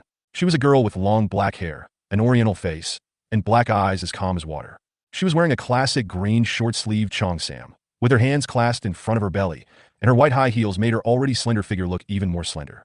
The ancient oriental beauty was fully embodied in her, and Wujia's eyes were involuntarily attracted to her image. She raised her hand and gently lifted the hair beside her ears. The small movement of lightly touching the hair ends added a different charm to her. There was always a smile on the corner of her mouth, intentionally or unintentionally, as if there was something happy in her heart, which made her smile even more charming. Of course, the reason why Wujia looked at her was not because of how beautiful she was or how good her figure was, but because he had read this woman's file. The captain of the Suzaku squad. The captain of all warrior-type war dancers. I wonder if she is related to the Sakura Society? Almost all of the assassins in the Sakura Society are melee fighters. If she is also related to the Sakura Society, should we be careful? Because Wujia was thinking, his gaze was too conspicuous. Plus, there were few pedestrians on the commercial street, so he didn't notice that his gaze had attracted the woman's attention. She was seen walking slowly towards Wujia, her steps steady and graceful, like a calm and indifferent lady. Hello, Mr. Wu. It's the first time we meet, and you're staring at me like this. Isn't that a bad idea? She spoke fluent Chinese without any pauses. Her voice was as sweet as a warbler in the forest, and her tone was calm, but not too far away, which made people feel no rejection. Wujia was stunned. She actually knew me? Then I changed my mind and thought, yes, if I can get these people's information, they may be able to get my information as well. Considering that he had once ruined Sakura Club's affairs, it was still unclear what attitude the captain of the Susa team had towards him. Wujia smiled and introduced himself. Hello, my name is Wujia. I guess you are Ayaka Takahashi, the captain of the Susano team. Captain Takahashi, right? Chapter 70, I Can't Stop It. Hearing Wujia's words, Takahashi Ayaka was slightly stunned, but she quickly reacted and raised her slender hand slightly as an invitation. May I invite Mr. Wu to come along? Listening to this magical voice, which is clearly filled with a sense of alienation, one cannot resist it. I think it would be difficult for any man to refuse an invitation from such a beautiful lady, right? You're welcome to travel with me. It's also my honor to meet Miss Takahashi. Wujia did not reach out to hold Takahashi Ayaka's hand. Of course, he could see that Takahashi was trying to tempt him to hold hands. However, he and Takahashi are competitors, and it is not clear what Takahashi Ayaka's purpose is in her relationship with Sakura Society. There is no need for me to get too close to her emotionally and logically. The seemingly sweet invitation might actually be a trap. Thinking of this, Wujia took half a step back. Takahashi Ayaka looked at Wujia's action and frowned slightly, but soon relaxed. However, she was not angry but just thought to herself, is this half-step back action serious? Okay, since Mr. Wu agrees, let's go for a walk together. This is a government apartment complex. Even if she really has some conspiracy, she probably won't do it here. Thinking so, Wujia started to walk with her. Looking at Takahashi Ayaka wearing a cheongsam, Wujia was wondering what Takahashi Ayaka would look like in a dance costume, and how strong would her fighting power be. If you could see Takahashi Ayaka's dance costume, perhaps you could tell from her armor what kind of fighting ability she has and what her position is in the team. It's a pity that Saishiong, who is now wearing a cheongsam, can hardly reveal any important information, so Wujia can only give up. Feeling Wujia's vague gaze, Takahashi Ayaka said in a funny tone, Captain Wu, is there something dirty on me? Maybe I was misunderstood? Wujia was speechless. Yes, I guess Takahashi Ayaka has now regarded herself as a two-faced pervert and is secretly cursing herself for being so lustful. This is a good thing, as it can confuse Takahashi Ayaka and prevent him from seeing her true intentions. But what Takahashi Ayaka was thinking was, he's been looking at me, maybe he's trying to guess what kind of dance costume I am wearing. She did not simply regard Wujia's gaze as that of a pervert. If Wujia knew what Takahashi Ayaka was thinking, he would probably spit out blood. It takes an extremely intelligent mind to guess this. Could it be that he has the ability to read minds? Wujia was thinking about how to use his image as a pervert to get words out of Saishiong, while Saishiong was thinking about how to get words out of Wujia, who was pretending to be a pervert. In short, the two people have different thoughts and neither of them is a good person. Wujia blushed, pretending, and his eyes flickered towards Takahashi Ayaka's chest and buttocks. Then he coughed and said, that's not the case. Miss Takahashi is just too beautiful, and I was too fascinated by her for a moment. It's just that if a man can marry Miss Takahashi, that man would be blessed with a great fortune. Okay, that's it. I'll continue to maintain my image as a pig brother and let her get careless first. Wujia secretly praised his acting skills as worthy of an Oscar. But when Takahashi Ayaka heard this, she raised a strange smile and said, Captain Wu, you are joking. No one would want a woman like me. Alas. As he spoke, he deliberately dragged out the last syllable of his words, making him look even more pitiful, and he leaned towards Wujia intentionally or unintentionally. Wujia said quickly, no way, no way. Miss Gao Xiao is not only extremely beautiful, but also extremely talented in her dance costume. I don't think any man can refuse Miss Gao Xiao. For example, I fell in love with Miss Gao Xiao at first sight. If I could marry a beauty like Miss Gao Xiao, it would be a great blessing for my ancestors, as we say in Long Country. Wujia said this bluntly, without any intention of holding back, making it seem like the truth. You are still pretending in front of me. Humph. I will expose your true colors. Takahashi Ayaka sneered in her heart, but the expression on her face did not show any anger at all. She giggled and threw herself into Wujia's arms, hugged Wujia with her arms, and said to Wujia with misty eyes, there is a coffee shop over there. Let's go there and sit down. I just happen to have something to talk to Chief Wu about. Wujia's face turned red and he swallowed. He didn't expect Gao Xiao's breast to be so big. Although she was wearing a cheongsam, it didn't affect her from playing to her strengths at all. I just felt my arms being constantly squeezed by two balls of cotton. Damn it, I really couldn't stand it anymore. I had to find a place to wash my face and wake myself up. Well, let's go to that coffee shop. I also want to go to the bathroom. Wujia responded quickly. Seeing Wujia's embarrassed look, Takahashi Ayaka's heart was filled with joy. Just keep pretending, or I'll torture you to death. As a Chinese, Takahashi Ayaka has long known the fact that the Sakura Society was defeated. Of course, she also learned from various channels who was the person who caused the Sakura Society's defeat. There is no wall that is impenetrable, No matter how good Wujia and Qingxiu Lian's intelligence work is, in today's technologically advanced world, they cannot hide it from Takahashi Ayaka, who is determined to obtain intelligence. Of course, she also knew Wujia's identity and understood the whole incident. To be honest, she is a famous senator's daughter in the country. Her father is the largest member of the Kuomintang friendship faction and holds a pivotal position. He is also the honorary vice president of Sakura Heavy Industries, and in the country, he is a man who can shake the floor 3 times with just one stomp of his feet. Takahashi's father is a friendly person, so of course, she has no good feelings towards the Sakura Society. At the same time, she is also interested in Wujia, who defeated the Sakura Society. It became even more interesting after knowing that Wujia defeated 3 warrior-type dancers with his bare hands. She wanted to understand how Wujia defeated the war dancer with his bare hands. What should she do if Wujia used the same method against her in the next competition? To be honest, this encounter with Wujia here was purely an accident. No one knew about Wujia and the Silver Falcon team's participation in the international competition except the organizers. If Takahashi Ayaka had not investigated Wujia a long time ago, it would be impossible for her to know so much about Wujia. In addition, Wujia and Takahashi Ayaka both came here to participate in the competition at the same time. There is really nothing I can do about it. It is purely a fateful encounter. I can't stop it even if I want to. Chapter 71, Aquatic Flowers. When Takahashi Ayaka came to the coffee shop, the first thing Wujia did was to go to the bathroom. You want to ask why? Maybe Wujia's temperature was a little high? Or maybe he accidentally stained his clothes? Wow! The cold water soaked Wujia's face. Overwhelmed by the refreshing feeling, Wujia instantly regained his former composure and confidence. Looking at the young man in his early 20s in the mirror, Wujia smiled helplessly. Who would have thought that I, the top graduate, would now have fallen to the point of selling my body? Back in the lobby of the coffee shop, Wujia's feet stopped for a moment. At this moment, Takahashi Ayaka actually changed her clothes, and Wujia had no idea when she changed them. Could it be that this woman always carries 2 sets of clothes with her? At this moment, Takahashi Ayaka, wearing a Japanese yukata, sat quietly in front of the window of the coffee shop, looking out the window quietly. Unlike before, there was a hint of melancholy in her eyes at this moment, and her black eyes reflected colors like a rainbow. The black hair was lightly combed into side bangs, revealing the looming left half of the eye, and was tied into a ginkgo leaf shape with a hairpin. When you look closely, it shows a luxurious temperament. Aquatic flowers woven from pure cotton bloom from the collar of the yukata to both sides. Against the backdrop of the aquatic flowers, the dark purple yukata gives the sitting Takahashi Ayaka the illusion of a beautiful girl from a small family. Her slender hands were lightly folded on her legs, her body was straight and meticulous, and her lightly made-up face was indescribably beautiful and refined. Sorry, Miss Takahashi, I'm back late. Wujia apologized softly, and then sat down opposite Takahashi Ayaka. Strangeness. Wujia felt something was wrong. Why does it feel like he is not the same person as before? At this moment, Takahashi Ayaka looked at Wujia, who was sitting down, with just a faint smile on her face, her pupils flickering, and she said nothing. Wujia was stunned. What is going on? I don't know why Miss Takahashi is staring at me like that. Is there something wrong with me? Wujia quickly checked his clothes, thinking that his clothes were dirty somewhere. Takahashi Ayaka suddenly stood up and tilted her head to look at Wujia. This unreasonable action immediately scared Wujia.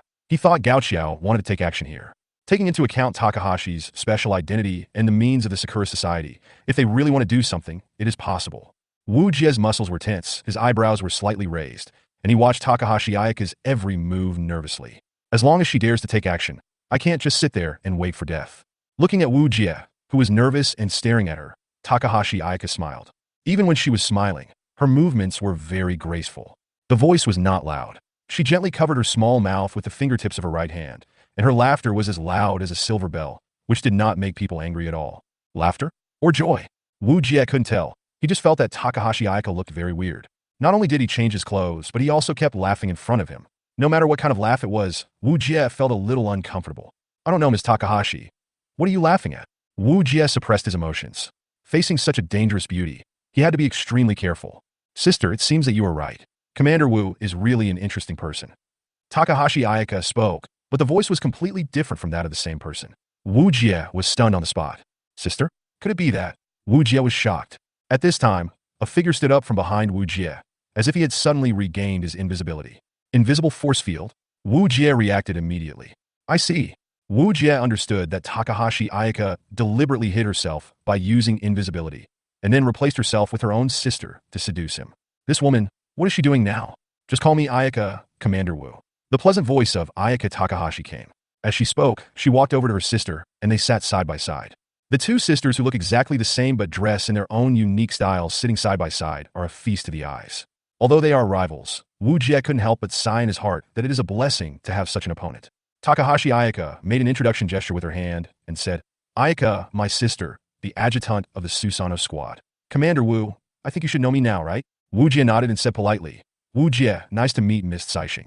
Takahashi Ayaka smiled and said, Captain Wu, you looked really funny just now. I've seen quite a few people like you, but you're the first one. Wujia was stunned. Why am I so interesting? Isn't this the reaction a normal person should have? I don't know it's Saishing, so isn't it normal to think she's Saishiang at first glance? I don't know what's interesting about what this woman said. In case Wujia didn't understand what was so interesting, Takahashi Ayaka added, Chief Wu is the first person who my sister doesn't find offensive. Huh? That's it? Wujia was stunned. What's so interesting about this? Just because your sister doesn't dislike me, I'm interesting? I'm afraid it's the plot of some third-rate novel. As long as the male protagonist appears, girls will find him interesting. Wujia stroked his forehead and felt that it was so tiring to talk to this inhuman person. He had no idea what she was thinking. Wujia thought about it and decided to forget it. He didn't care about the problem in her words, but said, if Miss Saishing thinks it's interesting, then it's interesting. I'm just an ordinary person. I don't think I'm interesting. Why don't you explain it to me? Saishiang glanced at her sister and saw that she was silent. After thinking for a while, she decided to tell Wujia the reason. Commander Wu may not know that Saishing is different from ordinary war dancers. Since the war dance core was implanted, Saishing seems to have gained a talent that others do not have. Wujia immediately became interested. This was the first time he had heard of it. Although the war dance core could greatly enhance the human body's ultimate capabilities, he had never heard of unlocking any hidden abilities. Kai Xing can read minds. Kai Xiang said something seemingly calm, which made Wu Jie drop his jaw. Wu Jie was stunned. Is it really okay to tell himself such important information? Wait, it's such an important thing. Is it really okay to tell me? This is what Wu Jie thought in his heart. Kai Xiang expected Wu Jie to have this expression and explained calmly. Actually, this is not a secret. It's just that Commander Wu doesn't know about it. When Kai Xing unlocked this talent, it was spread by the people in the base. So the commander just doesn't know it now, but he will know it in the near future. Instead of that, it would be better for me to tell him myself. After listening to this, Wu Jie did not say anything, but carefully thought about the meaning of Takahashi Ayaka's words. Chapter 72 Mind Reading. Powerful young ladies like them are bound to be the focus of various forces. There must be all kinds of spies around them, in their lives, at work, or among their parents' friends and colleagues. When they were implanted with the war dance core, they were definitely monitored the entire time. Maybe when the sisters were communicating with each other, the younger sister told her older sister about her ability, and the sound of speaking and lip reading are not difficult to capture and analyze in this era. Thinking of this, Wu Jie felt relieved. So, Wu Jie said, since Miss Saishang said so, I can't say anything. After all, we live in such an era. Freedom is only relative. After listening to this, Saishang was very happy that Wu Jie was not stupid and quickly understood what she said. If Wu Jie can't even think of this, there is no need for me to tell Wu Jie the truth. Commander, Wu really won't let me down. I'll tell you the answer to why I said it was interesting. I'm all ears. Wu Jie waited for the answer. In fact, calling it mind reading is just a bluff. It's better to say that my sister can keenly perceive micro-expressions, micro-movements, and even changes in cells and body fluids. She has dynamic vision, static vision, eagle vision, and microscopic vision that are far superior to ordinary people. In addition, my sister used to be a doctoral student in psychology. For her, every move of human beings is no secret in front of her. After Takahashi Ayaka finished speaking, she carefully observed the changes in Wu Jie's expression. After hearing this, Wu Jie was surprised for a moment, and then he thought of a series of possibilities. First of all, the Susanoo team is composed of all melee-type battle dancers, and Saishing has such powerful visual abilities. Combined with her extremely abnormal dynamic vision, she has an absolute, overwhelming advantage when fighting the enemy head-on. Every move of the enemy may appear as slow as a snail in her eyes, just like the slow motion in the Matrix. She can even capture the enemy's sweat, eyes, and subtle adjustments and movements. Then Takahashi Ayano can steadily formulate combat strategies and tactics, or respond quickly in actual combat, which will give people an incredible illusion.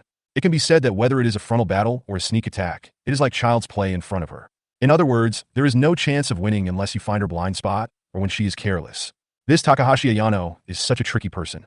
Takahashi Ayano looked at Wu Jie's expression, movements, and eyes, and suddenly whispered a series of words into Ayano's ear. Saishiang's eyes were slightly surprised, and she said with a smile, Commander Wu is really interesting. He's the most interesting person I have ever met. Don't repeat the same thing several times, Miss Saishiang. Otherwise, I will think that you are deliberately trying to drug me and paralyze me. Wu Jie was brought back to reality by Saishiang's words and said helplessly, By the way, didn't you say you wanted to tell me why I'm interesting? Takahashi Ayaka then said, Well, it seems that unless Commander Wu fully understands it, there is no way to understand what is the most interesting thing about you, Commander Wu. Commander Wu, Haven't you noticed that from the moment we first met until now, Commander Wu has only been thinking about his own plans, operations, and competitions? Wujia was stunned. Is mind reading so scary? Even this can be calculated. Looking at Wujia's astonished expression, Takahashi Ayaka smiled triumphantly. That's why I said this is what's interesting about Commander Wu. Wujia couldn't laugh anymore and asked seriously, "What do you mean? We sisters are not bragging. With our beauty, few people will not be moved by it. From the first moment we met, Commander Wu retrieved our information at the first opportunity. The reason was that Commander Wu said my name in one word." Takahashi Ayaka said with a smile. Wujia was stunned. He didn't expect that this could be seen as intelligence collection, but it was also true that two strangers who didn't know each other recognized each other as soon as they met. This was indeed too abnormal. Okay, but Saixing was not there at the time. Does that mean Miss Saixing can also read minds? Wujia asked a key question. Kai Xiang shook her head. Did Commander Wu forget that we, the war dancers, have an internal communication system? The person I was waiting for was my sister Kai Xing, and she was on the right side of Commander Wu, but Commander Wu didn't notice her at the time. What a mistake. I actually forgot about this. I'll have to go back and write another 30,000 words self-criticism. Wu Jie cursed himself inwardly and slapped his forehead. Then, Saixing was seen mumbling to Saixing again. Saixing chuckled after hearing this. Commander Wu, don't be so nervous. In fact, we have no ill will towards Commander Wu. But I still don't see what's interesting about me. Wu Jie had to change the subject again. That's the problem, Commander Wu. All the boys who have come across us, without exception, have had some secret plans for us. No matter if they are high-ranking officials or ordinary people. No matter how well they hide it at the beginning or how nicely they speak, they will always try to do something to us in the end. Wu Jie was speechless. This is interesting. Please don't make fun of me, okay? I'm going to make dirty comments about these two sisters who are strangers to each other in my mind. I'm not that boring. But Commander Wu is a little different. From the moment he saw us, whether it was the conversation or the various tests I just put you through, no matter how lascivious Commander Wu acted, he was always trying to get information from me. Am I right, Commander Wu? Wu Jie was almost dumbfounded after hearing this. This mind reading is too foul, it's almost the same as cheating. Wu Jie has already imagined the next game. If he meets this team, he would better surrender and admit defeat. Our intelligence was stolen before the battle even began. If Saixing uses an invisible force field and lurks near us, wouldn't all of his tactical intentions be exposed with just one look? This is too scary. There's no need to continue playing. Who would want to compete with someone who uses cheats? It's so unfair. Mumbling, Saixing whispered something to Saixing again. After hearing this, Saixing laughed even harder. Don't be nervous, Commander Wu. Don't worry. We can assure you that we will never use mind reading during the competition. Wu Jie was a little unconvinced. Who would be willing to give up such a convenient ability? After all, this is your trump card to win the championship, isn't it? Chapter 73, Mutation. Actually, Commander Wu doesn't quite understand that having the ability to read minds may not necessarily be a good thing. Takahashi Ayaka said as she gently stirred the coffee in front of her with a spoon. Question mark? Wu Jie made a questioning gesture. Just now, I told Commander Wu that our mind-reading ability is no longer a secret. Wu Jie nodded and motioned for her to continue. Because of this, we have been targeted by several forces. Although we are the daughters of the senator and have a certain status and position, others dare not touch us easily. But time is constantly advancing, and nothing in the world remains unchanged. If one day we lose our current identity and status, what will happen to us? Wu Jie was speechless. Hearing this, he could basically guess something. He was very clear about the darkness of human nature. Once Takahashi Saixing, who possessed such superpowers, lost her protective color, she would definitely become the focus of all forces. Saixing can't use mind reading all the time. For example, when they're sleeping or sick, no one can guarantee that they will be fine. Saixing touched her hair and continued. That's why we want to find a reliable husband, someone who is clean and flawless and has no strange thoughts towards us. Only in this way can we be protected in the future. Hearing this, Wu Jie suddenly felt something was wrong. What did this have to do with that? Husband? Xiao Madai, you two should talk to me separately? Seeing Wu Jie's surprised expression, Takahashi Ayano laughed. Her laughter was very clear and sweet. She covered her mouth lightly, which made her smile even more charming. But we have been looking for a long time, and we have found either ambitious people who want to use our abilities, or perverts who are attracted by our looks, or hypocrites who were pure at first, but later wanted to use our abilities for their own benefit after learning about our abilities. Time and again, we have tried countless methods, but we still cannot find someone who satisfies us. As a result, we gradually understand what human nature is, and we also understand the dark side of human nature. After hearing this, Wu Jie seemed to understand. It seems that having the ability to read minds may not be a good thing. Being able to check other people's mental states at all times is convenient, but it will also make you lose more. Why not try to rely on yourself? With such powerful abilities and your background, if you keep moving up to higher positions, no one will be able to do anything to you. Wu Jie proposed a solution. Indeed, in Wu Jie's opinion, The two sisters are capable enough to be self-sufficient. There is no need to depend on others. There is nothing wrong with being a strong woman. You don't have to worry about the dark side of human nature, and you have enough ability to protect yourself. After hearing Wujia's words, the two sisters looked at each other and seemed to be more determined. It is indeed as Commander Wu said. With our sisters' abilities, we can be strong women and keep moving forward. We can protect ourselves and don't have to rely on anyone. But has Commander Wu ever thought about one question? Wujia was stunned, not knowing what she wanted to say. Seeing that Wujia really didn't expect this, Kai Xiang's eyes darkened and she said, I've already told Chief Wu that our secret is already an open secret. The forces hostile to us have secretly sent people to spread rumors everywhere in order to prevent us from growing stronger. Wherever we go, whether we want to start our own company, enter the administration, or join someone else's company, there will always be people who will accuse us of being witches, saying we are not human, and they will use all means to stop our development. Up to now, we have tried dozens of methods and planned countless plans. Even though we have the ability to read minds, none of them have succeeded. This is the power of the dark side of human nature. Commander Wu, do you understand the weight of my words? Wujia was stunned. He never thought that the dark side of human nature could be magnified to such an extent, just because these two sisters could read minds. There are so many forces jumping out to hinder their development, and there are so many hands that want to plot against them. As long as we are on Earth and in human society, it is extremely difficult to avoid this situation. So, my sisters and I came up with a solution.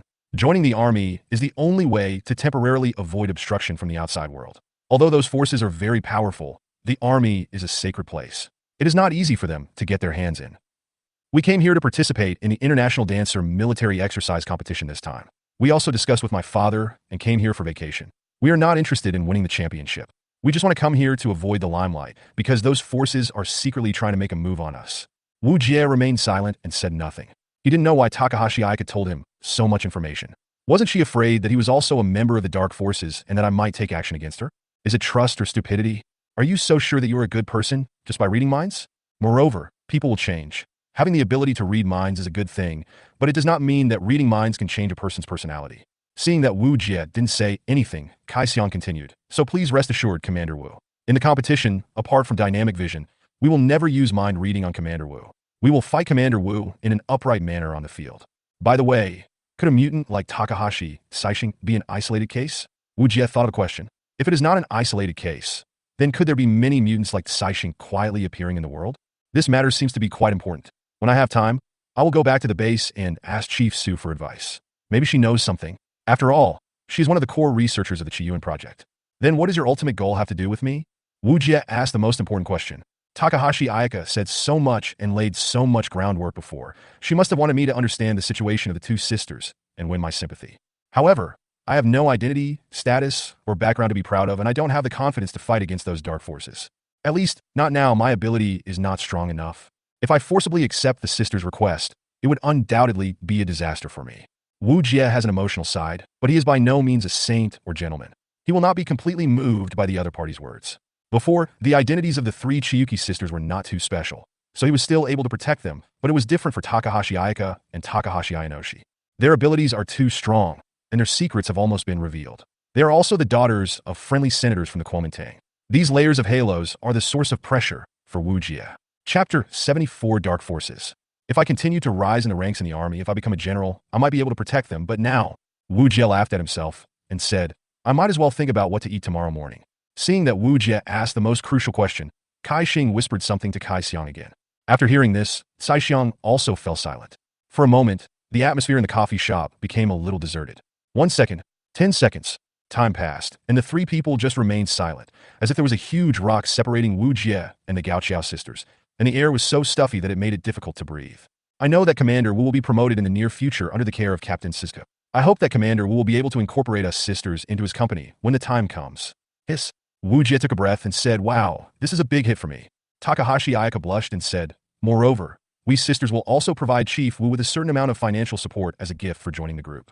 But please rest assured, Commander Wu, the matter of joining the group will naturally be negotiated by the friendly faction of our country, so Commander Wu does not need to bother to file it with the head of the group. I seem to have heard that Commander Wu has always been fascinated by the diversified warfare model. As long as I am here, I can also provide support to Commander Wu, even financial assistance, with the Land Sea composite dancer costume and the warrior dancer. Good guy, good guy. This is another king bomb. Can you even see it in the content of the comprehensive vision of land, sea and air that I recently wrote? No, this is definitely not mind reading. There is a reason. Could it be that there are their people in the base? Seeing Wu Jie's shocked expression, Saixiang and Saixing both smiled triumphantly. That smile looked like victory, which made Wu Jie feel helpless. You are indeed a woman who can read minds. Well, you have discovered this. You really have found my weak spot. To be honest, the captain didn't tell me in advance whether to reorganize the team or recruit more dancers after my promotion. So this thing may really work. But don't forget, I'm only providing you with places. I can't guarantee anything else. It's up to you whether you can pass the team leader's test. Wujia was really annoyed by this pair of sisters. They had just met, but they trusted him so much. Mind reading was really convenient. The two looked at each other, stood up happily. The joy on their faces was beyond words, and rushed to Wu Jie's side and sat down on his left and right. Thank you, Chief Wu. This is considered as early employment. Thank you, Chief. Sincerely. Saixiang said this and kissed Wu Jie on the face. A shallow lip mark was left on Wu Jie's face, but Wu Jie was unaware of it. Saixing was not as unrestrained as Saixiang. She just sat quietly and looked at Wu Jie. Her eyes seemed to contain countless thoughts. Being surrounded by these two twin sisters, Wu Jie cried out that he couldn't bear it. Who could bear this? Wu Jie thought about it and still felt a little confused. Let me ask you a question. Wu Jie asked. Excuse me. Saixiang was in a good mood now and answered all questions. You trust me so much, it's definitely not because I'm handsome or because you fell in love with me at first sight, right?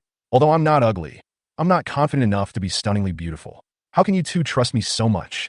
This is what Wu Jie thinks in his heart. He believes that everything happens for a reason and nothing happens without a reason. Love at first sight?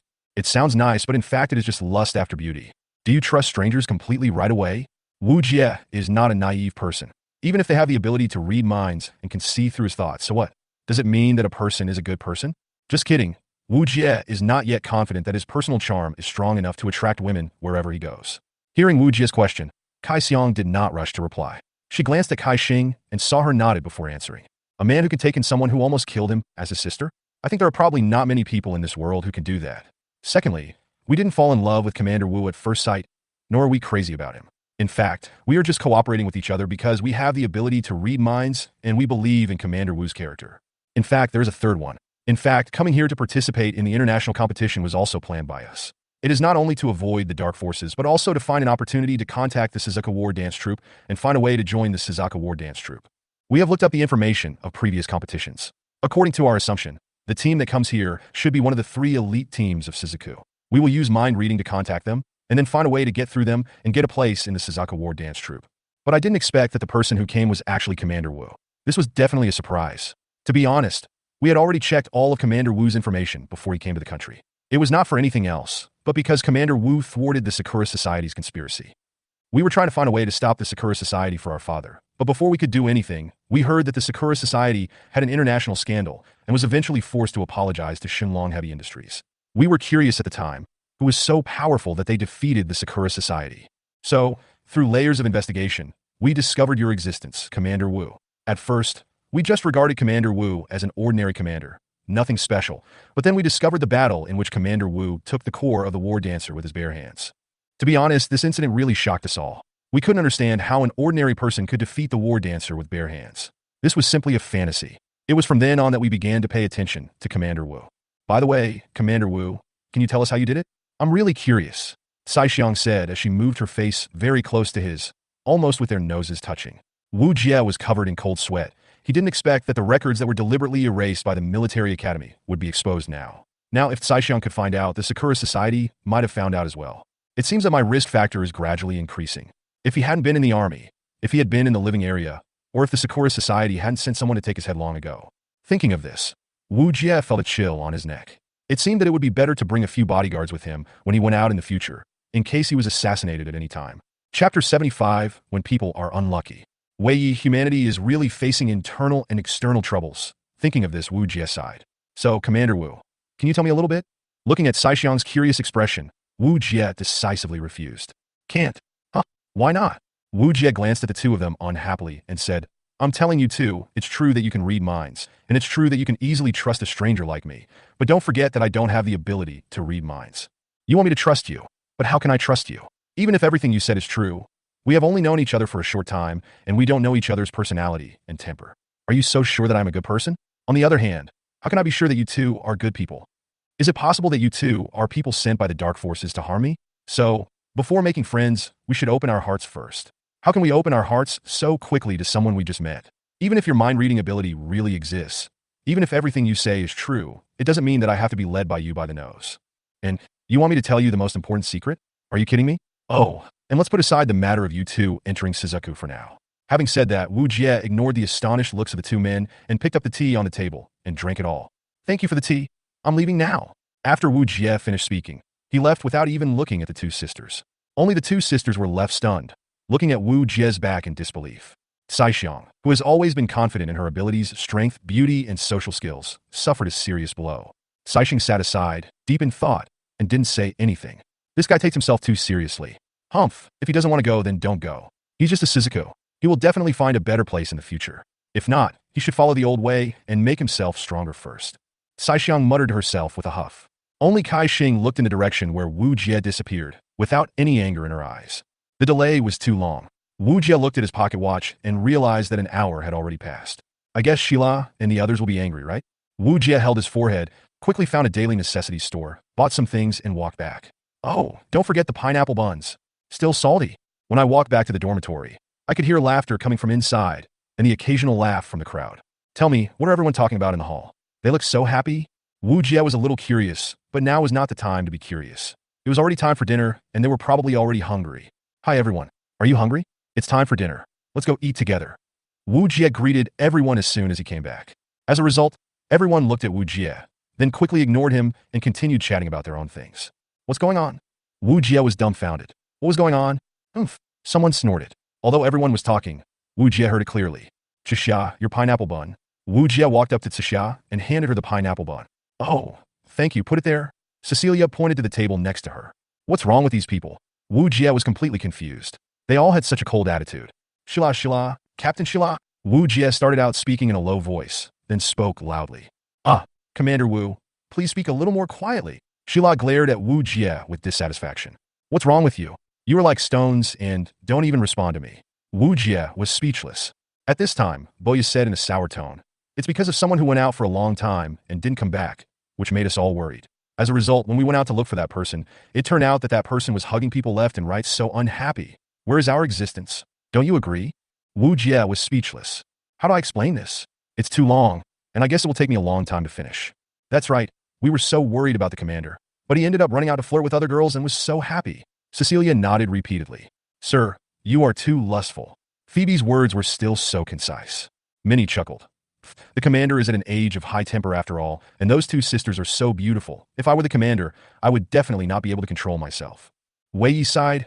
Sir, I can't help you this time. Only Luo Jing was the quietest. She didn't say a word the whole time. She was cracking melon seeds and reading magazines. She seemed to be indifferent to the matter. What else could he do?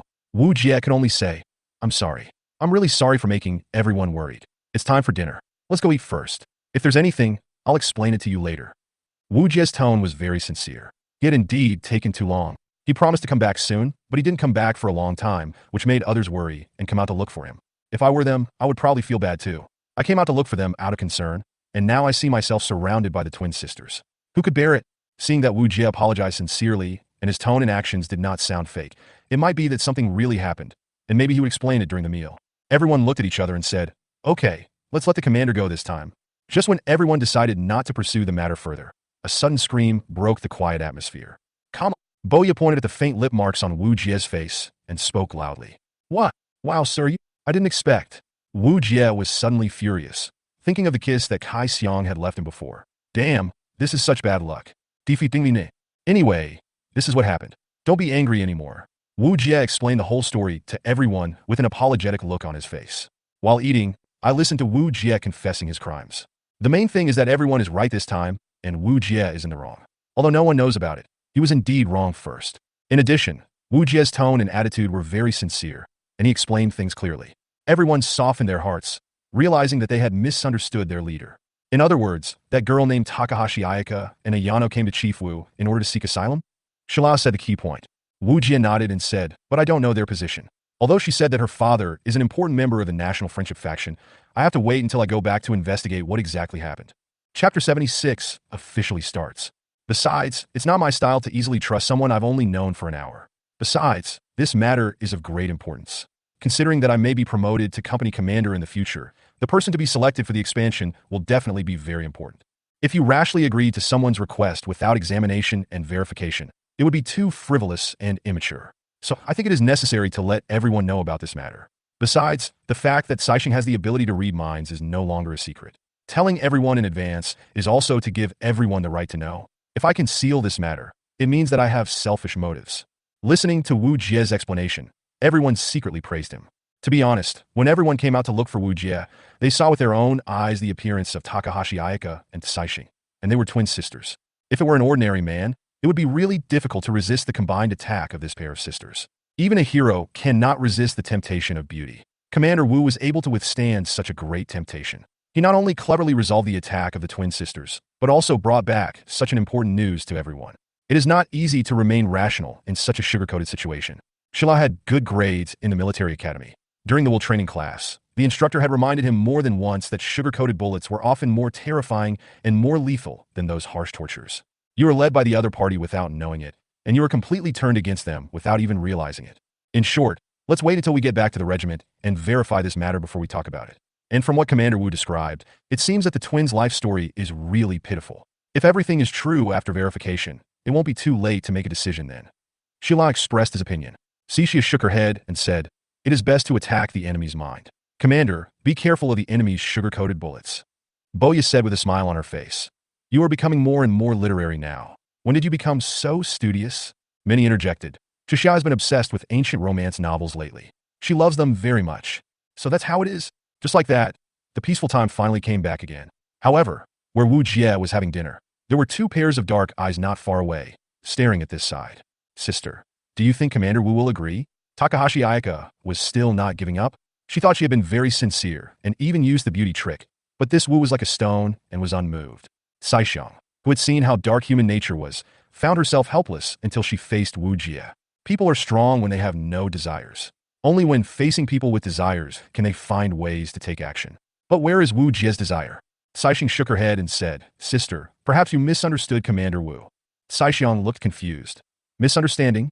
Well, Chief Wu seems to be only interested in the things he focuses on. Sister, think about it. What is Chief Wu's biggest worry?" Saixing was stunned by the question. What is the most distressing thing? It's war. It's a worry about the future of mankind. Commander Wu is definitely not an ordinary person. He has very lofty ambitions. It's definitely not about the immediate romantic relationship. Saixing slowly spoke out her true feelings. Saixing was silent. She had never thought that there really were such people in the world. Suddenly, she remembered many great men who had appeared in history, such as the founding emperor of the Dragon Kingdom. He never cared about his own gains and losses. His heart was always focused on the survival of the nation and the people of the world. Is Wujia really such a person? Saixing just felt incredible. This kind of person can only be described as 1 in 10,000, right? No, there is not necessarily 1 in 10,000. The next day, the morning sun shines on the earth, still as warm and soothing as yesterday. Early this morning, the country announced the official start of the International Dancer Military Exercise Competition. A grand military parade began at the Brandenburg Gate in the United States, with a formation of war dancers from various countries. In addition to the teams that are designated to directly enter the round of 16, there are other teams from various countries that will participate in the round of 32. As a representative of the Suzaku Battle Dance Troop, which has won 3 consecutive championships, Wujia was arranged by the organizers to stand at the forefront of the parade. In addition to Wujia's team, there are also the Goddess Team of China, the Giant Bear Team of China, the Tiger Patterns of China, the Vultures of the Middle East, and many teams from other countries. What a grand military parade. The streets were lined with military fans from all over the world, waving their national flags in their hands to support their national teams. Although the Suzaku team is an independent regiment, since the regiment commander Mingxi is from Longhua, there are also many military fans from Longhua holding the red flag of Longhua and waving it continuously. But there were also bursts of discussions among the crowd. Who is this? I don't know her. Why don't I see Firefox, Falcon, and the others this time? I find it strange too. Why does Suzaku have a male commander? There has never been one before. Who cares? As long as it's Suzaku's, just support it. There's no need to make so much trouble. I've never seen this team before. I'm a longtime fan of Suzaku's military, and I'm familiar with many of their war dance teams. They won't fail, right?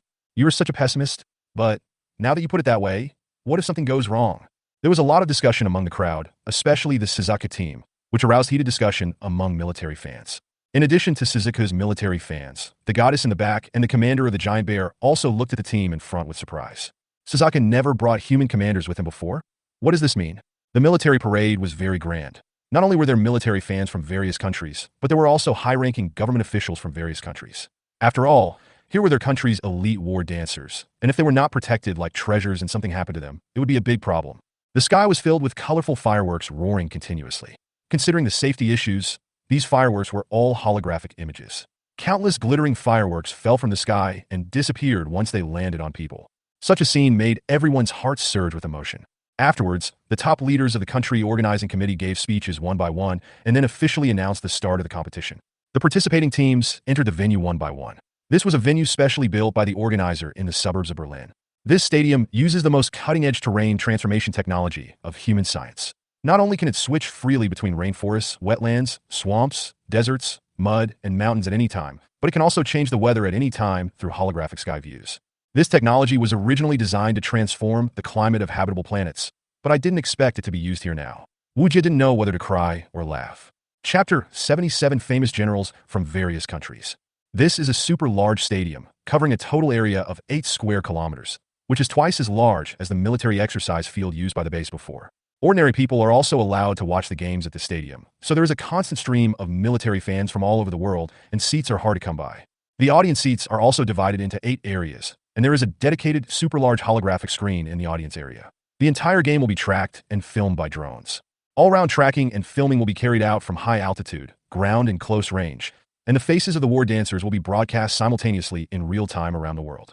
In addition, each war dancer is equipped with a dedicated game recorder, allowing the audience to experience the charm of firing from a first-person perspective.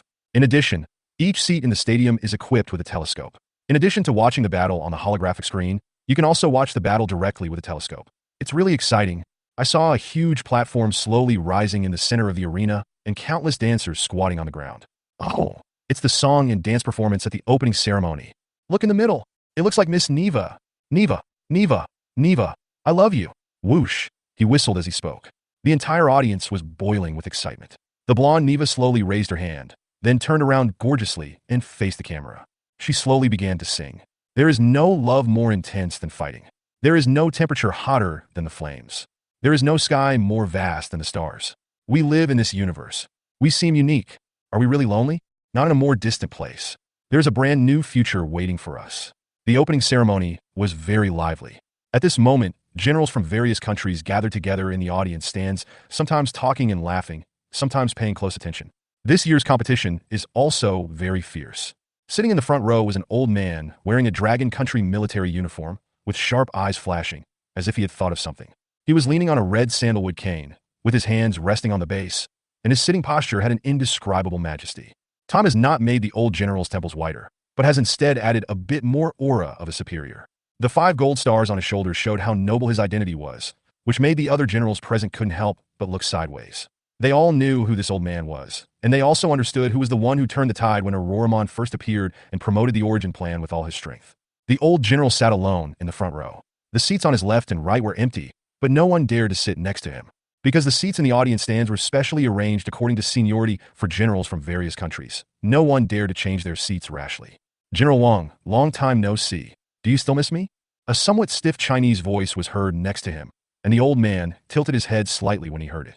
An old general wearing a brown leather military uniform and holding a huge pipe slowly walked to the empty seat next to General Wang and sat down with a proud smile on his face.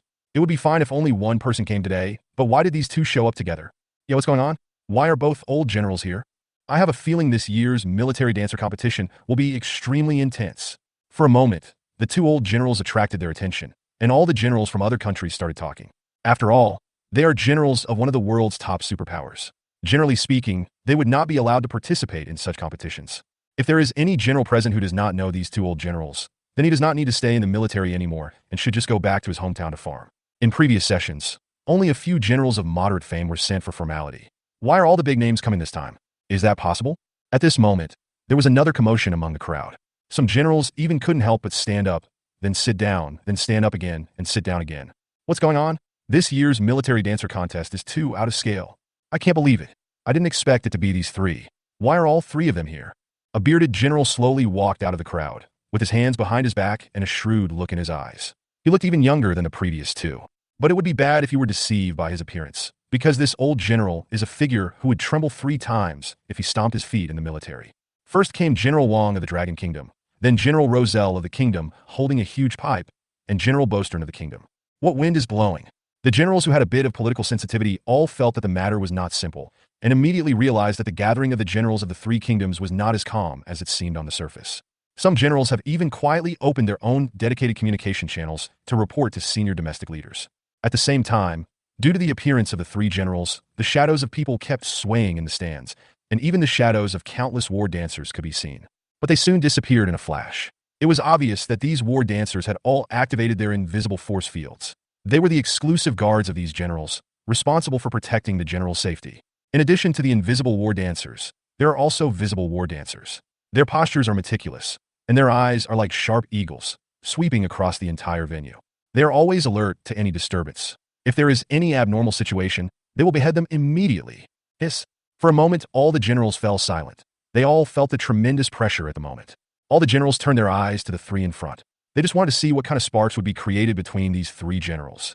Excited, really so excited. This is a rare scene. The generals who come to attend the ceremony are so blessed. What could be more exciting than seeing these three veteran generals appear at the same time? General Wang, I haven't seen you for a few years, but you're still as charming as ever. Bostern smiled and walked to the empty seat on the right side of General Wang and sat down.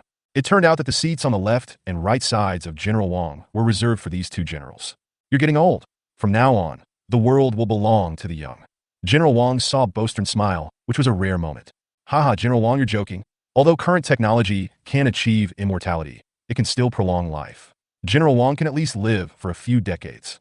Bostern laughed, not knowing how much truth there was in his words. General Wang just smiled and didn't understand the implied meaning in his words. They were all old foxes in the military, who knew what they were thinking. Maybe they wanted him to die soon so that they could replace him and become a famous general. Chapter 78, Mysterious Dancer. After hearing what Bostern said, General Wang just smiled and ignored him. By the way, which team do you think has a good chance of winning the championship this year? General Wang ignored Bostern, leaving him disappointed, and turned to the favorites to win the championship this year. Roselle put the pipe in his mouth and said confidently, "Of course it's our country's goddess team. We are well prepared this year. Of course, I don't deny Suzaku's strength, but this year's Suzaku is a little disappointing to me." Bostern became interested when he heard this. I am absolutely confident in our giant bear team, but I don't quite understand what this year's Suzaku means. Is the team too immature? As he spoke, Bostern glanced at General Wang provocatively, and it was obvious that he had some hidden meaning in his words. General Wang just smiled and didn't rush to speak. The two old generals on the left and right both knew that their granddaughter was the leader of the Suzaku War Dance Troop. From the moment his granddaughter established the Suzaku Battle Dance Troop, he has been concerned about Suzaku's growth all the time. It can be said that he has been secretly protecting Suzaku on his growth path. Of course, he was also slightly familiar with Wujia's appearance. Wujia.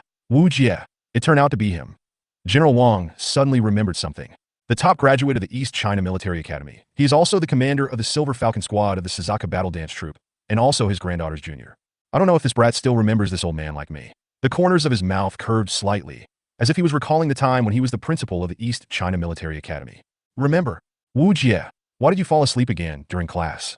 A sharp rebuke came from the podium, which immediately woke up Wujia, who was drooling. Report, Wujia is here. Wujia stood up quickly. Puff! Ha! The students around him couldn't help but laugh when they saw Wujia's embarrassed look, because Wujia looked so funny. Wujia was embarrassed. He had been staring at the core of the war dance all night and hadn't slept. Today, he couldn't hold on until halfway through the class. This was the old principal's class. What a mistake. I can't stay up late anymore.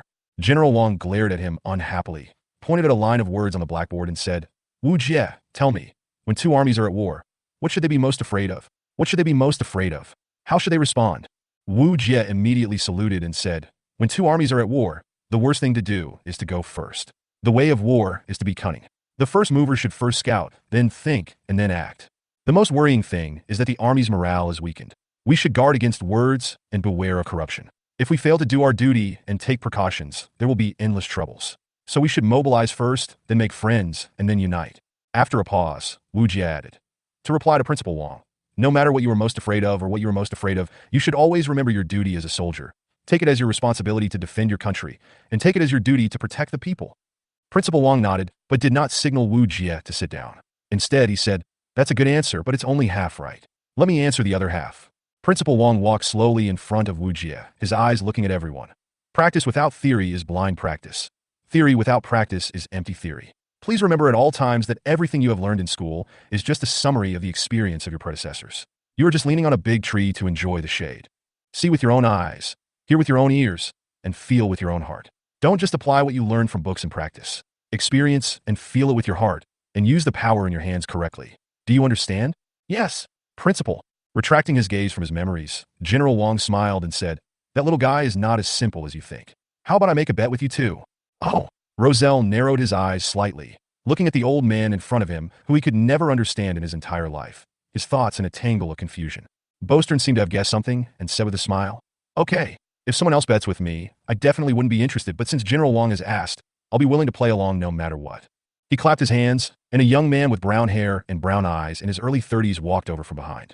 But the epaulets on his shoulders were no joke.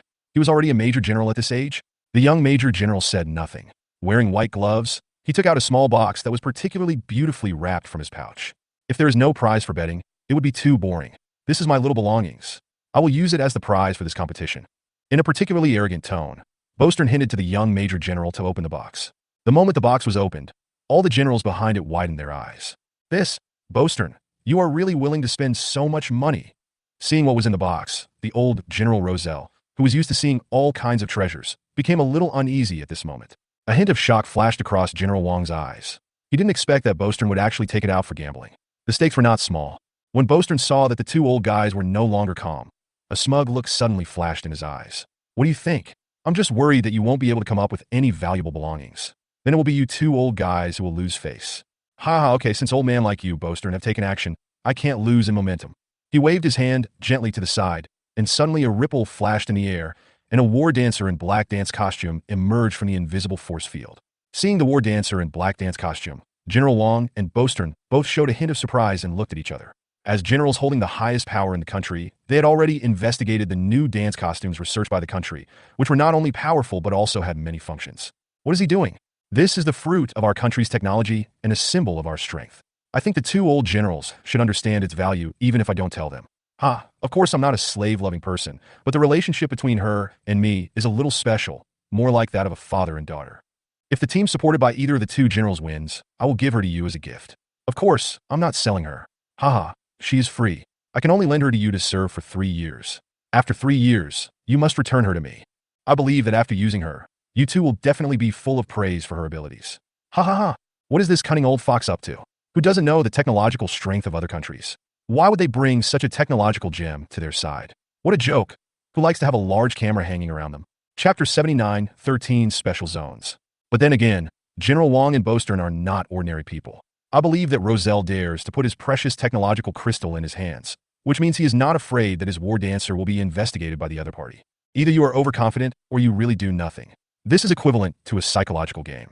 However, General Wong smiled and said, since General Roselle is willing to take out the treasures from the 13th Special Zone, I cannot let General Roselle down.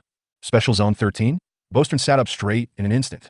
He didn't expect that this war dancer actually came from Special Zone 13. Bostern glanced at Roselle and found that there was a hint of astonishment in Roselle's eyes. It seems that Roselle did not expect that General Wong could tell at a glance that this was the war dancer from Special Zone 13. He is worthy of being an old general of Dragon Country. He is really good at intelligence. The 13th Special Zone has always appeared in news reports of various unsolved mysteries. For example, a mysterious UFO appeared in the 13th Special Zone, where a reporter sneaked into the 13th Special Zone and accidentally took pictures of alien remains, and the photos were finally circulated. The 13th Special Zone in the country has been shrouded in mystery since ancient times, so much so that alien life enthusiasts all over the world regard the 13th Special Zone as a holy place in their hearts. Because they believe that the 13th Special Zone definitely hides the biggest secret of mankind, which is the existence of aliens. But in the eyes of these generals, it was different. With intelligence agencies like the state apparatus, they could not say that they knew 100% of the details about the situation in the 13th Special Zone, but it was definitely more true and reliable than the gossip circulated by ordinary people. The 13th Special Zone has been deliberately spreading a large number of rumors through the media, the public, and alien life enthusiasts in order to give it a mysterious appearance. But General Wong knew very well that those were just tricks to scare the little brats. In fact, Special Zone 13 was a super experimental field that the country had been using to conduct secret experiments. Whether it is advanced military technology or the newly emerging dance costume technology, a lot of development and research are being carried out in the 13 Special Zones. Although the Red Lotus Research Institute is the core research institute of the Dragon Country Origin Plan and is also the initiator of the Origin Plan, the power of the 13 Special Zones should not be underestimated. Not only are there a large number of world-leading scientists who are spending huge sums of money every moment to develop and research the latest weapons and equipment, but also the large number of corpses produced by countries around the world fighting Auroramon every day are constantly being transported to the 13th Special Zone. If you say that the 13th Special Zone has not achieved anything famous, no one would believe it. Therefore, the mysterious black war dancer in front of him definitely has an inestimable value, and it is likely to have greater hidden value than the treasure that Bostern took out. If we can get this mysterious black war dancer, perhaps we can study the latest technology of the 13th Special Zone through her. Thinking of this, all the generals present, including Bostern, were slightly moved. Just when everyone was thinking this should be the most valuable gift so far, something happened that no one expected. General Wang slowly took out a box made of exquisite sandalwood from his arms. It looked like the things inside should be very small, but it attracted everyone's attention. You know, the prizes offered by Generals Bostern and Rossell have already made everyone excited. So what will General Wang offer? General Wang slowly opened the box, and all the generals were shocked and speechless.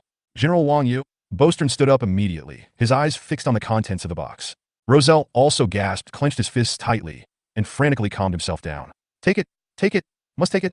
For a moment, the entire stands were silent, and no one dared to breathe, because what General Wang took out was so shocking. No one would have thought that General Wang would use it as a bet. If General Wang, you are not joking, then I will definitely win the championship of this competition. There was a fierce look in Roselle's eyes, as if he was determined to win this competition. Bostern smiled faintly and said, General Roselle, don't be too proud. I won't give this thing up easily. We'll see. What exactly is that thing?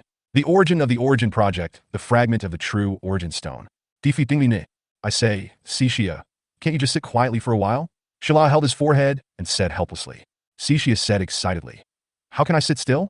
Miss Neva is performing, and it's my first time to watch Neva sing at such a close distance. Do you know how excited I am? Forget it, let her be happy. It's a rare opportunity for her to come here, and there may not be such a good opportunity again in the future. Wujia smiled slightly. Shala said unhappily, Sir, just pamper her really. Minnie and suddenly pointed to the center of the stage and said, Look.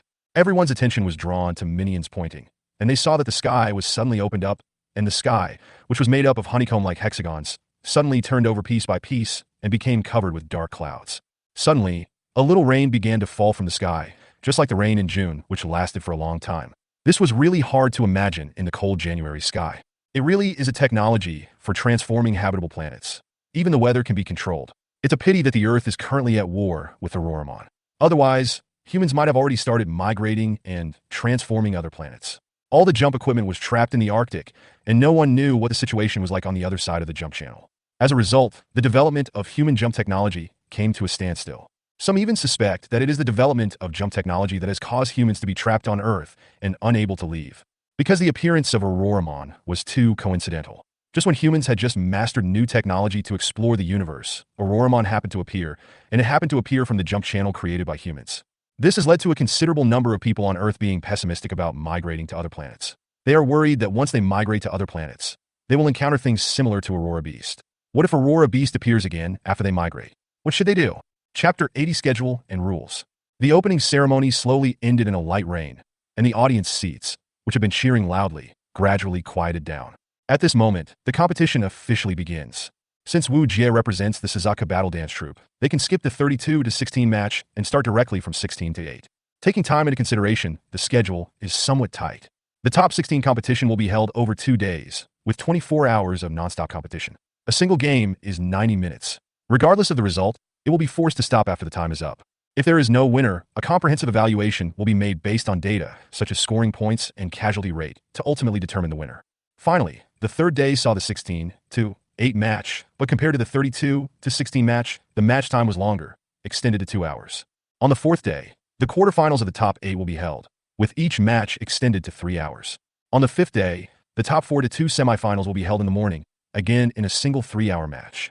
After the lunch break, the 5-hour single-game finals will be held in the afternoon. A total of 5 days of competition, all broadcast live around the world. Although Wujia's team had nothing to do in the past 2 days, Wujia was extremely excited. This was a rare and great opportunity to watch other teams fight. Not only can you take a look at other teams' equipment, supplies, and tactics, but you can also learn about the different combat styles between teams. Please remember here that combat style is not necessarily equal to tactics, and the role of combat style should never be underestimated.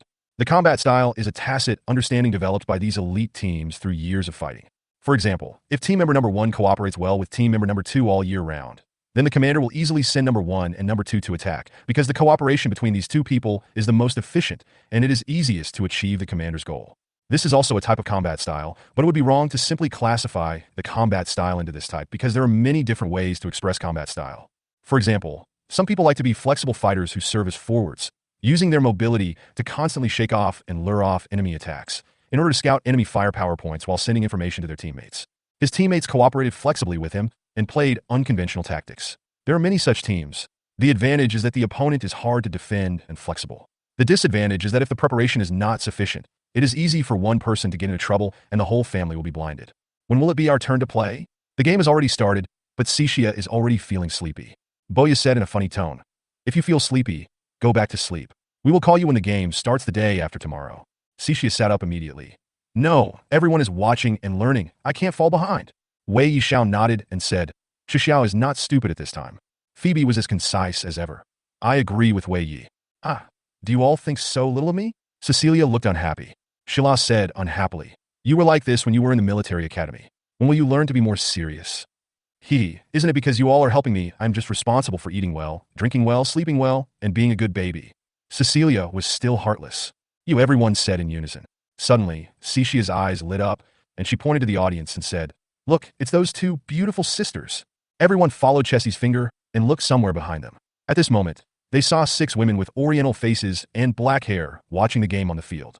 Noticing Cecilia's gaze, Takahashi Ayaka smiled faintly, stood up, and waved politely to Wujia and others.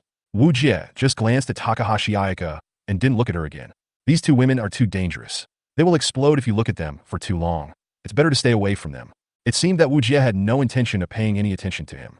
Ayaka Takahashi had a vein popping out on her forehead. Takahashi Ayaka forced a smile and slowly sat down. But her fists were clenched tightly and she was muttering to herself hatefully. "Wujia, just wait for me." "Sister." Saixing stretched out her right hand and gently placed it on Saixiang's hands, signaling her not to be angry. Okay. I'm not angry. After a pause, he suddenly spoke like a string of cannonballs. "But I'm really angry. That guy is too arrogant. How about I cut him into pieces and throw him into the sea to feed the fish?" "No. Feeding him to the fish is too easy for him. I'll tie him up and hang him in my bedroom and whip him 100 times with a whip every day to make him feel better." "No, that's not enough. I have to stuff my stinky socks and underwear into his mouth every day to block his mouth and stop him from talking nonsense." Takahashi Ayaka became more and more out of breath as she spoke, and she was panting. Takahashi Ayano looked at Ayaka's expression and began to laugh softly with her hands covering her mouth. "Kai-Shing, what are you laughing at?" Kai-Xiang didn't quite understand. She didn't know why Kai-Shing was laughing so hard. It was rare to see Kai-Shing laugh like this. "Because my sister's mind is now full of Commander Wu's shadow, she no longer thinks about those sad and upset things. Now my sister has a sense of belonging to herself." Saixing explained slowly. Saixiang was stunned when she heard Saixing's unhurried words. "Maybe this is fate, sister. I will never hand you over to those guys. I once swore to you with my life." When Kai-Shing heard her sister's words, she knew that she was absolutely sincere. She couldn't help but shed tears, but she still smiled and said, "I know, I have always believed in you, sister. You are the closest person to me." As she spoke, Ayano leaned against Ayaka. "By the way, sister, you were so cute when you scolded Officer Wu just now. I didn't expect that you have such a relaxed side." Kai-Shing mentioned Wujia again. Saixiang suddenly got angry again, and suddenly remembered something. "Saixing, what did you mean when you said that my mind was full of Chief Wu?" "It doesn't mean anything, it just means what it says." Saixing moved away from Saixiang and said in a harmless manner, "I don't believe it. Tell me what it means." As she spoke, Saixiang scratched Saixing. I don't know. Saixing dodged again and again. "I don't believe it. Tell me quickly." The two sisters attacked each other while laughing. The noise they made was so loud that it attracted the attention of other people in the audience seats nearby. Of course, Wujia also saw it and could only sigh. "I really don't know what these two sisters are singing about." Chapter 81. Shunji Takada. "You are a bunch of useless people. You can't even handle such a small thing. What's the point of me keeping you good for nothings?" At this time, in the apartment complex in Gua, a middle-aged man with a gloomy expression and a crooked face said angrily. There were 4 figures in front of him, 2 men and 2 women, who were trembling as they looked at the middle-aged man in front of them. Obviously, 2 of the women were war dancers, but they were so afraid of him that they didn't even dare to look him in the eye. This man's name is Shunji Takada. He is the son of the leader of the country's largest mafia, the Yamaguchi-gumi. He is also known as the leader of the country's underground princelings and nicknamed the Prince of the Dark World. The leading man in front of Junji swallowed his saliva and said, "Master, those 2 women are really too powerful. They saw through us before we even got close to them. We really couldn't find any opportunity to attack them. Their mind-reading skills are all-pervasive and difficult to guard against. Idiot, don't you have any brains? You can't fight head-on? Can't you poison? Can't you set traps? Do you still need me to teach you these? Baka, yes, yes. I will do whatever the young master tells me to do immediately. The leading man wiped the cold sweat from his forehead and nodded like pecking at rice. Don't show up in front of me until the task is done. Get out! Jun Air roared, and the four men retreated quickly as if they had been pardoned. Seeing these losers retreat, Junji snorted and began to pull out a holographic tablet from his arms. Then he opened the tablet, and the homepage of the tablet was a photo of the two Takahashi sisters. Looking at the two Takahashi sisters, Shunji Takada licked his lips and revealed a perverted smile. Then he used his silky tongue to lick the two sisters fiercely on the holographic screen. Sooner or later, you'll become mine. Both your body and soul will belong to me. Just at this moment, there was a knock on the door. Komi? Junji said to the outside. At this time, the door opened and a pair of extremely beautiful twin sisters appeared before him. Because he coveted the beauty of the Takahashi sisters too much, Shunji Takada spent a lot of money to buy a pair of extremely beautiful twin sisters from a certain film company. It is said that the sisters are very good at sex. The sisters, who were dressed very boldly, of course, knew who the man in front of them was. Although they were afraid, they had years of experience in serving various high-ranking officials. They immediately suppressed their fear and greeted him with a weak smile. Mr. Shunji, you are so handsome and charming today. I can't wait. Mr. Shunji, damn it. Although Shunji Takada had done that countless times, it was his first time experiencing the pleasure brought by twins, and he secretly cried out that he couldn't handle it. Suddenly I thought, how exciting it would be if it was the Takahashi sisters. The ancient said that a good night is worth 1,000 pieces of gold. I hope Brothering Tian can hold on until the next morning. Dividing line. Is this the tactic of the Jinta Kingdom? Interesting, really interesting. This special hierarchical advancement method makes 6 people feel like they are fighting against thousands of troops. I feel that this trip to the international competition is not in vain. Wujia watched the game on the field, commenting on it in fascination. Yawn, sir. I can't bear it anymore. I want to go to sleep. Cecilia's lazy voice came from the side. Wujia looked back and was surprised to see that Cecilia was wearing a high-waisted white t-shirt and a light blue denim jacket. When she stretched, her slender abdomen and belly button were not visible. The delicate and white waist was clearly revealed in front of Wujia, and combined with her lazy posture, there was an indescribable charm in her. Because this kind of seductive look was too natural and too pure, Wujia was stunned for a moment. Sir, are you looking at me? Cecilia yawned and asked lazily. Wujia immediately coughed dryly to hide his expression and said, Ahem, if Cecilia is tired, go back and rest quickly. Everyone else, don't force yourself. I want to stay here for a while because I want to understand the strength of each country. You guys better conserve your strength and energy, otherwise it will be bad if you feel sleepy and doze off during the competition. Wujia is used to staying up late. Compared with the negative effects of staying up late, he is more worried about the subsequent competition. Cecilia, the commander was attracted by your waist just now. Boya took the opportunity to tickle Cecilia's waist. Oh, Boya, you really are such a jerk. Cecilia was so tickled by the tickling that she blushed as she thought of something. Cecilia said, Sir, you are such a fool. If you want to see it, can't I show it to you secretly when we go back? What's so good about it here? As she said this, she deliberately seduced Wujia with a glance. For a moment, the other people lost their composure. Chixia, do you know what you were saying? Do you believe that I will punish you? Shila said with a kind face, veins on his hands bulging. Oh, sir, save me. The captain is going to beat me. As she said that, Cecilia quickly hid behind Wujia and dodged left and right in the face of Shila's tyranny. You keep hiding. You keep hiding. Shila also pulled left and right. At this moment, it is not known whether Cecilia intentionally or unintentionally grabbed Wujia's hand and pulled it back suddenly. He fell backwards immediately.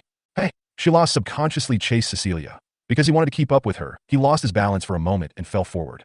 Wow! Luo Jing raised her eyebrows, looked at Wujia, who was sandwiched like a sandwich, and let out a long sigh. At this moment, Wujia was sandwiched between 2 women, one in front and one behind. With one under him and another on top of him, Wujia suddenly felt his arms filled with fragrance. At this moment, Wujia seemed to understand the profound meaning of from now on, the king will not attend the court early in the morning. Shila's eyes met Wujia's, and her pupils were trembling constantly, as if she was too nervous. As Wujia's chest and back were pressed against Cecilia and Shila's chests, and he could feel the pulse of their heartbeats, the atmosphere became a little ambiguous for a moment. Wujia raised his hands high to show his innocence and said, can you guys get up for me? The strange thing is that Shila was not angry this time. She just blushed and hummed softly. Cixia said heartlessly from behind, Haha, Captain, you can't catch me now, right? Look, you even pushed the commander down. Chepter njotsvanketu indirect kish. Bah, what do you mean by push down? Cecilia, how can you talk like that? After Shala stood up, he glared at Cecilia unhappily. Cecilia didn't seem to realize that she had made a mistake. She just chuckled, brushed the dirt off her body, and stood up. Everyone should go back and rest early. I'll watch the game here by myself. Your health is more important. Wujia straightened his clothes and gave the instructions. Seeing that Wujia didn't seem to care about his health at all, Shala couldn't help but feel distressed. She knew very well how much her commander had given to the Silver Falcon team. From the first day, she saw the notes her commander had written on their files. She realized how incompetent she was as a captain. Everyone go back and rest. I'll stay to accompany the commander. Shala took the initiative to step forward and said. Wujia frowned and said, No, Shala, you should go back too. I am enough here. But, no buts, just obey orders. Well, I'll rest early and come to pick you up. If you need anything, remember to call us. Oh, by the way, you don't have a cell phone with you, right? Here, my cell phone. As Shala spoke, he took out his holographic phone. This holographic phone is covered with cute heart stickers, which have been used for a long time and have slight scratches on them. This is an old model from 4 or 5 years ago. In today's rapidly changing technological world, changing mobile phones is as easy as drinking water for modern people. But Shala is reluctant to buy a new one. It seems that Shala takes good care of his mobile phone. He has been using it for a long time and has never been willing to replace it. Wujia did not refuse. After nodding and accepting it, he signaled everyone to go back and rest. After watching everyone leave, Wujia finally breathed a sigh of relief. Then he took out a piece of bread from his arms, sat on the stands, and while chewing the bread, he carefully watched the games of other teams on the field. Commander Wu really cares about his team members. I feel a little distressed when I see this. Commander Wu, staying up late is not good for your health. Just at this moment, a familiar voice was heard. The Takahashi sisters? Looking back, who else could it be but the Takahashi sisters? Why did they come over at this time? Wujia was confused. Wasn't it enough that I ignored you yesterday? Are you going to come and make yourself miserable again today? As Takahashi Ayaka spoke, she took out a cup of water and handed it to Wujia.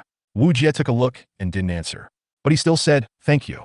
Are you an idiot? A vein popped up on Saishiang's forehead. To be honest, she was a little angry. This guy was too inhuman. Wujia seemed to sense Kai Xiang's dissatisfaction and said unhappily, It's not certain who is the idiot.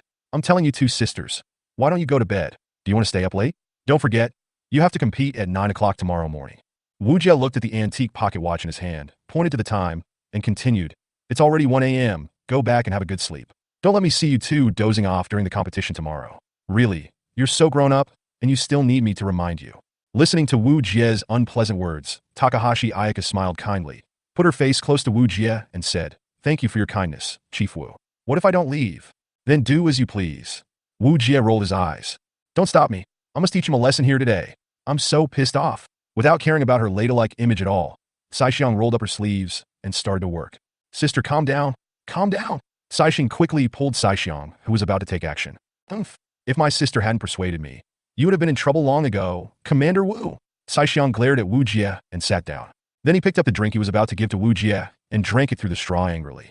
It took several sips to calm down the anger. Ms. Ayaka, can I ask you a question? Wujia's eyes were on the game field, but the question was asked to Takahashi Ayaka. I refuse to answer. I'm in a bad mood right now. Humph. As if he knew Saishiang's temper, Wujia was sure that Saishiang would answer obediently, and asked himself, After experiencing the dark side of human nature, do you still have hope for mankind? Well, this question stumped her. Why did Wujia suddenly ask this question for no reason? Saishiang reacted immediately and whispered into Saishiang's ear, Commander Wu is testing you. Test? I hate this bastard so much that I don't even have time to care about what kind of test he is. Saishiang looked angry. But then Saishiang stared at Saishiang's eyes for a while, and Saishiang's eyes met Saishiang's. Saishiang rubbed her head, which was about to swell. Oh, okay, I got it. After saying this, Saishiang turned back to Wujia, first controlled her emotions, and then said word by word, Captain Wu, please ask again. Wujia was not annoyed by their noise, but asked again patiently. After experiencing the dark side of human nature, do you still have hope for humanity? After listening carefully to Wujia's question, Kai Xiang thought for a moment and looked at Kai Xing again. Seeing Saishiang nodded to her, she slowly said, To be honest, at the beginning, maybe because we were young, we always fantasized that there were still many good people among humans. But once we let them know our abilities, their attitude towards us changed. As the number of disappointments accumulated, we felt really sad and gained a new understanding of the other side of human nature. But we always believed that there must be people like the great men in history among human beings, such as Jesus in the Bible, Tathagata in Buddhism, and the founding fathers of your dragon country. But to find such people is like looking for a needle in a haystack. Alas, in the end we gave up and decided to find a way out in other ways. If you ask us to answer this question, our answer is, always trust your intuition, but never give up hope. Saishiang secretly glanced at Wujia's expression from the side. And suddenly, she smiled knowingly, pulled her sister's clothes, blinked at her, and Saixiang immediately laughed. Do you agree? Saixiang asked Wujia with expectation. Wujia snorted heavily and said unhappily, mind reading is a good thing, but remember that you can't rely on it all the time. Otherwise, one day you will lose your mind reading ability, and you will not be able to adapt to this society. I'll take your drinks. Wujia picked up the drinks they had just brought and started drinking from the straw. Seeing Wujia suddenly pick up her drink and drink it, Saixiang blushed, suddenly thinking of something.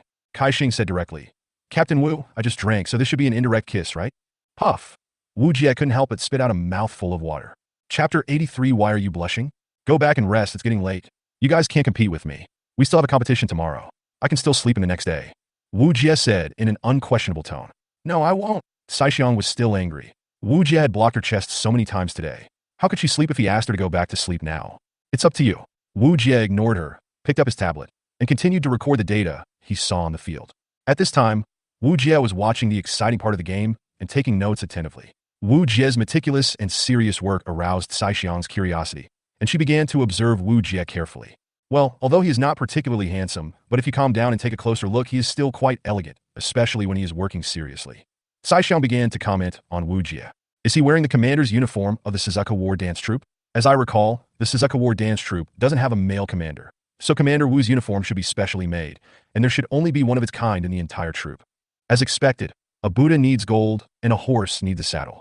I had never paid much attention to Officer Wu in military uniform before. Now that I look closely, he is really handsome, especially with the capable demeanor of a soldier. Saixiang watched Saixiang commenting on her and chuckled softly. Hearing Saixiang's laughter, Saixiang immediately turned around and asked, Kaixing, what are you laughing at? No, nothing. Tell me now, or I'll tickle you. No, I said it's not possible yet. What are you laughing at? Saixiang whispered something into Saixiang's ear, and Saixiang immediately blushed from her face to her neck. Sister, there is an old saying in Dragon Country. Beauty is in the eyes of the beholder. This is so embarrassing. You, sister, you are too revealing? What do you mean by beauty in the eyes of the beholder? What nonsense. I can't stop hating him. Saixiang blushed immediately after Saixiang revealed what she was thinking, and felt uncomfortable all over. It turns out this is what it feels like to have a sister who can read minds.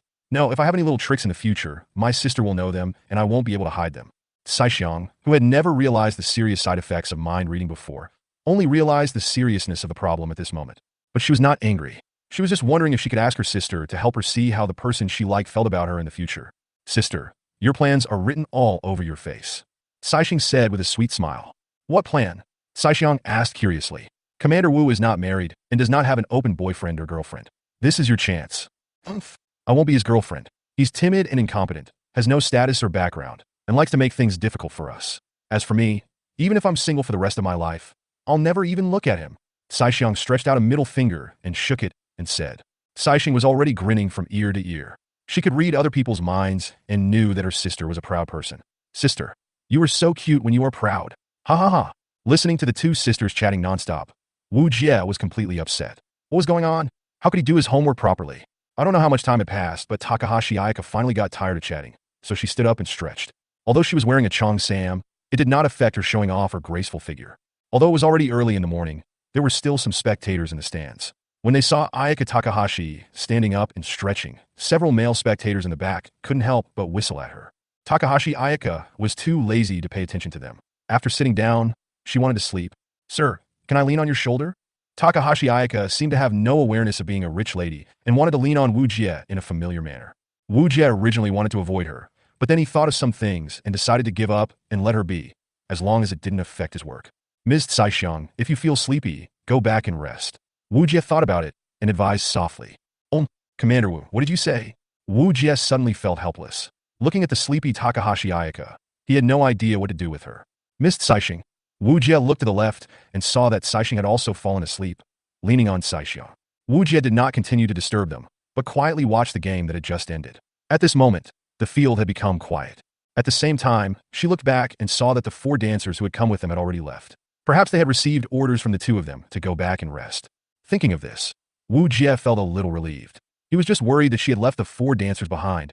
Otherwise, how could she play the game the next morning? Since the entire stadium is covered by a holographic skyscape, the weather conditions inside are different from those outside, giving people the illusion of time difference. The time on the pocket watch was clearly 7 in the morning, but it was still as bright as noon in the stadium, and there was no sense of time discrepancy at all. It is truly the cutting-edge technology of mankind. Wujia once again marveled at the greatness of technological innovation. As time passed, Saixiang slowly opened her eyes. Huh? Where's Commander Wu? Saixiang was about to get up when she found that she was already wearing an extra military uniform. It's Commander Wu's military uniform. Are you afraid that I'll catch a cold? Turning my head, I found that Saixiang was also covered with something, but it wasn't a military uniform, but a blanket. I don't know where Commander Wu got it from. Wujia had disappeared, and at this moment there were only a few people in the stands. It seemed that the audience who had watched the game all night last night could no longer bear it. She checked the time, and it was already 7:30 in the morning. She believed that soon, after lunchtime, the auditorium would be packed with people again. Just after she stretched her body, a fragrance suddenly wafted through the air. Wow, it smells so good. Saixiang, who had rested here for a night, was very hungry when she woke up. Wujia walked up to Xiang, raised the lunchbox in his hand, and said, I don't know if it suits your taste, mashed potato sandwiches, milk tea, golden omelet, French toast, whatever you want to eat, just take it. They were slightly warmed by Wujia's little details. It was as if he had calculated the time. Wujia had even prepared breakfast for them as soon as they woke up. I like all of these, thank you, Commander Wu. After waking up in the morning, Takahashi Ayaka no longer had the bad temper she had last night. At this moment, she was more like the daughter she had just met, with gentle and elegant movements. She patted Saixiang's shoulder gently, trying to wake her up. Chapter 84, There is a Temperature. Are we going to compete? Saixiang opened her eyes, rubbed her sleepy eyes, and then opened them again. Wujia looked at his pocket watch and replied, well, it's 7:30. After breakfast, get ready. The game is about to start. Don't forget, I want to watch your performance carefully today. Don't let me down. Wujia raised the corner of his mouth, as if he was looking forward to their performance. Commander Wu, just wait and see how we perform. Saixiang was actually talking while eating breakfast, seeming to be very anxious. Wujia was so upset that he quickly picked up the tea and handed it to her, saying, eat slowly. Don't eat while talking. Be careful not to choke. Looking at the tea handed to her, Saixiang took a sip in a very ungraceful manner and finally swallowed the food. He took a breath and then said, just wait and see. I guarantee that it will open your eyes and let you see the secret of our Gaoxiao family, the Sword of Swallow return. It will definitely surprise you. Wujia suddenly became interested. Sword of Swallow return? Sorry, I have been in the modern military base for too long. I have never really known about these ancient things. Is it very powerful? Kaixing didn't wait for Xiang to speak and actually took the initiative to say to Wujia, Commander Wu, the Sword of Swallow return is very powerful. If it was Xiang who said that, Wujia might just smile, but Xiang seldom spoke to him, and she said that the Sword of Swallow return was very powerful, so he was really looking forward to it. After all, Takahashi Ayaka is the most special team in the entire competition. Wujia checked the archives carefully and found that except for countries like China and Russia, no other country was confident enough in its dance costume technology to dare to use melee dancers. Moreover, it is a team like Gua that is all melee type. This game really made Wujia couldn't help but look sideways. He wanted to see what the strength of Takahashi Ayaka is and what kind of brilliance will be emitted if Saixiang exerts her strength to the maximum. Let me wait and see. Audience, friends, gentlemen, ladies, welcome to the International Dancer Military Exercise Competition. Today is a new day for Brandenburg. What kind of sparks will our dancers create today? Next, at 9 o'clock, the Swan team from the United States will enter the arena. The Swan team is also a well-known star team in the United States. Their scorching performances in the Battle of Normandy and the Battle of the Black Rose should be clear to everyone present who is familiar with the military. Their gorgeous tactics that bloomed like roses have definitely captured the hearts of all military fans. At the same time, coming from the other side of the field is the Susanoo team from Japan. If you ask me, this team is definitely the most eye-catching and special team in the entire game. All members are melee fighters. Listen, what a domineering team combination. They completely abandoned modern high-tech weapons and focused on solving close combat problems. This makes all the military fans in the world who are obsessed with warrior-type war dancers can't help but boil over. I believe that all the audience here will be able to feast their eyes today. Maybe today is the moment for us to witness history. The commentator on the commentary desk kept talking eloquently, patiently explaining the teams from various countries again and again. Of course, even the commentators have been changed 4 times, and no one can stand the continuous commentary. At this time, the two teams entered the venue one by one amid thunderous cheers from the audience. The team from the country on the left is made up of all blonde girls wearing pure white dance costumes and pure white military uniforms, as if this team has a fanatical obsession with the color white. But the Susa team is also very special, with black Sakura dance costumes and all black and purple yukatas, as if they are not very interested in wearing military uniforms. However, the dancers with personalized attire were also very popular with the audience, who would whistle at them from time to time. The two colors of black and white on the field formed a sharp contrast, and it was already 9 o'clock in the morning. The audience, who had had a good sleep, had already rushed to the stadium to enjoy this extremely special contest. At this time, Wujia was sitting in his seat in the stands, scanning the dance costumes and equipment of the two teams with sharp eyes, while also constantly retrieving information about the two teams in his mind. The national team on the left is called the Swan Team, led by Captain Formilla, Adjutant Aldrin, and Commander Longkeel Male. On the right is the Suzaku Team, with Captain Takahashi Ayaka and Adjutant Takahashi Ainobishi. They have no commander. I don't know if they learned this from Suzaku, but I guess it's to send a signal to Suzaku. Thinking of Takahashi Ayano's abnormal dynamic vision and eagle-eye vision, Wujia felt a little bit of anticipation. He didn't know what Takahashi Ayano's fighting ability was. That was what he cared about most. As a mutant among the war dancers, Takahashi Ayano has a special ability that ordinary dancers do not have, which is the ability to read minds. Although Takahashi Ayaka promised herself that she would not use mind reading when competing with herself, would she use mind reading when competing with other teams? This is also a point that Wujia is more concerned about, because Wujia has reminded the two sisters before not to rely too much on the ability to read minds, otherwise they will lose the most basic judgment.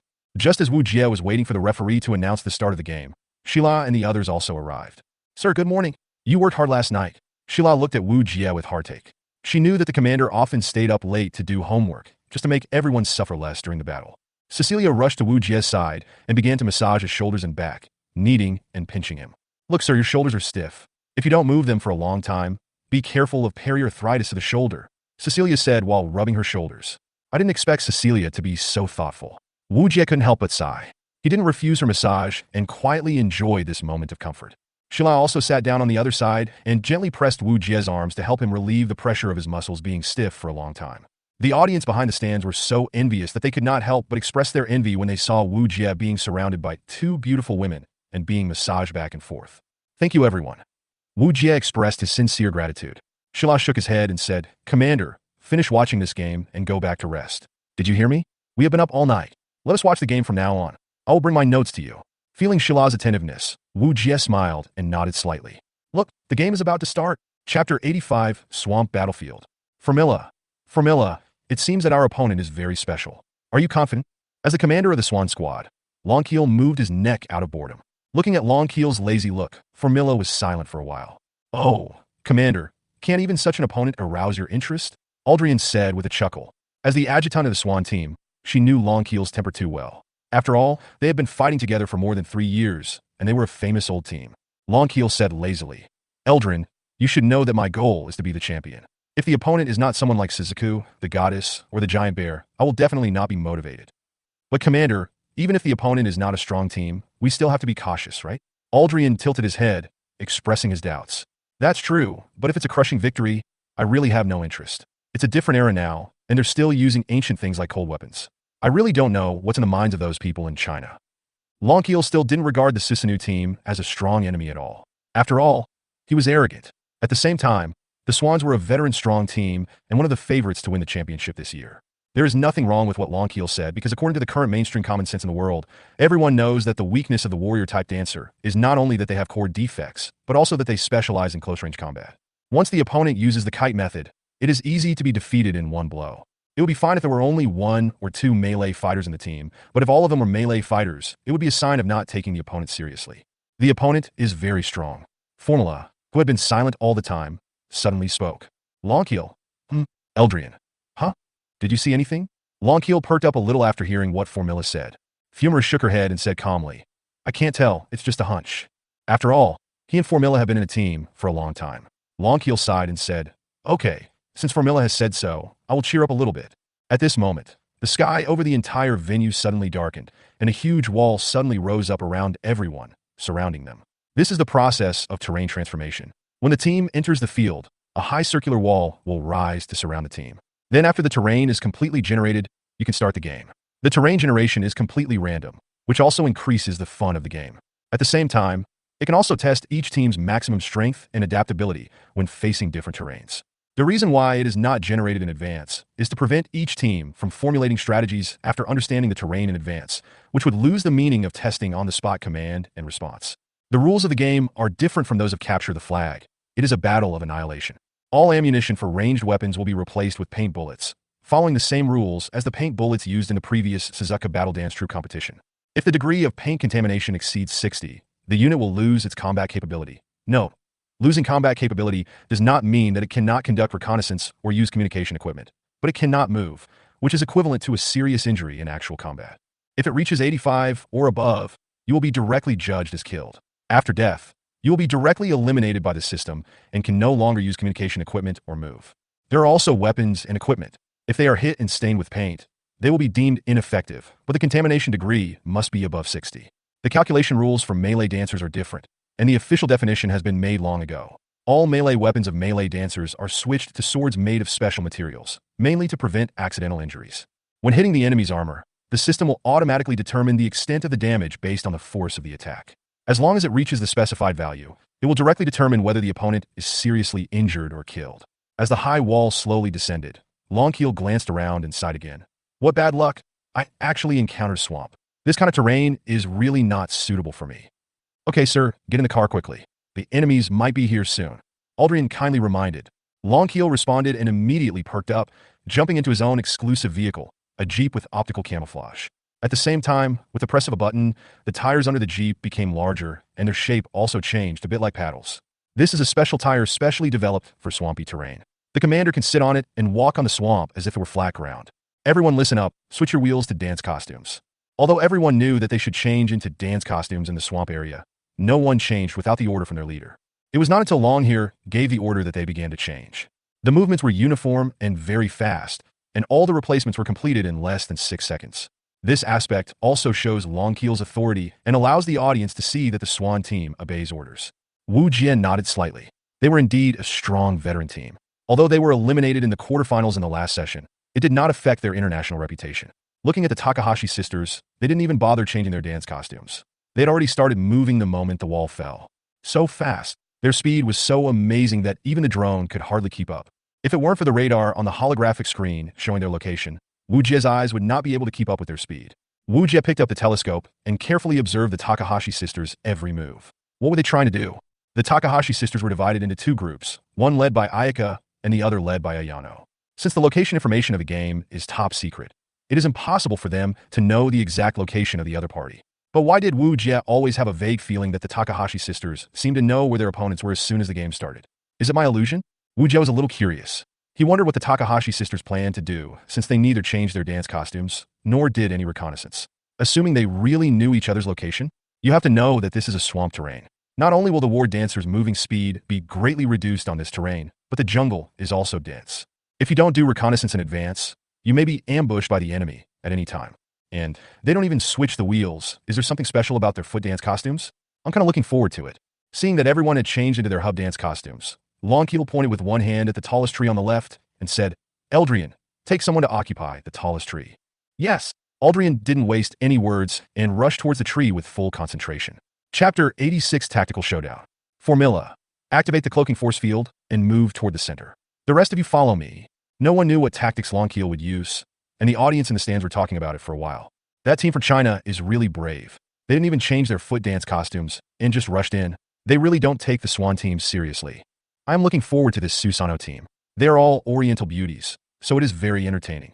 It's useless to be good-looking. Only those who can fight are capable. Those who don't are just pretty faces. Wujia listened to the discussions of the audience in the stands and nodded for a moment, deeply agreeing with what Huawei said.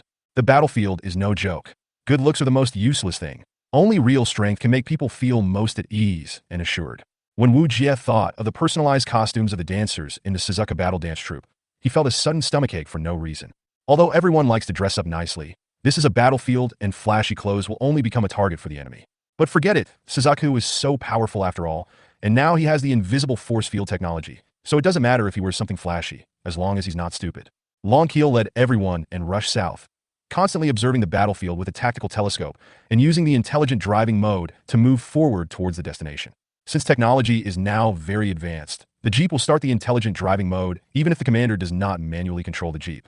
On the one hand, it ensures that the commander can observe the battlefield with ease, and on the other hand, it ensures that he is constantly on the move to prevent being targeted by the enemy. Strange, no one from the other side showed up. Aldrian used thermal imaging to observe carefully. Longkeel gave the order cautiously. Through Longkeel's reconnaissance, he found that the entire battlefield was flat, and there was no place that could be called high ground except for a large amount of forests and swamps. Apart from a relatively tall tree, just now that could barely be considered a high point, there were basically not many good observation points. Jungle warfare? If it was more than 100 years ago, it would definitely be a very dangerous war zone. Because jungle warfare is covered with thorns and swamps, People can hide and traps can be laid everywhere, so you have to be extremely careful wherever you go.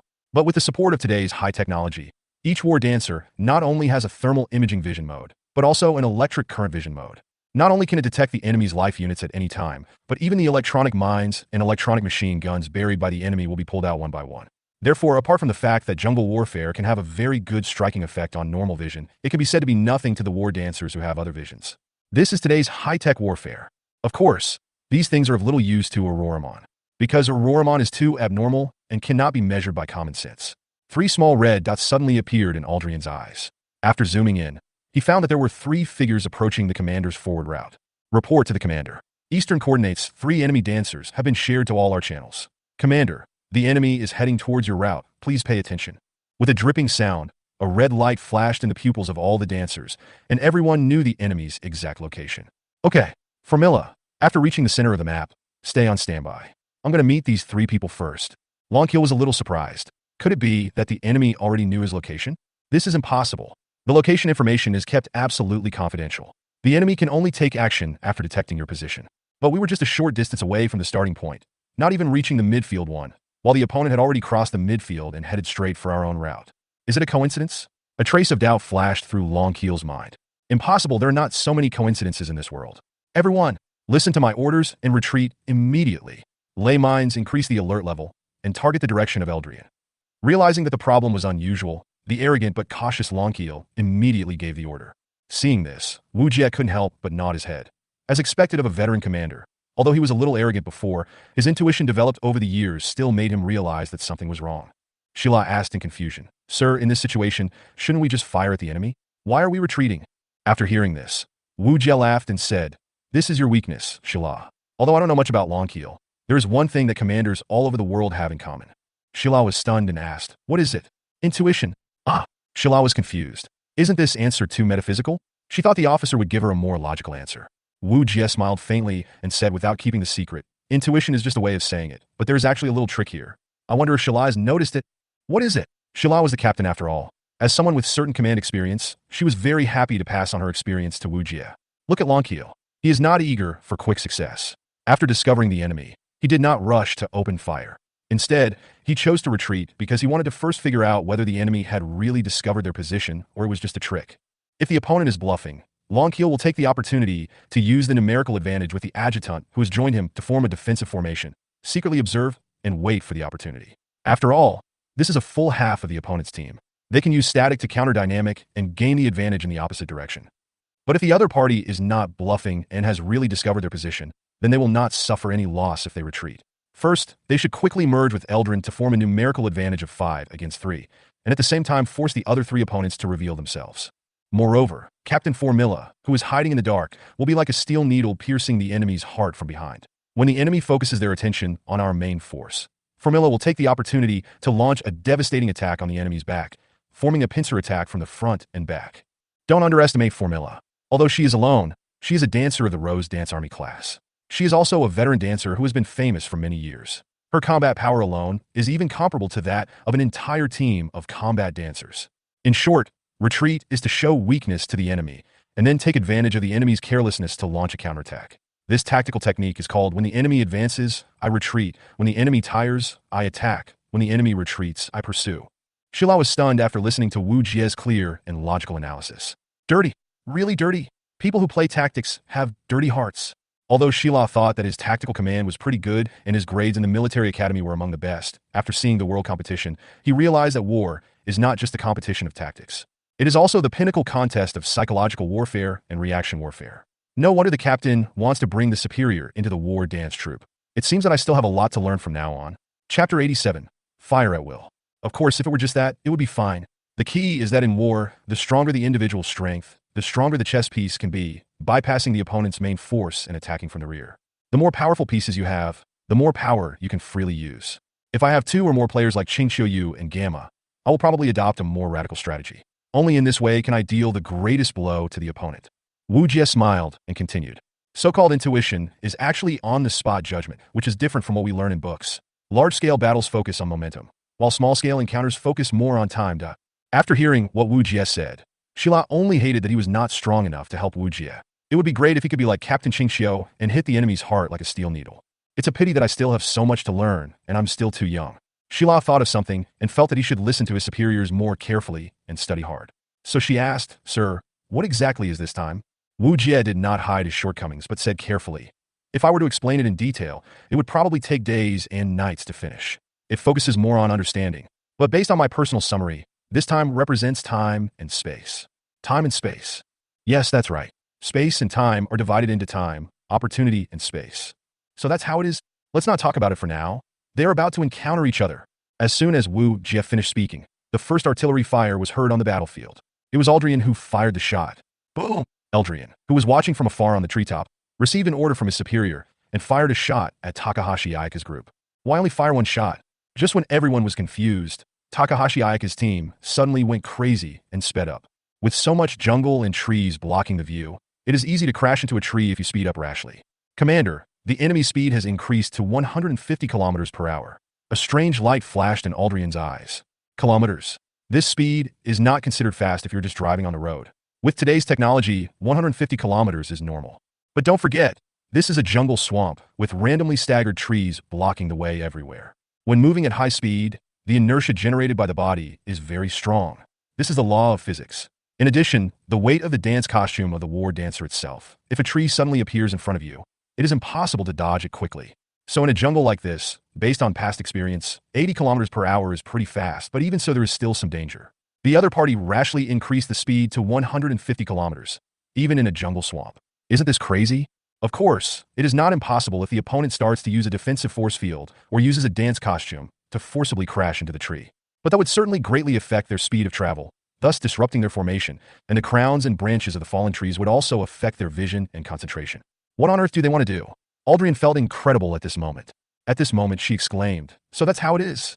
The team led by Takahashi Ayaka drew their weapons one after another. Their blades flashed, and they blasted the tree in front of them open and went through the hole in the tree.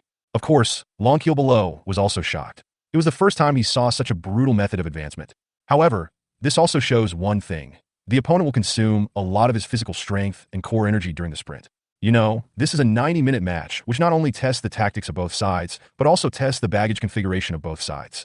Don't forget that although the dancer's physical strength has been greatly enhanced, she can carry more baggage to increase the time she can continue to consume the enemy on the battlefield. But the longer the game goes on, the more roundabout tactics both sides will adopt to delay time and create better opportunities for attack. If the opponent adopts such a wild tactic, the core energy consumption will be extremely high, and more supplies will be needed to replenish the core energy. Therefore, the ratio of the supplies carried by the war dancer is extremely critical. Ammunition, medical care, food, and exclusive items for core charging. Super energy biscuits, all of which must be strictly distributed. Ammunition. Longkeel was shocked when he suddenly thought of something. Yes, all the enemies are close combat, which means that there is no need to carry a large amount of bulky ammunition. You only need to carry medical supplies, food, and super biscuits. No wonder they dared to adopt such wild tactics, using brute force to advance and try to attack our main force directly. But don't forget, we still have the advantage in numbers. Realizing that he had been careless, Longwell immediately ordered, "Except for Formilla, everyone listen to my orders and fire at the enemy's known targets at will." Once the order is given, it is executed immediately. All the war dancers immediately loaded their guns and fired. Countless shells rained down on Ayaka. For a moment, mud, leaves, and wood chips were flying all over the swamp. Even with a close-up drone shot, it was impossible to see the situation clearly. The fight finally started. Wujia said to himself. Shala frowned and said, "I'm afraid Miss Saixiang and the others will have a hard time. Such intensive bombing must have consumed a lot of the protective force field." Ayaka and her group are different from the killers of the Sakura Club. They do not pursue extreme explosive power like the killers and abandon all high-tech dance costumes. For example, they retained the multiple vision systems, protective force fields, and stealth force field systems. I would like to add here that the protective force field and the invisible force field are special equipment, consume a lot of energy, and have only one equipment slot. This is limited by the special mechanism of the core. He can only choose one of the two. Wujia still remembers that Saixiang was equipped with an invisible force field, so it is impossible for her to be equipped with a protective force field. It is impossible to equip two force fields at the same time. One reason is that the core specifications do not allow it, and the other is that the core cannot bear the load. In the past, a scientist tried to let one core carry two force fields in order to increase the survival rate of the war dancer. As a result, the war dancer died on the spot due to excessive load and bleeding from all 7 orifices. In the end, the scientist was imprisoned. He disobeyed the announcement issued by the Red Lotus Research Institute and arbitrarily modified the war dancer, and was severely punished by the law. Since then, and because of that incident, the later war dancers had to divide the work and cooperate with each other due to different force field devices. This is why some are responsible for reconnaissance, some are responsible for advancement, some are responsible for support roles, and so on. Chapter 88, Invisible Warrior. Otherwise, if technology allowed, a dancer would have been equipped with 2 different force fields. In that case, the ability of the war dancer would be more than doubled. Unfortunately, this is the current technological bottleneck. In the words of the Red Lotus Research Institute, it is estimated that they will never see a breakthrough in their lifetime unless there is another technological explosion. Let's get back to the main point of view. I have a feeling that warrior-type war dancers will shine on future battlefields, said Wujia. Hey, why? Shilai asked quickly. Wujia added, we'll talk about it later, let's watch the game first. Cease fire. Longkeel raised his hand high, signaling everyone to cease fire. As they were talking, suddenly there were shadows swaying in the smoke and dust, and 3 figures flashed out. Come on, Team Cisna. Don't let everyone down. When the audience saw this scene, they were immediately cheered. After all, everyone likes to defeat the strong with the weak. Seeing that the Suzaku team was safe and sound actually ignited everyone's nerves. Wujia picked up the telescope and took a look. Sure enough, there is no damage at all. Shila also used his eagle vision to observe carefully and couldn't help but sigh. This is too amazing. The 3 people are not injured at all. Their bodies were spotlessly clean, without a speck of paint on them, and their dance costumes looked as neat as new. Longkeel saw clearly through the tactical telescope that 2 of them had activated the protective force field, and the other one hid behind him and avoided the explosion. That meant that the one behind him had an invisible force field or other device.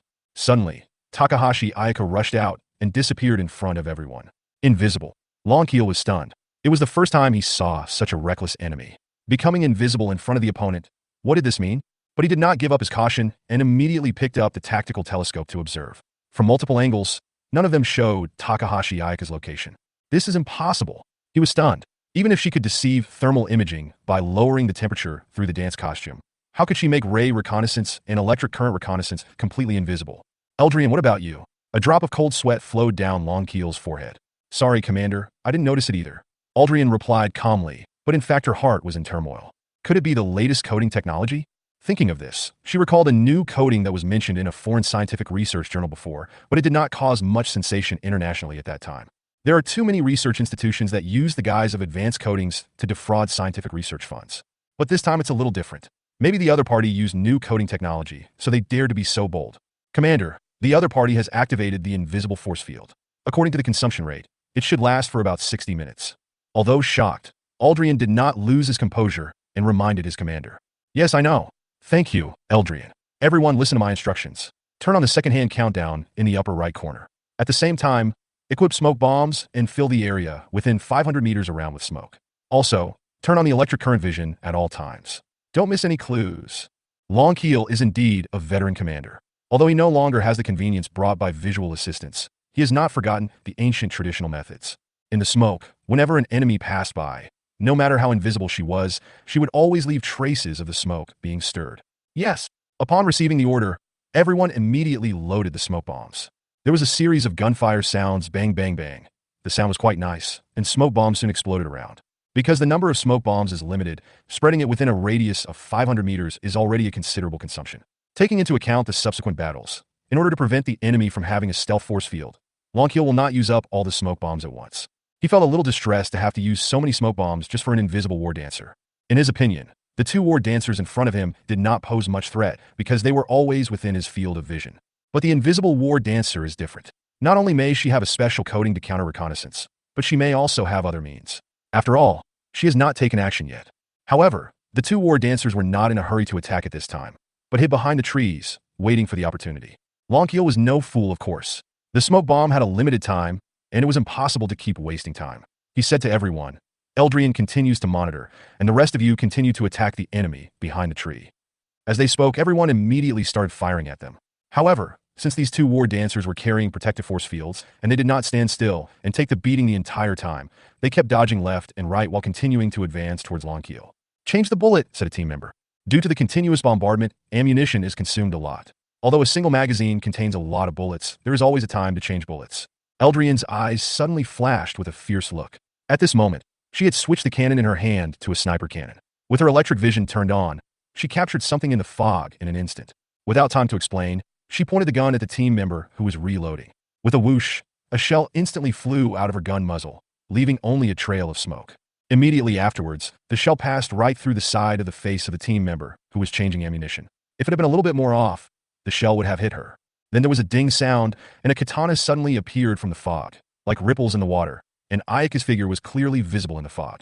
Ayaka's sword was just a few centimeters away from the enemy's heart, and she was about to pierce it, but was interrupted by Eldrin. Ah! The team member who was changing the bullet was startled, but she reacted quickly, gave up changing the bullet, took out a hand cannon from her thigh, and emptied the magazine at Saixiang. Ding ding clang clang. Ayaka kept swinging her katana at an astonishing speed. The enemy's attack seemed to have been predicted.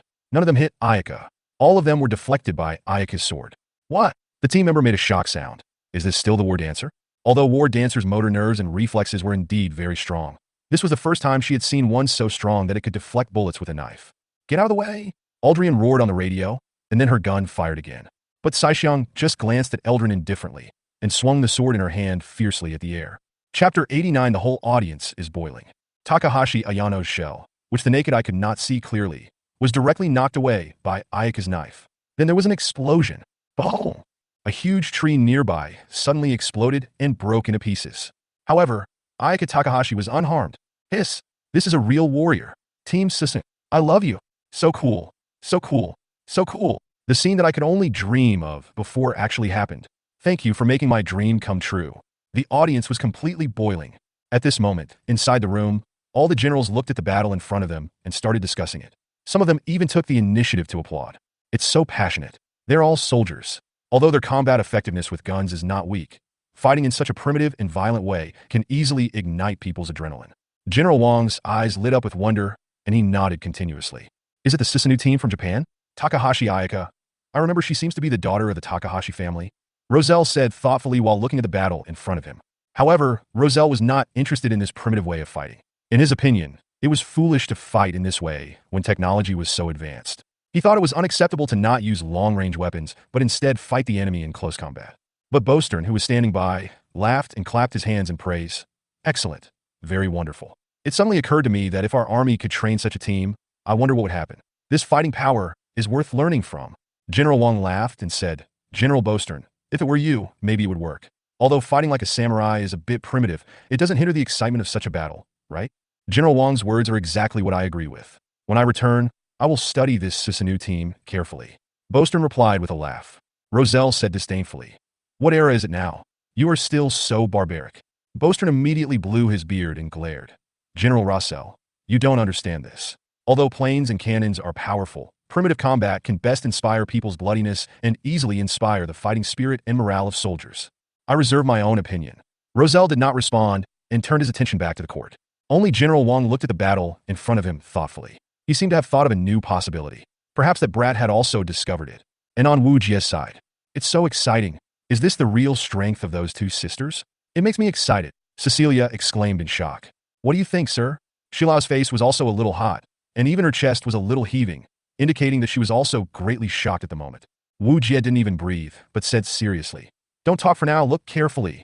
The moment Ayaka deflected the shell, the other members of the Swan team reacted immediately, turning their guns around and aiming at Takahashi Ayaka. Saixiang did not attack rashly at this time. The super burst in an instant consumed a lot of her physical energy. She would not be able to bear it if she continued fighting. So she jumped back decisively, and then the invisible force field was immediately activated. We can't let her get away. Longkeel immediately gave the order, and everyone fired wildly. But Ayaka's teammates had already arrived at the scene, and they rushed over while the other party's attention was diverted by Ayaka. They took the initiative to activate the force field to protect the place where Ayaka was standing when she turned invisible, blocking a lot of damage. After resisting for a while, they looked at each other and retreated immediately. Damn it, he let that invisible guy get away. Longkeel felt anxious. After seeing the opponent's strength, Longkeel also realized the opponent's strength, and he was afraid that the next battle would not be so easy. The other side did not fight to the end, but chose to retreat. Since Ayaka's team discarded a lot of irrelevant equipment, they are very fast and lighter than the Swan team. Although they fired continuously at the enemy's retreat route, the enemy was like a nimble butterfly. No matter how hard they fired, they were able to just dodge their shells. Commander, do you want to give chase? Asked Aldrian, realizing that this was a good opportunity. Forget it. The enemy still has 3 war dancers who haven't shown up yet. If we pursue them rashly, we'll probably fall into the enemy's trap. Everyone cease fire and let them go. Anyway, the game has just begun, so there is no need to rush to determine the winner. It's been a full 90 minutes, and only half an hour has passed, so there is still an hour left. Moreover, After witnessing the enemy's capabilities with his own eyes, Longkeel now needs to re-evaluate the enemy's strength. A rash attack will only result in more harm than good. Except for Eldrin and Formilla, who continue to be on guard, the rest of the team will check the ammunition, supplies, and damage. With a clattering sound, everyone took out their weapons and checked them carefully, as well as all the items in the backpacks. Even those that had not been used before were taken out and checked again. This is discipline. Even if the props are not used, they must be checked again, because the battlefield changes rapidly and no one can predict what unexpected situations may occur. Report the situation. Yes. Ammunition reserves decreased by 37. Core energy decreased by 42. Super energy biscuits were not lost. Medical supplies were not lost. Members were not slightly injured. And no members were seriously injured. Longkeel nodded. He didn't expect that about 1/3 of the ammunition reserves would be lost as soon as the battle started. This team called Susanoo was really not simple. Everyone, rest here and replenish your core energy. Aldrian and Formilla should also remember to replenish their energy. Yes, since the super energy biscuits are in food form, they are an exclusive food specially provided to the War Dancer. They are eaten when the core energy is low and can significantly restore the core energy. The appearance is similar to the compressed biscuits that we ordinary people eat, but the size is very large, about the size of an adult's palm. One super biscuit can restore about 50 core energy. How is the core energy distributed when the War Dancer is fighting? The weapons used by the War Dancer not only require ammunition, but also the core energy of the War Dancer to power the weapons when firing. Although a single shell does not consume too much energy, continuous firing would be a very scary number. Not only does firing consume energy, but the visual system used by the War Dancer and the physical energy used to offset the recoil when firing are also provided by the core. So all in all, a battle of that intensity would consume about 50 points per round. Of course, Longkeel inferred that the other side was not feeling well either. They must be very sad facing such a large amount of artillery suppression from our side. Chapter 90. Long-Range Strike. It is not clear how much damage the enemy suffered from the previous shelling. Since the battle was so intense, there was no time to observe the enemy's damage. And here is Tsaishiang. Sister, are you okay? There was a hint of worry in Tsaishing's tone. Tsaishiang ate the super biscuits and said with a smile, "Don't worry, your sister, am an indestructible cockroach." Poo, what's the big deal? Sister, I don't allow you to say that about yourself. Kaixing said angrily. Sister, what are you going to do next? Although the first confrontation did not produce any result, it was within the expectations of the two sisters. After all, it is a team that has been famous in the country for a long time. The enemy not only has rich combat experience, but also has a quick reaction. If it weren't for my super dynamic vision, I'm afraid something would have happened. In fact, Tsaishiang hid a secret from Wujia. She did not tell Wujia that she also had super dynamic vision. But I believe that after Commander Wu sees it this time, he will definitely know. I was careless. Too much information was revealed in this fight. It also consumed a lot of my physical energy. I need to rest first and then take action later. Tsaishiang thought for a while before speaking. Since she had abandoned the ammunition, Tsaishiang's bag was filled with a lot of super biscuits. For a soldier, the consumption of physical energy was really great. Tsaishiang's tactics are simple. She lets two team members activate a protective force field to protect her. When the enemy gets close, she activates an invisible force field, quickly approaches the enemy, and uses assassination tactics to quickly kill important enemy units. This tactic is simple and crude and has many shortcomings. It is very effective the first time you launch a surprise attack, but it may not be easy to defeat the opponent the second time if the opponent is able to react. By the way, sister, I found something wrong in the middle of the battlefield. It may be that the enemy has hidden someone in the center. Kaixing thought about it and reported her discovery to her sister. Although Formilla activated the invisibility force field, Tsaishing's eyesight was even more abnormal than her sister's. Even the trembling of a pore or the dripping of a sweat could not escape her eyes. If Formilla makes the slightest movement, it will be captured by the colorful stars. Have you checked it with the visual system? Tsaishiang asked. Tsaishing replied, I have used it, but there is nothing there. I suspect that the other party should have used a similar coding method to hide their tracks and resist reconnaissance. Tsaishiang nodded and said, be careful. If I am in the open and the enemy is in the dark, if we are attacked from behind, the impact will be quite large. Kaixing suddenly smiled and said, Sister, if Commander Wu is our commander, how would he arrange us at this time? Tsaishiang was stunned. She didn't expect Tsaishing to ask this suddenly. After thinking for a while, he said, how do I know what that bad guy is thinking? He might use us as cannon fodder. After all, after seeing our abilities, he must be thinking that we are like a sharp knife, stabbing wherever we can. Humph! Poochie sister, this is really your style. But I think Commander Wu will definitely treat us like treasures. Do you believe it? Him? I don't believe it. We should be thankful that he doesn't abandon us like a piece of trash. Amipa. Well, it looks like my sister has no confidence in herself at all. Don't give me that. Let's wait until we can enter Suzaku. That guy hasn't given in yet. I don't know what he's up to. He's trying to whet our appetite. Takahashi Aika rolled her eyes in annoyance. However, at this moment in the stands, Wujia suddenly sneezed. Oh, sir, you don't catch a cold, do you? Why don't you go back and rest now? Cecilia spoke the fastest and immediately asked with concern. Minion also said, if you feel uncomfortable, go back and rest. I will help you here. Sheila also looked at Wujia with concern. No, Ichizuki. It won't be a problem for you to finish watching this game. Besides, now is the beginning of the real competition between the two teams. It's the crucial moment. How can I leave? Wujia looked nervous. He didn't want to leave now. After all, he had long wanted to see the abilities of the Takahashi sisters. This battle made Wujia think of many possibilities. If I leave now, it will definitely interrupt many of my thoughts and ideas. Even though Sheila will help me record everything, it will not be as real as seeing it with my own eyes. Okay then, sir, don't force yourself. If you feel uncomfortable, go back and rest immediately. Yes, I understand. Return to the battlefield. Longkeel took out the holographic tablet and carefully looked at the temporary map drawn by Formilla. Although it was drawn temporarily, it also provided him with considerable help. During the time that Formilla was invisible, she did not just watch the show. She climbed a tall tree at the center point, turned on her eagle-eye vision, and used the system's intelligent map drawing module to scan the entire battlefield within her sight. This is the power of technology. With the support of today's cutting-edge technology, War Dancer already has the ability to carry a portable processor with her. The torso is an important part of the dance costume, and most of the current War Dancers have a special processor installed in it. Today's technology is far superior to that of 100 years ago. Processors are no longer nanometer level, but picometer level processors. Of course, in order to advance to the picometer level, humans have also experienced a major industrial revolution. Nowadays, the core only needs to be very small to handle a large number of tasks. A single War Dancer is equivalent to a mobile supercomputer.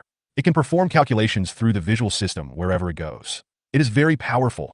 At this moment, Longkeel slapped his thigh and said happily, "Everyone, our chance has come." "Commander, what have you found?" Aldrian asked curiously. Longkeel did not hide it and said directly, "Although the entire battlefield looks flat from here, in fact the terrain is getting higher and higher from south to east." "But so what?" Aldrian asked doubtfully. Longkeel said, "Think about it, the entire map is only 8 square kilometers, and we have long-range weapons while the enemy does not. 2 of our weapons have long-range strike capabilities of more than 10,000 meters. What if we occupy high ground and snipe the enemy?" But the other party is not stupid, he will dodge it." Aldrian was confused. Longkeel laughed and said, "Aldrian, why are you being so stupid at this time?" Aldrian expressed his incomprehension and didn't understand why Longkeel was so happy. Although we could fire artillery at such a long distance, the missile's flight time was also quite long. How could we possibly hit the enemy when they were so alert? Chapter 91, Scoring Mechanism. You'll know in a moment. Longkeel didn't explain much. He had his own ideas. Time passed by minute, and the atmosphere on the field has now entered a stalemate. No one knows what Team Suzaku will do next, and everyone is looking forward to the upcoming battle. Wujia frowned and thought, and he also discovered that the terrain was increasing from south to east. If Longkeel were to occupy the eastern high slopes, it would be very disadvantageous for the Susanoo team. "Hey sir, why are they going east? There doesn't seem to be any terrain worth using over there?" Cecilia asked while biting a lollipop. When did this guy buy the lollipop? Wujia was speechless. Well, eating snacks is one of Cecilia's hobbies, so he was too lazy to talk about her.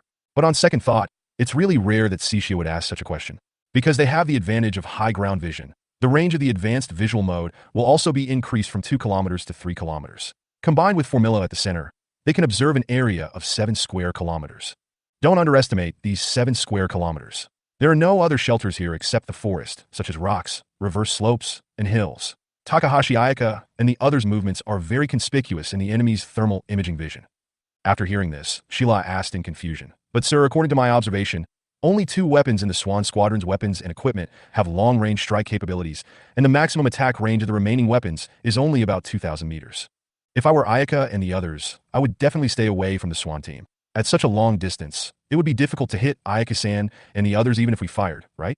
And they would definitely dodge the shells by dodging." Wujia nodded, appreciating Sheila's basic knowledge. Indeed, a cannonball is actually a flying object. No matter how fast it is, it needs to fly from the muzzle to the landing point. This process does not pose a threat to Ayaka and the others who have extremely fast reaction abilities. But, Sheila, have you ever thought about one thing? The competition system. When Sheila heard this, he was immediately confused. Competition system? Wujia nodded.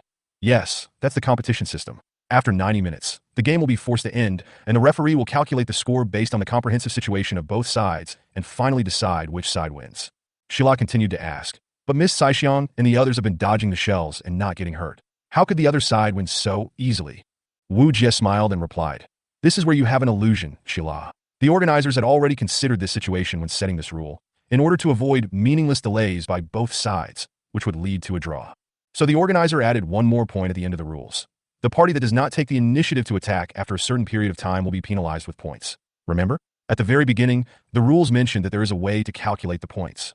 A long period of no attack record is also a deduction point. Because if this is a battlefield, when our side is under time constraints and there is no sign of causing any damage to the enemy or intending to complete the mission, it will be regarded as passive combat. Longkeel uses this to fire at the opponent every once in a while, which offsets the penalty for passive combat and allows him to firmly hold the points.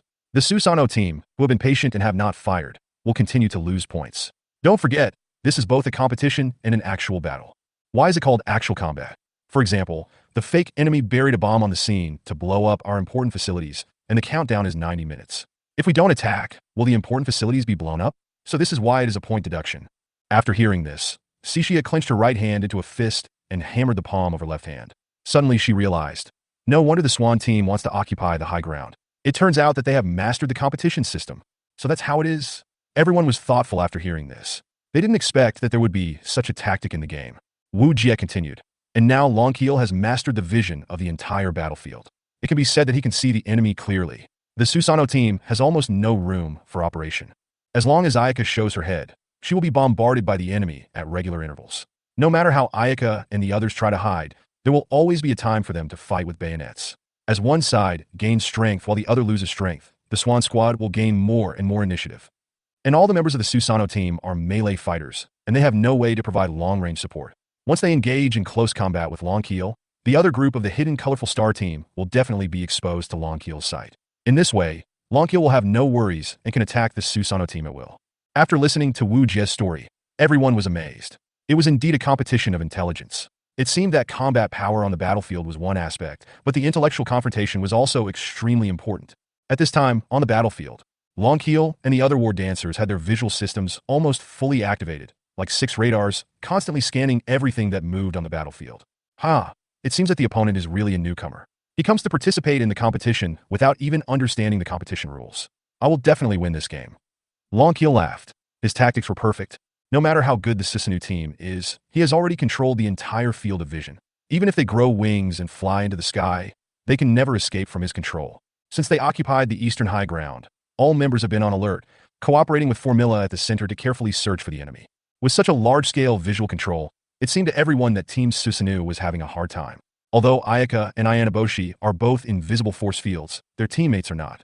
The Susanoo team can't just send 2 people to fight, right? That would be too weak. In the audience, some military fans who have experience and a certain degree of common sense have already started discussing. It's not good.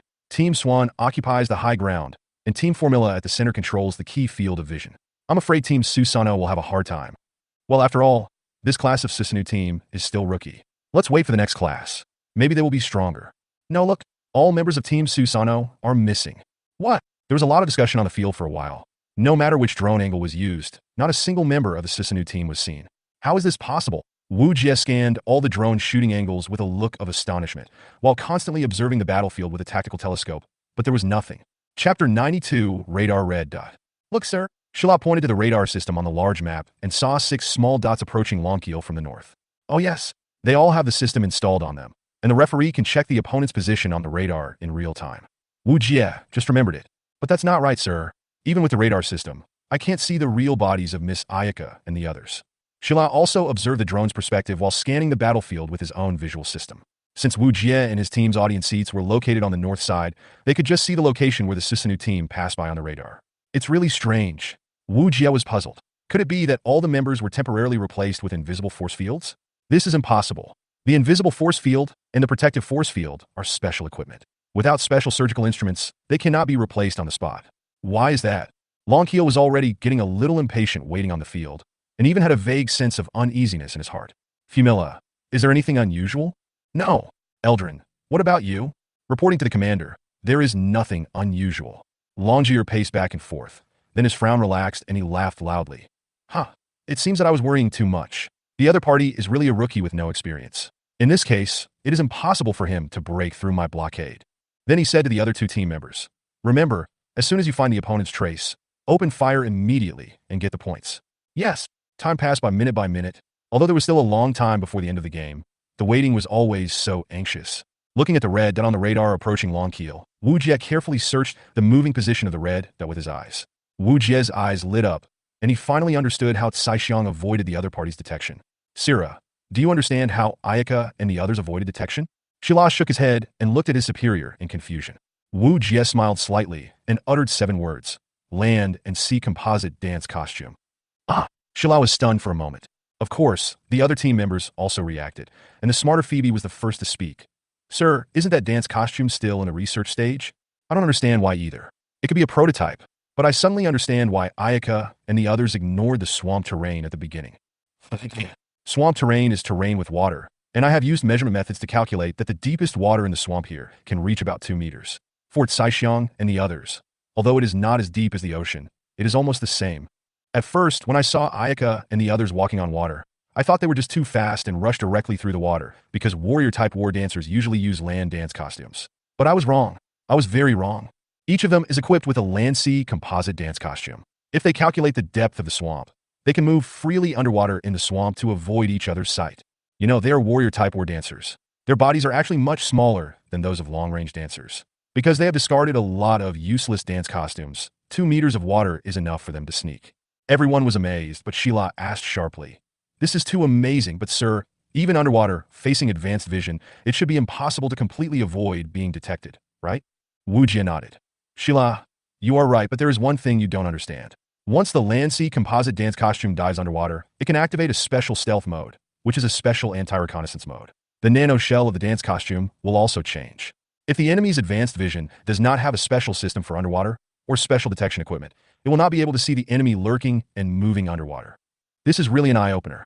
I didn't expect that the swamp terrain would be just the right place for Xiong and the others to thrive." Shila praised repeatedly, saying that this trip to the international competition was really worthwhile. "Stop talking for now. They're about to engage the enemy." Just as Wu Jie finished speaking, he heard a system prompt sound suddenly coming from the field. "Ding, Swan Squad, 1 member was killed, Suzaku Squad, score increased by 1. Longkeel looked at the scene in front of him in shock. The enemy suddenly jumped out from underwater for no reason, which terrified him. He saw a Suzaku dancer swung her sword and killed one of his men on the spot. "Everyone, open fire at will and retreat to the south." After this order was issued, ripples were seen in the air. Xiong suddenly appeared from invisibility and fiercely cut the other team member, who opened fire in half. In the horrified eyes of the team member, she fell down unwillingly. "Ding, Swan Squad, 1 member was killed, Suzaku Squad, score increased by 1. The system's cold reminder sounded, and the Suzaku team was like the god of death on the battlefield. The Swan team was unaware, and 2 members were killed immediately. Longkeel was completely panicked and no longer had his previous composure. He frantically stepped on the accelerator with his right foot and kept retreating. "Fumilla, take action quickly. I will go to protect the commander." Aldrian did not expect the opponent to be so fast. He had just heard the first prompt and turned the muzzle back, and the second member had already been killed. The Swan team immediately lost 2 members in the battle. What a devastating blow this was. The only 2 remaining team members were guarding around Longkeel. As the commander, if Longkeel was killed by the opponent, he would lose a lot of points. It's almost equivalent to defeat. In order to protect the commander, the 2 team members opened their firepower to the maximum and fired wildly at Ayaka and another Suzaku team member who had already appeared. But at this moment, in the swamp on the right, 2 more Suzaku team members suddenly jumped out of the water, holding a long sword, and slashed at the side of the 2 team members. "Not good," Longkeel exclaimed. But at this moment, 2 gunshots were heard in the distance. It was Aldrian firing. Eldrian was fully focused, her sniper scope firmly locked on the 2 Suzaku dancers, firing shot after shot. Bang! Bang! Fortunately, the 2 Suzaku dancers activated their protective force field, but the opponent's shells had strong penetrating power at such a close distance and had already hit the paint on their bodies. The damage rate of both of them reached 30. If both of them were hit by another bullet, they would probably be seriously injured. "Great!" Longkeel breathed a sigh of relief. Fortunately, Eldrian was an excellent marksman. If it weren't for her timely rescue, his life would probably be in danger. "Commander, leave now." Aldrian only had time to say this one sentence. At this moment, another Suzaku dance girl jumped out from behind Longkeel and slashed at his jeep. Chapter 93, Cannonball Storm. Eldrian, boom! The violent explosion directly catapulted Longkeel out of the car, and a human-shaped cannonball was seen shooting directly out of the car. "Commander!"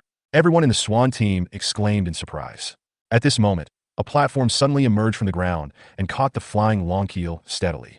The soft pads protected Longkeel's entire body, protecting him from physical damage. Phew! Fortunately, this is a competition and the safety system saved Longkeel's life. Otherwise, with the war dancer's terrifying strength, he would have been blown to death. Wujia was still frightened when he saw this scene. "Commander, when we participate in the competition, you must protect yourself. Although there is system protection, accidents are bound to happen.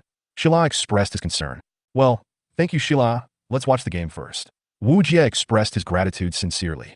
Although Longkeel was caught, according to the system's calculations, Longkeel was seriously injured at this moment. Although he was still allowed to use wireless communications and reconnaissance equipment, he could not move.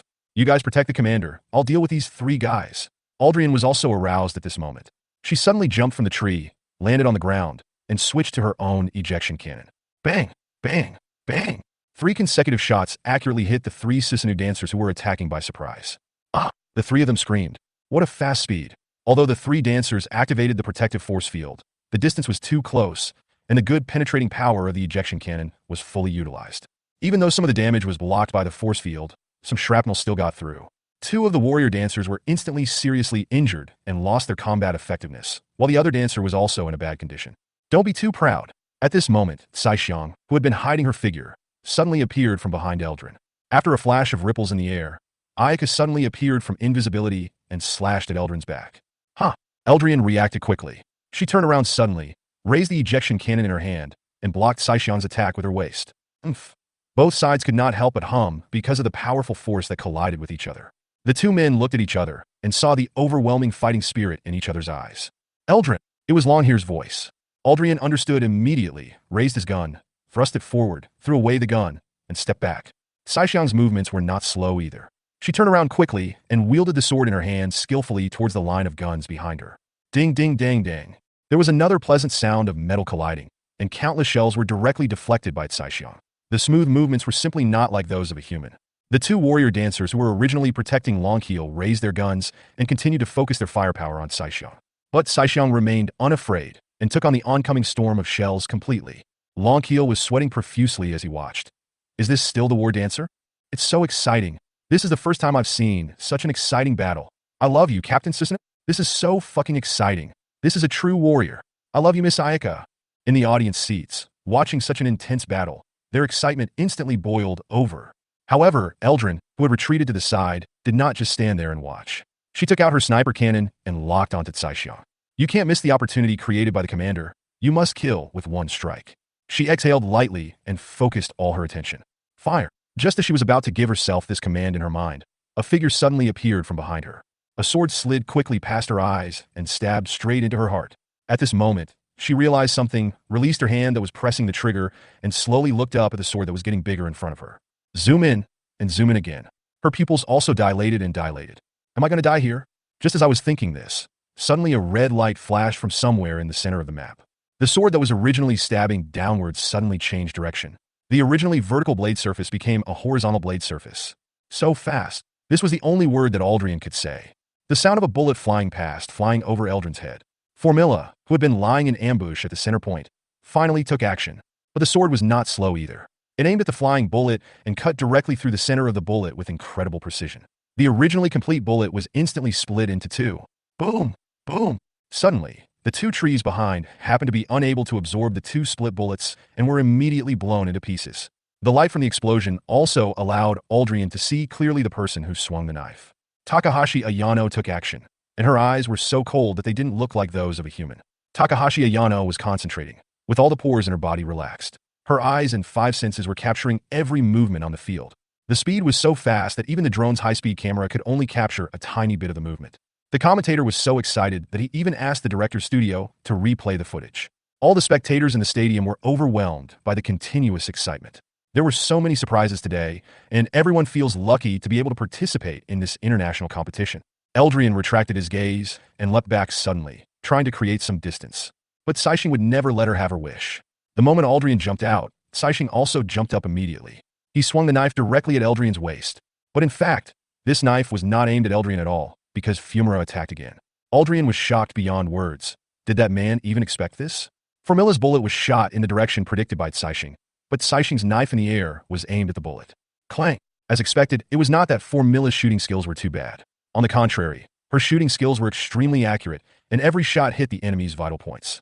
But Saixiang's reaction was so fast that it surpassed the war dancer, who had already surpassed humanity. The bullet was split into 2 by Saixiang again, and the result was the same as before, without any effect. This time, the scene was ignited again. Excellent. General Wong couldn't help but applaud as he looked at the holographic screen. Ha! After I go back, I must study this Susanoo squad carefully. General Bostern also clapped his hands and laughed.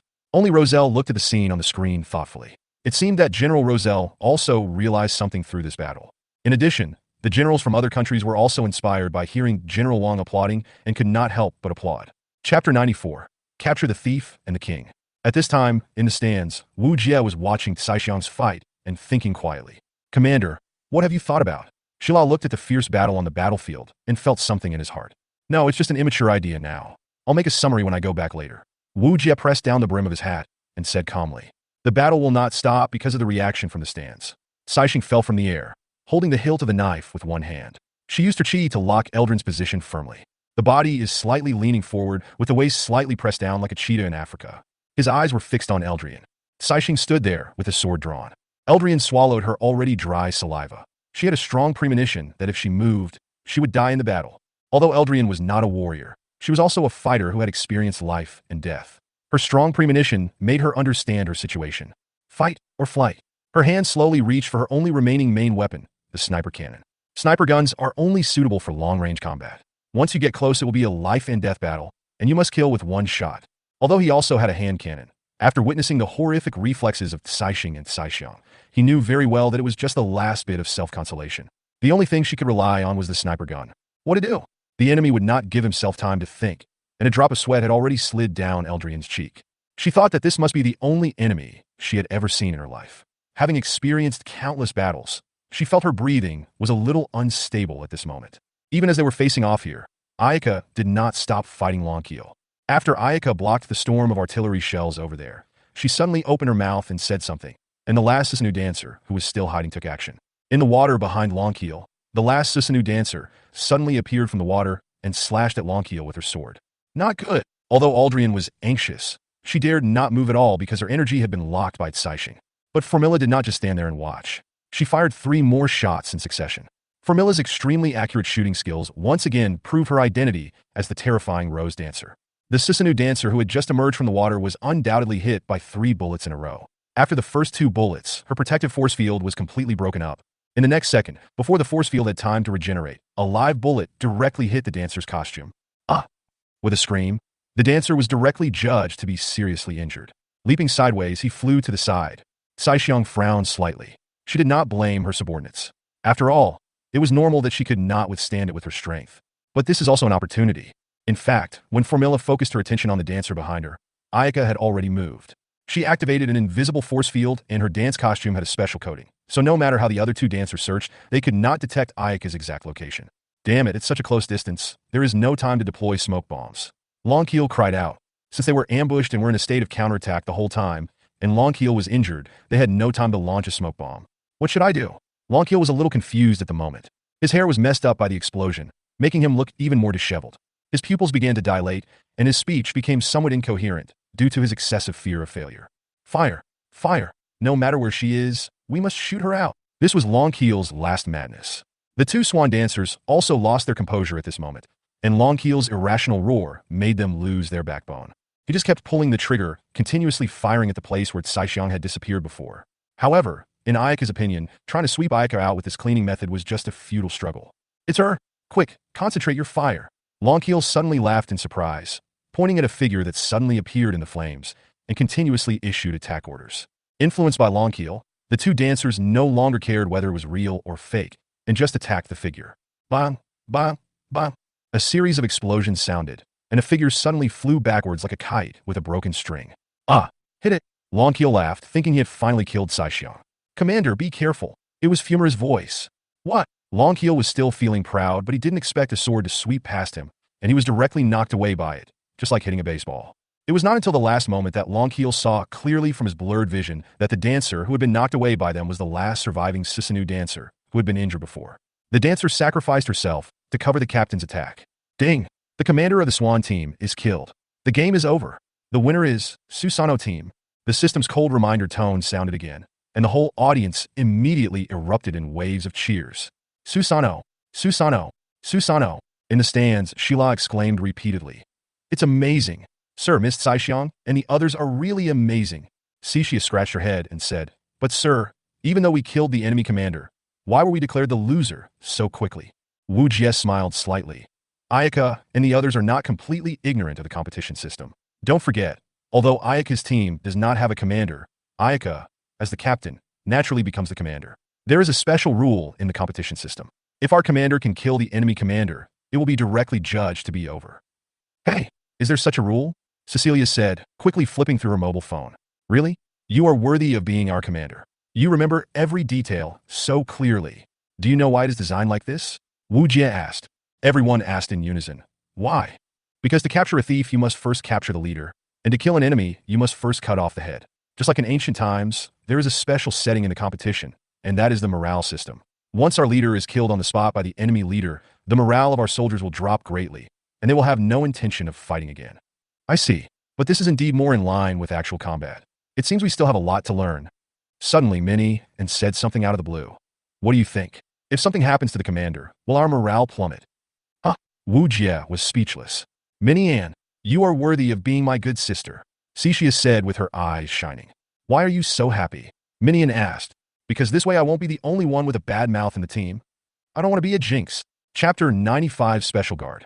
But because it is a modern war, this kind of thing is difficult to do. Precisely because it is difficult to do, it is determined as a direct victory here. Wujia continued. Shilla nodded. Indeed, it is not an easy task for our commander to kill the other commander directly. On the field, everyone put down their weapons, and the medical team immediately rushed to the scene to check on Longkeel's injuries. Your name is Takahashi Ayaka, right? Fumura put away his weapon and came in front of Ayaka. Saishiang didn't know what Formilla wanted to do, but out of courtesy, she nodded to her. Is the person next to you Saishing? Yes. You two have shown us a wonderful battle, but I would like to remind you of one thing. Saishiang was a little confused, but still said, please go ahead, I'm all ears. You two have never participated in the war, have you? Yes. No wonder. Fumiara held up his chin, thought for a moment, and then continued.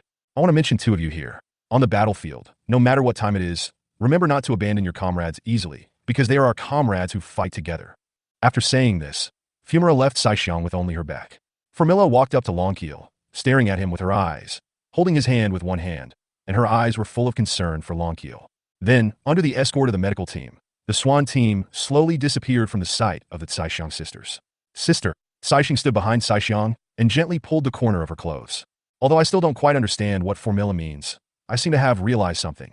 After saying that, Saishiang turned around and came to the subordinates who were traveling with her to check their injuries. Ah, young lady, we are fine. It's just a small injury. One of the dancers said with a blushing face. Indeed, from the dancer's perspective, although the paint shells have a certain impact force, they will not cause fatal injuries. As long as you get proper treatment, you will recover quickly. But Saishiang still carefully helped everyone clean the wounds, and Saishing also came forward to help when she saw this. Wujia looked at Saishiang and Saishing's behavior on the big screen and nodded. Sir, go and have a rest, it's getting late. Shilla looked at the time and reminded quickly. Wujia stood up, stretched his neck, and nodded. Yes, I've been up all night and can't stand it any longer. It's time to take a rest. Wujia left the seat and was thinking about some tactical matters when suddenly he seemed to be staring at someone. Wujia glanced towards the stands and seemed to see a golden figure disappear in a flash. Huh? Strange, there was clearly someone here just now. Wujia looked at the place where the figure disappeared thoughtfully. Forget it, never mind. As soon as he left the audience seats, a cool breeze blew and Wujia felt a chill. Wujia took a breath. The temperature in the audience seats is different from the temperature outside. When I first came out, I was a little uncomfortable because of the temperature difference. Feeling the sunshine approaching noon, Wujia walked slowly on the way back. Although he was very tired, Wujia didn't feel sleepy at all. Buzz! Suddenly, the phone in my arms vibrated. Wujia took out his cell phone and saw that it was a message from Cecilia. Has the commander arrived home yet? Wujia replied with a no. Then there was another buzzing sound. Sir, remember to take out the food from the refrigerator and heat it up. Sister Shilla got up early this morning to cook. Sir, remember to eat it. Love you. Quiche. She also sent a kiss emoticon. Wujia suddenly felt warm and replied, I know. Don't forget to eat lunch. As he was replying, Wujia didn't look at the road and suddenly turned a corner. With a bang, he knocked down someone. Ah!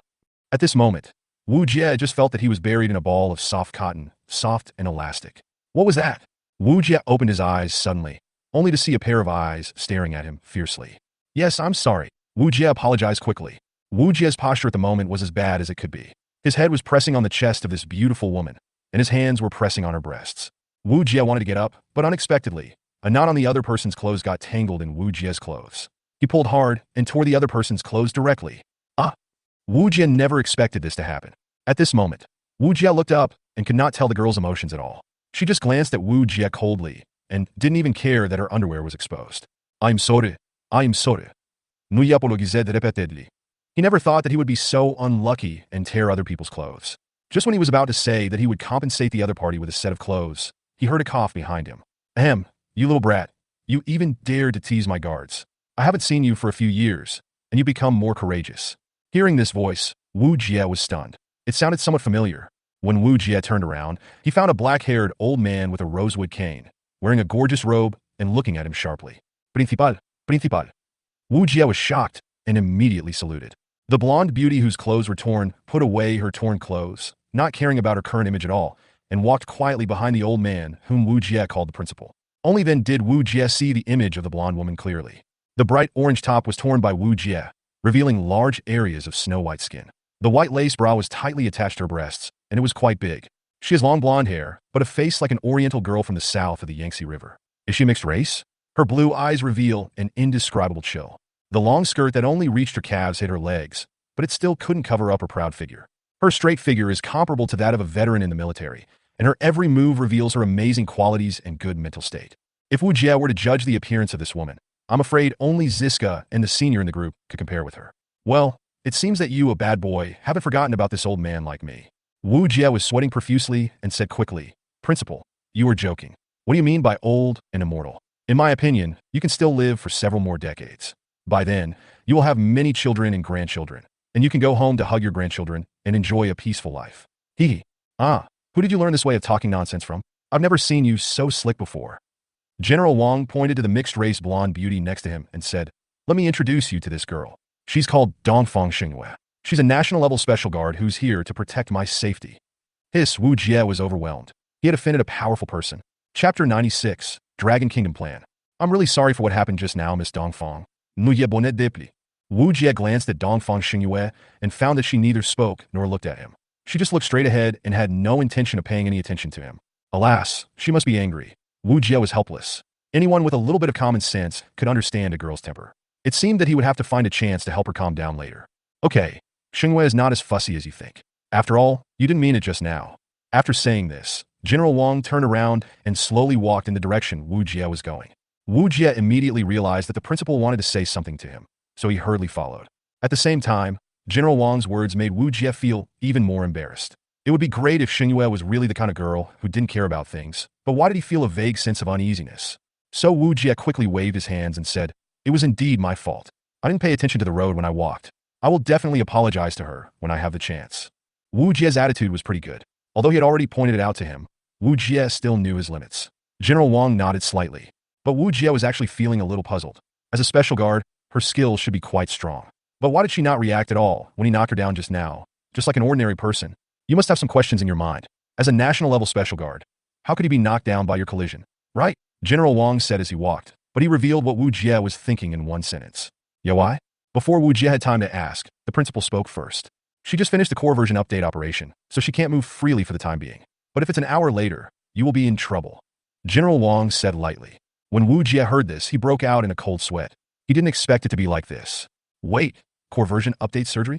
Wujia looked at Xingyue carefully and found that because his clothes were torn, the plum blossom badge that was originally fastened on his chest was pinched in Xingyue's hand. A drop of cold sweat dripped down his face, and he suddenly remembered that a special guard who could serve as a guard for a principal like him must have a rank of colonel at least. Then he looked at the plum blossom medal in her hand. Plum blossom dancer?